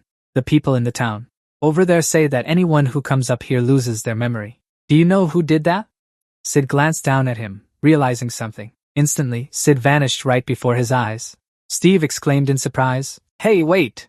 Steve quickly leaped into the nearby treetops to escape. Modem asked curiously, "Steve, why are you just standing there? You could freeze his feet if he wants to run." Steve let out a sigh and said, "I don't want to go around scaring everyone before I find out what's happening. But that elf sure is fast." The scene shifted to a magnificent, grand room. A voice rang out, "What did you just do?" Sid nervously lowered his head and stammered, "I saw a human in the forest while on patrol, so I—" Hearing that, the speaker immediately said angrily, "So you just shot him without telling me first? Sid, stand." In the middle of the room under the watch of the other elves, he confessed, "I have no choice.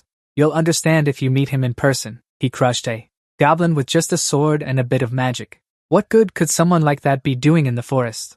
Myriad closed her eyes in frustration and said, "I understand. So, did you kill him?" Sid rolled his eyes awkwardly and replied, "Well, that's the problem." Myriad was furious, grinding her teeth. She stepped forward and slapped Sid hard across the face, and raged. She yelled, "Things wouldn't be this bad if you had at least killed him. But you let him escape? Are you trying to ruin a whole month of my work?" The other elves sighed in dismay, whispering, "Oh no, this is bad." Seeing Sid dejectedly holding his face, Myriad continued to yell, "Do you think I erased their memories and drove them away for nothing? If that human ever sets foot here again..." Steve slowly descended the stairs and said, "Then what?" The group of elves panicked as they saw Steve appear in their base. He casually picked his ear and said calmly, "Go on. I really want to know why you erased everyone's memories." Myriad stood frozen, staring at him in shock. Sid was equally stunned, frozen in place. Sid then spoke up. "What's wrong? Cat got your tongue?" Myriad furrowed her brows in anger. She immediately used her hand to activate a skill to attack. She activated the wind cutter skill. It formed a blade of wind in her hand. Miriam immediately leaped forward and charged at Steve, then spoke up. "You elves are really hot-tempered." Steve's face hardened as he watched Miriam's movements. He instantly caught her hand and blocked that attack. Miriam glanced behind her and shouted, "Fire!" The elves behind her, following the command, shot arrows at Steve. Steve closed his eyes. He summoned his reverse wind magic. A whirlwind appeared, enveloping the entire room, leaving the elves utterly astonished. Almost covering his eyes from the wind, he blurted out, "What the hell is that?" Miriam stared at Steve in shock, thinking to herself, "How?" Steve firmly gripped Miriam's hand and said, "You'll never defeat me, so listen up." Modem whispered to Steve, "You're talking to a wall." Steve awkwardly let go of Miriam's hand, thinking to himself, "What a waste of time." Miriam rubbed her sore neck from Steve's earlier grip and said, "What do you mean? Aren't you an assassin, sent by humans to kill us?" Steve raised both hands as if surrendering and added, "If I wanted to kill you, this building would be gone by now. Anyway, now you know I'm here. And since it seems no one understood what I said earlier, let's start over." After that, both sat down to talk for a while. Miriam spoke up, "All right, I understand now." Steve let out a long sigh and said, "Even though it's hard to believe a human can be friends with elves." He thought to himself, "So, are you calling me a liar?" Myriad then spoke up, asking, "Can you tell me the name of that elf?" Steve immediately replied, "Elena." The image of Elena flashed in his mind. He read her name again, Elena. The group of elves behind Dreno exclaimed in shock, "Elena!" Steve was startled and turned his head to look at the elves behind him. He asked, "Do you know her?" The elves behind him stood whispering among themselves, "How does he know that name? How is that possible?" Mira quickly shouted. Wait, let me get this straight for a moment. Your sick friend is Elena? What happened? Was she attacked? Steve was slightly startled, hesitating as he said, She just overdid it. He thought to himself. I can't say it's because of me. Then he continued, Anyway, can you answer my question now? He pushed his sword forward slightly to threaten and said, If you really are the one who erased the villagers' memories, can you tell me the reason? Myriad saw this and waved her hand, saying, Don't misunderstand us. We never attack anyone unless threatened. We only want to defend ourselves from intruders. Steve sighed, turned his head, and looked at Sid. Myriad. Understanding the hint, she said, I'll teach that guy a lesson later. She continued, Anyway, we have no ill intentions. We just don't want anyone to come near the mountain because there are some monsters residing there. Steve recalled the image of the spider monster in his mind and thought, So the remaining monsters are still there? If that's true, then the elves are saving the townspeople. He thought that and immediately left, not forgetting to wave at Myriad and say, All right, I'll trust you. By the way, I'm in a hurry, so I have to go now. Myriad. Startled, she said, You're going to fight monsters? Are you out of your mind? Steve turned back to look at her, smiled, and said, Didn't the scout already tell you? Those spiders are nothing to me. He leaped out the window and shouted back, See you later. The group of elves stood watching Steve's figure run off, dumbfounded, unable to say a word. Myriad was silent for a moment, then spoke up. This could be an opportunity. An elf heard that and turned to Myriad. He said, What do you mean, Myriad? We can't let anyone get near that cave. Otherwise, our plan will fail. Myriad calmly replied, Think about it. We can't keep them away forever. She picked up her sword and continued, I'll go with him. If we don't kill those Gosami, it's only a matter of time. Until they devour the villagers and all of us. Myriad stepped forward and grabbed the collar of Sid and said, Let's go, Sid. He was startled and asked back, What? Me too? The two of them walked out of the house together. Myriad said to Sid, Of course you have to go. Then she shouted back to the elves, Listen, the rest of you watch this place. We'll be back later. Steve stood in the forest on the mountain peak, his hands on his hips, waiting for the spider monsters that were hiding there to leap out and attack him. He thought to himself, I should be seeing some spiders by now, shouldn't I? The two from the other day were just strays. Immediately, a spider monster lunged forward to attack Steve. Quickly, he pulled out his sword and stabbed it through its big head, causing it to scream in agony. He shouted, Wind rise! And the sword glowed, unleashing a gust of wind that tore the spider monster apart. It was shredded into tiny pieces falling to the ground. He quickly shouted, Reverse wind! To blow them away. Right after, another spider appeared right in front of Steve. He glared at it and thought, Two of them? These guys must have left their pack. Why are they wandering alone? The spider monster spat a yellow liquid at Steve. He immediately remembered. This yellow liquid was once spat out by the mineral reserve. He thought to himself, It's acid. He quickly leaped high into the air. The spider monster also raised its pincers to attack. He flew up above the spider's head. But at the same time, he saw a flash of light in the bushes. Steve turned his head to look and thought, What is that shiny thing? Something was thrown up to block the spider's attack from hitting Sid. He jumped down to the ground and said irritably, Again? He drew his sword and said, More goblins? He swiftly swung his sword through the bushes. Steve blocked Myriad with his sword and said, It's you and the kid from before. What are you two doing here? Myriad immediately replied, To help you. We want to. Not letting her finish her sentence, Steve immediately interrupted. Stop right there. I don't need to draw it out. Your hand just gathered energy. Right after that, Steve channeled his energy behind him for Dang. He instantly summoned the spider monster from earlier and spoke. Stay away from me. You'll only get in the way. Myriad was utterly astonished. She thought to herself, He just took it down with a single blow. Steve turned his head away and said, Elena is a different matter, but I've only just met the two of you. I don't have time to teach you both from scratch, so go back. Myriad lowered her head and said, Elena and I are quite rare.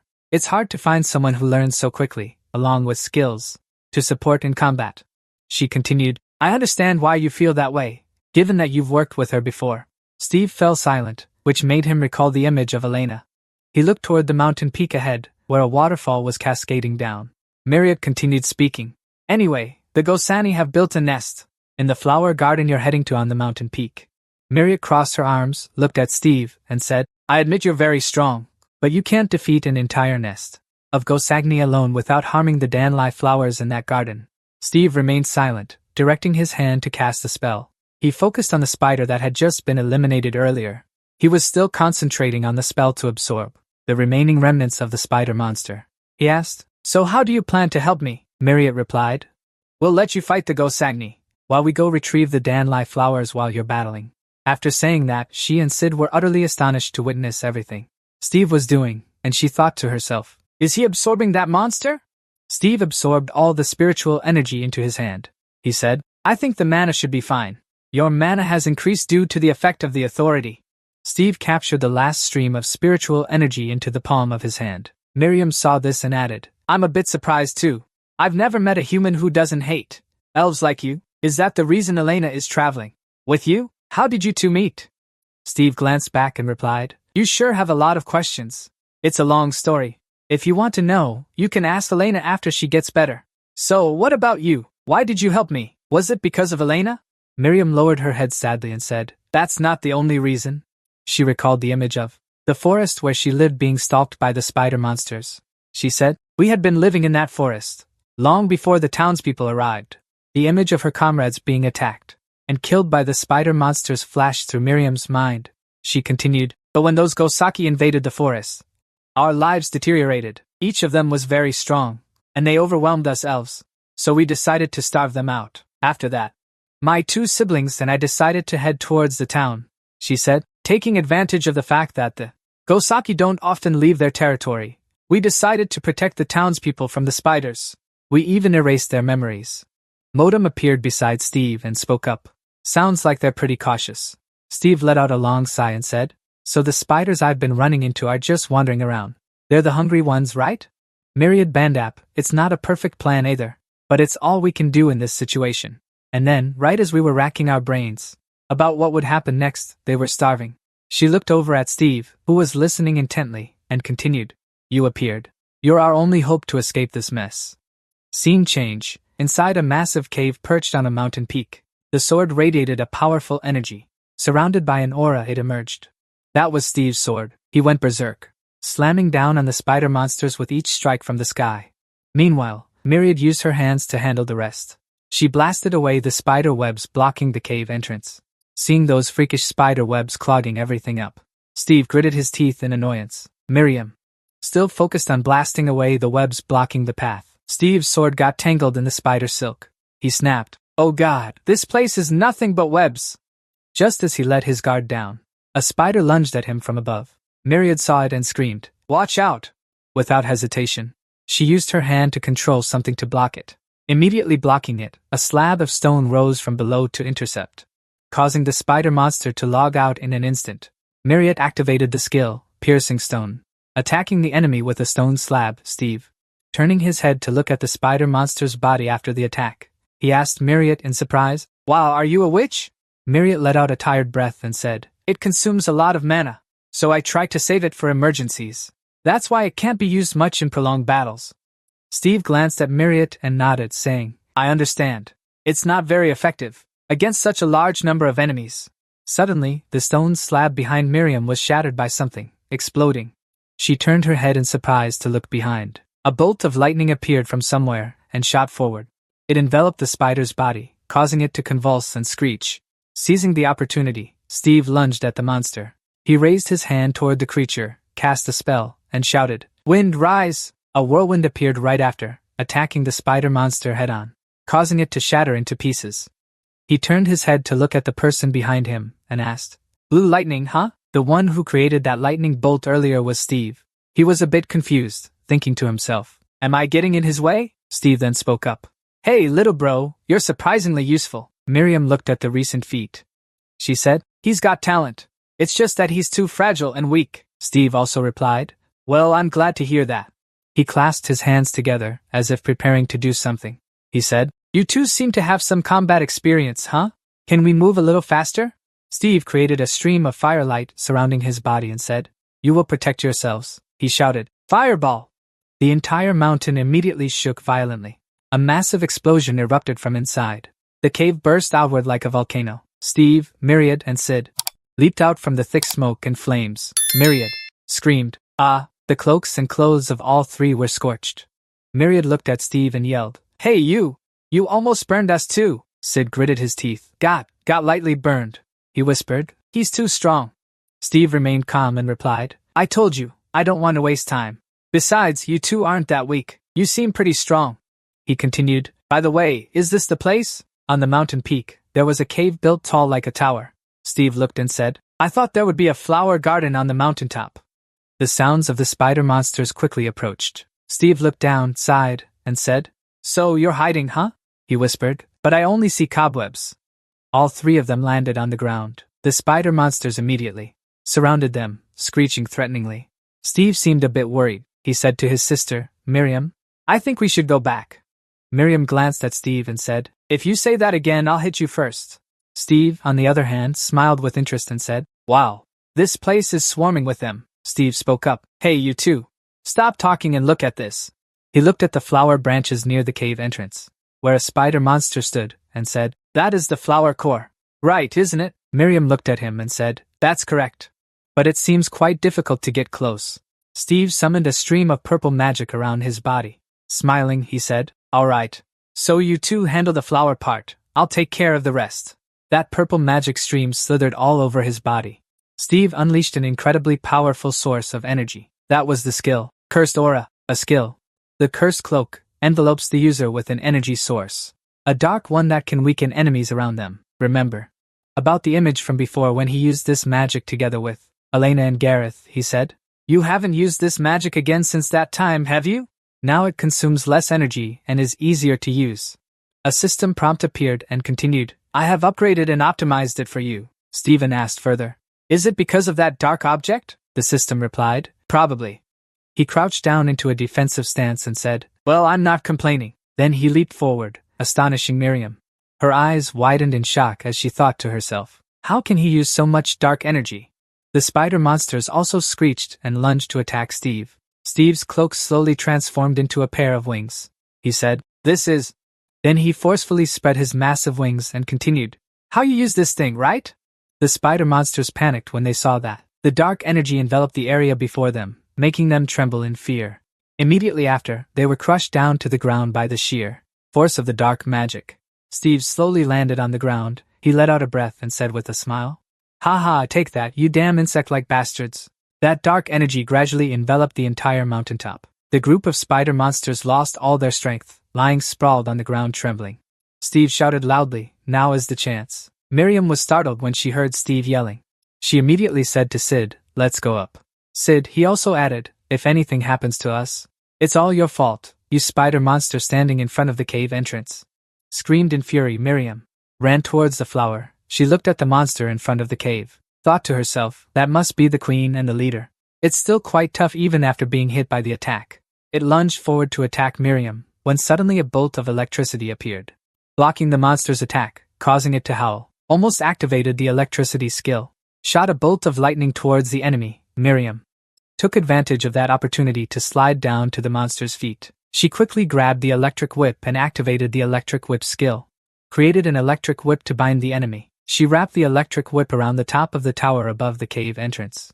Sid saw that Miriam had successfully climbed to the top of the tower. He thought to himself, Good, just don't look back. Don't look back. He drew his bow and shot straight at the monster. The arrow flew straight into the monster, but it seemed to have no effect. It glared angrily at Sid. Then it screeched and shot out sharp quills from its body towards Sid. Seeing that, Sid was utterly astonished. He thought, It can shoot quills from its body?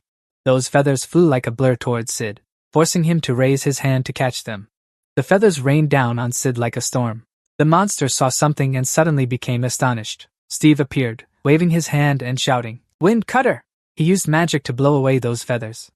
The monster immediately leaped and lunged towards Steve. It frantically charged at the two of them. Myriad up above also provided support. She jumped down onto the monster's body.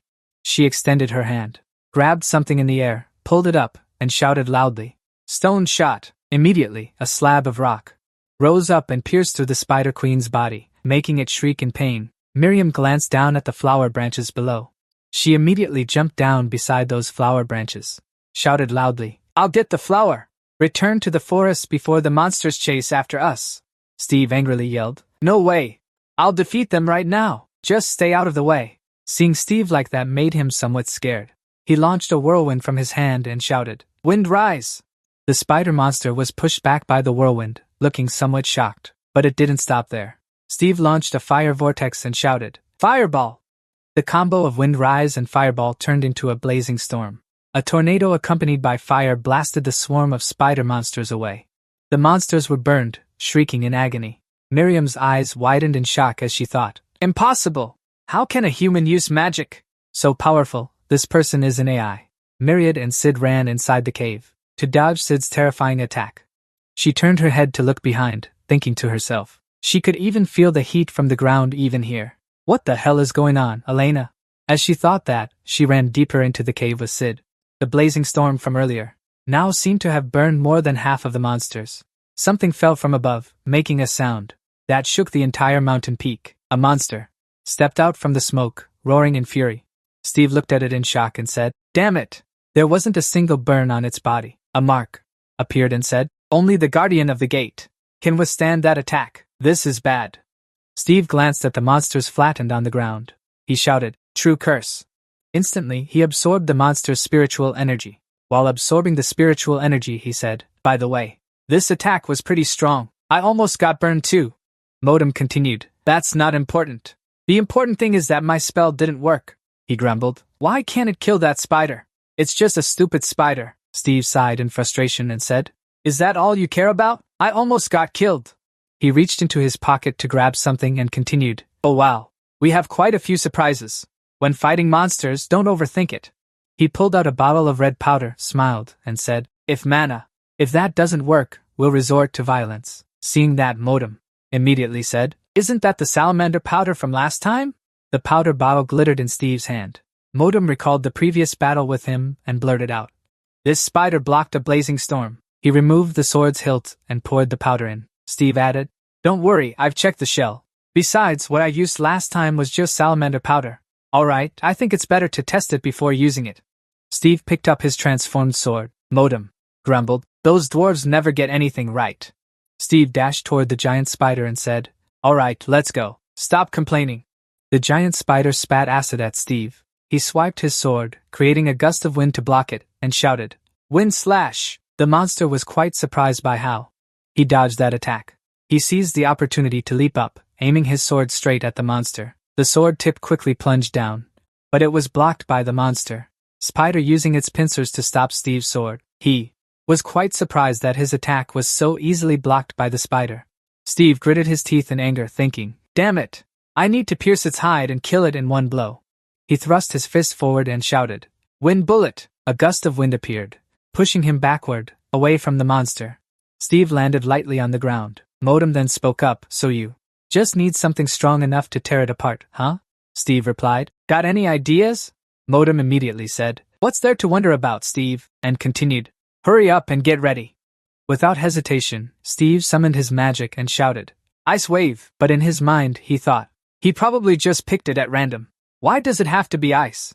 Instantly, Modem followed up with a wind bullet, combining the spells to create ice bullets. Sharp shards of ice rained down to the ground like a storm. Steve marveled and exclaimed, "Oh!" The ice bullets shot out a barrage of large and small ice fragments. "It'll easily cause bleeding," Modem yelled. "Fire away!" Steve immediately swung his hand, directing the ice fragments straight toward the monster. The ice fragments, like a blizzard, tore through the monster's body, causing it to let out a screech. The final ice fragments finally managed to damage its outer shell. Seizing the opportunity, Steve stepped forward and thought, "This is my chance." Steve aimed his sword directly at the monster's head.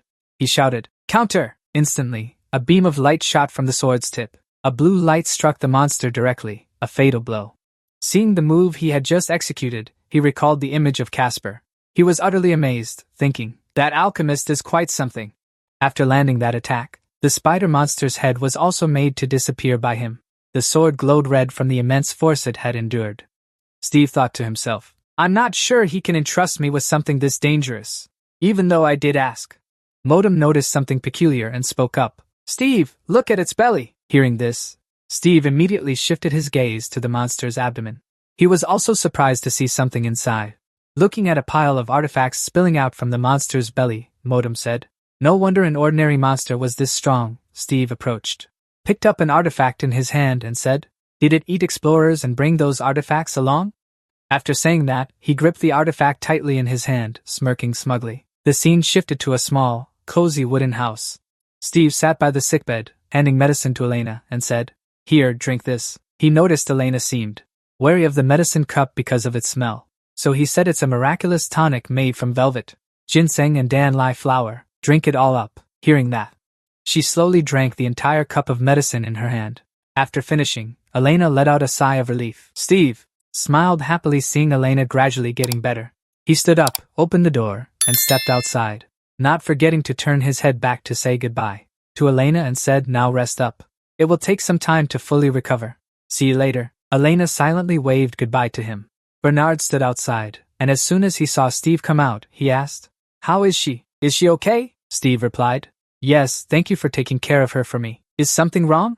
Bernard said, you have 2 visitors. Steve looked puzzled, as if he guessed who they were, but still asked, visitors? Right then, outside the door, Myriad and Sid were already waiting. Inside the quiet room, Myriad saw the scene before him and fell silent, while Sid muttered in astonishment, so this is human civilization. Steve realized the newcomer was AI inside, asking what the 2 of them were thinking. They just walked into the human town like that. I know you 2 used magic paint on your faces, but it's still too risky. Later, he led them to visit Elena. Miriam suddenly spoke up in admiration. Look, you really are an honest person, Steve. Her words made him frown and sigh, questioning her. What do you mean? Are you saying you don't trust me after all this time? His indignation made her quickly explain. No, it's just that you wouldn't know what's real if you don't get to see it directly. After hearing her say that, he asked curiously, so how do you know, Elena? She paused for a moment, then replied, she's like a sister to me, even though we're not blood related. Then she began to recount. We elves have always called. The dull and the elves living in the dark forest have been connected for a very long time. Through that, my relationship with Elena became so close. She is the chieftain's daughter. Elena is very good at diplomacy, so she's also very famous in our tribe. However, those peaceful days no longer existed when the ancient tomb appeared, but for some reasons, an ancient tomb emerged in the dark forest. The ancient tomb in the forest grew stronger and stronger, until we elves could no longer contain it. And then, bad things happened. After that, Elena lost her father, and the situation became worse than ever. Afterward, we lost all contact with him, including Elena. Steve listened to Miriam. When he got to that point, he immediately thought they were talking about him. I rescued him a whole century ago. Maybe I should let Elena tell them. While the 2 were busy chatting, Elena's ear suddenly reacted. She slowly opened her eyes and gently called out to Miriam. Her call startled Miriam. Suddenly, the wooden chair scraped loudly against the floor. It turned out both girls were so overjoyed to find each other that they embraced each other tightly. After a moment, Elena asked in astonishment how.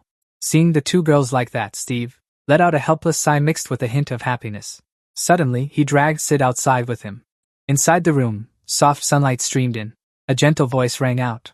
When I heard that humans had appeared around here, Elena sadly said, I thought you had left the forest. Miriam, I haven't heard any news about you at all. Seeing her so sad, Miriam immediately explained everything.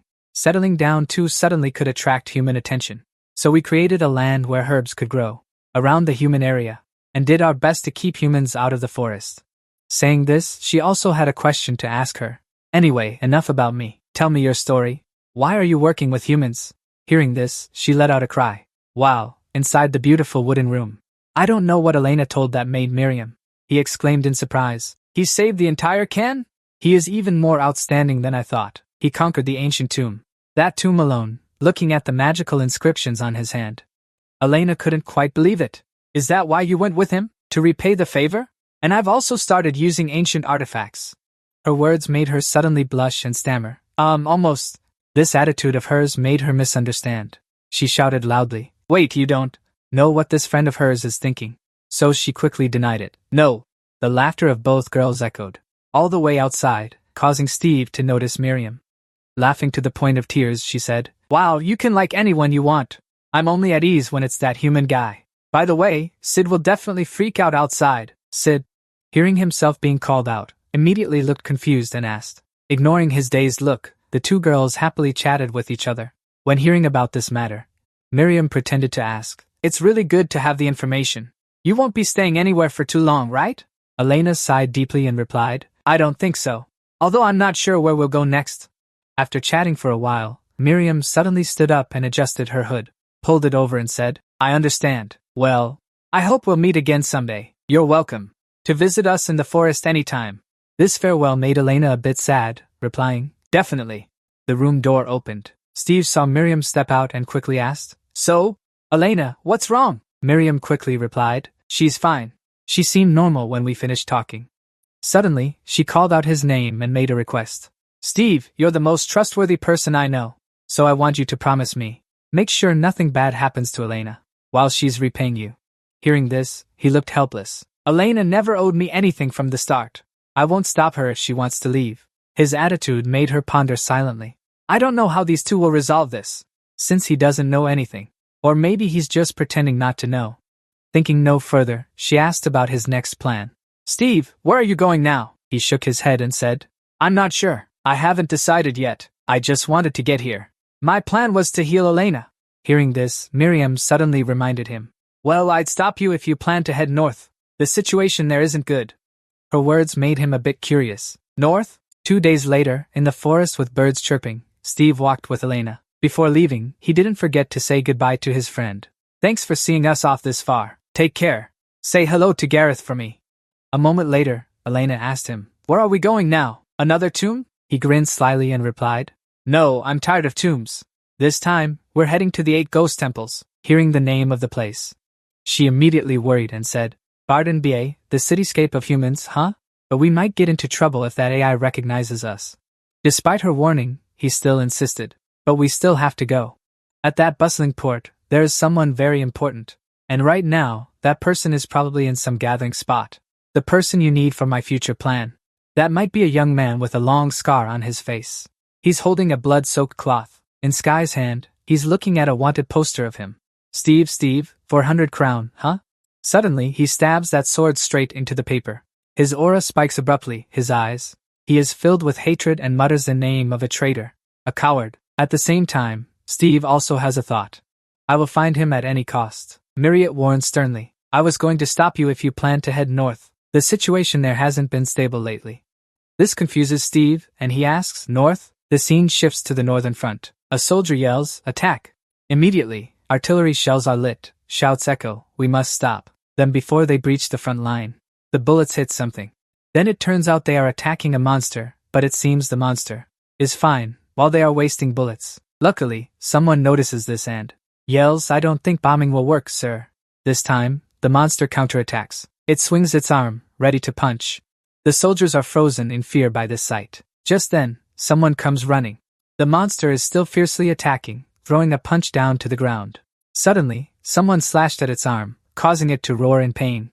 The one responsible for this was Zero. He stood proudly before the monster and declared, "Well done, everyone. I'll handle things from here, soldiers."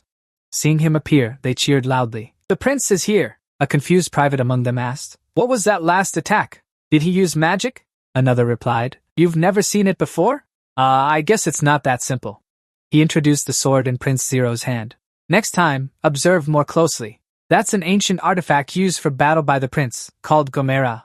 At this moment, the monster was roaring in fury, and Zero carefully observed it with a serious look. The Gomera in his hand glowed and radiated spiritual power. A small slash was unleashed toward the monster. The monster took a hit that stung deeply and howled. Not stopping there, he continued to charge forward. He shouted loudly with determination, and then he used a fatal strike to cut the monster in half. After dealing with the monster, he landed gracefully. On the ground, he looked up and murmured, "That is..." His eyes focused on the orb. Floating inside the monster, he wondered, "Its core?" Without further thought, Zero raised his sword and slashed at that core. And then the core dissolved into the Gomera sword. This scene made the soldiers cheer in joy. "Long live the prince! The monster is dead!" A private, dazed by what just happened, wondered, "He just absorbed its core?" He looked at this ancient sword and muttered to himself, "I've never seen an artifact like this before." After the battle, the sky became clearer. A private suggested to Zero, "The prince is truly talented. If you visit the camp, we will prepare wine for you." However, he refused. "No need. I'll go rest for a bit. Don't let anyone disturb me." Hearing this, they replied in unison, "Yes, your highness." Later, at the northern front outpost, Zero sat in a corner of the tent. From his body emitted a pitch-black energy source. He was panting heavily, trembling, and sweating profusely. It seemed he was trying to control the Gomera blade that had gone out of control. This didn't seem easy for him, as he was struggling greatly to manage the Gomera blade. After a tiring while, he finally breathed. A sigh of relief. The scene shifted to Barton, brightly lit with lamps. Elena walked with Steve on the street. Both were covered head to toe, as if going to steal something. Elena asked, "Do you know where we're going?" She looked at the wanted poster and said worriedly, "The longer we stay here, the easier it is to be spotted by that person." Unlike her nervousness, he calmly replied, "Don't worry. My experience in the underworld tells me that big cities like this are usually convenient." After saying that, he suddenly flashed a signal light outside. On the other side of the bank, someone caught his signal. This person was also covered head to toe like him and wondered, "Is that a signal?" As for Elena, after seeing Steve do that, she was puzzled. "What did you just do?" He sat down, sighed, and replied, "Wait, he'll be here soon." Suddenly, a voice rang out. "What do we have here?" A scar-faced man with a tiger-like beard rowed his boat over to where Steve was and exclaimed in surprise, "Steve! Steve!" He docked the boat and said in a mocking tone, "What a surprise. Didn't you say you'd never set foot here again?" Steve didn't bother arguing with him and just said, "You're still as talkative as ever, you big mouth." Then, he made a demand with a hint of threat. "Can you give us a ride? Or should I just take that boat if you refuse?" In the quiet of the night, the man's resigned voice rang out, "That's no way to talk to someone you haven't seen in ages." A moment later, as he ferried Steve and Elena on the boat, he asked Han, "How long has it been? 13 or 14 years, right? You were determined never to come back. What brought you back here?" Steve was silent for a while, not answering, so the man couldn't get any info from him. He then turned to Elena. "Hey, young lady, what's your name? How did that grumpy guy convince you to come along? Tell me." Instead of getting an answer, he suddenly got hit with a fireball. After the shock wore off, he calmed down and exclaimed, "You seem to have picked up quite a few new tricks, huh?" Sid calmly warned him, "Enough talk. Can you just shut up for me? If you like, I'll shove this thing into your mouth." Without a hint of fear, he firmly grasped the young man's hand and gave a warm welcome. "Warm, isn't it?" Then, his tone turned serious, calling him a cold-blooded fool. "Who abandoned us back then?" Ignoring this scar-faced, tiger-bearded man, Steve just sighed and asked, "Where is Sky? I'm here to see that person." The moment he heard that name, the man let out a deep breath and then revealed, "Sky, you'll have a hard time finding him." His deep voice echoed through the night. "Everyone in this city is waiting for the day you get punished. Maybe then you'll meet Sky." After saying that, he quickly boarded a boat and left, leaving behind Steve and Elena standing there waiting.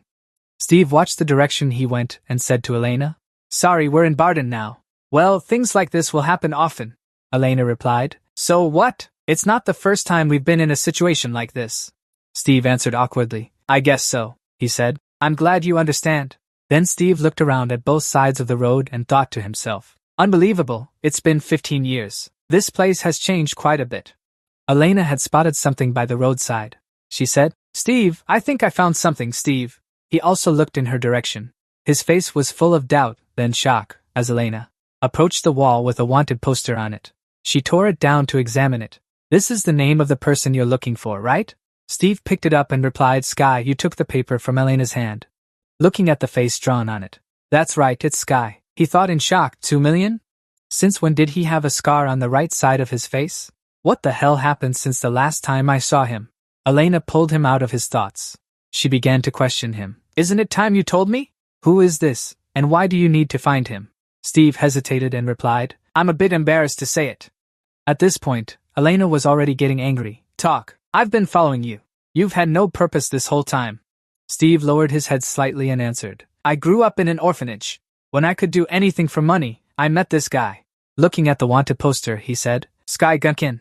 Steve began to recount the past, the meeting between him and Sky. Since neither of us had anywhere to go, we quickly became friends. We started gathering the outcasts in the area.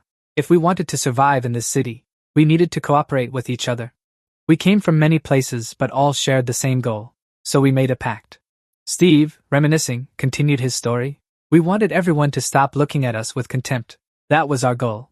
But we had different ways of achieving it. Because I wanted to achieve the goal through success, I saved up the money he earned and joined the tomb raiding expedition team. Sky, on the other hand, wanted the power to protect what needed protecting. So he immediately started searching, and developed ways to become stronger. Then one day, he said he had what he wanted, and showed me hundreds of pounds of gunpowder.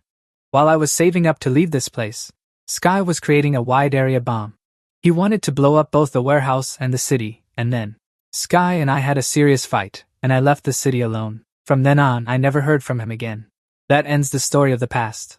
Steve seemed a bit sad. He said to Elena, I hate to admit it, but that noisy guy was right. No matter whether Sky's ideas were right or wrong. I wasn't there when he needed me most, he continued gloomily. That must be why the people here don't like me. Steve fell silent, then he sighed. Come on, staying here forever won't solve anything. The two of them continued walking forward. The further they went, the more deserted the road became. The walls were almost completely covered in moss. Lining both sides of the street, a single figure. Elena followed behind Steve and said, I'm about to start stinking. She covered her face in annoyance and asked Steve, have you ever been this way before? Steve looked along the road. He replied, it's been a long time, I know this place very well. And it hasn't changed much. This little street is still the same as it's always been, he said softly. But there's no reason for it to change either. Elena still kept her hand covering her nose and continued to ask. Steve, so this is where you used to live? Steve didn't answer. He ignored that question and kept walking forward. He said Sky used to be very gentle. We searched everywhere, so the children could be safe, but the whole city was full of wicked people. He continued, so as he spoke, Steve also walked over to the wall and placed his hand at a specific spot. Where he placed it, there was a brick marked with a special symbol. Sky created a place for everyone. As he spoke, he pressed the brick, and the wall suddenly opened to reveal a hidden door concealed inside. Elena was stunned in shock. She followed Steve inside, walking toward the door. She asked Steve, are those people still in there? I think I heard something. Steve replied uncertainly, oh really? The door was opened, and both stepped inside. 3 thugs were sitting together and spotted them as soon as they entered. They were shocked, and one of them blurted out, Atelier. Then they continued to murmur among themselves. Oh, look who this is. So that noisy guy earlier was telling the truth? Really? Steve stood there, raised his hand in greeting, and said, long time no see. The black-haired thug, with an angry face, shouted loudly, grab that idiot. Then they all charged at Steve. Steve remained very calm. He propped his hand on his hip reluctantly, and said, all right, I don't need any special welcome. With that, he swung his arm. The first punch landed on the guy with the conical hat. He raised both hands to block it but was still sent flying far away. He was both shocked and scared. I can't breathe where he was struck down, dust and smoke flying everywhere. That terrified the onlookers beyond measure. They could only question themselves inwardly. What the hell? How did he take him down? Steve shouted angrily. If this is what you want, then come at me all at once, he said, focusing his power into his enchanted fist. With that, Steve charged at them and launched a swift attack. The first guy got his jaw punched sideways. The next one took a punch right in the face. They were stunned, wondering how that was possible. It was a chaotic battle, with one side only attacking. The other side took the hits and kept questioning inwardly. He's just an old tomb explorer, the guy with the conical hat behind him muttered, sitting frozen like a statue. He couldn't believe how he had become so strong. In another room of the same building, someone else was furious. The long scar on his face seemed to stretch taut. That's Sky, you idiots! With that, he flung the door open and rushed toward the stairs. He looked down below and shouted, Hey, you morons! Sky cracked his neck and continued, I told you not to make noise while I'm working. Then suddenly he fell silent when he saw clearly who was standing downstairs. He gasped, Steve! Steve replied, long time no see, Sky. To talk about Sky Gherkin. His head had a bounty of 1,200,000. Kurong had an unfortunate past. He was born in the central slums of North Gridlock. His mother was Lhasa Gherkin. She was so beautiful that it was hard to believe she came from the slums, despite being poor. She always had a smile on her face, until her life was destroyed by a nobleman. He already had everything he wanted, so he grew bored with that life. To escape it, he went to the slums to indulge himself. That was when he found Lhasa, and from then on, Sky was born. From the nobleman's visit to the slums, despite the difficult circumstances, Sky had 15 years of being loved by his mother. The tragedy of his life began when he turned 10. One day, when he returned home, he saw his beloved mother lying, gasping for breath under the swords of murderers. Blood flowed from her body, soaking the floor. Even as her body grew weak, she still tried to look toward the door, where her son was standing. The last thing his mother said to him was to run. Sky obeyed his mother and started running.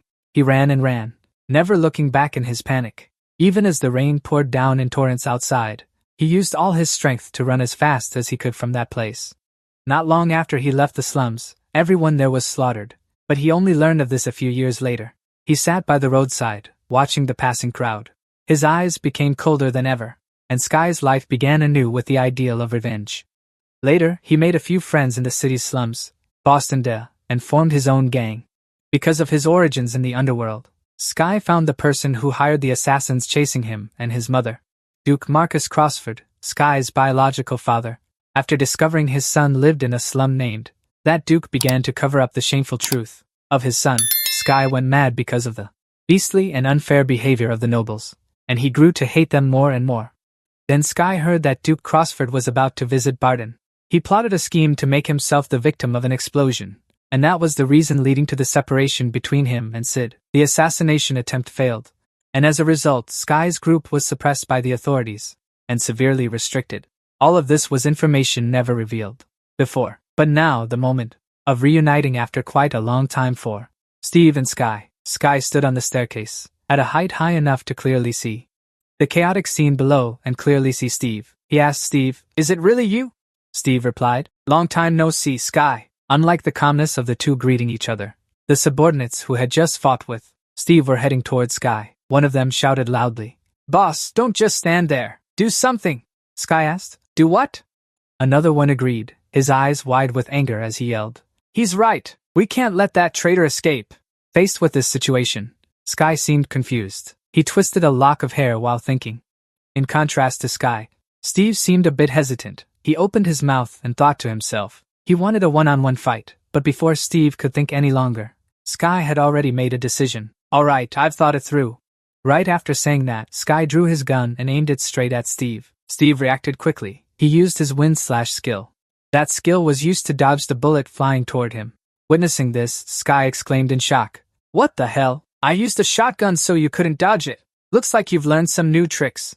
How did you avoid that?" Steve angrily cursed. "You idiot, is this how you welcome someone you haven't seen in a long time? Shooting me right in the face?" Sky replied. "Steve, while the second bullet is already being loaded, well, I'm glad to see you again, and it brings back quite a few memories. But it also pisses me off," Sky continued.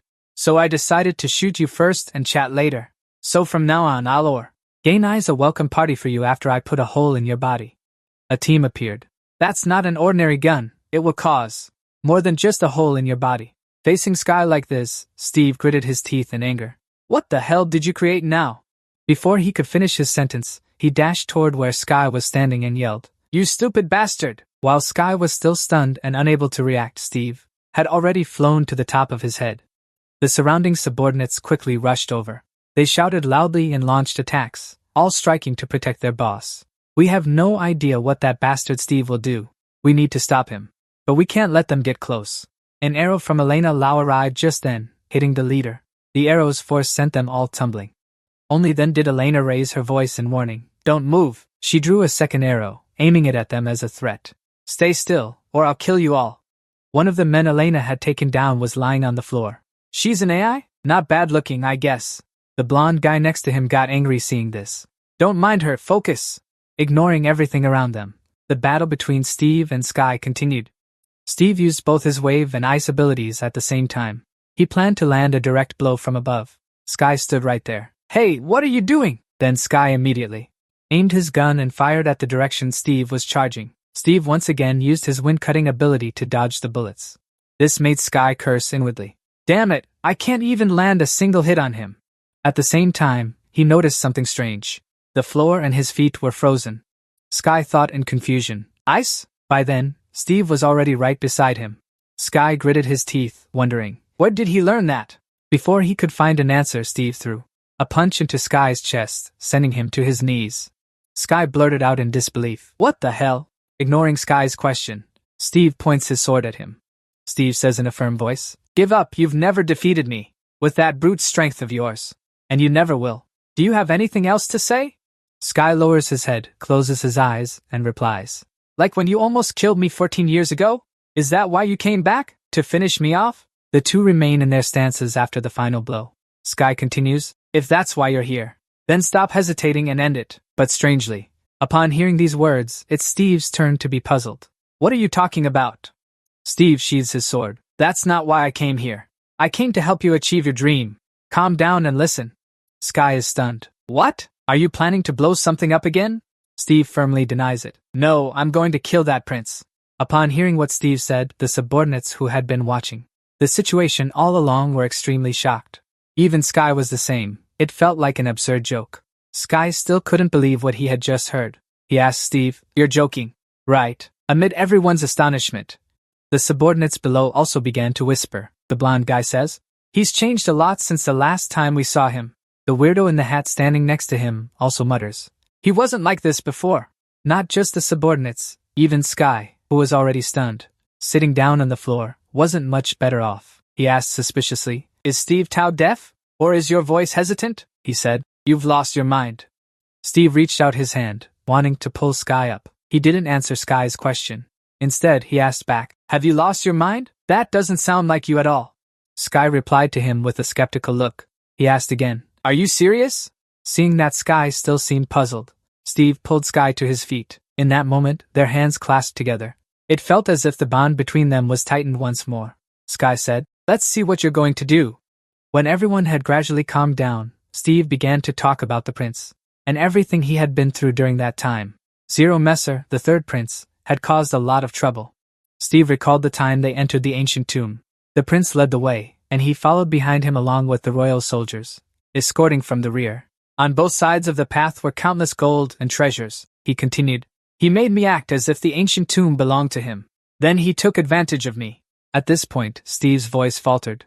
He remembered his own situation at that time. The skin all over his body was almost completely peeling off. He continued, "And I almost got killed. It was an incomparable pain." He lay on the ground, tears streaming down his face, alone with Steve. In that place, there was not a single spot on his body that was intact.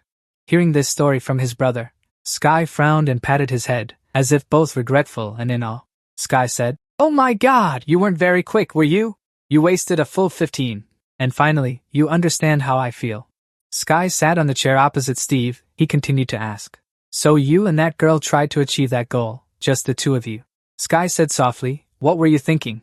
Contrary to Sky's flustered expression, Steve was completely relaxed. He sat cross-legged on the chair and replied to Sky, "Answer me, will you help me or not?"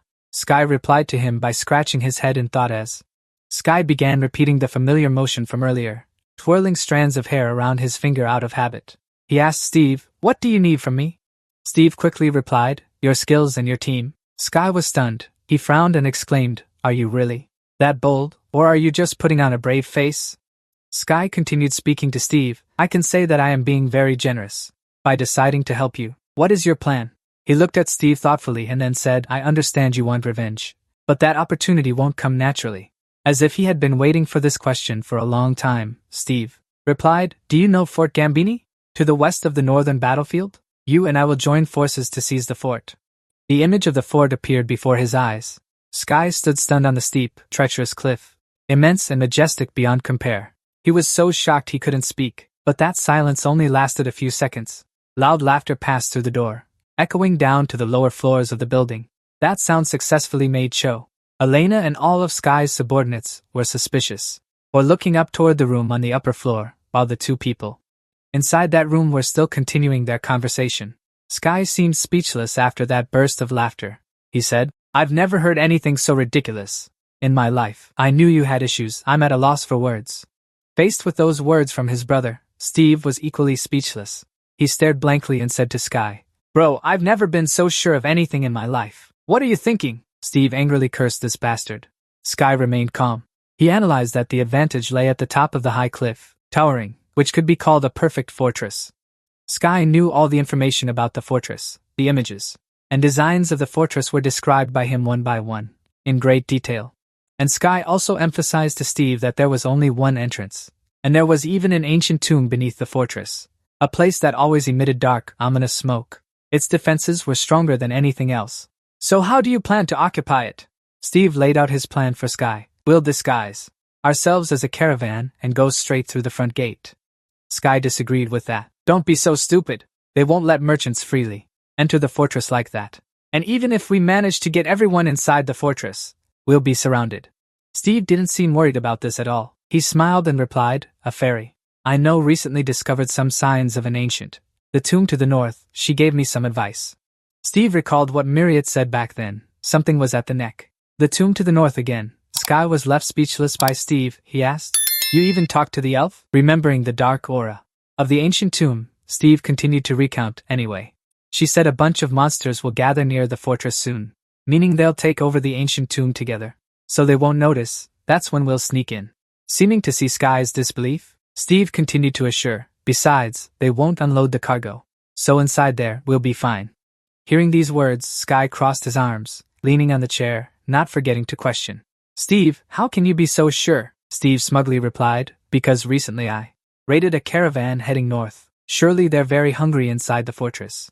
This is the best chance to attack. Sky widened his eyes in shock, exclaiming, "You're the one who cut off their supply?" News spreads fast indeed. Sky continued to ask, "So what's the next step? After you take the fortress?" Steve replied, "Zero's army is all near the fortress. They're the perfect ones to defeat the ancient tomb. If we use the ancient tomb as bait to lure them, they'll be happy to jump right in."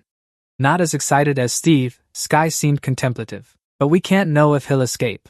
Steve, as if hearing something ridiculous, angrily gritted his teeth. The power from the ring gradually burst out as he clenched his fist tightly. Steve asked casually, "Escape? When that coward sees me, he won't get far." Sky saw that and asked what that ring was, "Since you look so confident. Like this, you probably know something I don't." He chuckled. "But maybe you'll be the first to run away. Alright, my team and I will dedicate ourselves to you. We'll do everything to have a chance to make this rotten island kingdom ours." After discussing everything, Sky began announcing to the team members, and as expected, they responded with overwhelming enthusiasm. Someone shouted that we'll go take revenge. Those fools. Some even stomped on tables and chairs. They jumped up and cheered. If Sky says it's possible, it means we have a chance. Steve and Sky witnessed this scene and could only say, "Good reaction, very good." But what surprised Steve even more was that he marveled and asked Sky, "They trust you as their leader, huh?" And as if to respond, Sky turned to the still excited crowd below. Shouted, "Enough. Everyone, return to your positions." The crowd fell silent. Sky continued, "We will seize the caravan. You all take all the food and supplies. Take everything you can." The people below replied, "So when do we go?" Sky calculated, "Don't be impatient. We can't go yet. Who knows if the boss is here or not." As if remembering something, Sky continued, "Idrin Henrietta, the prince's most trusted attendant. She will notice if too many goods are moving around in Bardenma. Outside, the old houses are covered in moss. Though the streets aren't very busy, there are still people passing by." Sky continues, "Besides, we also don't want everyone to see the caravan passing by all day, so at least tomorrow night, we can leave." After saying that, Sky puts on his coat. Steve looks at him and asks, "Where are you going?"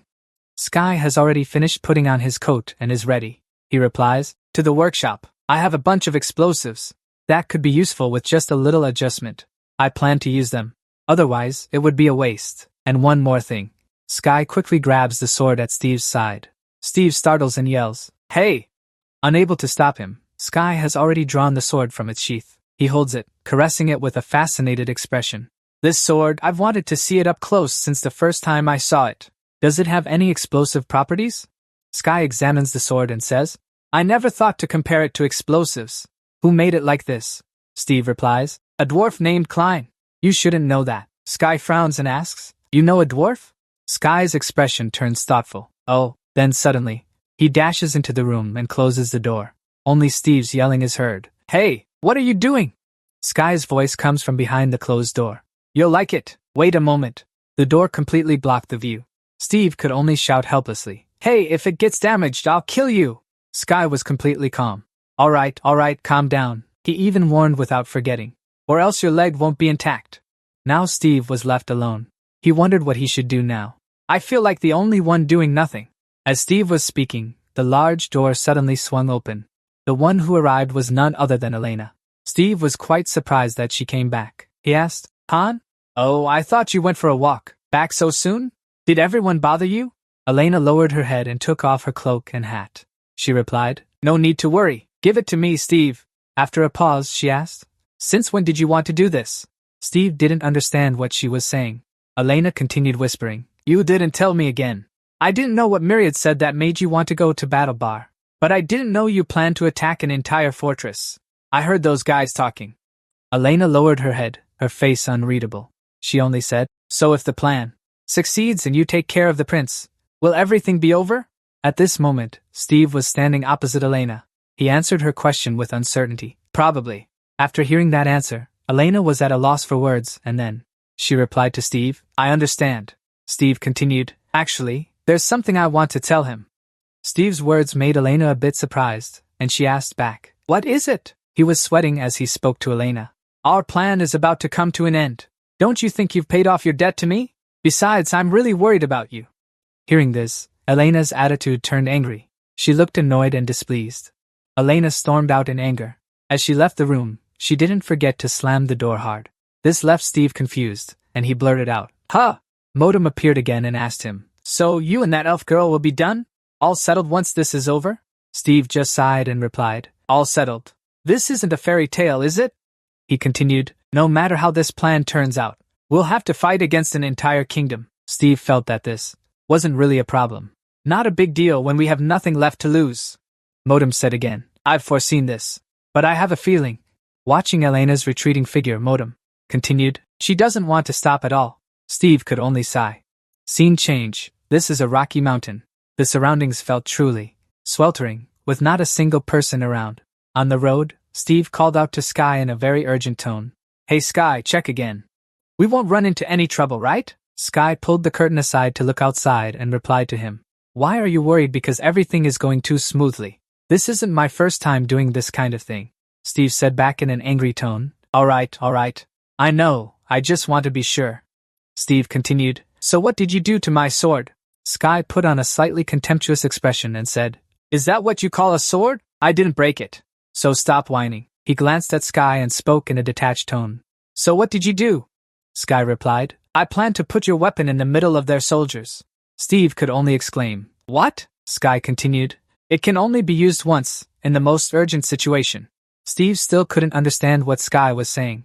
He asked further, But what exactly is it? Sky continued, I poured all 14 years of my experience into this. So make sure you only use it in a critical moment. After speaking, Sky dropped the carriage curtain, crawled back inside to continue resting. It's too hot, I'm done talking. Focus on driving. After Sky went inside, this time Steve was truly angry. He said some harsh words. This guy hasn't changed at all. In his thoughts, he asked Modem, Hey, do you know what it is? Modem answered his question. I think it's wrapped in a layer of magic. He coated the outer shell with a protective magic layer. So I'm not sure what that magic layer does. Steve seemed a bit bitter, asking himself, What the hell did he do to my weapon? Modem continued speaking. He's your friend, isn't he? I'm sure he wouldn't do anything to kill you. Still, you need to be careful. I don't know how it works, but based on what I've seen, I'm certain it's something quite powerful after hearing Modem. So it seems you still haven't cleared up all your doubts. So you're saying it could be dangerous? Modem replied that it probably won't kill you. Scene change on the city wall. Two soldiers are talking to each other. They look exhausted, barely able to catch their breath. One speaks first. Damn it! I know things are chaotic on the northern front, but what are those people at the center doing? He continues, Are they planning to leave me here to starve? It's been almost 2 weeks. The other replies, Stop despairing, you're wasting your energy. Suddenly, one of them is startled by something. In the sky, there's a pigeon. A carrier pigeon is flying this way. Look, it's a carrier pigeon. I wonder who it's from, he says in despair. It doesn't matter. We need food, not letters. The soldier on the tower exclaims, What bad timing. The pigeon has completed its mission. It flew a long distance, and now it has landed on the hand of the leader. After reading the letter, the leader seems a bit panicked. The leader here is named Angela. He shouted, Everyone, assemble! After everyone has gathered, Angela says, Pay attention to the number of monsters in the catacombs. Gambini has reached the allowed limit. Angela announces this, so now we will select the person for the 426th battle, and Nicholas stopped, looking at Nicholas with complex thoughts. I have to tell them about the fact that the supply convoy has vanished without a trace. Suddenly, Angela raised her hand, cutting off Nicholas's train of thought, making him look a bit startled. Angela spoke up, We will select the person later. For now, we are temporarily dismissed. The soldiers, after hearing the instructions from Angela, most of them looked confused, not understanding what was going on. What to do next? How much longer do we have to do this? The goods are still on the way, right? Nicholas and Angela turned and went back into the tent. Angela thought to herself, Everyone is in despair. I don't think they can handle any more bad news. Once inside, Angela asked, Nicholas, how long do you think our food reserves will last? Hearing this question, Nicholas was momentarily unable to come up with an answer. Angela continued, I understand. Now we need to solve the urgent problem first. I will gather a team and enter the catacombs now. He added, take care of the fortress and handle the issues while I'm away. Scene change. Steve and Sky's carriage has arrived near the fortress that Nicholas and Angela are guarding. Sky asked, is that it? He replied, yeah, if we enter from a conspicuous position like this, we'll just attract more attention. Then they calmly led the carriage inside. Sky lifted the curtain and stuck. The leader told Steve to talk and not be afraid, stick to the plan. Steve replied, I'm not afraid. Get your head in the carriage. As Steve's wagon convoy arrived at the fortress gate, they were immediately shouted at by the guards. Stop! This is Fort Gambini. Stop and state where you're going and what you want. Hearing what the guards on the fortress said, Nicholas inside was slightly startled. Steve sat on the wagon, maintaining a calm demeanor, and replied to the guards. We are carrying goods. We were told to come here, following the instructions, sir. We bring food and supplies for the fortress. Hearing this, Nicholas immediately jumped over to the guards, asking a question full of suspicion. What is it? A guard replied. Lieutenant, those people claim to be bringing supplies. Nicholas seemed not to believe what he heard, thinking to himself, supplies? How could a merchant know about the shortage? Steve continued speaking. We received an urgent order from the royal family. Venezia is delivering the goods to you. Nicholas's train of thought still hadn't stopped, now shifting to suspicion about Steve. I've seen him somewhere before, haven't I? Steve kept talking, as if to confirm that he was truly the one delivering the goods to them. Everything has already been paid for. You just need to receive the goods. Nicholas still didn't believe his words, asking, Can you prove you are a merchant? Steve replied without a second thought. I have a contract and identification card from my master. Sir, you can check if you wish. Nicholas still hadn't let down his guard, still hesitating greatly. Finally, the fortress gate opened, as if it had been waiting for that. Steve flashed a triumphant smile, seeing the supply-laden wagon train. The soldiers cheered joyfully. We get to eat. The supplies are saved. Nicholas said to Steve, Thank you for coming. Thanks to you all, we can breathe a little easier now. Hearing that, Steve replied, Oh, I'm glad I completed the mission. He continued, It was very hot on the way here. Everyone must be exhausted. Would you like to inspect the goods? Steve was no longer smiling triumphantly, but now switched to a more savage grin.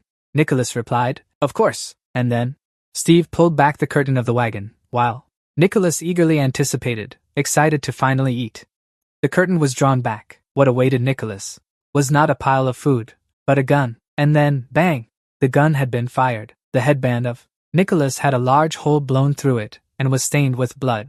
A panicked soldier screamed, We're under attack! Those sitting on the wagon flashed triumphant smiles, including Sky, while Elena looked a bit tense, but was also ready to fight. Steve, on the other hand, was grinning widely, as if they had been waiting for this attack for a long time. Both sides charged into battle, all raising their weapons. Steve unleashed his magic. In his hand he held black marbles. Covered in green magic, he shouted, Tesla! Like a fuse igniting the fight. Those marbles flew toward the soldiers in the fortress. It reached the soldier's face while that guy was panicking, unsure how to deal with it, wondering what the hell it was. And then those marbles activated their explosion mode. Facing such a sudden event, those soldiers screamed, What the hell is happening? Who are those people? The comrade beside the soldier was shot by Sky. Sky sat in the carriage, his face full of killing intent and ruthlessness, saying, That's what I've felt throughout my entire life. The soldiers knew they couldn't fight against Sky's gun, so they switched to using bows and arrows.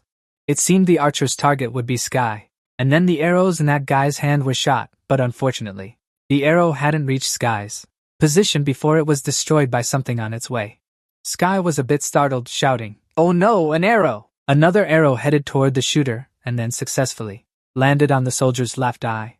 That was Elena's arrow, reminding Sky, Don't get too emotional, look around you. Sky replied, Thanks. Sky continued, I haven't been like this in centuries. Scene change. In the sky, a power was surrounding above. After a while of fighting, the soldiers in the fortress seemed to have lost quite a bit of their strength. Even AI had fallen, covered in wounds. Yet they still struggled to get up and shouted the name of that bastard, the soldier yelled. We must eliminate that witch first. In unison, a dozen arrows flew toward Steve, but he didn't seem the least bit scared, remaining very calm and composed. At the right moment he yelled, Wind cutter!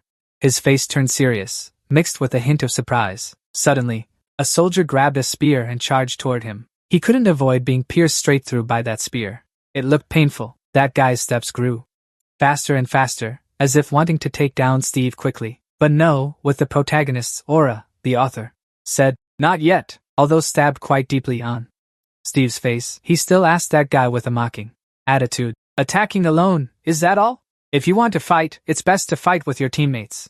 Steve's hand grabbed the spear. He activated his own recovery ability, automatically restoring stamina and healing wounds. Seeing his ability, the soldier attacking him could only exclaim, "What the hell is this guy?" As soon as he finished, Steve's hand had moved right in front of him.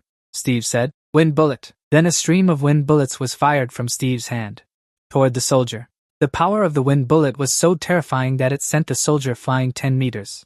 And then he landed safely against the fortress wall. But it also caused a fairly large hole in the city wall. Steve said, "I'll only say this once. Anyone who voluntarily surrenders will be. Spare me, don't make this hard on yourself. Surrender now." The soldiers still capable of fighting heard Steve. Even after he said that, they still refused to surrender, determined to fight to the end. But then they all dropped their weapons. Truly, nothing beats one's own life. The soldiers, subdued by Steve, surrendered en masse, dropping their own weapons. That was all he was waiting for, Steve said with an extremely cheerful and delighted face. "Mission complete." Hearing that, Sky replied, "Easier than I thought, huh?" Steve said to Sky, "You and I will head down to the tomb to retrieve all the remaining treasures. Meanwhile you..." Before he could finish his sentence, Sky cut him off and continued, "You want me to set traps, right? Don't worry, I know what to do. Hurry back there." After Steve and Elena left, Sky stayed behind to command everyone, shouting loudly, "Remove all weapons and armor. Tie up the survivors and gather them together. I have plenty of questions for them." Scene change. This is the tomb in the fortress. It exudes a massive amount of dark energy, making even the eye feel a bit terrified at this moment. Steve recalled the words Myriad once said at the ancient tomb. "In the north, the monsters recover faster than elsewhere." Steve was pondering in his mind. "I guess the reason is that the artifact at the tomb's core is very powerful." Modem spoke up. "It seemed there had once been a fierce battle here." Steve covered his nose. The stench of rotting corpses and blood had been here for a while. There must be some special kind of monster that could survive in this place. Elena cut off his train of thought, calling out to Steve, "I hear something on the other side of the door. It's probably soldiers who came down here." Hearing this, Steve said, "Let's go check it out." With that, Steve pushed the door open and stepped inside. After seeing what was inside, Steve was deep in thought. Thoughts flashed through Steve's mind. "These bones, are they dry bones? This catacomb doesn't seem as tough as I thought." Suddenly, a voice shouted, "Get back!" It startled everyone, making the soldiers jump. Coincidentally, Angela was also down in the catacomb. "Hey!" he shouted loudly, warning everyone. "That's not a skeleton!" And then, the bone fragments on the monster's body fell off, looking truly grotesque. That voice shouted, "It's a golem! It's radiating a surge of power!" That caught everyone off guard, and they felt a bit of fear before it. The wounded soldiers lay sprawled on the ground, screaming in pain. The golem was enraged. It swung its arms, causing the skulls on its body to fall off one by one. Suddenly, it was hit by a technique right on the head. It was the same source of power, but this time it attacked the right leg. That technique then struck the golem's left leg. The frightened soldiers shouted, "Look, look, it's going down!" So that's... Angela kept unleashing techniques, warning everyone. "Everyone, fall back! I don't want to hit you with that." He focuses his magic power into his hand, preparing to attack. At the same time, the golem is slowly approaching Angela, in an incomplete state. He aims directly at it, and unleashes a finishing blow. After being shattered into pieces, a spherical object inside the golem's head, a faint purple light flashes, gradually appearing before everyone's eyes. Angela throws a punch, thinking, "Got it." That spherical object was completely destroyed by his technique. The soldiers happily announce, "It's over, let's head back." "Angela, that was amazing." Angela decisively orders, "Don't let your guard down. Help the wounded." Suddenly, a surge of power emanating from behind, catching his attention. Luckily, Angela managed to counterattack and dodged a strike. He angrily shouts, "Who's there?" Modem's voice rings out as Steve steps in. "It doesn't seem like wind magic. He must be using an ancient artifact." Angela stares in shock, thinking, "An intruder? How the hell did he get past the fortress's defenses? Wait, maybe." He immediately summons magic, taunting, "Don't dawdle. I don't want to waste time. So I'll deal with all of you at once." Suddenly, a surge of power shoots straight forward, striking the door ahead. Elena, surprising her. "So it was you, Angela, who just scared them. Quite bold, arrogantly waltzing into Venezia's treasure. He continues questioning Elena and the other woman. Tell me what you're doing here. She lets out a sharp breath and chuckles lightly, as if she already knows something. Angela's eyes widen in shock as she stares intently at Steve. A spell-casting sound rings out, and immediately, a magic arrow. A wind arrow attacks straight at him. Angela spits blood, unable to believe it. What the hell is this? He is thrown far back but still has the strength to curse. Damn it, he didn't give any warning. I almost didn't see that attack. Elena calmly reports to him that it seems he's still alive. Steve also wipes the blood off his face with difficulty and exclaims. He might be quite hard to defeat, Modem offers his judgment. He must have used his teleportation ability. The soldiers reach out to support Angela and ask, Sir, are you alright? He acts like it's nothing and says, Leave him to me. However, Angela still finds it hard to believe in his heart. I reduced the force with my movement ability, but it still blew me away. What kind of magic is that? He tries to calm down and continues to unleash. Wait, this is not the time to think. Surely he can't dodge this attack. He's only human. He won't survive consecutive shots. Steve soars into the air as if about to unleash some move, while at the same time, Elena has already fired 2 arrows in quick succession toward Angela. This shocks him so much that he freezes. The 2 arrows rapidly fly in and strike Angela. Steve lands immediately on the ground, praising, Nice one. The soldiers charge forward. We'll handle her. Support Sir Angela. Upon hearing this, she immediately raises both hands to focus her magic. The wind magic rises, Elena's technique. He was thrown out, causing the wind to gradually rise all around the dungeon. The soldiers tried to shield themselves, but it was useless. They couldn't see anything. He crouched down and continued cheering. That's it! Steve immediately used the animal senses skill. He instantly dashed forward at an unbelievable speed. The henchman soldiers kept coughing and still tried to remind each other. We have to find the enemy, be careful. A soldier suddenly widened his eyes in disbelief. They had been. Steve eliminated all of them with a single sword strike. Angela, standing from afar, gave orders amid the painful screams of her subordinates. Don't just stand there like idiots. Get out of this sandstorm, now! Suddenly, he noticed. A stream of cold air was enveloping his body while Angela was thinking in surprise. Ice is slowly forming on my leg. Ice? Angela's face darkened as she deduced. Is he going to attack from behind the mist again? He continued to think of a plan while Steve was charging forward. Go ahead, I'll use my teleportation ability to see. Angela was surprised to see his weapon. A sword? Isn't he a wizard? Steve's sword had already slashed right at his waist. After the slash, blood sprayed from Angela's body. Despite being injured, his feet remained as firm as a rock, pressing down on the ground.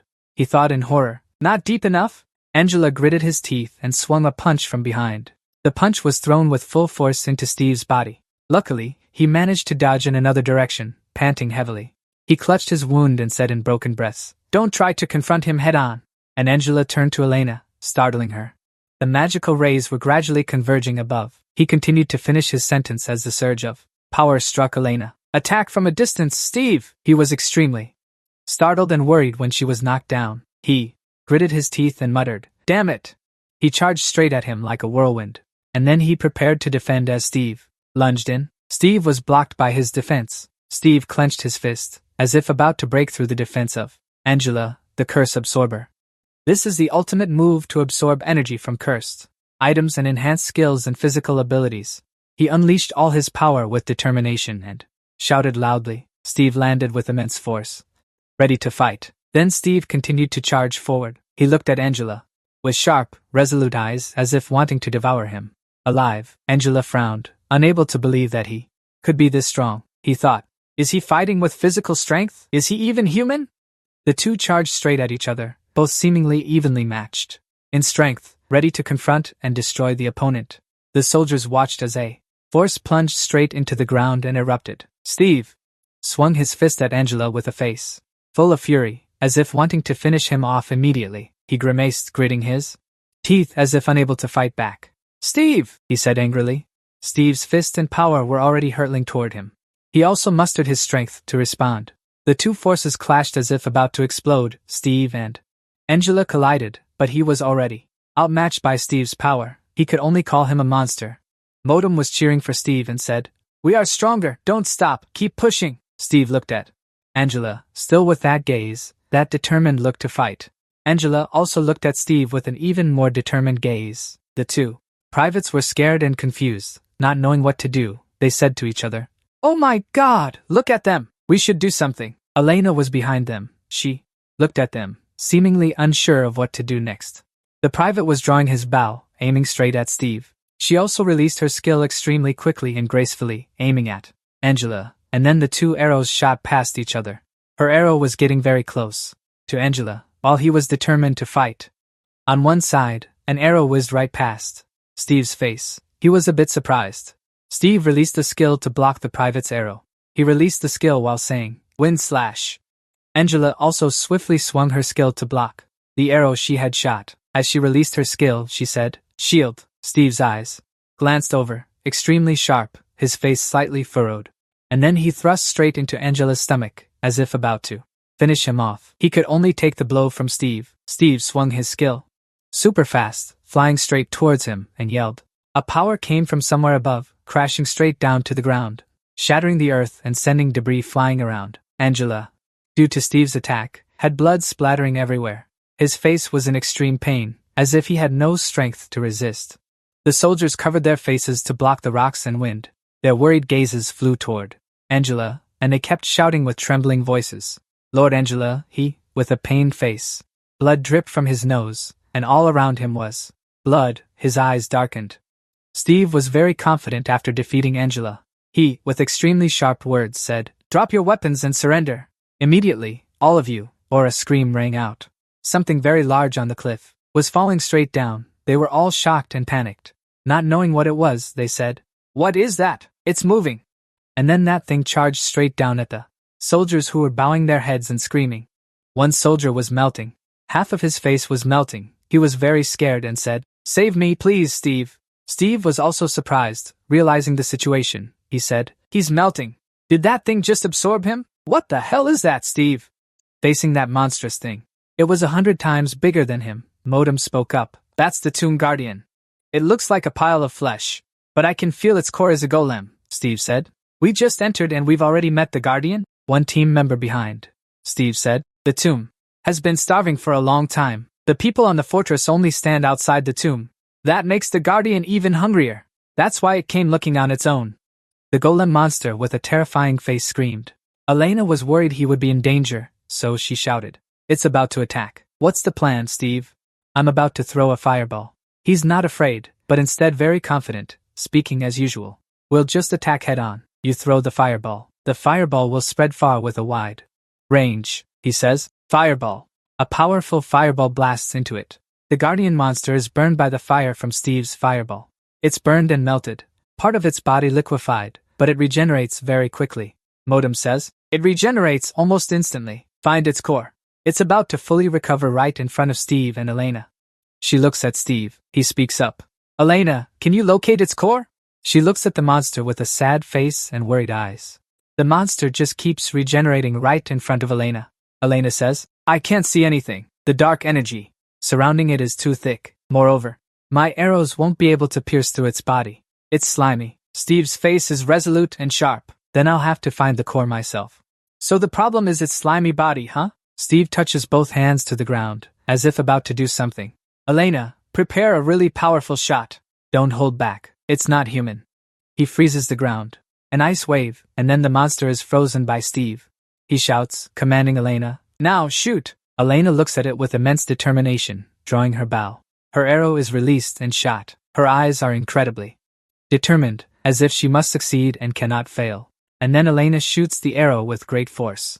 Elena's powerful and super accurate shot had hit the golem monster directly, nearly blowing it up. It was defeated before Elena and Steve, but just when it seemed like it had fallen, no, it recovered very quickly and was rising up. Its foot slammed hard into the ground, looking terrifying.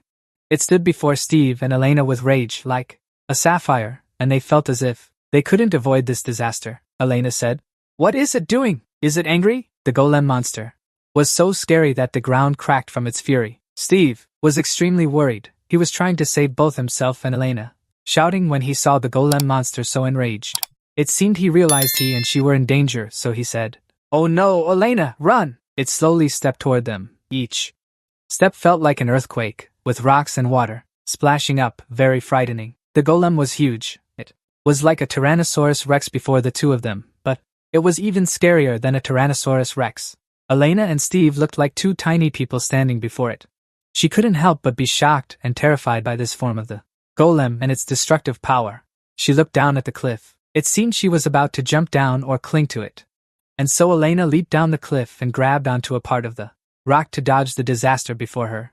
Something shot up at super speed. It was Steve, also leaping to dive down the cliff, grabbing onto it, facing her. He looked at her and said, "Phew, that was close." A red streak shot past like some part of the monster. That red streak wrapped around the leg of that person, that thing. It squeezed very tightly on the leg of the person caught by the red streak. That was Steve. He was in great pain, grimacing and gritting his teeth to endure it. He groaned in pain. Elena watched with a very worried demeanor, her eyes full of concern. She looked toward him and called out Steve's name. That thing wrapped around his leg, gradually eroding it. The area where it was wrapped had sunken in some places. He screamed in pain. "Steve!" Helpless and in pain, he looked down at his own legs. The legs that were being eroded by that very thing. He said, "Damn it! Damn it, is this some kind of poison? It's about to melt my bones." A sword was pulled out from the stone, and then a voice rang out, "I have no other choice." Then the person who pulled out the sword was Steve. He drew the sword and charged straight down, confronting the monster, and said before descending, "Elena, don't come down here. I will defeat it and return immediately." Elena watched Steve's figure, and his voice echoed from afar. "Prepare an escape route in advance." She frowned in annoyance, feeling both a bit frustrated and a bit worried, and she said, "He's acting on his own again." Steve charged down with the sword, following the red streak that had latched onto his leg. With an irritated and annoyed expression, Steve said, "This thing is such a nuisance." He used the sword to slice off the poison, clinging to his leg, acting very decisively without a moment's hesitation. Steve was very determined and resolute, swinging his fist because the motel ring told him, "Down here, it's only me. Its body is too big, so even if we shoot in any direction, we'll definitely hit it, even in the darkness." Steve replied, "Understood, then let's go." He was nearly at his limit with the wind blast. The explosion was very powerful, creating a light that shot straight down as he punched and spoke. The wind blast, Steve looked at his own punch just now, and it formed a huge golden light in front of him. Steve's face was unhappy. He felt dissatisfied with that punch and said, "Damn it, that's probably not enough." A stream of purple gas flew past Steve's face. He looked at it with a scrutinizing gaze. He said, "What else now? The poison gas is quite strong too." Steve's hand was forming a fireball as he said, "Support me, fireball, wind cutter." Something with a golden light from the sky crashed down onto the monster, probably Steve's fireball, and then fire spread everywhere, charging straight into it. It was quite panicked and couldn't counterattack. Elena was also very surprised to see the huge source of fire over there. She looked at it in panic, a surprised expression. Not knowing what was happening, she stared at the flames and said, "What the hell is going on down there?" Someone's pair of feet stepped forward very powerfully. That was Steve. He walked over with a majestic and powerful appearance and asked, "Why is it so dark? Do you see anything?" Modem replied, "Look over there." That was a blue sphere placed, surrounded by branches. Steve said, "There it is." He was very pleased and confident, the face of a victor, and his tone, as if he already knew. He said, "These golems are all the same. If you've found one." Steve stood in front of it with a ready posture, doing something very powerful, very confidently, without any fear. It's that look again, the decisive look of someone about to act. His hand forms an ice wave, and he says, "Ice wave." He then creates a whirlwind and says, "Wind blast." Both hands of Steve clap together. One side is the ice wave, the other is the wind blast. He combined the spells and says, "Blizzard," creating a gust of wind along with freezing cold ice. The surrounding area will be affected by the freezing effect. And then Steve, majestic with his spell, is spreading everywhere, freezing the monster. Steve is confident in what he's doing, knowing and sure of the action he just took to finish off the monster. As I said, all golems are the same. The green orb of the golem has been frozen, and Steve's sword is thrusting straight into it. He says, "It's done." Scene change. Rocks and earth suddenly shift. They crack and shake violently. The two people suddenly wonder what's happening. They say to each other, "What's going on?" "The ground is shaking," he asks the old man. "Is it coming from the catacombs?" They stand from afar, looking at a place. Perhaps the person they're looking at is Steve. Steve and Elena appear before them. They are very surprised. The old man says, "Steve." He doesn't understand what's happening. He says, "Did you use a teleport? What happened?" Steve lets out a sigh and calmly replies, "What do you think? We ed those guys and left there. I think the entrance to the catacombs collapsed. Just a little shaking, so it shouldn't cause much trouble. The two of them didn't expect Steve could do something like that. He thinks to himself, I thought he just ran away. Someone holds a water bottle in their hand and says, before that I didn't. It's hard to say, but it seems like you've really gotten stronger, huh? That was Sky handing Steve a bottle of water that looked quite dangerous and saying, seeing you defeat the tomb and return alive, and with only 2 people. Steve took the bottle of water and said confidently, if I weren't strong, I wouldn't dream of taking down that prince. By the way, what have you been doing all this time? An image of Zero appeared through Sky's words, and he said, don't worry. I gave that fool some bait he couldn't refuse. You'll meet him soon. A puzzled voice rang out at the main gate of the kingdom. So you've filled this place with gunpowder? Sky smirked and glanced toward the gate. Not just gunpowder. It's an explosive event for the royal family. Steve let out a sigh, looking at him. It's just gunpowder, you know. Sky continued, just in case. He looked at the soldiers around and began to explain. We've dealt with the soldiers here. My men have already equipped themselves. I also buried some explosives around here, Steve. He chuckled, you're really thorough. Looks like you've got some experience from before, huh? Sky closed his eyes and reached his hand toward him. I think most of it is thanks to it. Now hand it over. Steve asked him in a confused tone. Hand what over? Sky immediately grabbed his arm, the artifact. You think I'd let you go without checking it out a bit? Steve frowned and asked him, how do you know that? Sky stared at his arm and said, I saw. You were carrying something shiny when you entered the tomb. You don't have it? What's it made of? Feathers or metal? He let go of his arm. He released the arm he was holding, raised both hands, and looked towards Steve. Anyway, I want to inspect it more closely. You should go get some rest. Steve let out a sigh and looked at him. I thought you wanted to see what it was like. Sky frowned and asked back, what should I do? Look at you. You're extremely weak. I won't twist your arm anymore. He raised his hand high and said, I've already set up 2 camps for you.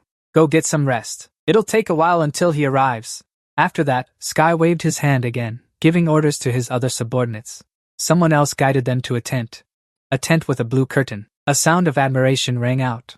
Sky is really kind. Inside, Steve lowered his head, frowning as he wondered to himself, what am I supposed to do with this thing now? He stared at his own leg, which was bruised and purple, and asked, what the hell is happening to my leg? A voice said. The system suddenly rang in his ear. I warned you before. Steve turned his head to look at it. The system continued speaking to him. Recovery only helps your body heal wounds. It doesn't help cure poison. Unfortunately, there's nothing I can do right now. He asked again. The antidote doesn't work either. Can I recover? The system said to Steve. Normally, antidotes don't work against the poison of the corpse keeper. It seemed to ponder, then analyzed. It's a mixture of a bit of magic and deadly poison, but the keeper is already dead. The poison will wear off eventually. The problem is, we don't know when it will wear off. Steve's face was covered in sweat. He gritted his teeth and said, I have another big battle coming up, but I can't fight him in this condition. Finally, he fell back onto the bed. Whatever. I've been through worse than this. I can handle a little bit of poison. The system reminded him. Don't get angry. It will slow down your recovery. And don't forget, you won't die as long as I'm here. 3 days later, a group of people was moving across the desert. The golden sand stretched forward as Zero advanced. Sitting on his horse, he stared ahead and suddenly spoke up. Tell me, Lieutenant. The lieutenant riding beside him glanced at him and replied, Yes, sir. Sir? He began to question the lieutenant. Although it's hard to believe, in the letter from the base the other day, it said that the army that attacked the tomb was annihilated right inside the tomb. Zero frowned, staring straight ahead. So I think that, if we arrive too late, how badly do you think that place will be damaged? In the lieutenant's mind, an image appeared.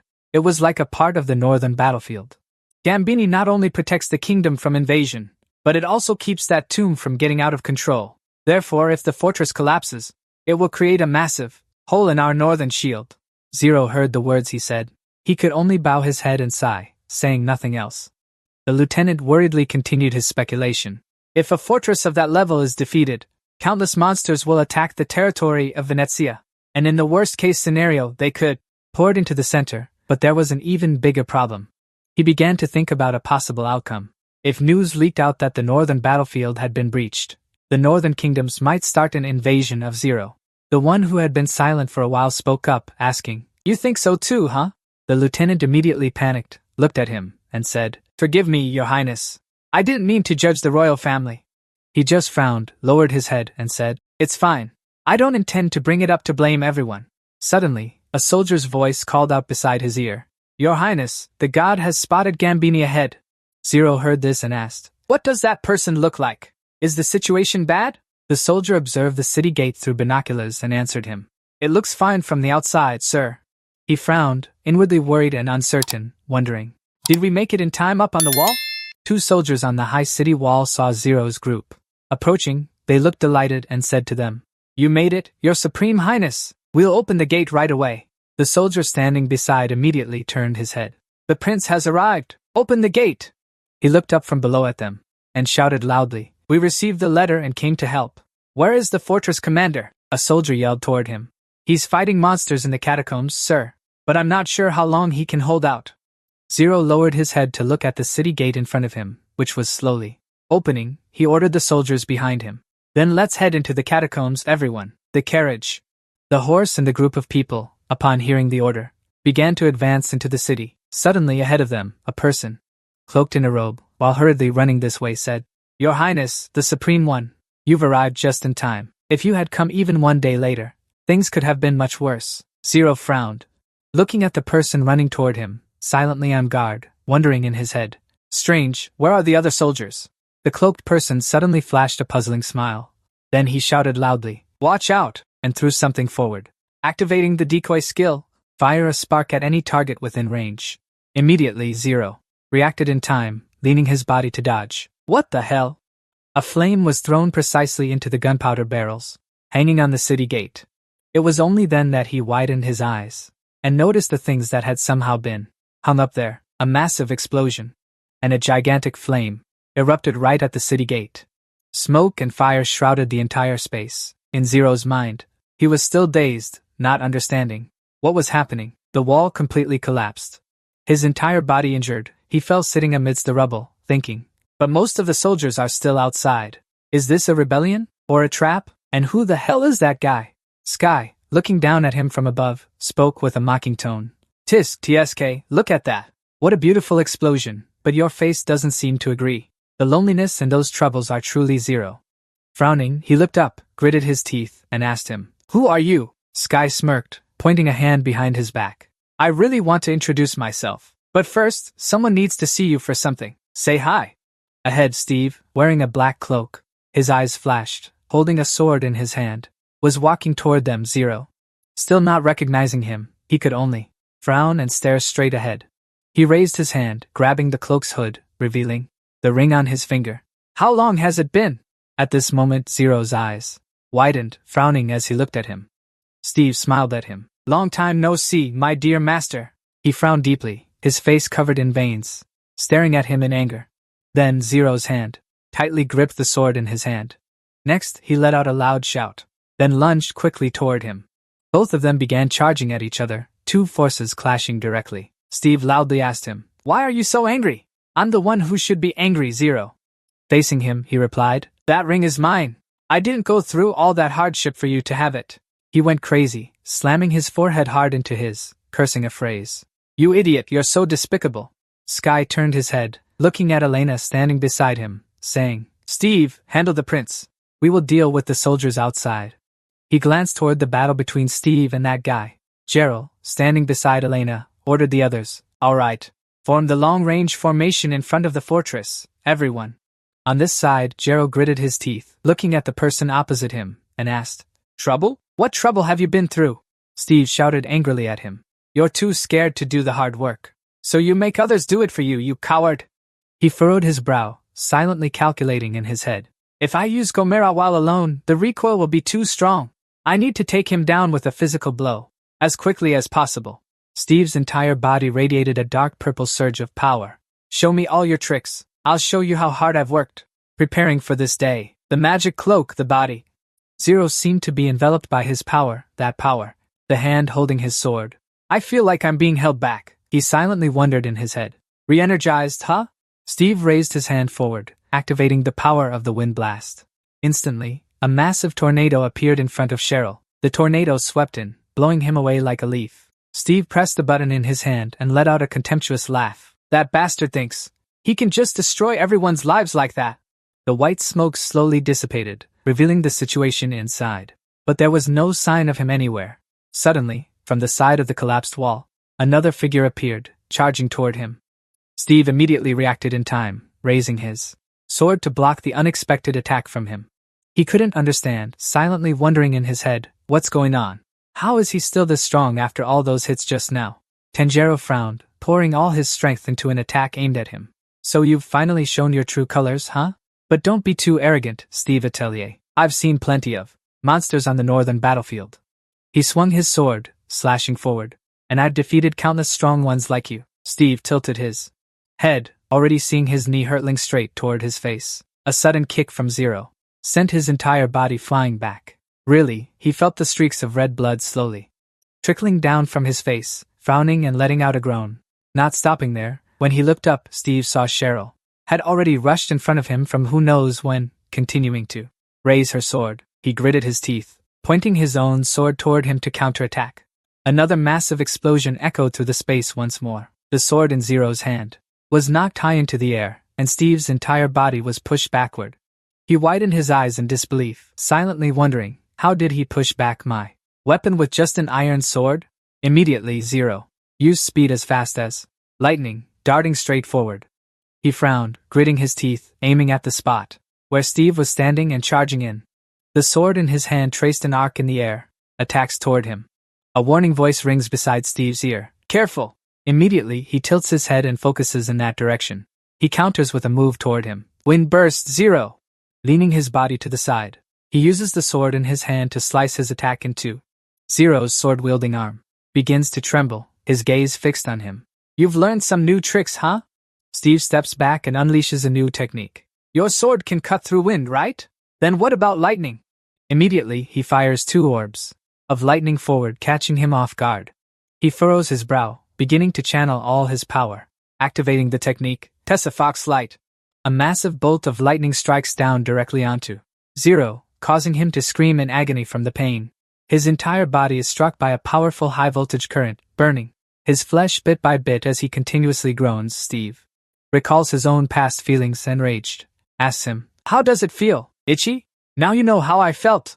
Zero's entire body begins to be incinerated piece by piece, the skin on his face slowly being burned away by the flames. His hand gripping the sword grows tighter and tighter.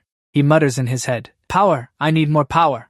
Suddenly, Zero throws his head back and lets out a loud scream, the flames engulfing his body, burning him entirely, are blasted away. Steve stares wide-eyed at him. Gritting his teeth in disbelief, he asked, still holding on, Zero? As he pointed the tip of his sword forward. His entire body exuded danger as he declared, I will destroy you and take back that ring. Modem beside him looked at him with irritation, muttering, what nonsense is he spouting? Steve also said angrily, it was never yours to begin with. The man on the opposite side moved with lightning speed, and he glanced around, silently cursing in his mind. Damn, he's too fast. Before he could even catch up, Zero had already lunged forward, slamming his head hard into the ground. Then he swung his arm, hurling his entire body toward the nearby wall.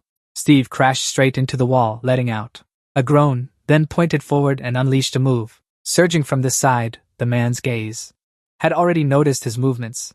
Zero quickly raised his sword in front of his face, successfully blocking the attack from Sid. He looked at his opponent and declared, time for a reality check. I could have killed you already if you didn't have that ring. Sid clenched his hands into fists, looking at him and saying, you're the one who needs a reality check? He activated the cursed power. Zero observed his entire body, silently assessing in his mind. His body looks more toned than Steve's. He rose on his toes, ready to move, and lunged forward. Zero frowned, watching his actions, quietly speculating to himself. He still has tricks up his sleeve, huh? Just as he was still deep in thought, Steve charged straight from the opposite side right in front of him, activating Pondus. Steve's blade and Zero's sword clashed directly, sparking a burst of flames. Steve gripped his sword with both hands, using all his strength, then let out a loud roar. One of his arms began to channel power into the sword. The ancient artifact Pondus's basic effect boosts strength. His other hand clenched the sword tightly, but the bones inside were slowly cracking, bearing the weight of the power he himself was unleashing. Zero glared with wide eyes, gritting his teeth, struggling to withstand Steve's ever-increasing strength. Too heavy, finally. His eyes flashed with determination as he swung his sword with immense force. A gust of wind blade sent Zero's entire body flying high into the sky from the slash. Blood sprayed from his nostrils. His eyes bruised and battered as he floated freely in the air. Unwilling to accept it, he muttered inwardly, "Impossible, cheat." After being launched high up, his body then continued to fall freely, crashing hard onto the ground. Steve, panting heavily, frowned and looked at the man before him with contempt, asking, "You're unworthy of the title Prince of Benezia. Do you think you can protect the northern front?" His sword-wielding hand, due to overexertion, began to tremble. "Then try blocking this."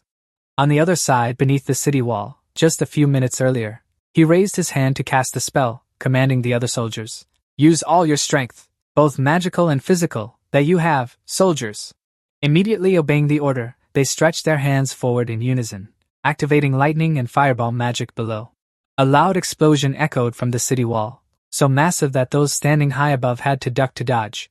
The soldier with the blonde, sun-kissed hair was none other than Nancy. Standing atop the wall, looking down from above, he marveled, "This fortress is truly sturdy. They didn't even leave a single scratch on it."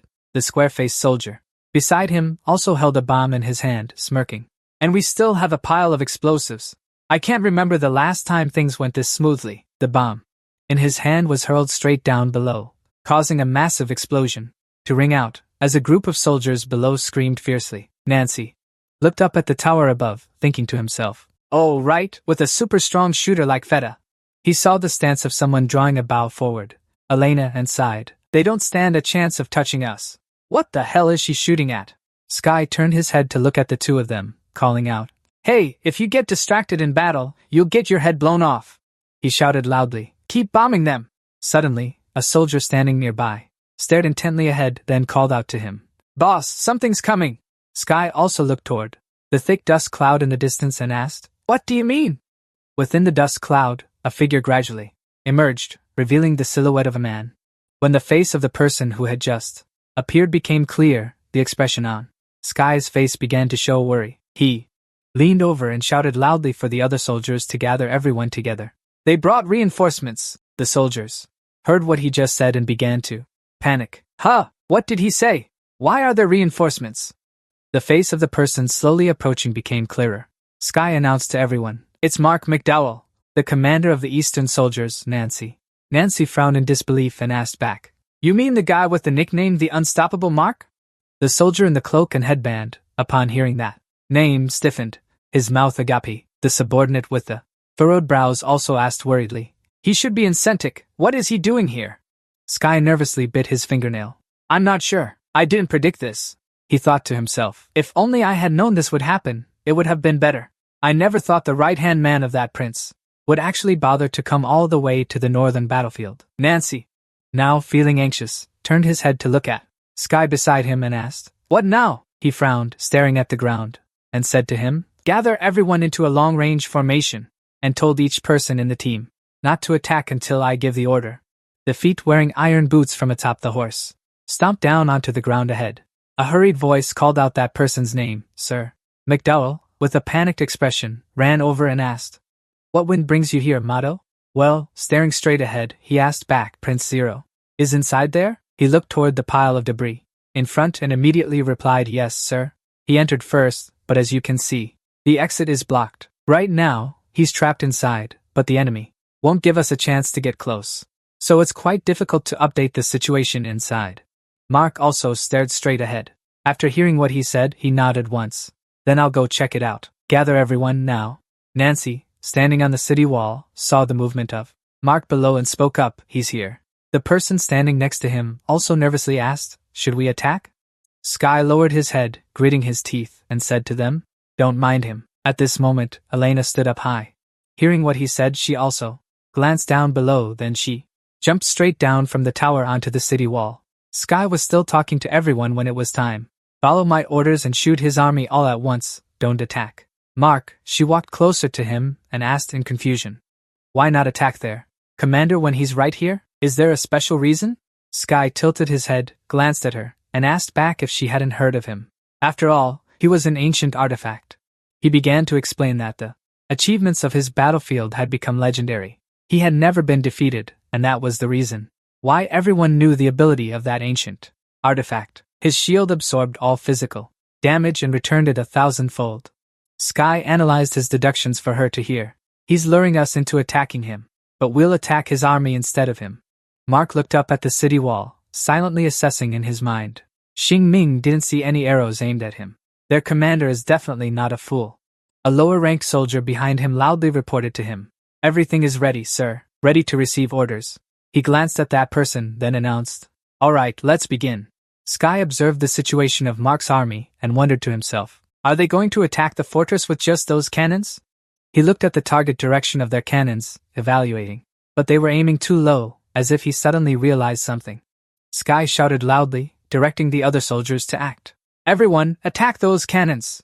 Elena widened her eyes in shock when she heard him speak. Don't let them fire! He furrowed his brows tightly, stunned.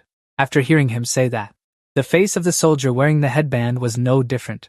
Becoming wide-mouthed and dazed, Nancy could only stare blankly at him with wide eyes. Below, the prince's subordinates shouted loudly, ordering countless arrows to be fired forward.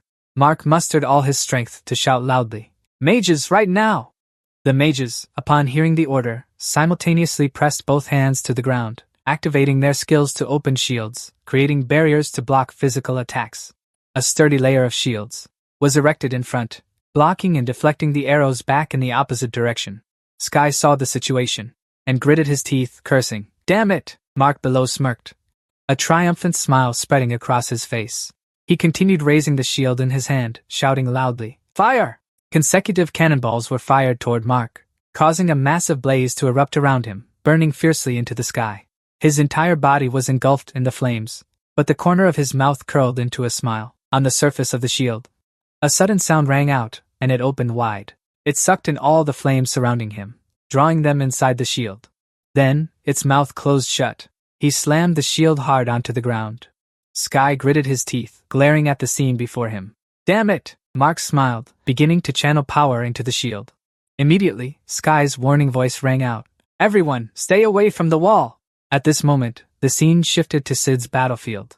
Suddenly, Sky's warning voice echoed in his ear. Steve, get away from the entrance now! Steve turned his head in confusion.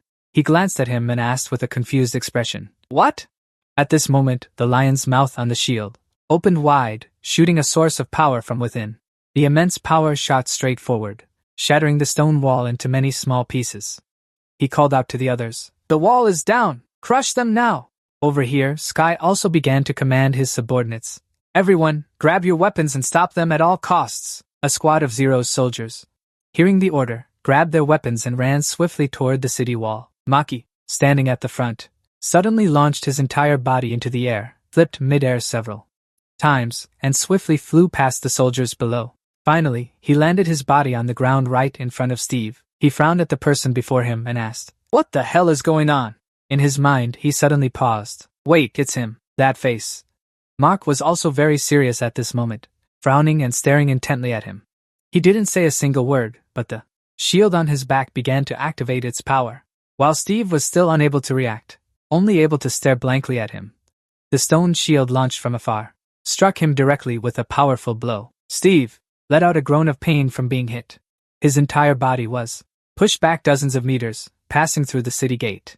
Zero's face was now covered in red blood. He gritted his teeth and spoke. Madwell, what are you doing here? He walked up to him and handed him a bottle of pink liquid in his hand. You don't look well, drink this, Zero. Without any hesitation, he tilts his head back and pours all of that mysterious liquid into his mouth. Mark watches him as he sits leaning against the wall. Your wound has healed, but you're still exhausted. You need to rest, he says, bowing his head to the man. Don't tell me what to do.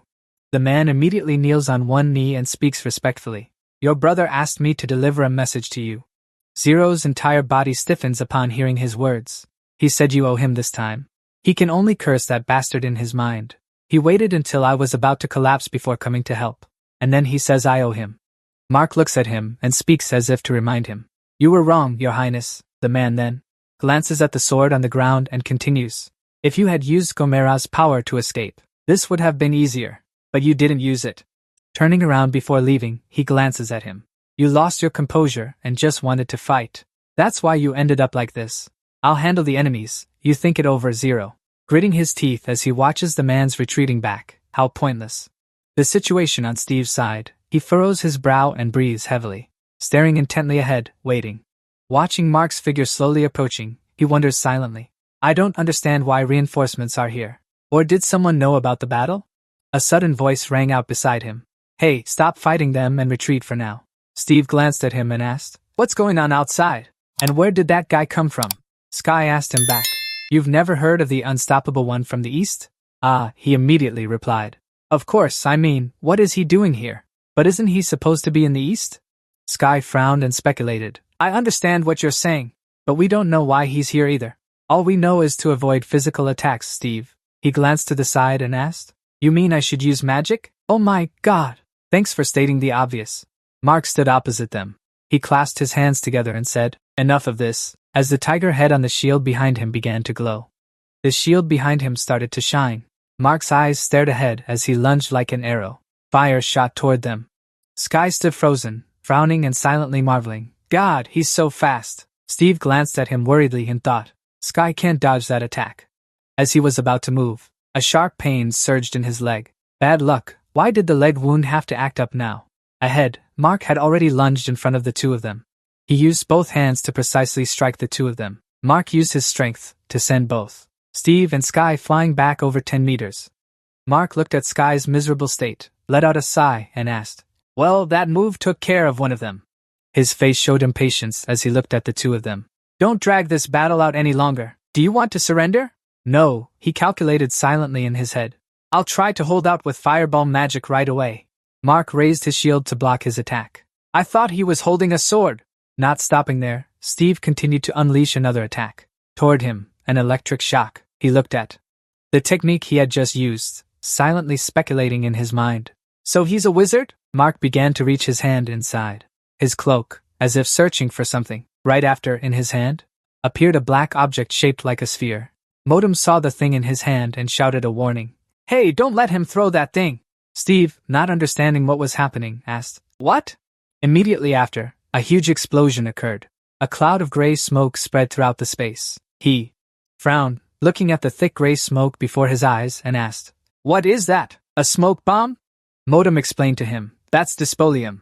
Seems like he's not stupid at all. Just as he said that, he immediately raised his hand to cover his nose. Mark saw his movement and praised, You're quick. But it's too late. The molecules have already flooded your lungs. Modem frowned and continued, It doesn't look good. Based on your current physical condition, your stamina, and mental strength, you have no chance of defeating him. Even if I revive you, he'll just destroy you again. Steve glanced at him. What do you mean by that? There must be a way, he frowned. He looked at the boy, then a thoughtful expression began to appear on his face. Finally, Modem looked toward Sky and said to him, You must use everything you have, because if you don't defeat him now. Then he looked toward Mark again and said, Not only will you fail to eliminate that prince, but the entire plan will be ruined and taken over. Not letting the two of them talk for long, Mark's fist rose, channeling all his strength into it. His whole body lunged forward. He punched hard into the face of Steve, causing him to let out a painful cry. His entire body was sent flying backward, nearly collapsing onto the ground. Mark then lifted his foot and leaped forward again, his eyes flashing as he rushed in front of Steve, raising the sword in his hand high, ready to strike down. A mysterious voice suddenly rang out. Suddenly, Steve flashed a puzzling smile. Mark frowned, staring at the person before him, unable to understand his current attitude. Suddenly, a beam of light shot past his face unexpectedly. It turned out to be Modem using Sky's body to point a gun forward. You really are something interesting. How long have you been hiding that? It seems it leans more towards speed than strength. Steve tilted his head, looking at him from behind, and spoke up. Seeing you use that skill still makes me uncomfortable. Modem said to him, We'll talk later. Then the fire in his eyes burned even brighter as he delightedly instructed. Steve, stand firm. Inside the fortress, the sounds of soldiers constantly reminding each other rang out. Stop them! Don't let them flood into the fortress! In the space, something was flying, past at a speed as fast as the wind. Modem, with blazing eyes, he aimed straight at the target, raised his gun, and fired continuously forward. Mark, on the opposite side, could only raise one of his arms to block the bullets he shot out. Then he chose the moment to use his speed, lightning fast, and lunged his whole body toward Modem, unleashing a punch straight forward, countering the shots from him. Modem immediately dodged, frowned, and continued raising his gun. I'm not sure what kind of device it is, but it's very hard to destroy. On the opposite side, his eyes widened as he saw the movement of him raising his gun, ready to fire. Mark immediately brought his shield up in front of him to block the hail of bullets coming from Sky. While straining to hold his ground, he silently wondered in his head, that idiot, doesn't he know what I'm planning with this move? Modem kept firing at him like a storm, but the shield perfectly blocked all the bullets he shot out. Suddenly, Modem shouted loudly, "Steve, grab him!" Hearing the call, Steve immediately activated his skill, Sure Yuan, and lunged his whole body forward. On this side, Modem stopped the action of firing bullets forward. Damn it, when that guy... Mark was still confused by his sudden stop when behind him. Steve had already lunged toward the top of his head. As if sensing the danger, he tilted his head to check the situation behind him. Mark looked at the blade attacking him with contempt, thinking that sword looked weak, wondering if it could even do anything. Steve shouted loudly while thrusting his sword down. You think these metal equipment can stop me? The magic blade of his sword slashed straight into the hard surface of the shield. Mark gritted his teeth, channeling all his strength into the shield to withstand Steve's attack. In just a moment, he was counterattacked and sent flying. Mark glanced over there, let out a long sigh, and remarked, That attack was really annoying. He barely had time to rest when Steve unexpectedly charged once more toward the shield. His hand touched the shield's surface, activating a skill. The bonus weight increase. The energy Steve infused made the shield heavier and heavier, driving it straight into the ground. Mark frowned, trying to lift it again. Why is it suddenly so heavy? At the same time, behind him, Modem was starting another attack. The shield hand of Mark clenched tighter, pouring even more strength into it. His other hand raised, ready to block Modem's strike. The foot of Modem slammed hard into his raised arm. But then the man shifted his body in a different direction. Mark didn't understand. His current action left his face stunned. He leaped out of his body. One of Steve's arms moved from above, pressing the shield down to the ground, continuing to use the weight-increasing skill. Meanwhile, his other arm thrust the sword straight into the man. But it was blocked by him. Steve used magic to attack both his left and right arms simultaneously. Mark could only grit his teeth and endure. A stream of blue power from inside the shield began to burst forth. Its power exploded instantly, pushing Steve back far away. As the smoke cleared, he gently landed on the ground without any effect. Mark's body was now covered in wounds. He looked up at him. I must say, I'm quite surprised. I never thought you'd be this strong. Suddenly, from the other side of the city gate, a strange power source erupted, catching both their attention as they turned to look. Zero's entire body radiated a dark power. Someone called him a prince. His eyes flashed red as he slowly approached the two of them. Sid? He suddenly called out his name. Sid frowned at him, thinking, what's wrong with him?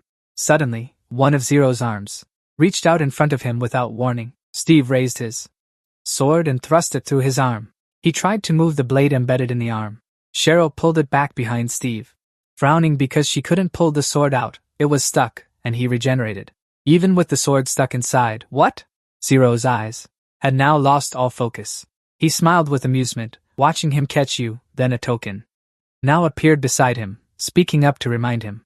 Steve turned into 10. A scene flashed in Steve's mind. When Sky had told him he had installed a secret device that could only be used once.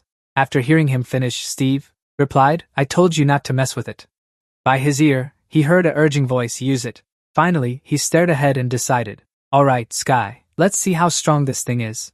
He slowly touched the middle of the sword's blade, hoping its power would transfer inside. A flash of blinding light shone from within the sword outward. Then, right where they were standing, a massive explosion echoed across the sky. A blurry image of Sky appeared before his eyes. Now his face was full of worry, saying, open your eyes. Finally, Sky's face became clear, staring at him, saying, hey, wake up, come on, you opened your eyes, don't make me hit you. Steve's eyes slowly opened, just as Sky had called, but right after he let out a groan, then spat out a bunch of white liquid from his mouth. Sky backed away in fear, looking at him. Oh my god, what's wrong with you? What did you do this time? Steve just told him not to worry. Sky rubbed his shoulder. Looking toward the smoke and fire on the other side, he sighed. Oh my god, I can't believe you used the secret weapon while I was unconscious. I wish I could have seen it. It must have been really powerful. The last thing I remember is getting hit. He fell back and lay flat on the ground, quite spectacularly. At that moment, Steve sat up and said to him, "We need to talk when we get back." Elena came from another direction. Rushing over to them, she asked with a worried tone, "Steve, are you okay?" Sky lay on his back, looking up at the sky, chuckled twice, and said sarcastically, "Ha ha, I'm right here too, as if I don't exist. You're so lucky, Steve, I'm happy for you." He turned his head to look at her, let out a breath, and said, "Don't worry, I'm fine. I'm just a bit tired to talk." Elena heard him say that and let out a sigh of relief. She turned her head to look around, feeling very relieved. Steve looked at the fire and asked, "So what happened to those guys? Are they dead?" Sky also sat up and followed his gaze. "Probably. I made it with the rarest gunpowder, and I even infused it with some wind power." Right then, beside his ear, Elena seemed to hear some strange sound. The sound of heavy footsteps. Walking forward, it was Mark. He was carrying the unconscious body of Zero on his shoulder, walking out of the fire. He frowned, his face covered in red liquid, staring intently at them. Both Steve and Sky were stunned when they saw him. Sky gritted his teeth in disbelief, calling that guy a monster, Elena. She was also dumbfounded to see him still safe and sound after the explosion. She began calculating in her head. Her mana was almost depleted, but she could still fire one more shot. Suddenly, in the space, the sounds of fireworks echoed. Elena, turning his head to look at the flames continuously erupting outside the castle, he thought to himself, "I thought I had destroyed all the enemy's cannons." A soldier hurriedly ran toward them to report, "Nuestro jefe está en problemas, soldado lagan rompe el sol." Nancy shouted loudly to them, "That's the enemy's long-range magic cannon. They're shooting at us from afar." As soon as he finished speaking, the area around where they were standing, a series of deafening bomb explosions rang out. Sky raised his hand to shield his face, frowned, and said to the others, "Looks like we have to escape first." Elena turned to look at him. "But our target is right over there." He also glanced at her and explained, "I know, I want it too. Just like you, but we have to act rationally." Sky began analyzing the current situation. "I mean, look at that guy's condition over there. And he's still holding up his shield to protect that prince." He looked at the tattered state of Mark and Zero and speculated, "Both of them are exhausted. If we drag this out until the guards arrive, it'll all be over." Elena looked at him and asked, "So what do we do now?" Sky raised one hand. "I have an idea," he said to everyone. "We'll retreat." Then he took out a small white orb. Soldier Nancy was also holding a similar small orb in her hand. With a bang, the entire castle was shrouded in a thick gray smoke. Elena frowned and raised her hand to cover her nose, unsure. She wondered if it was a smoke bomb. Sky pulled the reins of his horse, turned his head to look at her, and explained it was a special type of smoke bomb. Most directional skills won't be able to penetrate it. "Now, run to the stable. I'll leave. Stitch for you, soldier."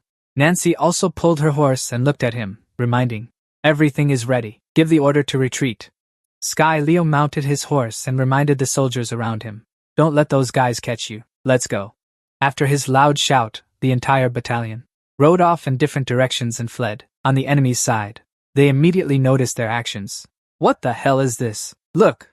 A subordinate in the prince's battalion shouted loudly, giving orders. "They're running away. Catch them." Soldier Nancy looked at the person beside him and said, "We should split up, Commander. Good luck to us." Sky smiled and said to him, "All right, see you at the hideout. I want to see every single one of you there."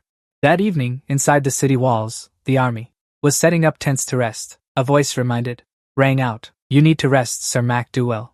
Mac lifted the curtain and entered a tent, asking, "How is the prince?"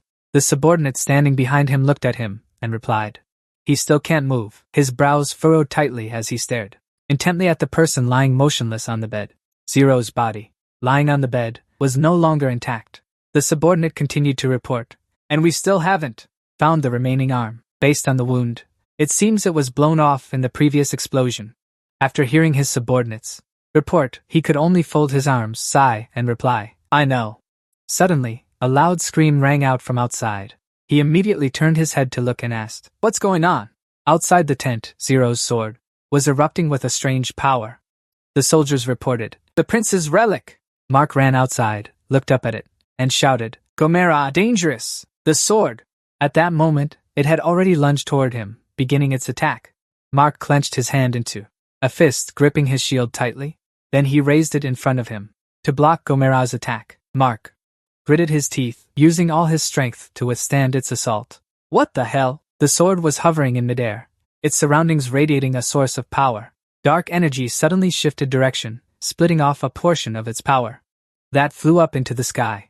Then it shot straight toward Zero's bed, aiming to attack him while he lay there. Seeing its action, Mark gritted his teeth in fury. How dare you!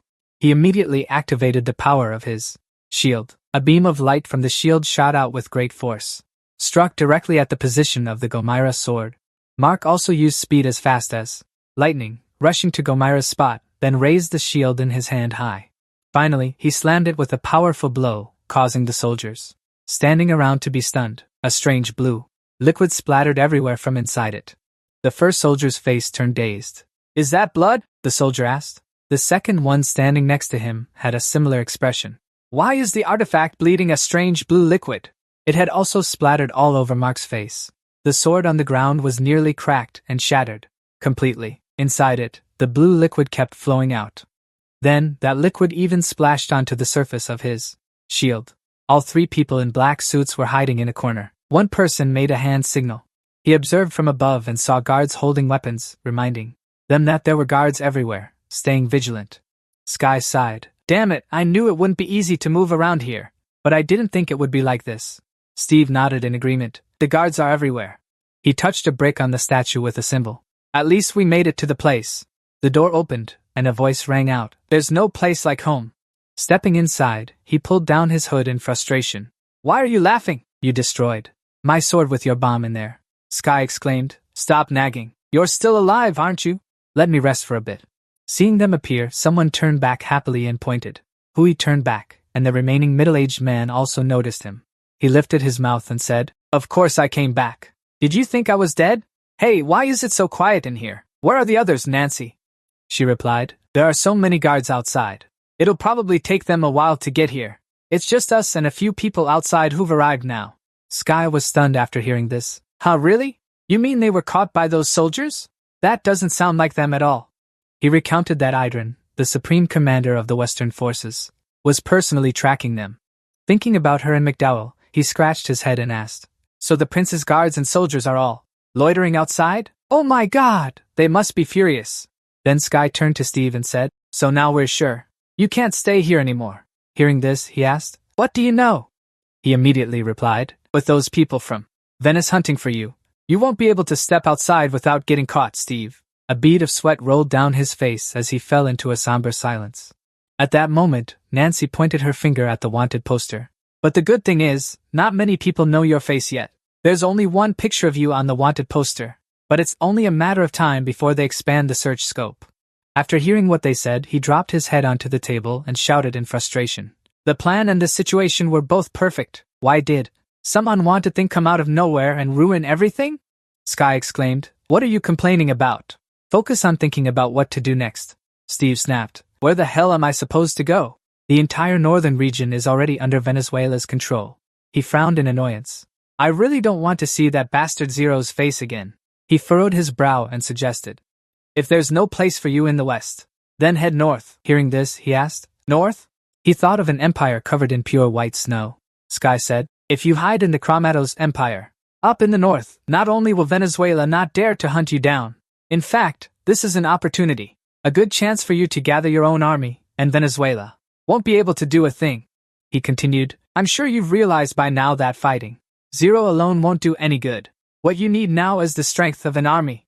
That's what you should gain when you return from the north. Steve could only remain silent at this point. The scene shifted to the outside. A ship had its sails hoisted, ready to set sail. Under a black cloak, Sky stepped forward, pulling down his hood. He said, To repay you for your sword, I've found you a ship. Steve felt full of suspicion. I thought you were leading us here to mess with us. He continued, The whole harbor is blocked by those Royal Army bastards, and I don't see a single small boat. Hearing this, he put a hand on his hip and replied, You think a smuggler's ship would be easy to spot? Wait, it should be here. As soon as Sky finished speaking, a blurry silhouette of a ship appeared. Invisibility magic. Vanishing, a massive ship appeared before them. One of them spoke up. Wait, the whole ship was invisible? How long has it been here? Elena replied in surprise. That's a form of visual deception. I've never seen it used on something this big. Is that him? Standing on the ship, a woman's silhouette appeared and spoke. I was a bit worried when you said it was a friend of yours, but he looks quite polite. Then she introduced herself. I'm Claudia. And this is my beloved ship, Charlie. Steve also replied. I'm Steve Atelier. And this is my friend, Claudia asked. So just the two of you. By the way, I'm glad you arrived on time. If you were late or had any issues, I would have left you behind. Sky chuckled. Haha, that's Claudia for you. Thank you for coming, even during such a sensitive time. I'll pay the travel fee as soon as possible. She turned her face away and waved her hand. I'm just doing my job. And when did I ever ask you to pay? Just buy me a drink next time. And for my crew too. Claudia turned back and said, I just remembered. This is your first time in the north, right? Do you get seasick? Be honest. No, actually, this is my first time on a ship. After the conversation ended, the ship sailed peacefully across the vast ocean. On the ship, they saw Steve. He was trembling while being visited by Ms. Hugh, vomiting. As he was about to throw up, a person carrying a bag of goods said in annoyance, Can you go down to the lower deck? You're blocking the way. He's been like this for 2 days now. As for him, he looked visibly irritated. Damn it, what can I do? I'm about to die here. Just then, a modem appeared and said, Wow, using a recovery potion will temporarily make you feel better. But as long as you're still on the ship, you'll just throw up again. At that moment, another voice spoke up with concern. Oh my God, are you okay? Steve turned to Elena and couldn't help but wonder. This is your first time on a ship, and you have a sharper sense. Then I thought, how are you still normal? She looked at the potion in her hand and replied as the captain said, You can either be born a sailor or not. Then Elena handed it to him. Here, drink this. Steve reached out to take it. What kind of stuff is this? She replied. A potion the captain gave me. It will help you reduce seasickness. Just as he was about to drink, he suddenly remembered something important. Have you talked to her yet?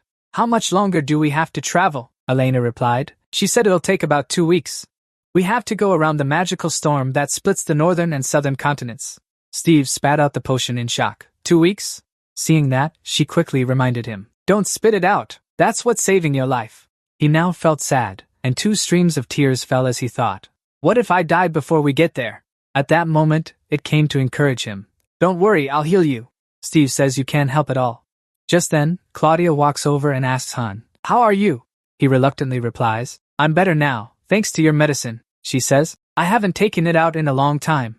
I'm glad you're using it. Don't be embarrassed about being seasick. Everyone on this ship is sneaking north, so I can't guarantee you won't run into some shady characters. Stay alert, got it?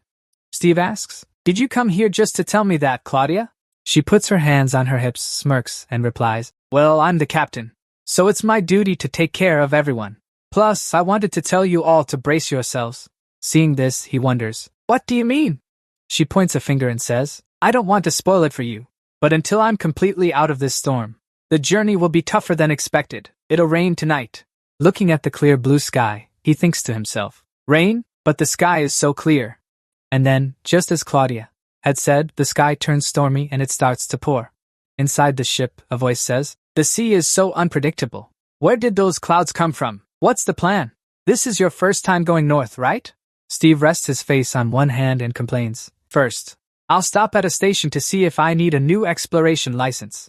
Because entering the catacombs without a license is illegal. I was planning a grand departure in the north. I don't want trouble as soon as I arrive. Elena smiles and says, I understand. Then I'll learn about the northern culture. He asked her what she planned to do, but she was startled. When her ears caught a certain sound, Elena immediately stood up and said, Sid, there's something outside. He wondered what she meant. Outside, it was raining heavily. From the water, lizard-like monsters crawled onto the ship. Her voice rang out, I heard something near the hull. The middle-aged man put his hand on his chin and said in a deep voice, Those things are already here, earlier than usual. Then he picked up the large blade and declared loudly, Listen up, everyone. Mealtime is over. Put all leftovers in the room. Lock the door and don't come out. With that, the man slammed the door shut and left. Everyone there was puzzled and wondered, What's going on? Why? Where did he go? Outside, Claudia looked annoyed. Why are they showing up so early? Then she immediately ordered, Everyone, pick up your weapons. She raised her voice. Don't let the reputation of Thawne's Charlie be affected. If any passengers get hurt. If not, I'll throw you to the sharks. Hearing that, they quickly grabbed their weapons, ready to fight. One guy carrying a blade complained, Why are there so many today? Her voice rose again. You've all eaten, right? Time to work. Inside the ship, the atmosphere was tense but also full of confusion. Everyone was buzzing. What's happening? A man put his hands on his hips. Even the chef has to go out and fight. Maybe we should go out too. Another objected. The ship will probably be fine. He continued in a firm tone, looking confident. We'll only get in the way, so stay in here, as he said. Meanwhile, two people in black cloaks sat silently. Suddenly, one of them turned to look back. Steve asked, "Do you know what's going on, Brian?" He calmly raised a hand and said, "Can you be quiet for a moment?" After speaking, he closed his eyes to focus. As if realizing something, Steve opened his eyes wide in shock. "It's too quiet." Looking toward the door, a voice rang out. "Should we go see how things are? It's this quiet. Maybe it's already over." Without hesitation, he opened the door, and the others curiously peeked outside. The sight before him left Steve stunned. Wait a minute. He noticed the monsters were being impaled by weapons in front of them. "They're Aquan," someone spoke up. "Look at them," another chimed in. "They never get tired, do they? They're always being dissected." At that moment, Steve asked, "Do they always attack the ship, Claudia?" In response, "Yeah, the Aquan appear when we go out to sea. We're used to it. It's become like a training exercise." She held a weapon in her hand and reminded them to be cautious. "Stay alert, they usually hunt in packs. There might be more somewhere." Claudia added further. "Lately, they've been appearing more frequently, which is concerning." At the same time, a sharp object on the body of the monster lying on the ground suddenly moved in the blink of an eye. A white thing shot up, then aimed straight at a figure nearby. Immediately, a strong hand. He grabbed Steve's arm, pulled her aside, then quickly broke the monster's weapon with one hand while simultaneously kicking it far away. Seeing this, the voice from the ship was full of surprise. Rang out, "What's going on? What the hell? Is one of them still alive?"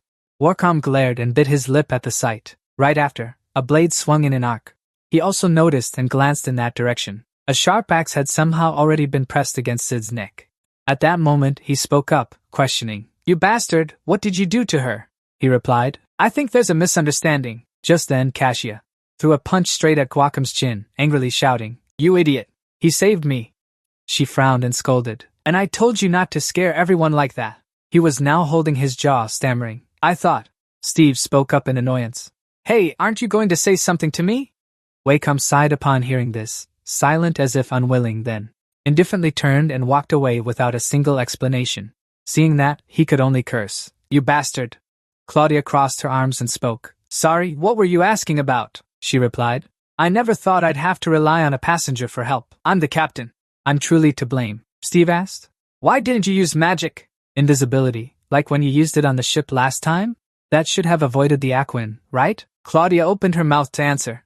"If it were that easy, I would have done it. Unfortunately, the invisibility spell for a size like this doesn't last long, and I can't use it frequently, but I thought I had to do it myself. Solving a problem like this is like being on one side, leading to a vast ocean. Welcome to the ocean once again." Inside the ship, the atmosphere fell silent. Only the sound of its movements echoed through the space. Steve put a hand on the table, sighed, and said, "This morning would have been better if I weren't seasick." Elena held a glass of water, sitting on a chair, curious. "Steve, what do you know about the North?" he replied. "Not much," she asked. "Do you know that over there, they eat snow-covered sweet sauce like fast food?" Steve answered. "No," Elena continued. "Do you know they use dwarf snow vehicles to travel on the snow?" Seeing her keep asking strange things, Steve couldn't hide his confusion. "Where did you learn that stuff? From books?" Elena cheerfully replied. "My roommate told me. She's very nice and smart." Seeing that, Steve was puzzled. "Roommate?" Then she pointed toward Cassia and said, "That girl over there." Seeing that, he thought to himself, "That girl from yesterday, is she from the North?" Noticing Cassia slamming the table, he continued thinking, "What is a northerner doing on a smuggler's ship from Benicia? Heading to the north? She doesn't seem like the shady type." Then a figure approached Steve and spoke up. "Can we talk for a bit?" he replied indifferently. "What do you want?" Wacom scratched his head, sighed, and said, "My girl told me I have to apologize." With that, he casually turned his head and walked away. Seeing that, he was stunned. "I see. So that's it. Hey, you call that talking? Fine, whatever." The scene shifts to outside, where the sky has gradually turned orange. Voices from those on the ship urgently urge, "Move out, everyone to your positions." Standing and observing, Steve wonders why they're in such a hurry. Those people rush off while telling each other, "Hurry up and check the routes inside the ship." Elena speaks up to explain, "From what I've heard, it seems the weather is turning bad faster than expected. And that's not the only problem." Right then, Claudia raises her voice. "What are you all panicking about? We still have time before the storm hits."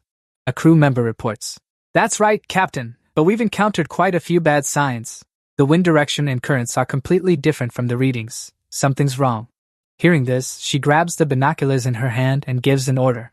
Decisively change the ship's course to the right. If we encounter any objects, avoid them, regardless of whether it alters the schedule. That guy puts his hand to his forehead. As you command, Captain. Having said that, Claudia uses the binoculars to observe within. Its range reveals a pillar of mud with a flag, an indistinct blurry figure in the distance. Why is that mud pillar over there? Wait, could it be? Suddenly, the sea surface ahead splashes water. Loud noises ring out in rapid succession. She feels a bit scared. Staring ahead nervously, she thinks, this is the first time I've seen this with my own eyes. Damn it, why now? Ahead, a boat is approaching. Claudia recognizes it as a gray-boned ship. On her ship, she shouts loudly, if we're not careful, we will be engulfed. The rain continues to fall like a downpour. The gray skeletal ship keeps drawing closer. Noticing the increasingly dangerous situation, Claudia tightens her grip on her chest. She breathes in and commands, lower the boom and shoot it down before things get worse. Everyone gets into position, and she silently chants the spell, Kini. Instantly, the area around the ship is enveloped in rainbow-like light. Claudia orders her crew to prepare the guns, regardless of the bad weather. They hold tightly to the cannon. We're ready, Captain! She continues to command them to get as close to that ship as possible. We've been knocked off course. That shot hasn't been fired yet. When she gives the order, the ship immediately changes direction. It heads straight for the gray skeletal ship. At that moment, Claudia shouts, fire from the cannon! A powerful yellow energy blast shoots out. However, no matter how many shots they fire, all are blocked by a purple defensive barrier. Seeing this, everyone is utterly astonished. What the hell is that? She wonders inwardly. Shield! Someone suddenly yells, shouting. We've been knocked off course after that shot. The skeletal ship is approaching. From the enemy ship, something strange begins to grow. And then, a barrage of pitch black objects simultaneously attacks Claudia's ship. A voice calls out, we're about to be sunk. Seeing that attack, Steve panics. What's going on? A ghost ship? Elena raises her hand to shield her face from the impact while Wacom immediately blocked Kasia to protect her. Elena raised her hand near her face to avoid the impact. Claudia didn't hesitate for a second and immediately gave the order. We're under attack. All squads, attack the ship. Prepare for close combat. From a high-angle view, besides the strange objects piercing the ship, there were also black shadows leaping up all at once. A powerful voice rang out amidst the chaos, and everyone else.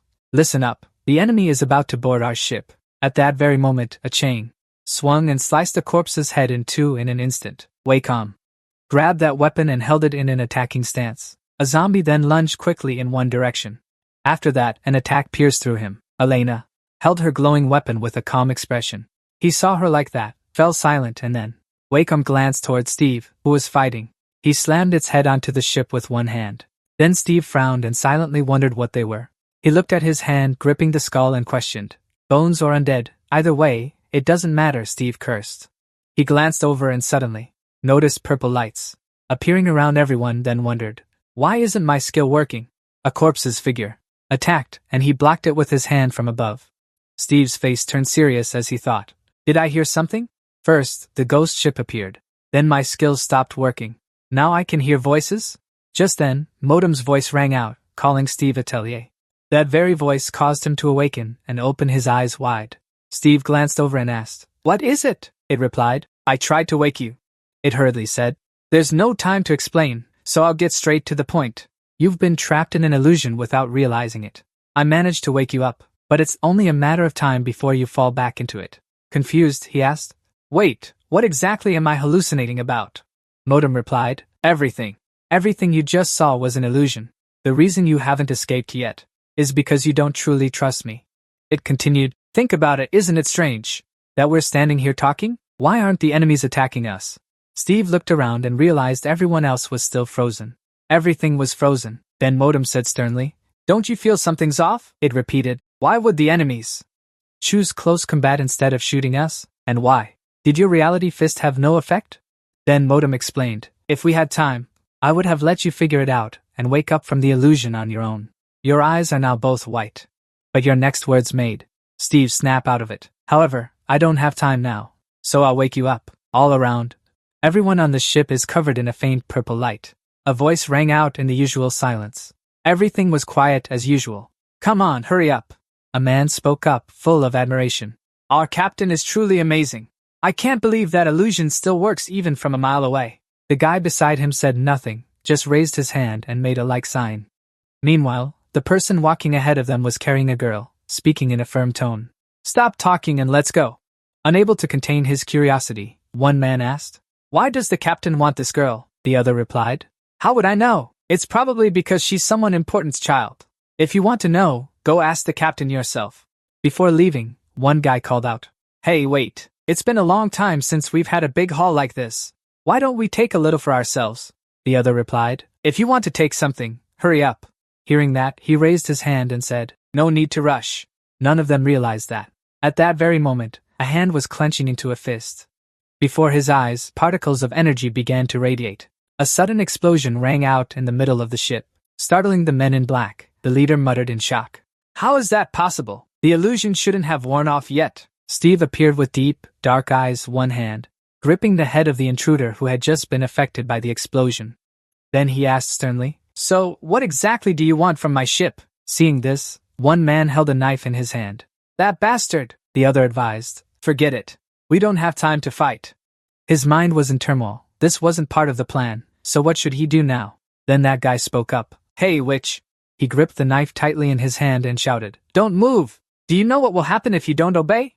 Faced with that threat, Steve gritted his teeth in frustration and cursed. That guy pointed the knife at Cassia. Back off, if you come any closer. Just then, Modem had already possessed that accomplice and pressed a sword to his neck. Prepare to die, you bastard. Seeing the sword, that guy worriedly thought, Why is this happening? I didn't even see him move. Then it controlled the intruder and said, Stay still, I'm trying to read your mind. That means I need your head intact. Modem's blue soul entered that intruder. From his arm, waves of blue energy emanated. After controlling all three guys to tie themselves up in one spot, it confirmed there was nothing. They were just lowly lackeys. They didn't even know the reason for this kidnapping. One more thing, Modem also mentioned. The pale purple protective layer around the gray bone ship. The illusion surrounding that ship might have shattered, but it was still protected by a barrier likely related to an artifact. It wouldn't be easy to break through. This made Steve ask a question. Can't we break it with magic? It replied, unless you break it with a ton of super strong magic, but that would waste mana. Understanding the situation, he sighed. Then let's try waking. The others must not be that foolish either. They will soon realize something is wrong. Wisps of Modem's energy drifted past Elena for just a moment. Then she fully woke from the illusion. She looked around in panic and gasped, asking about the enemy. Where are the enemies? But Steve reassured her. It's okay, breathe calmly. Then she realized. Everyone on the ship had just escaped the hallucination. Everyone was anxious. Steve, what's going on? Meanwhile, after capturing all the intruders, the ship continued its peaceful journey across the ocean. Elena suddenly voiced her suspicion that they were trying to kidnap Kasia. So, Steve turned to confirm. That's her name, huh? But Elena still didn't understand. Why would they do that? Steve replied. I'm not sure either. No one among us knows the reason. Elena, can you tell the captain what happened? Help me out? I need to greet them for a bit. Meanwhile, Guaco scratched his head and asked the girl, What are you doing on deck? I told you to wait in the cabin for safety. Kasia snapped back. Don't tell me what to do. I don't even know what happened. When I realized it, I was already here. And now you're blaming me like this? Young lady, as the heir of your family, you should be more careful. Just then, Steve jumped down to where the two were and interrupted. Hey, you two, are you going to stop or not? Walcon turned around and apologized. But could you tell us what just happened? I only remember a little bit. It's really confusing. Mort noticed a change in his behavior and spoke up. He changed his tone. Did he yield to me? Meanwhile, he crossed his arms and explained. Everyone on that ship was caught in that AI's illusion. I was the first to wake up, Steve continued. And I punched a few people who tried to kidnap her. Hearing this, Kasia was shocked. Me? He pointed toward those men in black over there. Warcom, after looking at them, confirmed. I don't know them at all. We've never even met them. But their outfits and the ship look pretty familiar. Right then, a sword slammed hard into the ship. Claudia, furious, put her hands on her hips and declared. It doesn't matter if they're familiar or not. From now on, don't let any bastard near the ship again. I heard it from the girl who was with you. We hallucinated everything? The ghost ship skeleton and the storm? Steve looked at her and confirmed. That's right. As for Claudia's men, they tiredly complained. Captain, I don't think this is good. And she was adamant. I'll make them pay. Still, she wondered, but how could they disguise themselves as a skeleton ship and fool us? I'll tear them apart, he gently said. I understand why you're angry, but we're not strong enough to sink their ship right now. So I want to ask you something afterward. Steve held a ring containing dark energy in his hand and confidently said, leave their ship to us. She focuses on moving the boat forward. Hearing that, she was surprised. What, are you going to fight them alone? He didn't explain further, silently standing at the bow of the boat. He chanted a curse spell. Next, Steve gripped the ring tightly in his hand. A word echoed in his heart, and in an instant, an avalanche occurred. The seawater turned to ice, cold mist rising. Claudia witnessed this scene and couldn't help but be astonished. But she quickly regained her composure and ordered to charge straight ahead. The scene shifts to the royal mansion of Benezia, where the sunlight is brilliant. It shines down, creating a peaceful atmosphere there. Raptor sat cross-legged, holding a brown paper to read. Suddenly, the door was flung open abruptly, and he reminded the person who just opened it. Could you please not slam the door like that? I don't want to be disturbed. Anfet asked what he had done. Raptor sighed calmly and replied, how am I supposed to answer if you don't explain clearly? He questioned that not only had he predicted the incident at Fort Gambini, but what confused Anfet was that he also sent McDowell and his army from the east as reinforcements. He said that considering the distance from the capital to the fort, you must know that's impossible, Anfet suspected. How the hell did you know about the fort incident? Raptors calmly answered, from the centipede. What else? I thought you already knew. Why are you asking me? Then he emphasized that the centipede works for you, so you should know that. Anfet recounted the story, but the centipede's vision only captured part of it, not the whole story. So if they say it wrong, it will be a huge mistake. He clasped his hands behind his back and said, and you just followed the Red's vision without asking anyone's opinion. And you assembled an army without permission. Do you know what could happen to the kingdom? Raptors put his hand on his chin and replied, I didn't know you were worried about the kingdom. That's reassuring. Then he smiled cunningly. I thought you were angry because I usurped the throne, when using the foresight ability to protect the north. And Fett swallowed his anger, veins bulging on his face. Then Raptors chuckled and encouraged, don't be sad, little brother. I made the right decision, didn't I? Who knows what would have happened if I hadn't acted? He mentioned the injured people on the side. We've already suffered quite a few losses. Be glad it's not worse. I've had enough headaches from the Gambini incident. Then he frowned and thought to himself, should I be glad that I didn't lose even more? A whole bunch of incidents have been tormenting me like this. What's giving me a headache is how he saw the Red's vision. Seeing Raptor's calculating smile, Fed realized something important. I have to consider that he will watch my every move from now on. Then he picked up the paper, looked at it, and asked, why the stunned face? If that's what you wanted to say, then you can leave. With the problems we're facing, I don't have time to chat. Hearing that, he turned his face away. Very well, and left, then slammed the door shut. Raptor still kept a smile on his face at this moment. Meanwhile, he walked down the hallway, his mind filled with thoughts. I need to know what strategy that older brother of mine is using. That's my priority right now, and They gritted his teeth, realizing a truth. It's too dangerous if I act without knowing. I have to find out. The scene shifts to the ship, which has now arrived at the Empire. A person standing high above spoke up to observe. We've arrived. That's the port city of Mia. Steve, wearing a warm coat, let out a sigh. We've finally made it to the Chromatos Empire. Suddenly, Claudia spoke up, calling out, Hey, you two. Come here for a moment, will you? I need to tell you two something before we reach the city. He and Elena listened in astonishment. Then she shook hands with Steve, thanking Claudia sincerely. With your help, everyone on the ship is safe. If it weren't for you two, we would have been buried at sea, he said cheerfully. I suspect they might continue attacking others after that defeat, but to be safe, stay alert for any trouble, she said, then took out an item. I accept your advice. This is a small token of thanks. Steve asked curiously, What is it? She handed over a neatly folded piece of paper, explaining, I'm usually busy with work, but if you connect with the sailors through this paper, I'll be the first to receive the message. If you need anything or need someone, just this once, I'll drop everything to help you right away. You take this paper in surprise. I will cherish it. Snow was still falling, covering the entire harbor in white. A voice rang out, Don't worry about the entry procedures. Just get off the boat and go. Parting ways with those on the ship, you and Elena entered the city together. Another voice rang out, instructing them to present the identification papers you already had at the security checkpoint. Wherever the two of them went, the people there waved and greeted them warmly. Elena looked at the surrounding scene and blurted out, I wish the South was like this someday. elves and dwarves living alongside humans. Steve agreed with her. Yeah, then Elena asked. Where do we go now? You replied. First, we need to find a place to stay, then we'll go gather information. Suddenly, a voice interrupted. Excuse me, could you come with me for a moment? The two of them heard this and turned their attention toward the direction of the call. Standing in front was Cassia, with Wacom beside her. She waved her hand, signaling for them to come closer.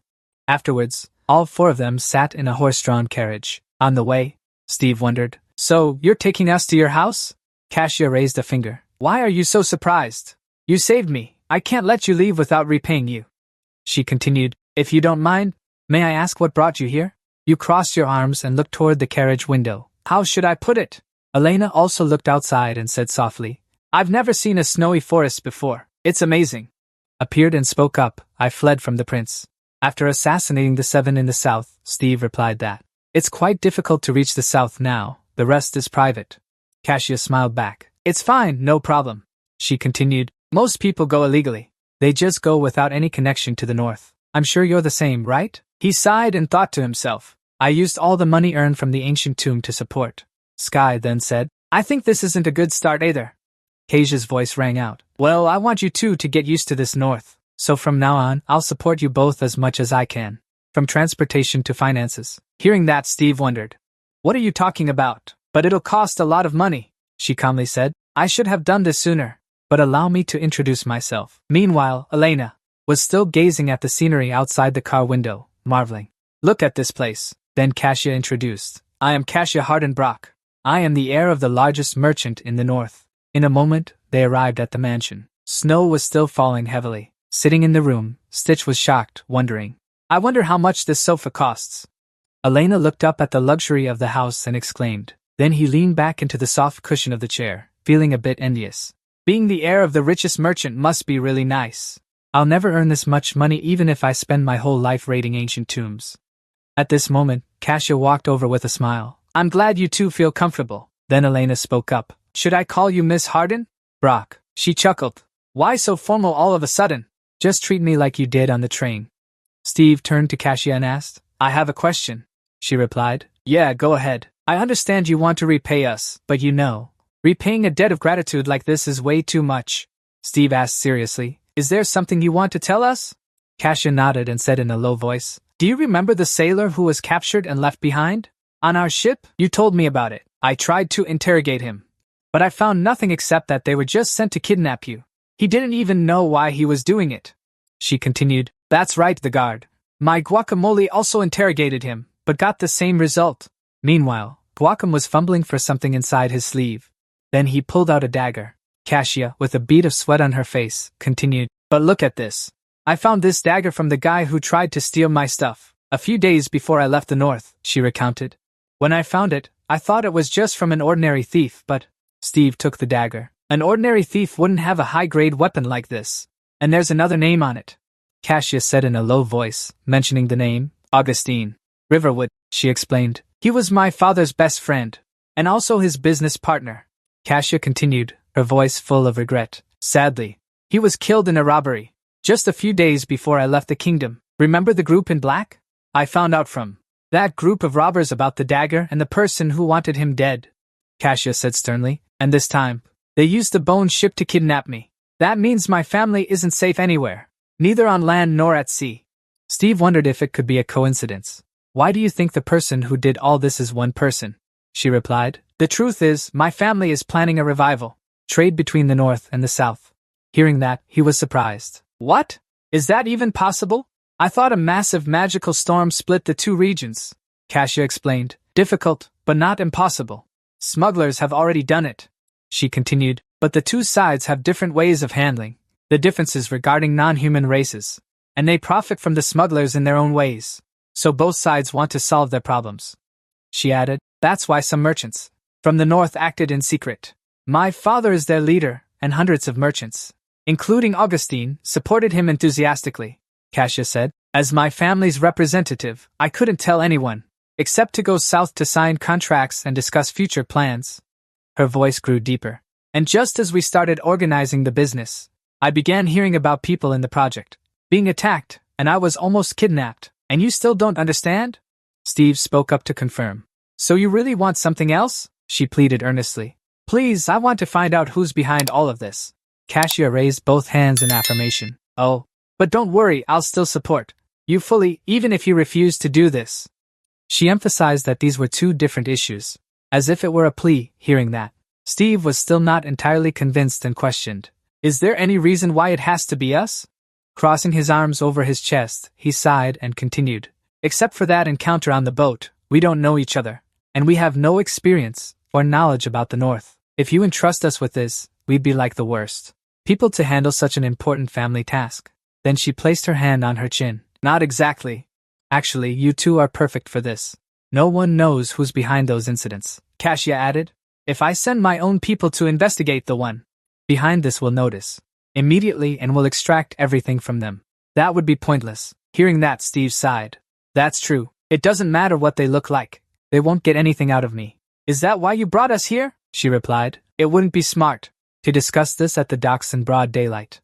Then she raised two fingers and continued. Besides, Augustine, there are 2 merchants involved in the project. I want you to keep an eye on both for me. Seeing his slightly weary expression, Cassia clenched her fist and emphasized. Of course, I will also pay compensation for this job. A system prompt appeared, chiming in. Seems like a tasty offer. Right. Our goal is to collect 10 artifacts in the North. Even if we have to go everywhere and explore all 6 regions to find those merchants she mentioned. Isn't that a win-win when you can explore the North with support from the wealthy sponsor? How is it now? Steve nodded, thought for a moment, then agreed. That's true. After that, he decisively said, All right, I accept. The 2 of us will also be traveling back and forth a lot, so we'll handle your matters all at once. Hearing this, Cassia plopped down onto the chair, feeling relieved. Really? Oh, thank goodness. I was so worried I couldn't breathe. Wacom smiled. That's wonderful. Ma'am, what a relief. However, Steve still had some doubts and asked, Aren't you worried about entrusting me with such an important task? You were once rude to me, he calmly replied. You've shown us your abilities, so if Cassia trusts you, I respect her decision unconditionally. Modem remarked. He's really different from the first time we met. Even you have to admit he changed his attitude quickly, huh? Cassia turned to Wacom, looking displeased. Don't say that. You'll put pressure on them. Brian has agreed to help me, so let me do my work. Then she turned around amiably and said, No. Wacom, show the guests around a few laps. Stepping outside, Steve looked at the sword in his hand. These past few days, we've lived like nobles. I almost feel guilty for receiving such a valuable dwarf-made sword like this, even though I need it. Cassia, standing behind, raised both hands forward. Don't feel guilty. I was surprised you only took a sword. I was planning to give you a whole armory. Steve refused. That's enough. I want to move quietly. Steve asked seriously. So there are 2 suspects? And you want me to observe one of them, right? The person named Novella Riverfield, she confirmed. That's right. He's a merchant. He supplies goods to the dwarf town of Silas, which isn't too far. So you can get there easily. You're so indifferent, huh? Then Steve sheathed his sword at his hip and wondered. So, do you know where the nearest Explorers Guild is? I need to check on getting my license back. Cassia was surprised. What? After that, she offered. Can I give you one? Then you won't have to worry about the test anymore. Unless there's some special reason. Hearing that, he asked a bit worriedly. Is it illegal? Cassia laughed awkwardly. In my experience, in the underworld, illegal only applies to people without money. How embarrassing. You should go get your license from Macam. After hearing this, Steve thought about the person who gave him the license. It's not like it's my first day doing this, but it's pretty scary hearing a wealthy merchant say that. Are all merchants like this? Everything's ready, the horse-drawn carriage, Wacom. I've filled the carriage with food, money, and some things you might need on your expedition. And one more thing. He handed out a sphere. This is a communication device. It lets you contact Cassia directly, so use it when necessary. But remember, you can only use it 10 times. Then Wacom handed over another thing, and this is an A-Class Explorer's license. You can use it as soon as you confirm it. Steve took it and realized it was used to prevent impersonation. It was made from a special alloy, a thing that would glow when its owner touched it, and only the guild knew how to forge that alloy. Finally, he wished the 2 of them a safe journey. So much depends on you two. Then, Wacom didn't forget to reassure them. Don't worry, we have plenty of experience with this from our time down south. Everything was ready. The 2 got into the car and left. See you later, he said, heading to a town. His voice rang out. Elena, I'm warning you about this, Steve reminded her. We'd better avoid drawing attention to those artifacts. Elena asked. What? He replied. Because usually, there will be dozens of people wanting to claim it from a tomb, and in many cases, many teams have been slaughtered before even reaching the tomb. Opening the door and stepping inside, a place Stitch had instructed. So if anyone gets close, we'd better stay alert. The two of them now entered the headquarters of the Exploration Guild. He spoke up. Let's see what's on the way and keep our wits about us. Reading the words on the paper, he muttered to himself. Lakin, I guess it could be more or less, but why are they paying so little? Once again, I think I shouldn't be picky. Steve told the staff there. I want to take this job. The man had a cigarette dangling from his mouth. I've never seen you before. What's your rank? The others in the guild overheard and turned their attention to the two. At that moment, he spoke up. I have a question. Have you hired anyone else besides us? The employee put his hand on his chin. About 5 people, I think. Honestly, having that many people accept is like a miracle. Who would work under these conditions now? Besides, it's quite hard to find B-rank explorers, let alone an A-rank explorer. His voice became urgent. Anyway, they're gathering at the west entrance to the harbor this afternoon, so you should hurry up. Once outside, Elena wondered, why is everyone staring at us like that? We didn't do anything outstanding, Steve replied. They're probably just jealous or annoyed that someone took their job. He added, I don't think they like people like me, a young person showing up with an A-rank license. That kind of thing is pretty common among explorers. Seeing a crowd ahead, Steve said, that must be the place. Coleman saw him and asked, who are you? Steve held up a scroll and replied, we're here for the job. Are you the one looking for an escort to Lord Lakin's territory? The man took the paper and said, I had high hopes for whoever took this job, but an A rank? Finally, we have an expert. But you don't mind working for a full 200 a day, do you? Lately, my finances are tight. I can't pay you more, he said. If I cared about that, would I be here, Coleman? He turned and walked away, saying, you're pretty good. Get in the carriage. The carriages lined up and departed, as someone shouted, hey, look at who's leading the way. Look at the map carefully, and the guard team. Be vigilant against all dangers. I'm not paying you to do nothing. Steve looked outside and called out. Everyone seems pretty fierce, like in the south. After a while, he was dead tired. Exactly one person introduced himself, saying it was nice to meet him. I'm Closet, a B-rank explorer. You seem pretty calm. That's quite impressive. He was the one driving the horses to move the carriage, and he smiled back. Ha ha, you talk like an A rank. How the hell did you achieve A rank? Brother Steve, seriously, it's nothing much. Just survive, don't take on jobs too hard for yourself. Try to survive as long as possible to look for opportunities. If you do that, someday you'll become an A rank too. Closet lowered his voice. You make it sound easy, but that's the problem. His voice rang out, and recently I realized one thing. Having a lot of money is the easiest way to rank up.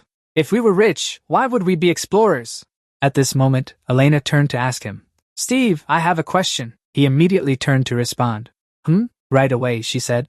There are plenty of other missions, so why did you choose this one?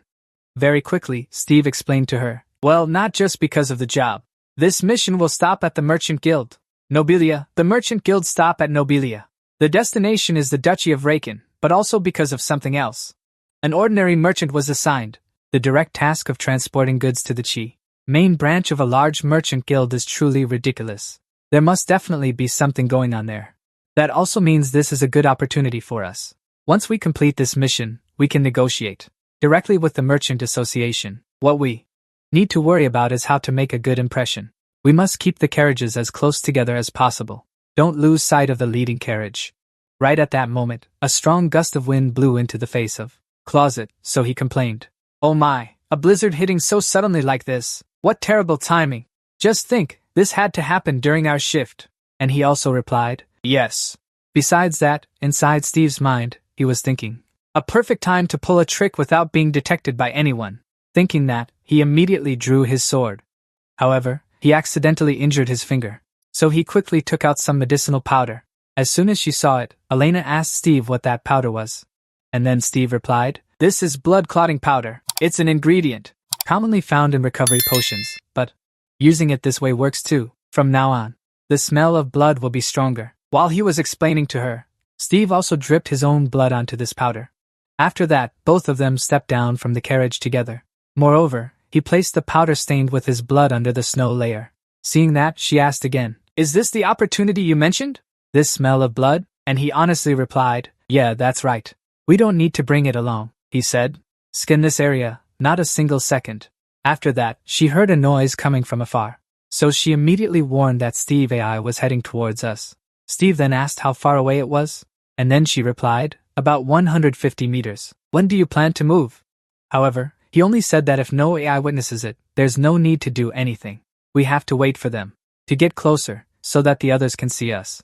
After that, everyone continued on their way under the blizzard, walking through the snow for a while. The rat cried out again, "Wait, here come the monsters!" As soon as he saw them, Coleman showed surprise and asked, "Snow monkeys usually don't show themselves. Why did they suddenly appear here? Prepare for battle. They're also appearing behind us now." Steve then gripped his sword tightly and said, "Oh heavens. It seems we can't just stand by and watch." In addition, Elena quickly activated her power to get ready for combat.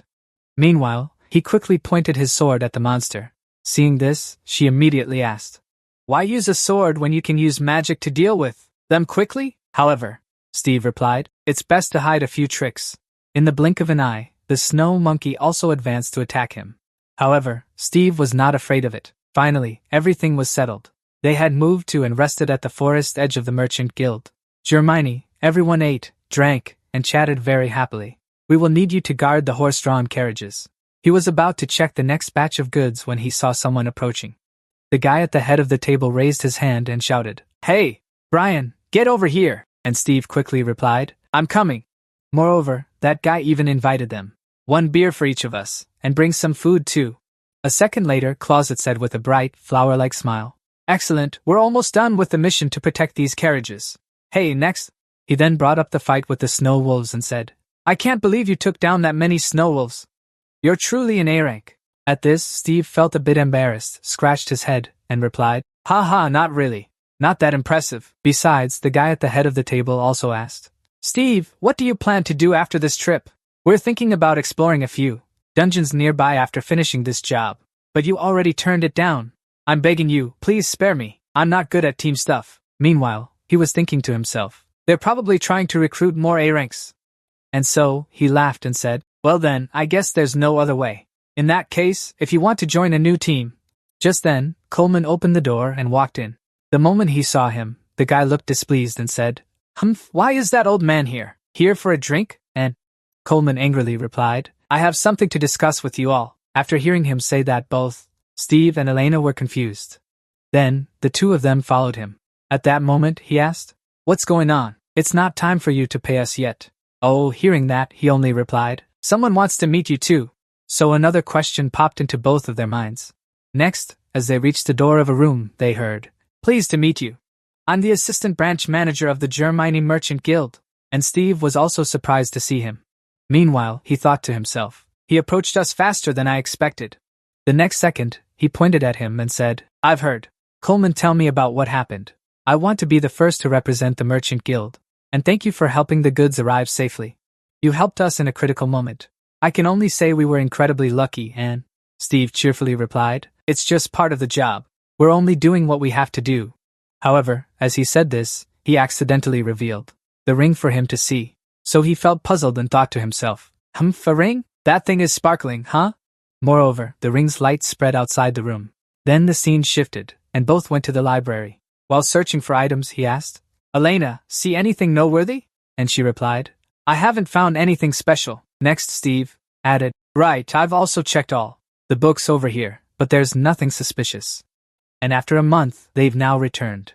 After using a secret technique to seize the body of that guy. At that moment, he suddenly used magic and said, "The time limit is 10 minutes. The convulsions will end soon."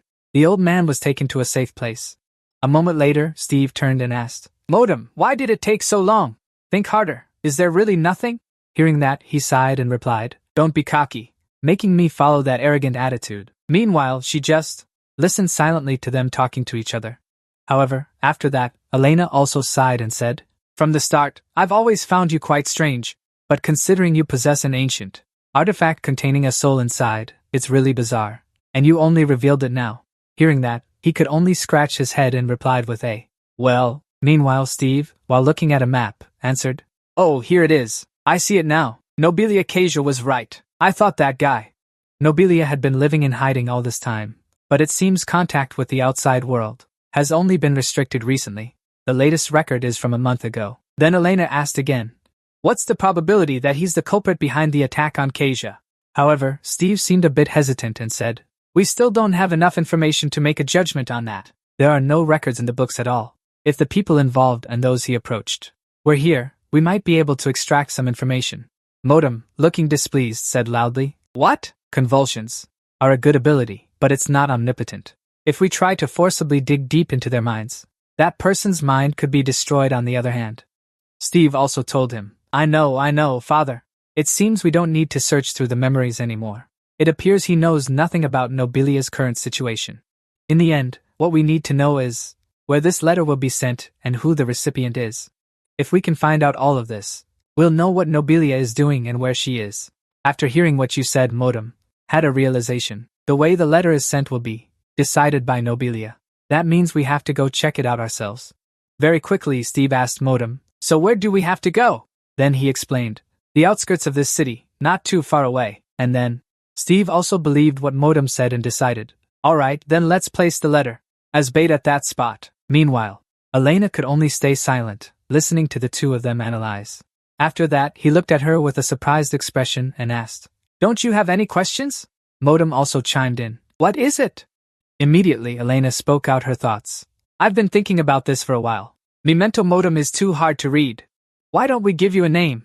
That's easier to read, that would be better, right?" And then Modem showed anger and asked, "Huh, what?" At this moment, Fep showed extreme fury, his words bursting out like fire. Hans grabbed the rat's collar and shouted, "Tell me the truth!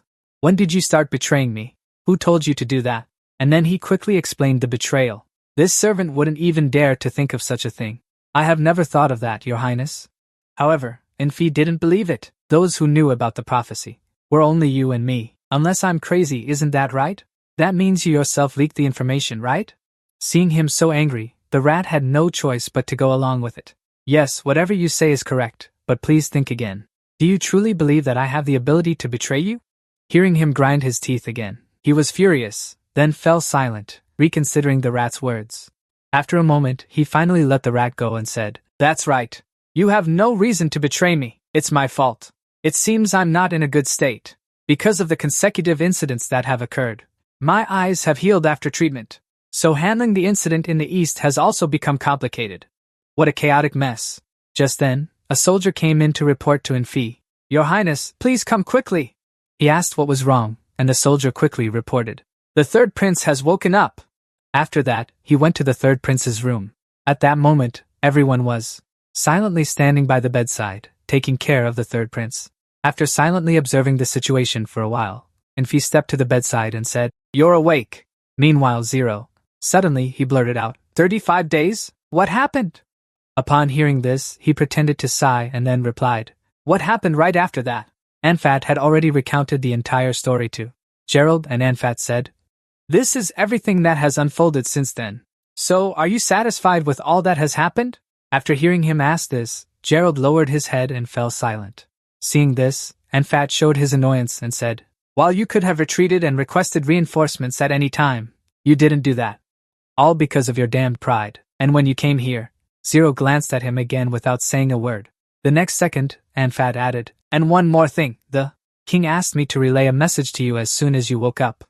According to what he recounted, the emperor, Sincero said, "Joseph Messer, because you lost sight of a general of the eastern expedition, you failed to protect the front line. And not only did you allow the enemy to invade the fortress, but you also caused great losses to our army. I cannot overlook all of this. From now on, you will be held responsible for all your actions. You will be stripped of the title of General of the Eastern Expedition." After hearing these words, Zero showed regret, holding his head in sorrow. Furthermore, while listening to his brother recount the King Father's words, he also remembered the battle with Sid. Elsewhere, Steve and Elena, along with the artifact Modem, were watching someone. At that moment, he turned to them and said, "We've been tailing that guy for 2 days now." Hearing that, Elena replied, "You're not going to say, 'Oops, wrong person' or something like that, right?"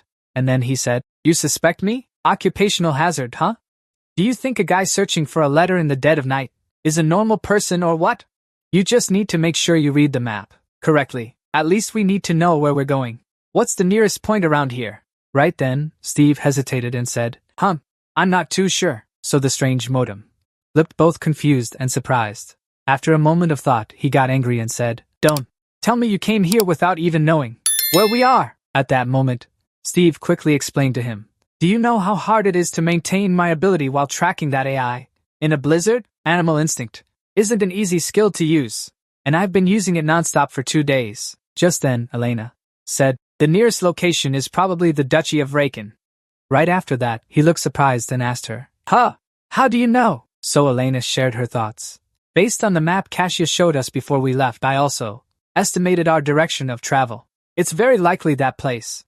I've heard that the Duchy of Raikin is located at the center of 3 countries. That's why no nation can interfere there." After hearing these words, Steve let out a surprised gasp while Modem said it was indeed the best place to hide. He should learn from her for a while. They then followed that person to the Duchy of Raikin. At this moment, Steve showed extreme surprise and exclaimed, "Wow, this really is Raikin, just as I expected from an elf and former hunter." He chuckled. "Great," but Elena reminded him, "Focus on following him." Steve agreed, "Of course." Besides, Steve was also thinking in his heart, "He's heading into an alley. It's better to deal with him quickly, before things get complicated." Next, the two of them followed him into the alley. After walking for a bit, he turned to ask her, "Elena, where does this alley lead?" The next second, she replied, "I know the way." However, right after that, a tall, burly man blocked their path and shouted, "Hey, how dare you loiter here? I've never seen you before. You're not planning to pass through here without leaving anything behind, are you?" After hearing someone yell, a young man turned his head to look, showing both confusion and surprise. Seizing this moment, he also made a run for it. Meanwhile, Steve felt annoyed and thought to himself, "The underworld always operates like this." Then he saw the man take off running, and so Steve cursed, "Damn it, he recognized us." As for the tall, burly man with a tiger-like beard, he laughed mockingly. "Oh ho! As long as I'm here, you won't escape anywhere. Go ahead and try if you want." If you all could. Right before he could finish his sentence, Elena had already kicked him in the face, causing that guy to scream in pain, while Elena quickly chased after that young man. Meanwhile, upon hearing the screams of pain, those on his side appeared and asked each other, "What the hell is wrong with that girl?" Right after that, Steve attacked him again while shouting, "After starting a fight, you shouldn't turn your back and run away." Right. As soon as he finished, Steve punched this bastard, causing him to scream loudly, and even fly a distance away. Next, he said, "Come at me, all of you. I don't have time to waste." While that young man was trying to escape, Elena had already caught up to him. Moreover, she managed to do this because Elena used the active skill, stride, to increase speed, taking large steps at a faster pace. At a speed of footsteps as fast as the power of a tornado. In an instant, Elena grabbed him, and even caused him to fall flat on his face, then scream in pain. Right after that, she asked him, "Where is Nobilia River Fell?" At that moment, he cried out and replied, "You think I'll tell you?" Hearing that, Elena used the sharp beak of the eagle to threaten him and said, "That's better than having your head crushed." He quickly changed his attitude and replied, "All right, I get it. Let me go." "What do you want? And what the hell just happened?" After that, he took Elena to a place. After observing for a while, she peeled off the neck. He asked again, "Are you sure it's here?" At that moment, sensing the danger emanating from Elena, he asked, "Who are you?" A moment later, she also knocked him unconscious. Furthermore, Elena threw him aside and muttered to herself, "I sense someone inside, I'm sure of it." After entering inside, she was surprised. Indeed, there was someone inside. However, Elena didn't speak up immediately. After a while, approaching that person, she lowered her voice. "You are Nobilia Riverfell, right?" Hearing this, he was startled and jumped. He quickly turned his head to look at her and angrily replied, "So you've finally shown up. Now things have come to this." After hearing these words, Elena felt both confused and astonished. Right after that, he threw a glass of water at her. However, luckily she dodged the glass of water he threw at her. A moment later, the glass shattered. Additionally, with his shout, Elena slammed his head onto the table outside. Besides that, she also felt a bit puzzled and thought to herself, "Is this person really Nobilia Riverfell?" Meanwhile, he shouted loudly, "What do you want? Why can't you just leave me alone? If you're going to kill me, just do it quickly." And then she let go of her hand and stammered, "I didn't come here to kill anyone." Just at that moment, another assassin appeared right behind Elena, and she also noticed him and turned her head to look. Besides that, he attacked them with an axe. Elena quickly used whirlwind magic very fast. A strong gale immediately appeared and blew everything away. After that, Nobilia also cried out in discomfort. However, the assassin was completely unharmed. Seeing this, Elena looked surprised and thought to herself, "An assassin?" He also glared at her with a resentful gaze. Next, he quickly moved to another spot. Her eagle arm bit off a piece of wood from the table and then quickly chewed it. After a moment, it spat those wood fragments towards him, but the assassin used his axe to chop them apart. Just then, Steve opened the door and walked in, and then he kicked the assassin in the face, causing him to scream in panic. Right after that, he also threw him far away, and she was surprised to see Steve appear. A moment later, Steve turned to Elena and asked, "Who is this guy? Is he Nobilia's bodyguard?" Then he casually said, "I'll block your attack, because it's heading toward me." Hearing him, she angrily shouted, not noticing her own awkward reply, "I think you gave him a fatal blow." Next, you whispered to Elena, "What happened?" "I have no idea what's going on right now, but we should deal with this guy before confronting Nobilia."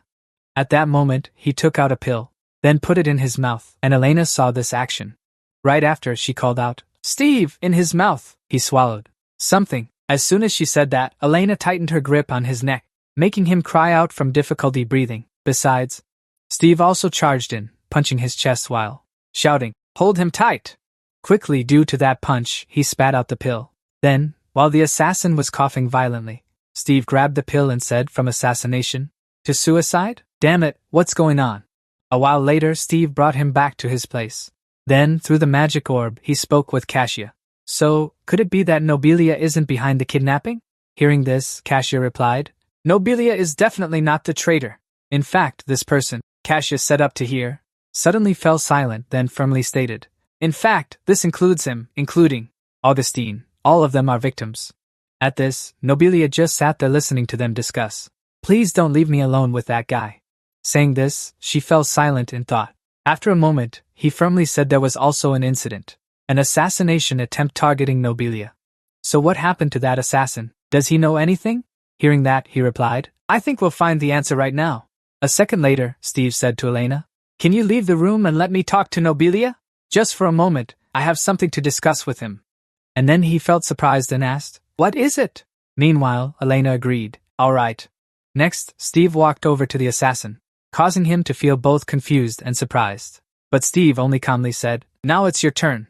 Although he was extremely angry, however, he also used the ring, Modem, to suppress him. After a while, Modem had taken over more than half of his soul and entered his body. So all the memories, from the moment she choked him until he chopped the piece of wood, were all scanned by Modem. After a while, he asked it, "Have you found anything yet?" And Modem replied, "Wait a moment." Next, it fell silent and worked for a while. Modem then showed surprise and said, "Huh, how is that possible?" Besides, while he was still silently waiting for its answer, the memory Modem also caused him to fall to the floor. Moreover, it had also escaped from the assassin's body. Immediately, Steve asked it, "What is it? Are you done? What happened?" Quickly, Modem replied, "I was reading his memories when I got blocked. There's something. It feels like something was placed there." "Since when did this filthy and sticky feeling start?" "I can't view the memories because there's a layer of fog blocking them, Steve." Confused, he said, "It even blocks the power of the star. This assassin is an AI, yet his memories are blocked like this. And the AI did it." However, it explained to him, No, the memories aren't sealed. There's something murky that was there from the start. So I can't see anything in his mind. But there's one thing I saw inside that bastard's head. Something tall enough to pierce the sky, the world tree." At this, Steve was surprised and asked, "The world tree? I heard it's in the elf kingdom of the grove, right? Why is it inside this human's head? And why did he harass Nobilia?" Immediately, the Motem Relic. He asked how far this place was from the Grove Kingdom, and Steve answered, "It's far, really far, even on horseback. I don't even know how long it would take." After a moment, it replied, "Good, at least you know that. Then we'll go there." Hearing that, he was surprised and asked, "Huh, we're trekking all the way to the grove? Just because of an image you saw?" But the Motem Relic replied, "We have to get to the bottom of this." The next second, he asked, "Get to the bottom of it?" At this, it explained to him, the energy surging within him is like the energy of the treasure in the Regia Valley. At this moment, through the magic orb, Steve spoke to Cassia. "While I don't know the details, it seems the assassin is connected to the Grove Kingdom. Moreover, he said he had read the memories and seen the world tree." And then, when Elena heard this, she asked about the world tree. Just then, Cassia replied that it was actually in the direction completely opposite to where you are currently. Why is such a place being brought up at this moment? So Steve sighed and replied with annoyance. How would I know? We need to find out about that. Speaking of which, what about the last person? Didn't you say there were more suspects? Right after that, Cassia lowered her head and replied angrily. That's the problem. While you were away, I investigated. But I don't know where that person is right now. At this point, he felt stuck, so he sighed and shouted, This is truly a dead end. Then Cassia made a suggestion. We will investigate that side. You can do whatever you want in the meantime, and then. Steve had no choice but to accept and replied, Alright, thank you for your efforts. Oh, right, before that. Can you not protect Nobilia for us? He's too clumsy. So we can let him do whatever he wants. Hearing this, Nobilia was startled. Moreover, he even said, I can't believe that such a superficial communication has actually succeeded up to now. I guess he's truly extraordinary. Cassia on the other end spoke up. In that case, I will send an AI to pick him up. Please wait at the Germany Merchant Guild. We have someone very suitable for a situation like this. Cassia immediately agreed. Alright, we will contact you again if we find anything new. And Steve also agreed, and after 2 hours, he had already retrieved the magic orb. Right after that, Nobilia hurriedly explained, This might be a bit late, but I want to thank you all for your help. I missed the chance to thank you because everything happened so fast. But why did you say something so absurd, calling me clumsy? I was just gathering information to build an information network. And in a situation like this, it's to convey everything I've gathered in case things go wrong. After hearing this, Steve looked surprised and asked him, What are you talking about? Information? At a time like this? Nobilia had to tell everyone the truth. When I heard about Augustine's death, I knew it wasn't a coincidence. It definitely couldn't be a coincidence, because all my instincts are telling me that someone is behind this.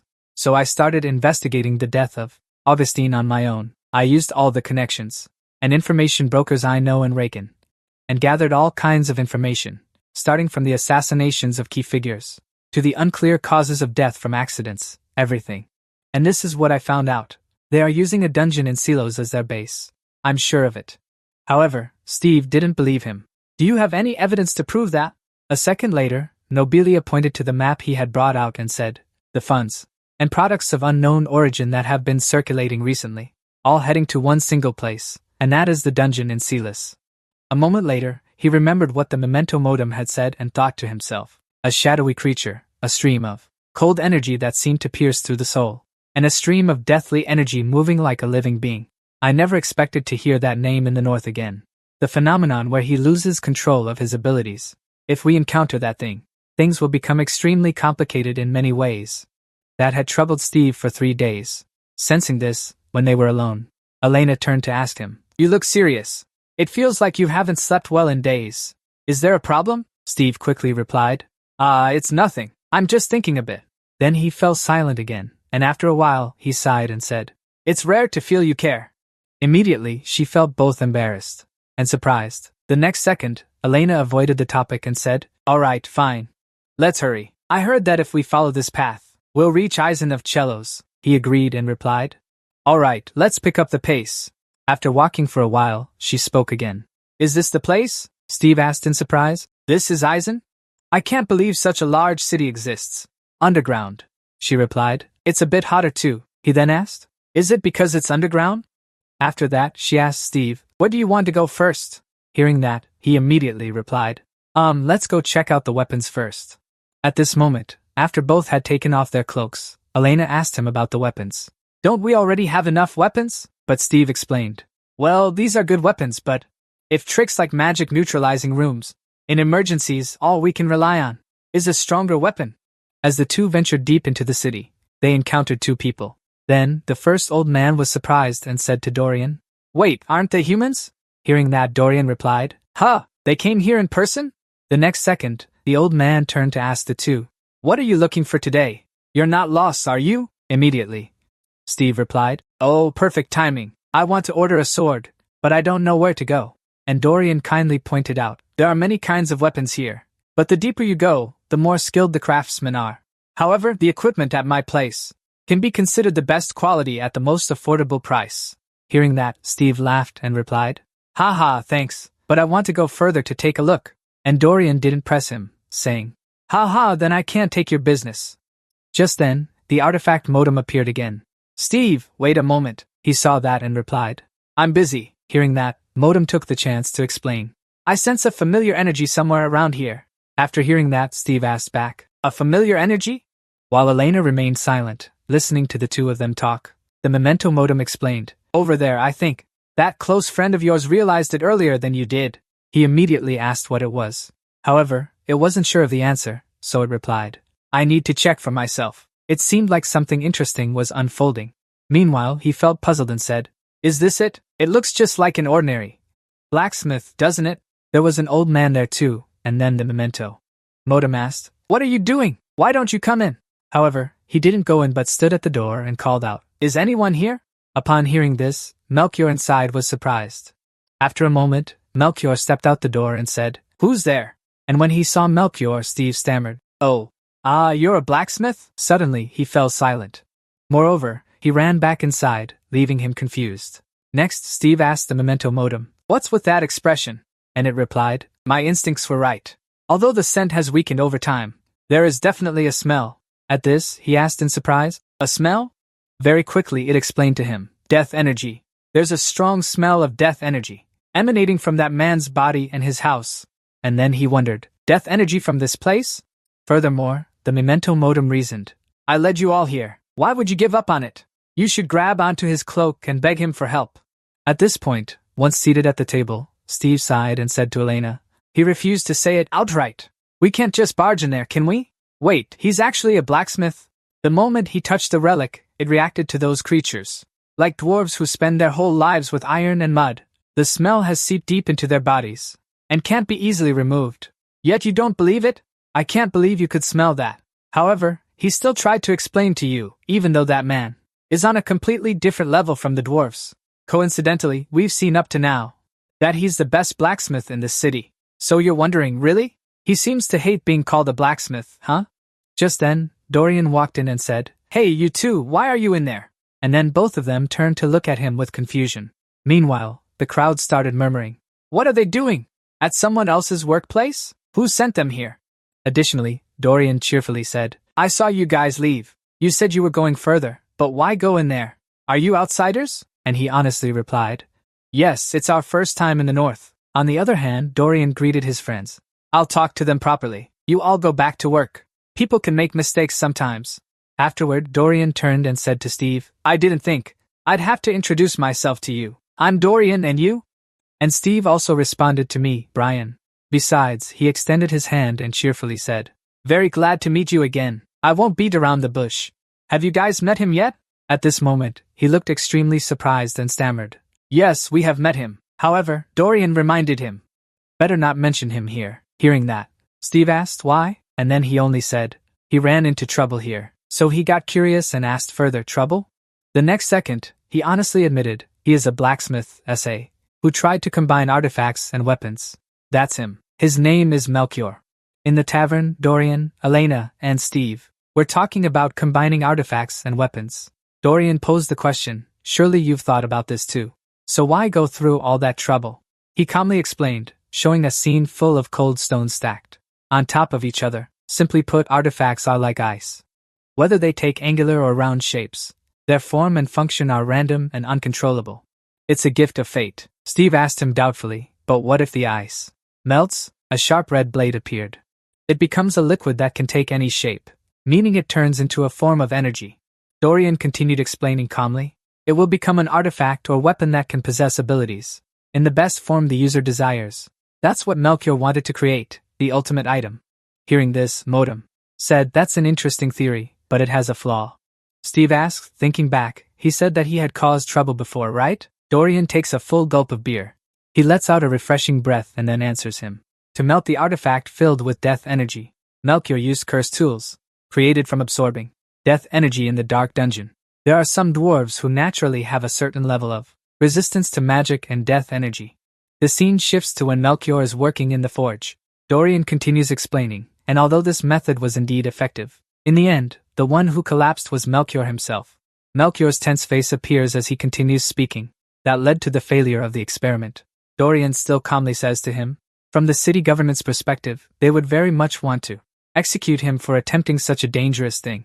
but the lord of this place decided to lock Melchior away in the most remote corner of the city. The scene shifts to a dilapidated house deep inside a cave. He continues speaking, because he had achieved so many great merits, it would be a waste to kill him. Melchior sits alone in a daze in that house. Dorian says, but now he cannot move his hands without using painkillers.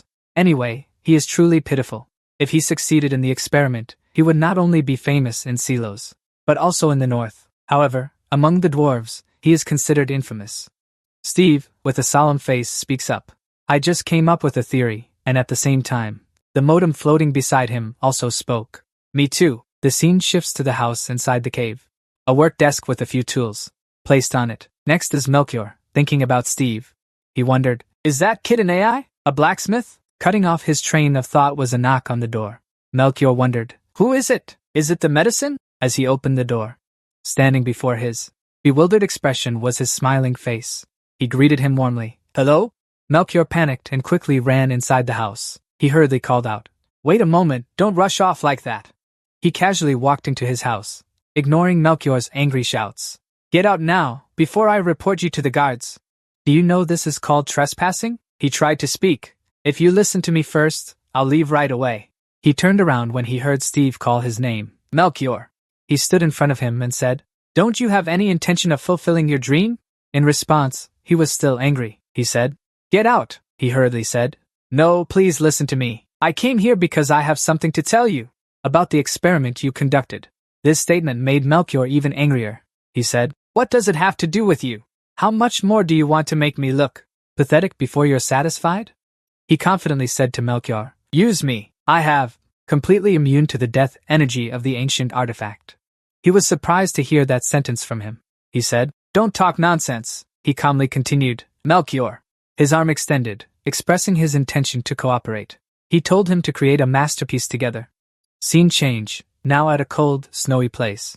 Elena asked, how much longer do we have to go? The scene shifts to a suspension bridge in a blizzard. Cold, Modem replied to Elena. We're almost there. Steve relayed his message to her. He said, we're almost there. Arriving at a cave, Modem said, inside this place. The two entered the cave and finally breathed a sigh of relief. He said, I guess it's because no one uses this type of mineral. The dungeon is really far. Elena looked at him and asked, that's a mineral called chromium, right? He replied, yes, because it's a type of metal. A type that can contain death energy. No one wants to use it.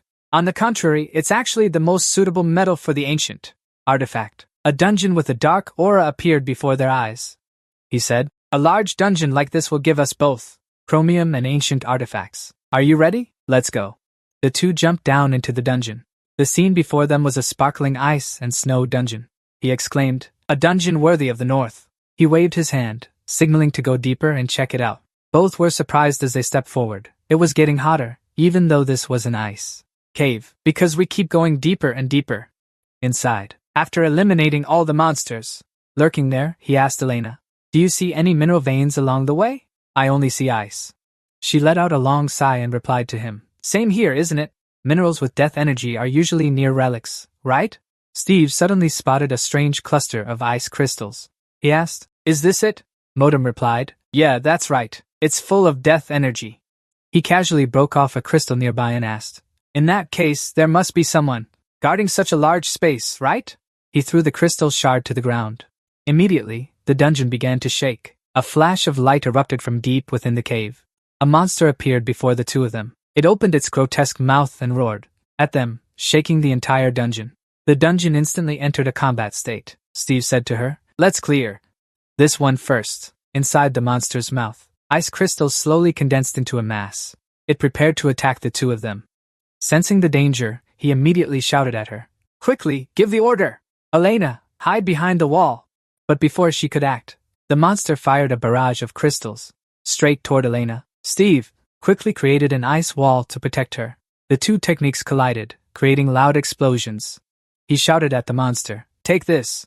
Elena was surprised by his actions. She said that was the bullet he used with his previous weapon. He quickly used that bullet to condense a flame in his hand. Fiercely facing the monster, he said, there's nothing better than fire to counter ice, right? After his shout, a massive fireball, blazing red, shot straight toward the monster. The fireball collided with the monster, causing it to scream in pain. Its roar was deafening. Unfortunately for him, the fireball only managed to melt a bit of the ice on its body. It immediately regenerated. Steve clicked his tongue heavily and said, I just made it melt a little, and it freezes again right away. Steve dashed quickly toward the monster, shouting to her, Elena, create a diversion for me. She raised her bow, with Steve's bullet attached to the arrow. Aiming precisely at the monster, she fired the arrow, which tore through the wind toward it.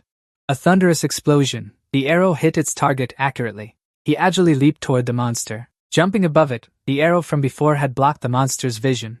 Seizing the opportunity for him to attack, Steve let out a shout, putting all his strength into bringing his sword down on that monster. A slash of sword light struck the monster. The blade of Steve clashed with the ice crystals on its body. Suddenly, those crystals extended outward. They clung tightly to his sword. He was startled and yelled, My sword! The monster suddenly knocked him away. The crystals on its body extended and stabbed straight into him. This attack of it severely wounded his side. Steve gritted his teeth in pain. His sword also broke from this attack. Elena was worried when she saw that scene. She shouted loudly, calling his name. Steve, the fatal wound caused his body to be in immense pain. The monster continued to charge toward him, letting out a roar. Elena decisively raised her bow and aimed at the monster. Several arrows were released at the same time, whistling toward it. The exploding arrows shook the entire dungeon. Steve, seizing the opportunity while the monster was distracted by Elena, he used a recovery skill, quickly healing his wounds. Elena's arrows from earlier seemed to have angered the monster. It opened its eyes wide, as if about to do something. Suddenly, it slammed the ice crystals on its body into the ground. Elena continued attacking it, confused. She thought to herself that it was stuck to the ground. The arrows kept exploding upon contact with the monster's body, while a new layer of ice slowly enveloped its body. When the smoke from the exploding arrows cleared, the monster began to gather its power, preparing to counterattack. Modem panicked, realizing the dangerous situation. He quickly shouted at Elena to dodge it. In the nick of time, as the terrifying power was fired, Steve managed to pull her to hide behind the ice wall, barely avoiding the monster's counterattack. Modem reminded him to remember this unusual ice. Standing behind the ice wall to observe the monster's situation, he replied, I know, I can't recover from that. He was annoyed. Frowning when unable to defeat the monster, he thought to himself, is there really no other way? At that moment, he seemed to realize something. He said to Elena, hold it off. Destroy its lower half for me. Her face showed confusion. Not knowing what he planned to do, she still agreed to follow along. She replied, got it. Meanwhile, he seized the opportunity to absorb energy from the ore containing death energy. A system prompt was surprised by his actions as waves of death energy were gradually being absorbed by him. It cried out, the curse devours. A system panel appeared, announcing that his skill had been upgraded. He was surprised, thinking, wait, cutting off his train of thought. Elena shouted, Steve, the pillar is breaking. He assumed a stance, focusing power into one of his hands, ready to attack. All right. As soon as he finished speaking, waves of cold air condensed around him, forming massive ice blocks.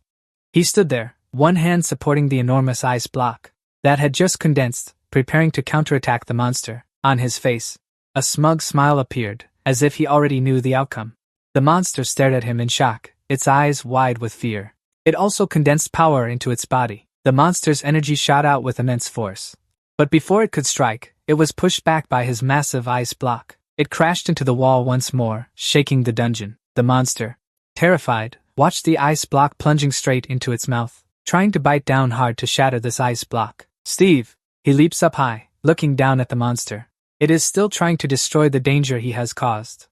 He once again condenses the air into his hand. He uses all his strength to counterattack. This time, a massive tornado rushes forward, sweeping away the monster. It completely eliminates the danger in this dungeon exploration. Scene transition. The loot from the recent trip is laid out on the table. He says these are antiques and chromium. He proudly says to Melchior, I brought them here. Right? Use them as you wish. Dorian also points to himself and puffs up with self-praise. I'm pretty good too, old man. Seeing the current state of the two, Melchior asks him worriedly, will you be okay? If others find out you're around me, they will. Before he can finish his sentence, Dorian cuts in to reassure his old friend. No matter what you do here, the results can't be acknowledged or known. In other words, no matter what I do, no one will know. Tuet beside him also chimes in. And I'm just an adventurer who will leave soon. I'll be leaving soon anyway. Melchior looks at the two of them with a fearful, helpless expression. He says, "You two are truly reckless." He replies to him in a calm tone. As if nothing is wrong, he says, "The desire to create an even greater masterpiece is the very life force of a dwarf." Steve continues speaking, gradually shaking Melchior's resolve. He firmly asserts, "You know that best." And he will definitely want to witness the moment when a great masterpiece is created. His hands trembled. Upon hearing those words from him, Melchior pondered deeply, making a decision this time. It seemed to be an extremely important decision for him. After a moment, he finally reached a decision. He said, "All right, tie your hair up." Melchior immediately entered a state of work frenzy, his eyes burning with immense determination. He told Steve to put the artifact into the furnace and take it out. "Brian," he said, "that you are completely immune to the death energy of the artifact. Try to make use of that." The scene shifted to a forge, with roaring flames and layers of thick smoke rising. Steve was now holding the artifact with tongs, with Modem floating beside him. He looked at the thing in his hand, confused. It looked like ice, yet it held its shape. Modem answered his question. "Because only an artifact can completely destroy another artifact. I've never seen this phenomenon before, Melchior." He pointed at him upon seeing what he was doing. He said, No, don't use the tongs. Use your hands to catch it." He was bewildered by his words. Melchior explained, "Don't worry, the gloves you're wearing are already a tool that channels energy from death." The gloves he wore emitted a dark aura. Melchior looked at him and said, "Seems like you're fine. You truly are completely immune. Don't worry about the temperature." He looks down at his own gloves. His face can't help but show surprise. Suddenly, the artifact on his hand shakes violently. "It seems there's a rejection," Melchior explains as he speaks. The death energy of the glove and the artifact are opposing each other. His face reveals a thoughtful expression. He tells him that this is the point of a wall that usually cannot be crossed. He continues to guide him, speaking, "Think of your glove as a hammer and crush the artifact. During that process, a powerful explosion of death energy will definitely occur." At this moment, he recalls his own tragic scene from years ago. When facing that explosion, Melchior continues, "If you can endure it, you must keep compressing the artifact. If you fail, everyone here will die." He gets angry seeing the person who said that now hiding far away from him, and he angrily says, "Why are you hiding over there saying those words?" The other two defend themselves, saying, "We're not hiding, we're cheering you on." Interrupting them is Modem's voice, reminding him to focus. The harder he compresses the artifact, the stronger the death energy it emits. It's true that the artifact will turn into an energy form when compressed. As he speaks, Modem notices the artifact in his hand. It seems to be deforming. It's about to release death energy. Modem kindly reminds him again, saying, "If it leaks, even a small amount will cause massive consecutive explosions." Dorian and Melchior, hiding far away, couldn't help but panic. Seeing the scene before him, Dorian exclaimed to Melchior, "Death energy is absolutely terrifying. How did you manage to survive in such a massive amount of death energy, old man? And you even survived those explosions, how?" Ignoring his old friend's astonishment beside him, Melchior quickly shouted at Steve. He yelled loudly, "Insert the chromium into the artifact right now!" Hearing the command, he tensely followed it quickly as an explosion occurred. A flash of purple light enveloped the entire space. Melchior panically watched the beam of light before him slowly fade. He said fearfully, and then a sparkling crystal appeared on the table, emitting a strange energy. Seeing it, Melchior said joyfully, "The chromium has completely contained the artifact's energy. With this, and with such a metal, I can truly create the weapon I have always dreamed of." Dorian wondered, asking him when he saw his old friend's expression, "But old man, will you be okay with those hands?" Melchior, approaching him and the new metal, replied to Dorian, saying, "Didn't you say it yourself? Our will to live." Approaching the new metal, Melchior couldn't hide the excitement on his face. Putting on gloves, he said to his friend, "It's all about willpower, not the body. Get ready. From now on, it's our turn." Each bandage was wrapped. Melchior takes it down, scattering pieces all over the ground. Dorian worriedly asks Han, his friend, "Are you okay? Now that the work is done, my hand hurts again." The two of them collapse onto the ground in exhaustion. Melchior then asks curiously, "But when did we call that guy Steve over? Why has he been gone so long and still hasn't arrived?" Just as he finishes speaking, a voice rings out. "You said I'd come, and here I am." Melchior replies, "I'm right here." He hands him a sword and says, "Now take a look." The man stares in astonishment as it radiates countless energies. He continues, "This will be your sword, the hollow blade." A confused look appears as he examines the blade and asks, "What is this? I'm quite surprised. It doesn't feel any different from usual." Still dazed, he speaks to Dorian and Melchior. You've already named it? But why is it called hollow? Melchior explains, well, it's because the inside of the sword is truly empty. The sharp sword emits a powerful, mystical energy. He continues talking about the sword's name. It was forged to serve its master, but it doesn't even know who its master is or what they desire. So isn't it perfectly fitting that it's completely hollow? The man happily looks at the sword in his hand and says to Melchior, I understand, thank you. So how much do I owe you? Melchior declines, no need, just take it. Still lying tiredly on the ground, he replies, who would work so hard just for money? Being allowed to forge a sword like this is more than enough for me. If you want to pay for that person, then just give it to the friend who helped me forge the sword, Dorian. Lying beside him, he had already fallen into a deep, exhausted sleep.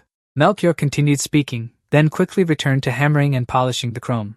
Over such a long time, it has drained all my strength. Melchior said tiredly, I'm going to sleep now. If you have time later, feel free to drop by. He hummed happily, looking at his own sword. He also didn't forget to remind him. And remember to treat it with respect. He replied with a yes, and the scene shifted to the group of Steve standing in a rocky ravine covered with snow and ice. He asked the dwarf guide, will we find the next dungeon if we follow the Joseph Mountain Range? He answered his question. That's right, the guild that attacked. Augustine must have passed through this route too. He looked apologetically at the two behind him. I'm sorry for making you all abandon your vehicles and travel on foot. He sighed and explained, because of the rumors about northern merchants being attacked by snow bandits, I couldn't just sit still in the vehicle. He awkwardly looked at the dwarf and waved his hand, saying, it's fine, you're guiding us, after all. At least this is something I can do for you. The image of the white ape he had summoned flashed through his mind as he pondered.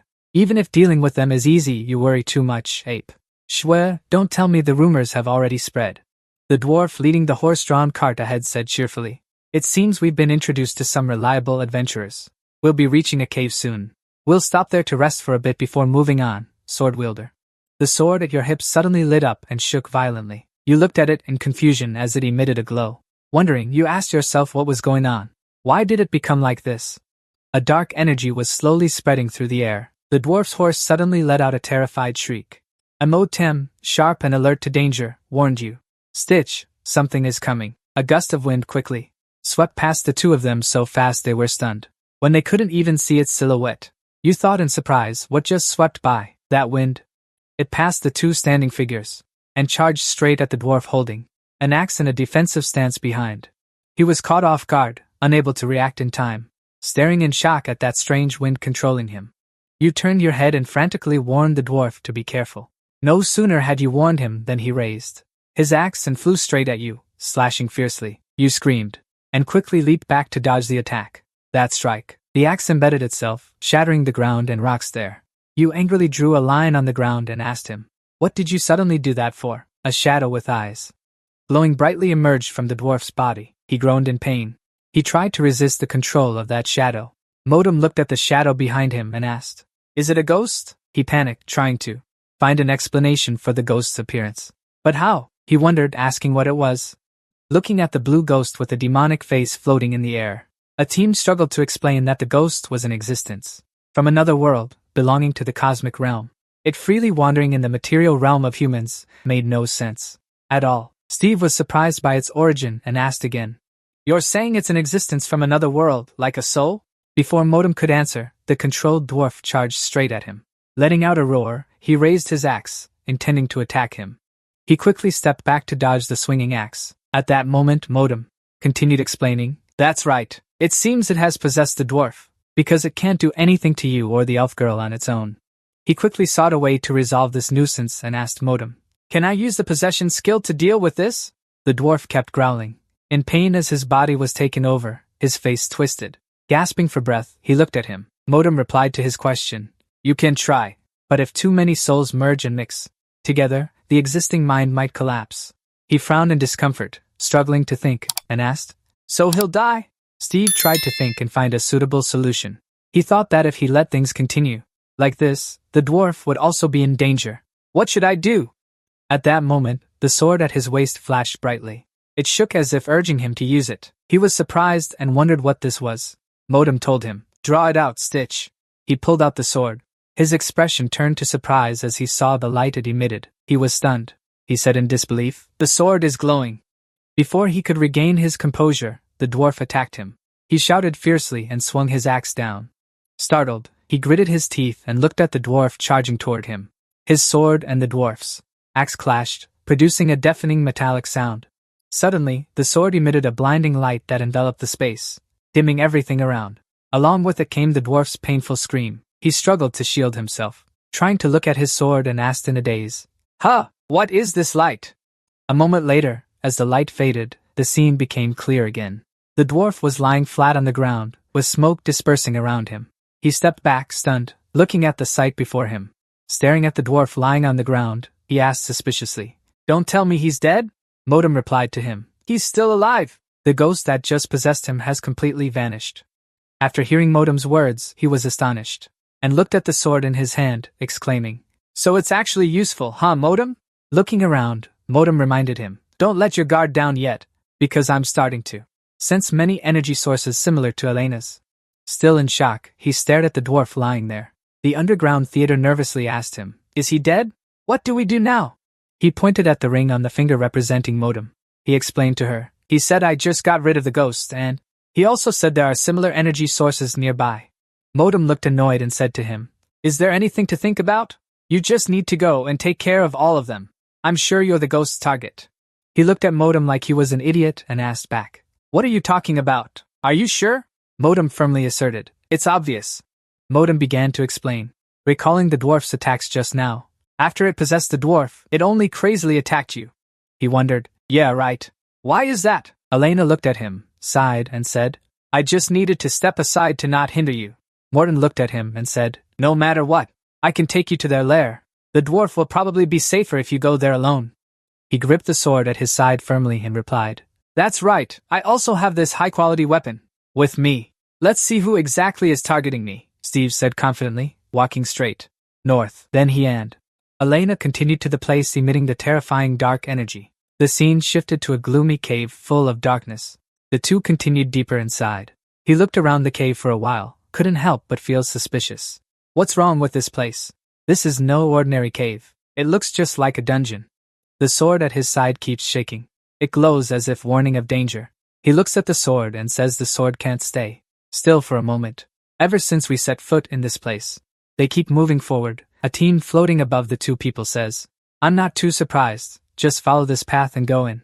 I can smell the unique scent of cosmic entities emanating from deep within the earth." Scene shifts to somewhere in the cave. A dark voice asks how the mission went. A figure in a black cloak surrounded by dark aura appears, kneels, and reports to the one sitting on the throne. "I have failed 7 times, sir."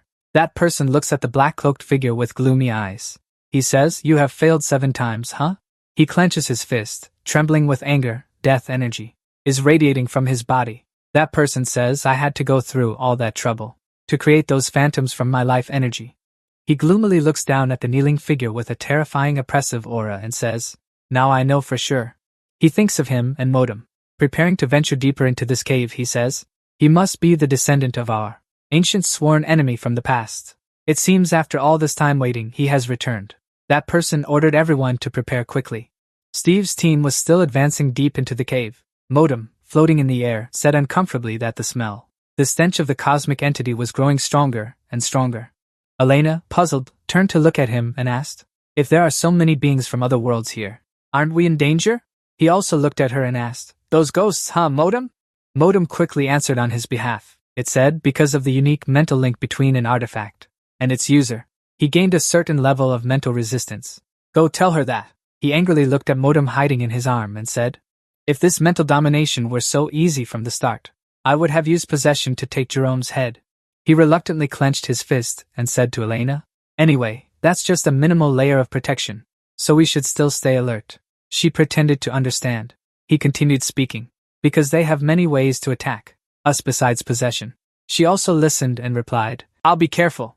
The two were still going deeper inside, but they only saw an empty space with a gloomy sound. He asked in confusion, "But we've already gone quite deep. Why is there nothing?" "Elena, can you detect anything?" After thinking for a moment, she replied, "I don't sense any living creatures." But at this moment, Modem appeared with a worried expression, warning the two, "No, it's too late. They've already surrounded us." Both were astonished to see over 10 figures in black robes emerge from nowhere, encircling them. The two immediately entered a state of alert. Elena, confused, looked at the black-robed crowd and asked, "Where did they come from?" He also wondered and said, "But I didn't sense any presence at all. What's going on, Brett?" Suddenly, he appeared among the black-robed figures, catching them off guard. The old man spoke, greeting them. His dark, ugly face emerged, raising a hand toward him with a mocking tone. "The greatest enemy of Lord Modem." Suspicious, he looked at the young man accompanying him and asked, "The greatest enemy? Huh!" At that moment, he was also bewildered, staring at the old man and saying, "What nonsense is this?" Scene change. Now he was tense, fighting the old man. He said, "I won't find the answers I need from you." Steve used the power of Modem's relic. It said, "Seize him." Angry, he aimed directly at Brett and shouted, "Shut up and take this!" A beam of light shot straight into the old man's forehead, but it seemed to have little effect on him. Modem cursed. "Damn it!" He wondered, looking at Modem floating beside him, and asked, "Why are you still here?" Modem reminded him, "Stitch, draw your sword." His eyes turned pitch black. The old man looked at him and said, "Interesting move." He stood from above, looking down at their group as he spoke. "Is that the light that exterminates demons?" He feigned surprise. "Oh no, it's a bit different. I see that. You also possess power worthy of being designated by God as our enemy." He was furious, not understanding what nonsense the old man was talking about. "What have you been babbling about all this time?" He waved his hand, and a plume of black smoke rose as he spoke. "Since you seem to have prepared before coming here." The black-robed figures surrounding him gradually dissipated. They turned into wisps of black smoke. They flew toward the old man's raised hand. He was shocked. Staring at the scene before him, he couldn't help but panic. He thought, "The guys around me vanished like smoke. Were they ghosts?" After they completely disappeared, only the pitch-black robes remained. They lay scattered on the ground. He seemed to realize something. That was the reason. He hadn't sensed their presence. The old man's arm, after absorbing those black-robed figures, gradually turned into a dry skeleton. He raised that arm and lunged straight at him. His body had completely transformed into a dry skeleton. In his hand, he also carried a giant scythe. Looking like the Grim Reaper, he stared at him and said, "Die." He raised his skeletal arm, lifting the scythe. Then he swung it down with a heaven-splitting strike. He struggled. He gripped his sword, blocking in front of her to withstand the old man's attack. He was knocked back. Elena, standing behind him, witnessed this scene, her eyes wide with shock and fear at the dark power the old man had unleashed. It struck fiercely straight toward her. He gritted his teeth, struggling to resist the force of the blast. The old man watched him flounder and sneered. "Do you think your level is high enough to be an enemy of a god?" He shouted angrily at the old man. "What nonsense are you spouting?" At the same time, he channeled the technique into his sword. After casting the spell, he blasted away the old man's attack. The old man was pushed back, startled, and looked at Sid. At that moment, he sensed another danger hurtling toward him. He quickly turned his head. An arrow shot swiftly toward him. He caught it precisely, as it aimed straight for his head. Enraged, he demanded, "How dare you interfere, huh?" He stared straight at Elena, sending chills down her spine. He said, "You insolent common elf wench." Seizing the moment of his distraction, he immediately focused his magical power into his arm. He shouted, "Magic vortex!" A powerful surge of energy struck straight toward the old man. The old man swung the scythe in his hand, casually deflecting his attack. He sneered and questioned him. "You bear the mark of my greatest enemy, yet your power is only this much?" He grew suspicious of his abilities, thinking, "I don't think he's holding back against me. Could he really be the weakest one?" After pondering for a moment, he suddenly burst into loud laughter that echoed everywhere. The cave made him panic. The old man exclaimed, "No wonder I felt something was off." After saying that, the old man immediately attacked him.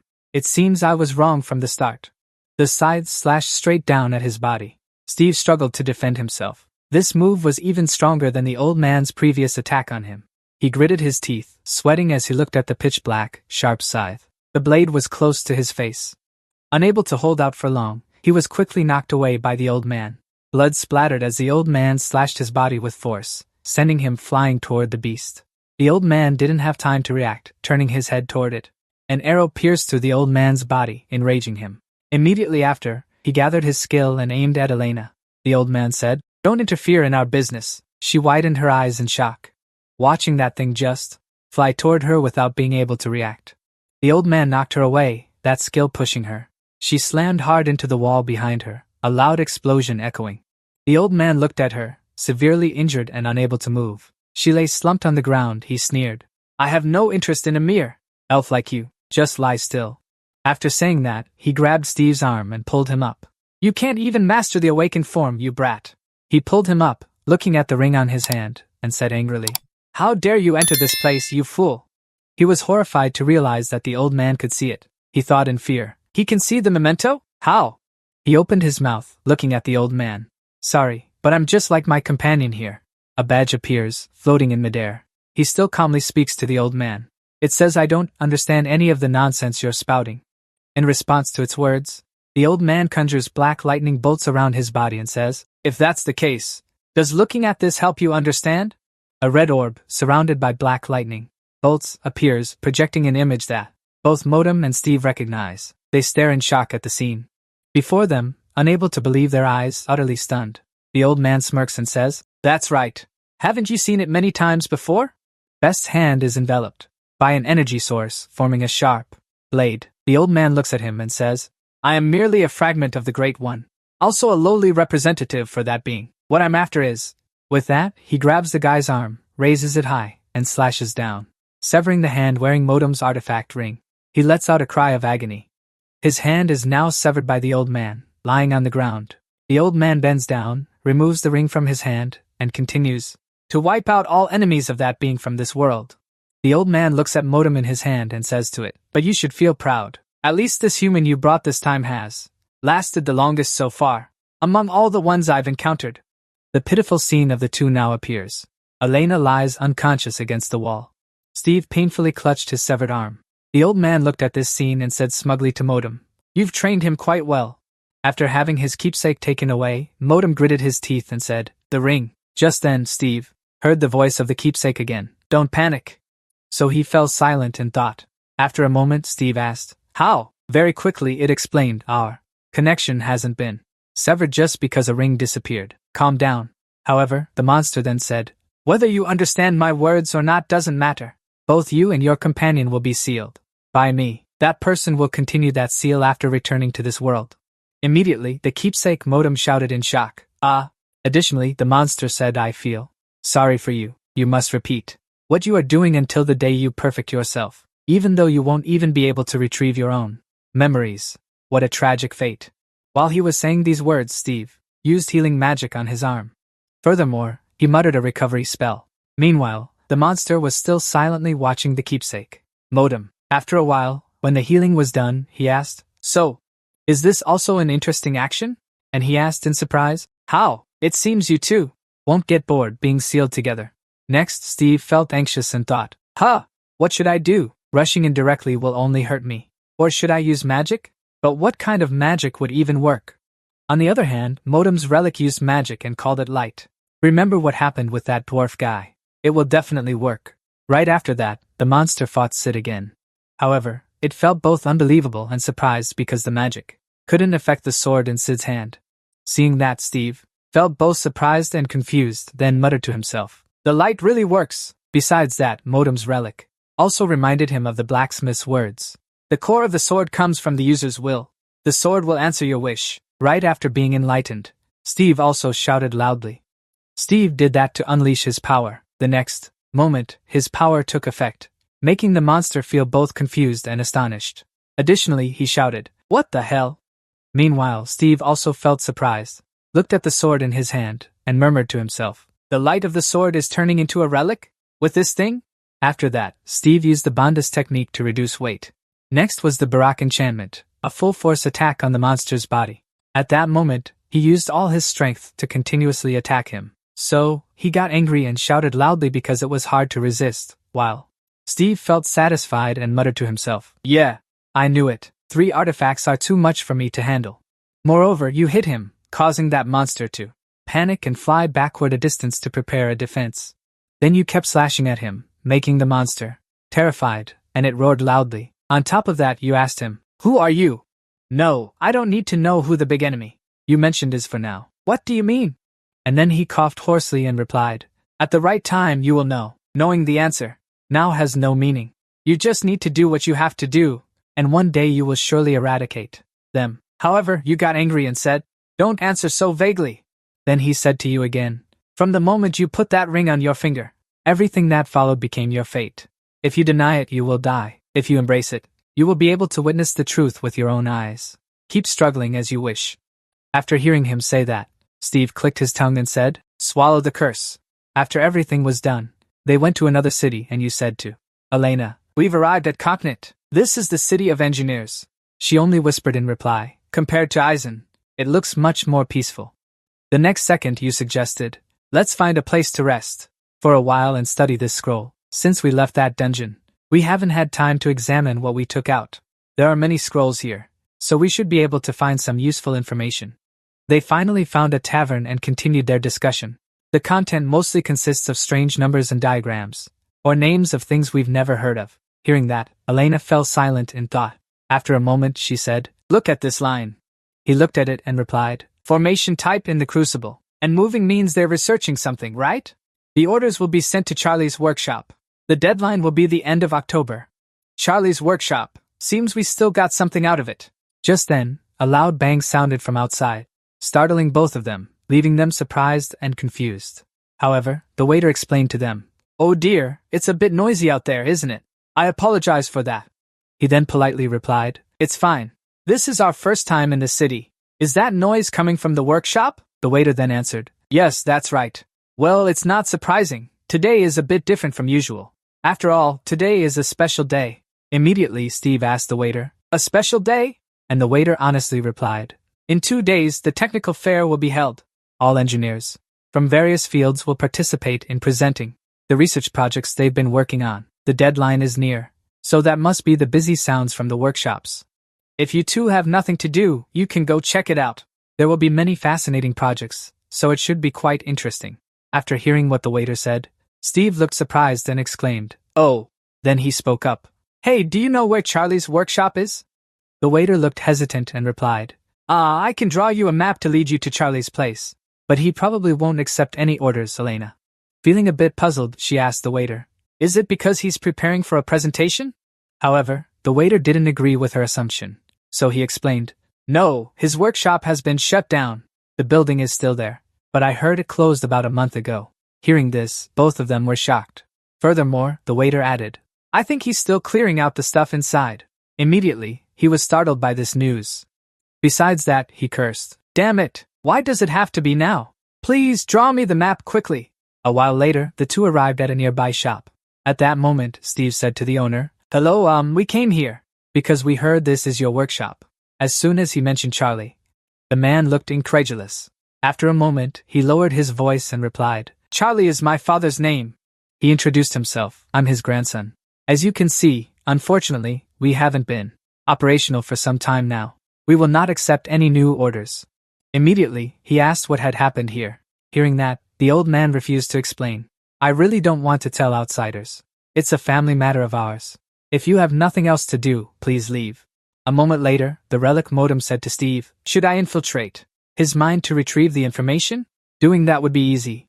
And then Steve objected. "No, extracting information should be done ethically." "Wait a moment." Very quickly, he politely said to the old man, "We apologize for asking about that without knowing it was your family's issue. But currently, we are secretly tracking something. We are worried that your father might have encountered some terrible situation." After hearing Steve say these words, the man felt both surprised and curious. So he became agitated and angrily said to him, "You know something about that, don't you?" Seeing that he was losing his composure, Steve replied with some fear, "No, I can't guarantee that we know." However, the man persistently pleaded, "Steve, please help me find my father's whereabouts." In an inn, Steve and Elena chatted with the person in front of them. "Allow us to introduce ourselves a bit. She is Elena, and my name is Brian. So, your father has disappeared?" The man lowered his head slightly and replied, "It's been a month now. Now I don't even know if he's still alive in this world." He recalled the past and told a story about one day. Some people in black cloaks came to see my father. They carried some blueprints and asked my father if he could create this and that. He remembered the lonely sight of his father every night and lamented. At first, he was very excited to try doing something new and giving his all for that project. But he looked thinner every time he came home after work. Then his tone became more serious. Then suddenly, one day, he vanished into thin air, along with all the items he had created.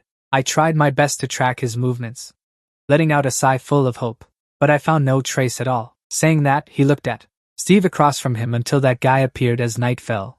He stretched wearily and left the inn. He said he would return tomorrow. Elena looked at him inquiringly. So, is this finally the end of the trail that we've been chasing? He hesitated and replied. Well, suddenly a system appeared beside him to comfort him. Don't worry. Though it's a bit difficult, there are still some traces left behind. Hearing that, Steve was confused. Are these guys so careless as to leave traces? It said casually, replying to him, not knowing that the whole group was being watched. They probably didn't think anyone would pay attention to this ordinary city. Immediately after, 2 men in black cloaks pulled out their weapons. Seeing them like that, it confidently asserted that if they were that pathetic, then he could handle them too. They won't get away without breaking a sweat right now. Steve draws his sword and signals to them. Hey, you guys! He raises his sword forward, pulling out the gleaming blade. He shouts, Look at this, you! The light from the sword blinds them, forcing the black-robed figures to raise their hands to shield themselves. The light grows brighter and brighter, enveloping them entirely. After a while, looking at the pile of debris on the ground, he sheathes his sword and says confidently, After this, I'm sure now. If guys like that are involved, then Charlie's case isn't just a simple escape. I think he's been kidnapped or held captive somewhere. Hearing this, Elena raises the question. Do you think they've already eliminated him? Steve calmly replies, Unless they find another producer. They won't kill him casually. So then, they continue on their way, chatting as they walk. These guys' plan is as clear as day. They secretly took him to carry out some scheme. Let's go. Let's check the quieter places first. Scene change. A snow-covered place appears beautifully, following the sound of questioning. What about this place, Elena? She activates her power, sensing the surroundings, and says, I can definitely feel it, though not very strongly. But there's definitely a life force. Of a living creature, not a monster. Hearing her say that, Steve greets, Hello? Then she continues, I just caught a glimpse of it, but I don't know if it's dangerous for us or not. Not only that, but also, Modem calmly continued her words, the scent of those same followers still lingering around here, it's terrifying. As for the two of them, he drew his sword with interest. Then we don't need to wait any longer, let's go. Let's eliminate them quickly and efficiently, then leave early. Meow Kia has forged a very powerful weapon for me. A moment later, a cloaked figure grabbed by the collar laughed with delight. Finally, a new opponent has appeared, huh? Steve frowned deeply, showing clear annoyance towards him. This guy, that guy, all of your opponents. He kept the same expression, taunting. We don't fight our opponents. Without any reason. Hearing that, he immediately sneered. Is that so? But I don't really believe you. Then he complained while drawing his sword. Everyone I've met before said the exact same thing as you. Yet they all tried to take my life, huh? The cloaked figure looked at the light from his sword, panicked and screamed after translating a bunch of names. Elena and Steve continued deeper inside. She looked at what was behind, marveling, easier than I thought. He, dissatisfied, put away his sword and grumbled. I can't believe they ultimately just vanish after seeing the light from the sword. What's the point of fighting them? After walking for a while, they reached a cave entrance. They stopped. This must be the main area. Then suddenly, his eyes showed surprise when he saw the person inside. He looked at the person tied up there, panicked, and exclaimed, Sir. Charlie. Steve ran over to Charlie, who was hurriedly putting on a coat for the old man. He assigned tasks to Elena, who was behind him. She examined Charlie's condition. Go ahead, I'll walk around to get a feel for the situation for a bit, she quickly replied. Okay. After handing things over to her, he stood up and walked around. His heart was now full of thoughts. Ever since he set foot in the main area, this feeling just kept getting stronger and stronger. Right then, a flash of light flickered in a dark space. Steve tilted his head and looked into that dark spot. He discovered an object tightly chained on a rock. The aura of a relic. He picked up the object and wondered to himself, what do these guys plan to do with a relic here? With that, he let out a cry and crushed the object into pieces, devouring the curse. Immediately after, the system's monotonous voice rang out. Active skill. Ice Wave has evolved into Ice Needle. Passive skill. 2 new skills, including acrobatics, have been unsealed. Supplementary skill of the relic. Mode is in the process of being unsealed. If the conditions are met, the seal will be removed. Number of relics absorbed so far, 5. Current mana reserve, 67,503. Locked ability, synchronized relic number 4, mana, 45,000. Substitute relic number 9, mana, 90,000. Unknown skill. Unknown relic, unknown mana. Looking at this information, he muttered to himself, he's been so busy lately that he hasn't checked properly. He's been too busy to check properly. After thinking, he touched the skills slot that had its restriction removed. A moment later, Steve returned to Elena and asked about Han's condition. She looked at Charlie, who was so exhausted he had fallen asleep on the ground, and replied that he was stable now. I used a healing spell on him and gave him a recovery pill, but I guess due to too much stress he passed out. Hearing that, he immediately exclaimed, "Good, we have a lot to carry. Let's hurry up." Time passed, and the three of them returned together to Charlie's home. Charlie sat on the bed, expressing his gratitude. "You too. I really don't know how to thank you. I thought I was going to die soon, because I couldn't move, and was stuck in that dark, damp place." He smiled gently and comforted him. "We're glad you're okay, sir. Although we have some questions for you when you wake up." Following that, the question he asked made the old man just silently bow his head without answering. "What exactly happened there?" After hesitating for a while, he spoke up. "You too. You already know I received a request from those monsters, right?" Steve nodded and said, "That's right." Charlie continued, "Actually, the job was simple enough." He slowly revealed the secret. "The order was for a type of syringe. They deliberately asked me to create an item, but didn't give me any information about how to use it. But I have many years of experience, so what they wanted, hiding it from me is truly pointless. Remember the time our whole family was being watched? I complained, but they took the hostage, so I couldn't agree. The next thing he told me were those terrifying secrets. I created a prototype of that syringe. Those bastards put a black liquid inside it. Then, I don't know how they took it. They injected that liquid into a dead child's corpse." Charlie's eyes turned serious as he recalled that memory. Then, after a few hours, the dead child's corpse came back to life. Hearing this, both Steve and Elena were shock stiff, seeing their expressions. He continued, "Of course, they killed it immediately. But that body had definitely lived." After hearing everything he said, he gritted his teeth in annoyance. "They are resurrecting the dead? And they're doing it with pills instead of relics? No, even if it were relics, bringing the dead back to this world is too absurd, or simply impossible." Immediately, he spoke up to ask, "Sir, do you think this is possible?" He paused for a moment, then replied, "That child." He posed a questioning question back to him. "Did it truly come back to life?" After saying that, Steve then added, "So where is that syringe now?" Charlie answered him cautiously.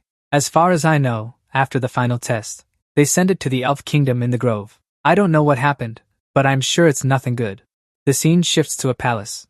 Outside a room, someone is begging, "Oh, Prince of the Gods, please leave the room and show yourself. Just once." The guard, hearing the person shouting in panic, exclaims, "My lord, Banstock, the prince needs to rest now." But Banstock doesn't listen and continues shouting. Outside, ignoring the exhaustion of the person inside. "Oh, Prince of the Gods, Zero remains like this, silent and withered, making no sound in response." To the outside, just as Banstock is gritting his teeth in confusion, a voice rings out from somewhere. "What's all this noise about?" He startles, turning to look at the source of the voice, exclaiming, "Prince Amphet." He and the guards quickly bow in apology. "I apologize for causing a disturbance in the palace. Because I was so worried I got a bit." He calmly interrupts him. "I understand.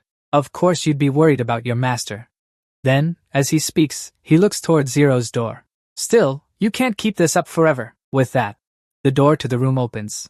Elegant, noble shoes slowly step inside. Zero, not daring to look directly at the person opposite, lets out a soft breath and greets, "Long time no see, Banstock." Banstock looks at the broken body before him and says sorrowfully, "Your Highness." At this moment, Amphet clicks his tongue and says, "Get some rest.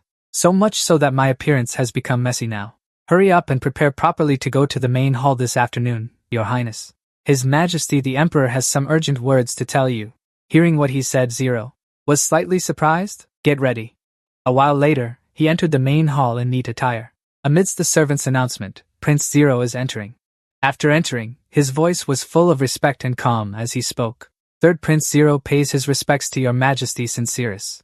He quickly knelt down and performed a respectful bow to the person on the throne. "I have come here following the Emperor's summons." Sincerus glanced slightly, with a look of dissatisfaction at the one bowing below. He looked at Zero's missing arm and asked, "How is your body doing now?" He maintained that posture and calmly answered him, "Thanks to Your Majesty's care, I feel much better now." Without further delay, he immediately got to the main point. "I will ask you one thing, Zero."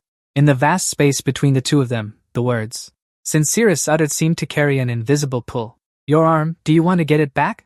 Hearing this, his eyes widened in surprise. Do you have a plan, Your Majesty? The warm scene of the palace was replaced by a scene of a blizzard with two figures moving and chatting amidst the bushes. You said that's the kingdom of the Northern Elves? That's right. What's wrong? Elena smiled expectantly and expressed, I know this isn't a situation to be happy about, but I feel very excited when an elf, a man like me, can see the only world tree on the continent. Seeing her like that, Steve let out a soft exclamation and said, I think I've heard about that too. That for elves, the world tree is the source of life. You must be really looking forward to it, right? He said. He recalled the image of the world tree and muttered to himself, now that I think about it, that tree transformed into the guardian of the entrance to the forest of darkness. It's a subspecies of the world tree, isn't it? Besides that, she also revealed some information to him. I've also heard that before the continent was split, our ancestors Tors carried world tree seeds with them and lived in the forest of darkness, planting those seeds there. Though I don't think they could have predicted the eruption of the world tree. But how do you know that? Immediately, he raised the ring on his hand to emphasize his words. It told me, after we're done, let's stop by and check it out. If we're lucky, we might even find a seed to bring back and plant in the south. Then the two of them continued walking forward, chatting about all sorts of things. I really appreciate your consideration. Aside from that, I've also heard that the ecosystem surrounding the world tree should have been very stable. But if things keep going this way, aren't we going to freeze to death? As soon as he finished speaking, a text bubble popped up, refuting firmly. You can't die, you. He glared at it, then put forward a hypothesis. You mean if I freeze to death, you'll prop my head back up? He quickly corrected his words. I mean, there won't be any need for that. After walking for a while, a landscape of land, lush and green, appeared beneath their feet. The two of them took off their hats and cloaks with astonished expressions. Steve looked at the scene of two weathers intertwined, utterly confused. What is this place? Did we fall into an illusion or something? Modem spoke up, suggesting he could relax. Because if this were an illusion, he wouldn't be able to realize he was trapped in it. He hesitated and asked back. So, it carefully explained clearly for him to understand. He had just stepped into a land protected by the world tree. It gestured toward a giant tree nearby and said, that's why whenever the elves look at that tree, they feel a surge of love. It's quite nice. As soon as she saw that tree, Elena, with a face full of emotion, spoke softly. That's the world tree of the grove, different from hers. Steve gritted his teeth in annoyance and scolded, what exactly are those cultists targeting that requires the world tree? Then he recalled past events. During the conversation with the orb in the inn, if we arrange the events in order, you mean the minions of the mastermind have already reached the Grove Kingdom? He immediately replied, yes, I want to catch them as quickly as possible in that kingdom. Cassia, on the other side of the orb, contacted him. If their target is in the north, then luck is on our side. We now know the location of the only remaining merchant. They said their last known location was in the kingdom. Keelam, isn't that very suspicious? Returning to Steve, you furrow your brow and raise the issue. If that person really is a black spot, then this would be a good opportunity. What is their name? The person on the other side of the orb quickly calls out a name. Sinvestin Grey. Upon hearing that name, you immediately assure the person on the other side. Alright, I'll try to go around and listen for information. Ending the flashback, the three of them continued moving forward amidst the urging sounds of modem. Steve, get ready. You already knew, didn't you? Your eyes turn serious as you reply through telepathy. Yes. I noticed it as soon as I set foot in this place. You feel the sword being slightly drawn and wonder. Their target is us, isn't it? Modem immediately corrects. More precisely, they are trying to eliminate anyone who gets in their way. Then you call out to the person behind. Elena! Hearing Steve call her, she seems to understand the intent and states, I know. A cold wind doesn't make my Amrita react. As soon as she finishes speaking, two masked figures appear.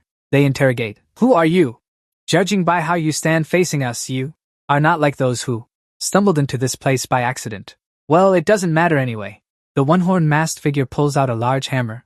He hoists it onto his shoulder, while the masked figure with two horns pulls out a large broadsword and assumes a stance similar to the one-horned guy. Steve quickly puts on his glowing bomb gloves and then complains to Modem. I told you they talk too much. Yeah, that's a good thing. We'll use you as sacrifices for the gift we're giving back to Charlie. From the bomb on the glove, a thick cloud of smoke emanates. Modem recalls the image of an old acquaintance and sighs. That bastard gives off a feeling just like the Grim Reaper from before. I don't think they'll be as easy to defeat as those shadows. After creating a small Flash of light, he immediately lunges forward and says reassuringly, "No need to worry. Because I've gotten stronger too." He grips his sword tightly and calls out the technique's name, Bonders combined with the first instant enchantment. He aims straight at the two-horned figure standing silently, who had been watching him intently. Just as Steve swings his sword, the figure gently blocks it with his broadsword. He is stunned, breaking out in a slight sweat, unable to believe it. But I used the same amount of power as last time. He recalls the moment he used that technique to send the Grim Reaper flying, wondering, or is there some condition I need to activate? At this moment, the masked figure sneers and speaks with amusement. In the end, you really are an interesting guy. Seizing the opportunity, the one-horned figure leaps into the air, raising his hammer high, aiming straight at him. Right at this moment, arrows, the familiar force, quickly rushed toward them, and a shocking explosion occurred, signaling the collision of these two powers. The one-horned masked man used his hand to firmly grip Elena's arrow. The two-horned masked man behind him did the same. He grabbed it tightly with his hand, snapping the arrow in half. Immediately after, the two of them looked toward the spot where thick smoke was rising from that explosion. Inside the smoke, Steve planned with Elena behind him. "Please assist me." She drew her bow ready and replied to him, "Got it." Immediately, an arrow was shot through the smoke, flying outward. The one-horned man quickly used his hammer to block it, deflecting the arrow's path. Seizing the opportunity, he lunged from behind, under the man's arm. Steve channeled force into his fist, clad in bomb-laden gloves. This was a projectile used from the user's own technique. Just as he punched with force and called out the technique's name, a dark figure brushed past the two. The explosive fist, the two-horned man, swiftly used his great sword to slash down, timely blocking his punch. Steve gritted his teeth in anger, cursing inwardly. "Those bastards over there." Elena quickly raised her bow, ready to aim. Without warning, she released her hand, shooting the arrow forward. The two masked men coordinated seamlessly with each other. One used his hammer to strike the spot where he had just dodged, while the other used his blade to slice the arrow away. As soon as he landed on the ground, he pulled out two small explosive spheres and shouted, "Tess," finishing his words. He swung his arm powerfully and threw the two spheres toward the two masked men, the two-horned one immediately getting into position, ready to raise his blade as if playing baseball, focusing intently on the spheres. With a simple swing, he struck them, sending the spheres flying away. Following that, another sword slash was aimed at Steve. Seeing that slash, he frowned in surprise. "A sword attack, huh?" He instantly reacted, quickly using his own sword to block that slash. The techniques were all so different. He skillfully moved his feet and used his sword to shatter the two-horned man's attack. But in a moment of carelessness, he didn't realize that the one-horned man was charging to attack from behind him. Just as his hammer was about to hit him, Steve finally noticed the situation. Then, the sound of impact created another earth-shaking explosion. His whole body was now covered in dust from the blast. Gritting his teeth, in annoyance mixed with shock, he thought, "What now?" As the thick smoke cleared, the one-horned man from earlier had been knocked several yards away by something. The one who did that was Mark. He was massaging his hand, glancing over casually, and greeted, "Long time no see, Elena." Seeing the person before her, she was also startled. As for Steve, the pupils behind his eyes narrowed. Veins bulged on his face, showing his anger. "General McDowell's voice," he thought, then immediately lunged forward to attack the person in front of him. He shouted the name of that bastard, Elena, following his movement, also shot an arrow. Covering Matt, though curious, still used his shield to block the attack from the two of them. Steve's sword touched the head of the lion with those glowing red eyes. Seeming to recognize it, he furrowed his brow and muttered to himself, "That's right, that shield." Right after that, Max used his powerful shield to push him back several meters. He spoke up to remind and stop this meaningless attack. "Before you truly face me, we should finish this battle first. Also," he warned him in good faith about the one attacking from above. "Look up there." Steve immediately raised his sword to block the great sword of the two-horned masked man. He looked at his trembling sword and sneered. "You seem pretty relaxed, huh?" Taking advantage of his carelessness, Elena's arrow shot forward and pinned him, sending him flying, freeing Steve. Without hesitation, he grabbed the drop sword of the two-horned man and used the skill Bondus, weight reduction. Then, combining sword and blade, he simultaneously used both to strike the man powerfully. Just as he sent him flying, the figure of Max, holding his shield, came charging in with a loud thud. Hearing that heavy footsteps, he quickly turned his head and shouted, "That's..." Once again, the two clashed against each other. The great sword of the two-horned man that he had taken, it clashed against the lion's head on the shield, creating sparks.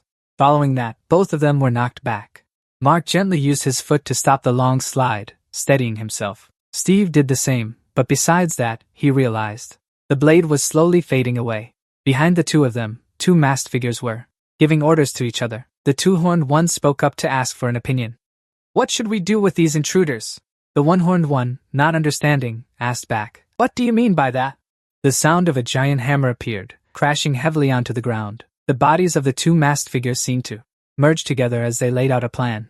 "We need to eliminate both of them." As his words ended, the two of them completely merged, forming a massive black sphere. From within that sphere, a skeletal hand reached out.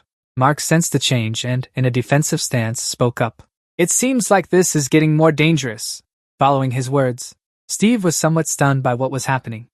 Looking at the combined body of the two masked figures, Modem called out the name of a Death Knight. The Death Knight appeared before Steve and his group. Elena quickly ran over and called out. Steve's expression was quite worried at this moment. Elena continued, "It would be a mistake to turn this into a three-dimensional battle."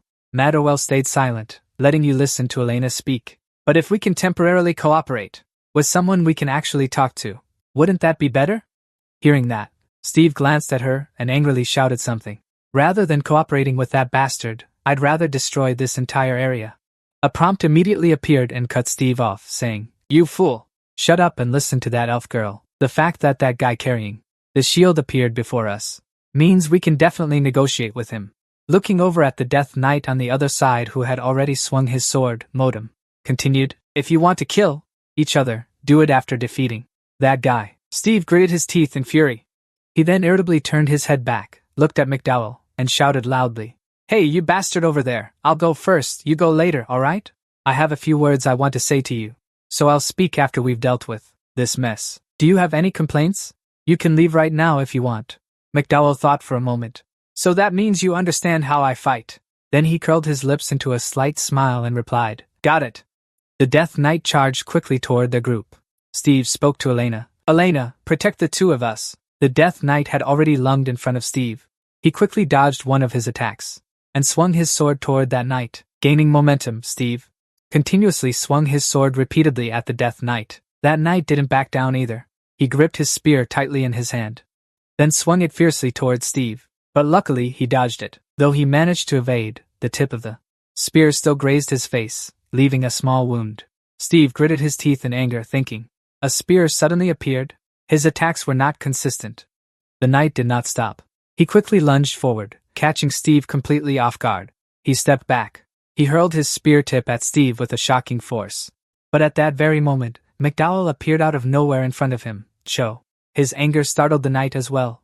He was sent flying by McDowell and crashed to the ground. McDowell blocked with his shield, and a radiant glow appeared around the shield. The lion's eyes on the shield glowed a fierce red. The Death Knight was pinned down by that beam of light.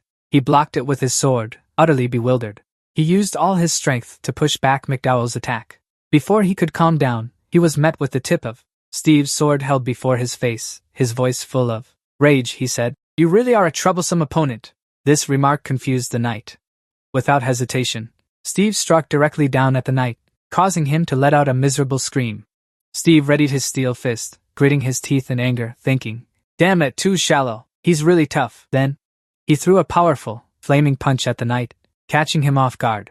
The Death Knight immediately leaped back to distance himself from Steve. Before he could recover, he was startled again by a spell aimed straight at his face. He quickly dodged it and exclaimed, "Interesting, how?" He turned around and looked at McDowell with confusion. "McDowell, you and your shield have accumulated a massive amount of energy." Then he attacked him. A huge explosion erupted at the location of both Steve and him. He shielded his face from the dust with his hand and muttered, "Did it work?" Modem spoke up. "No, that guy's attack with the shield didn't even touch him." The Death Knight also swung his weapon. He blocked the previous attack with his shield. Seeing this, Modem exclaimed, "He blocked it." So the knight opened his shield and spoke. "How annoying. You've really become a meddler." He thought to himself, "I can't let these opponents reach the world tree." The sword in Steve's hand suddenly glowed and vibrated. Duke looked at his sword in confusion and thought, "My sword is reacting more strongly." Suddenly, the knight collapsed to the ground. Then he stood up in a completely different form. He looked like a dark spirit.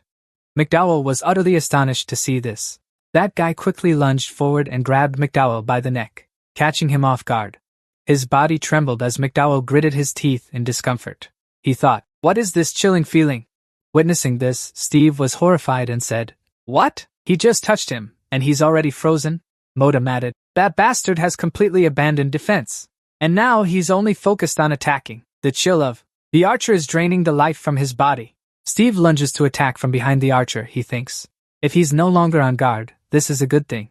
Suddenly, a hand emerges from his body like a puff of smoke, attacking Steve first. He thinks in surprise. How did a hand suddenly appear? Steve is immediately overwhelmed and falls flat on his back. Modem speaks up. The acrobat has no fixed form. Steve's neck is now restrained by the acrobat. He thinks angrily, what a nuisance. He uses another hand to firmly hold McDowell. He turns and throws a punch at Steve. But at that moment, a flash of light appears, blocking and pushing the evil one far away. Elena says, "Look at him, that move just now was fired by her." The evil one directs his eerie hand toward Elena. He clicks his tongue and thinks to himself, "Just a wretched elf." Right after that, Steve seizes the opportunity. He swings his fist at the evil one's face, making him cry out. He furrows his brow and looks at the evil one, and says, "I'll bet everything on this battle, you bastard." A layer of hard ice instantly binds his feet. The evil one can't move. He panics and thinks, "My feet." Steve launches himself high into the air. He grips the hilt of his sword tightly. He shouts, "Increase weight, average weight, Barack." A mesmerizing blue electric spark surrounds his hand and the entire sword. Steve drives his sword down hard from above, straight into the evil one's body. From his attack below, a massive explosion erupts across the entire area where he was standing. That evening, Elena and Steve sat around the campfire with Mark. Steve thought for a moment, then spoke up to ask, "Mark, is there something you're hiding?" He questioned angrily, shouting, "Last time you came to capture us. But now, you're even giving us medicine to cooperate with us? And how did you find us?" Mark calmly replied, "By instinct." "What are you wondering about, Steve?" Mark continued, "As long as Venezuela remains an enemy of the Southern Alliance, the entire South will be a path full of thorns." Steve let out a sigh. He thought for a bit, then said, "You're telling us to trust you? A noble and a general of Venezuela, abandoning everything and coming to the north?" Mark smiled and replied, "There's a big misunderstanding here. I was originally born in the north. Even if you traveled across all 6 continents, you wouldn't find anyone with as little emotional attachment to the south as I have." He looked at the two people before him and continued, "I simply heard that there was an explorer who, after arriving in the north, achieved outstanding success, and I followed that person's trail to get here." Steve sighed and said, "That rumor is really..." A modem appeared beside him and said, "If he was originally from the north, he could have just stayed there quietly. Why would he come to the south just to spout this nonsense?" Steve immediately asked Mark a question. "So what do you mean by emotional attachment?" Mark sat beside the small fire and replied, "My journey south to become a general was simply because it aligned with the path I was heading toward. Prince Lapchaz is a good person, but even he cannot bind me to a single place." Steve fell silent upon hearing this. Mark continued, "Meaning I have no obligation to report my actions or obey orders." Modem appeared again, saying he was no longer sane. Steve pressed further, "Then what is your purpose for coming here alone?" Mark smiled excitedly and replied, "My purpose is simple. A match against that powerful AI. Let's finish our previous fight." That was all he wanted. Steve was startled by this. He stammered, "What the hell are you thinking? Is that your goal? Is that why you threw everything away?" Modem echoed, "I take back what I said. He's just a fool." Scene transitioned to the next morning.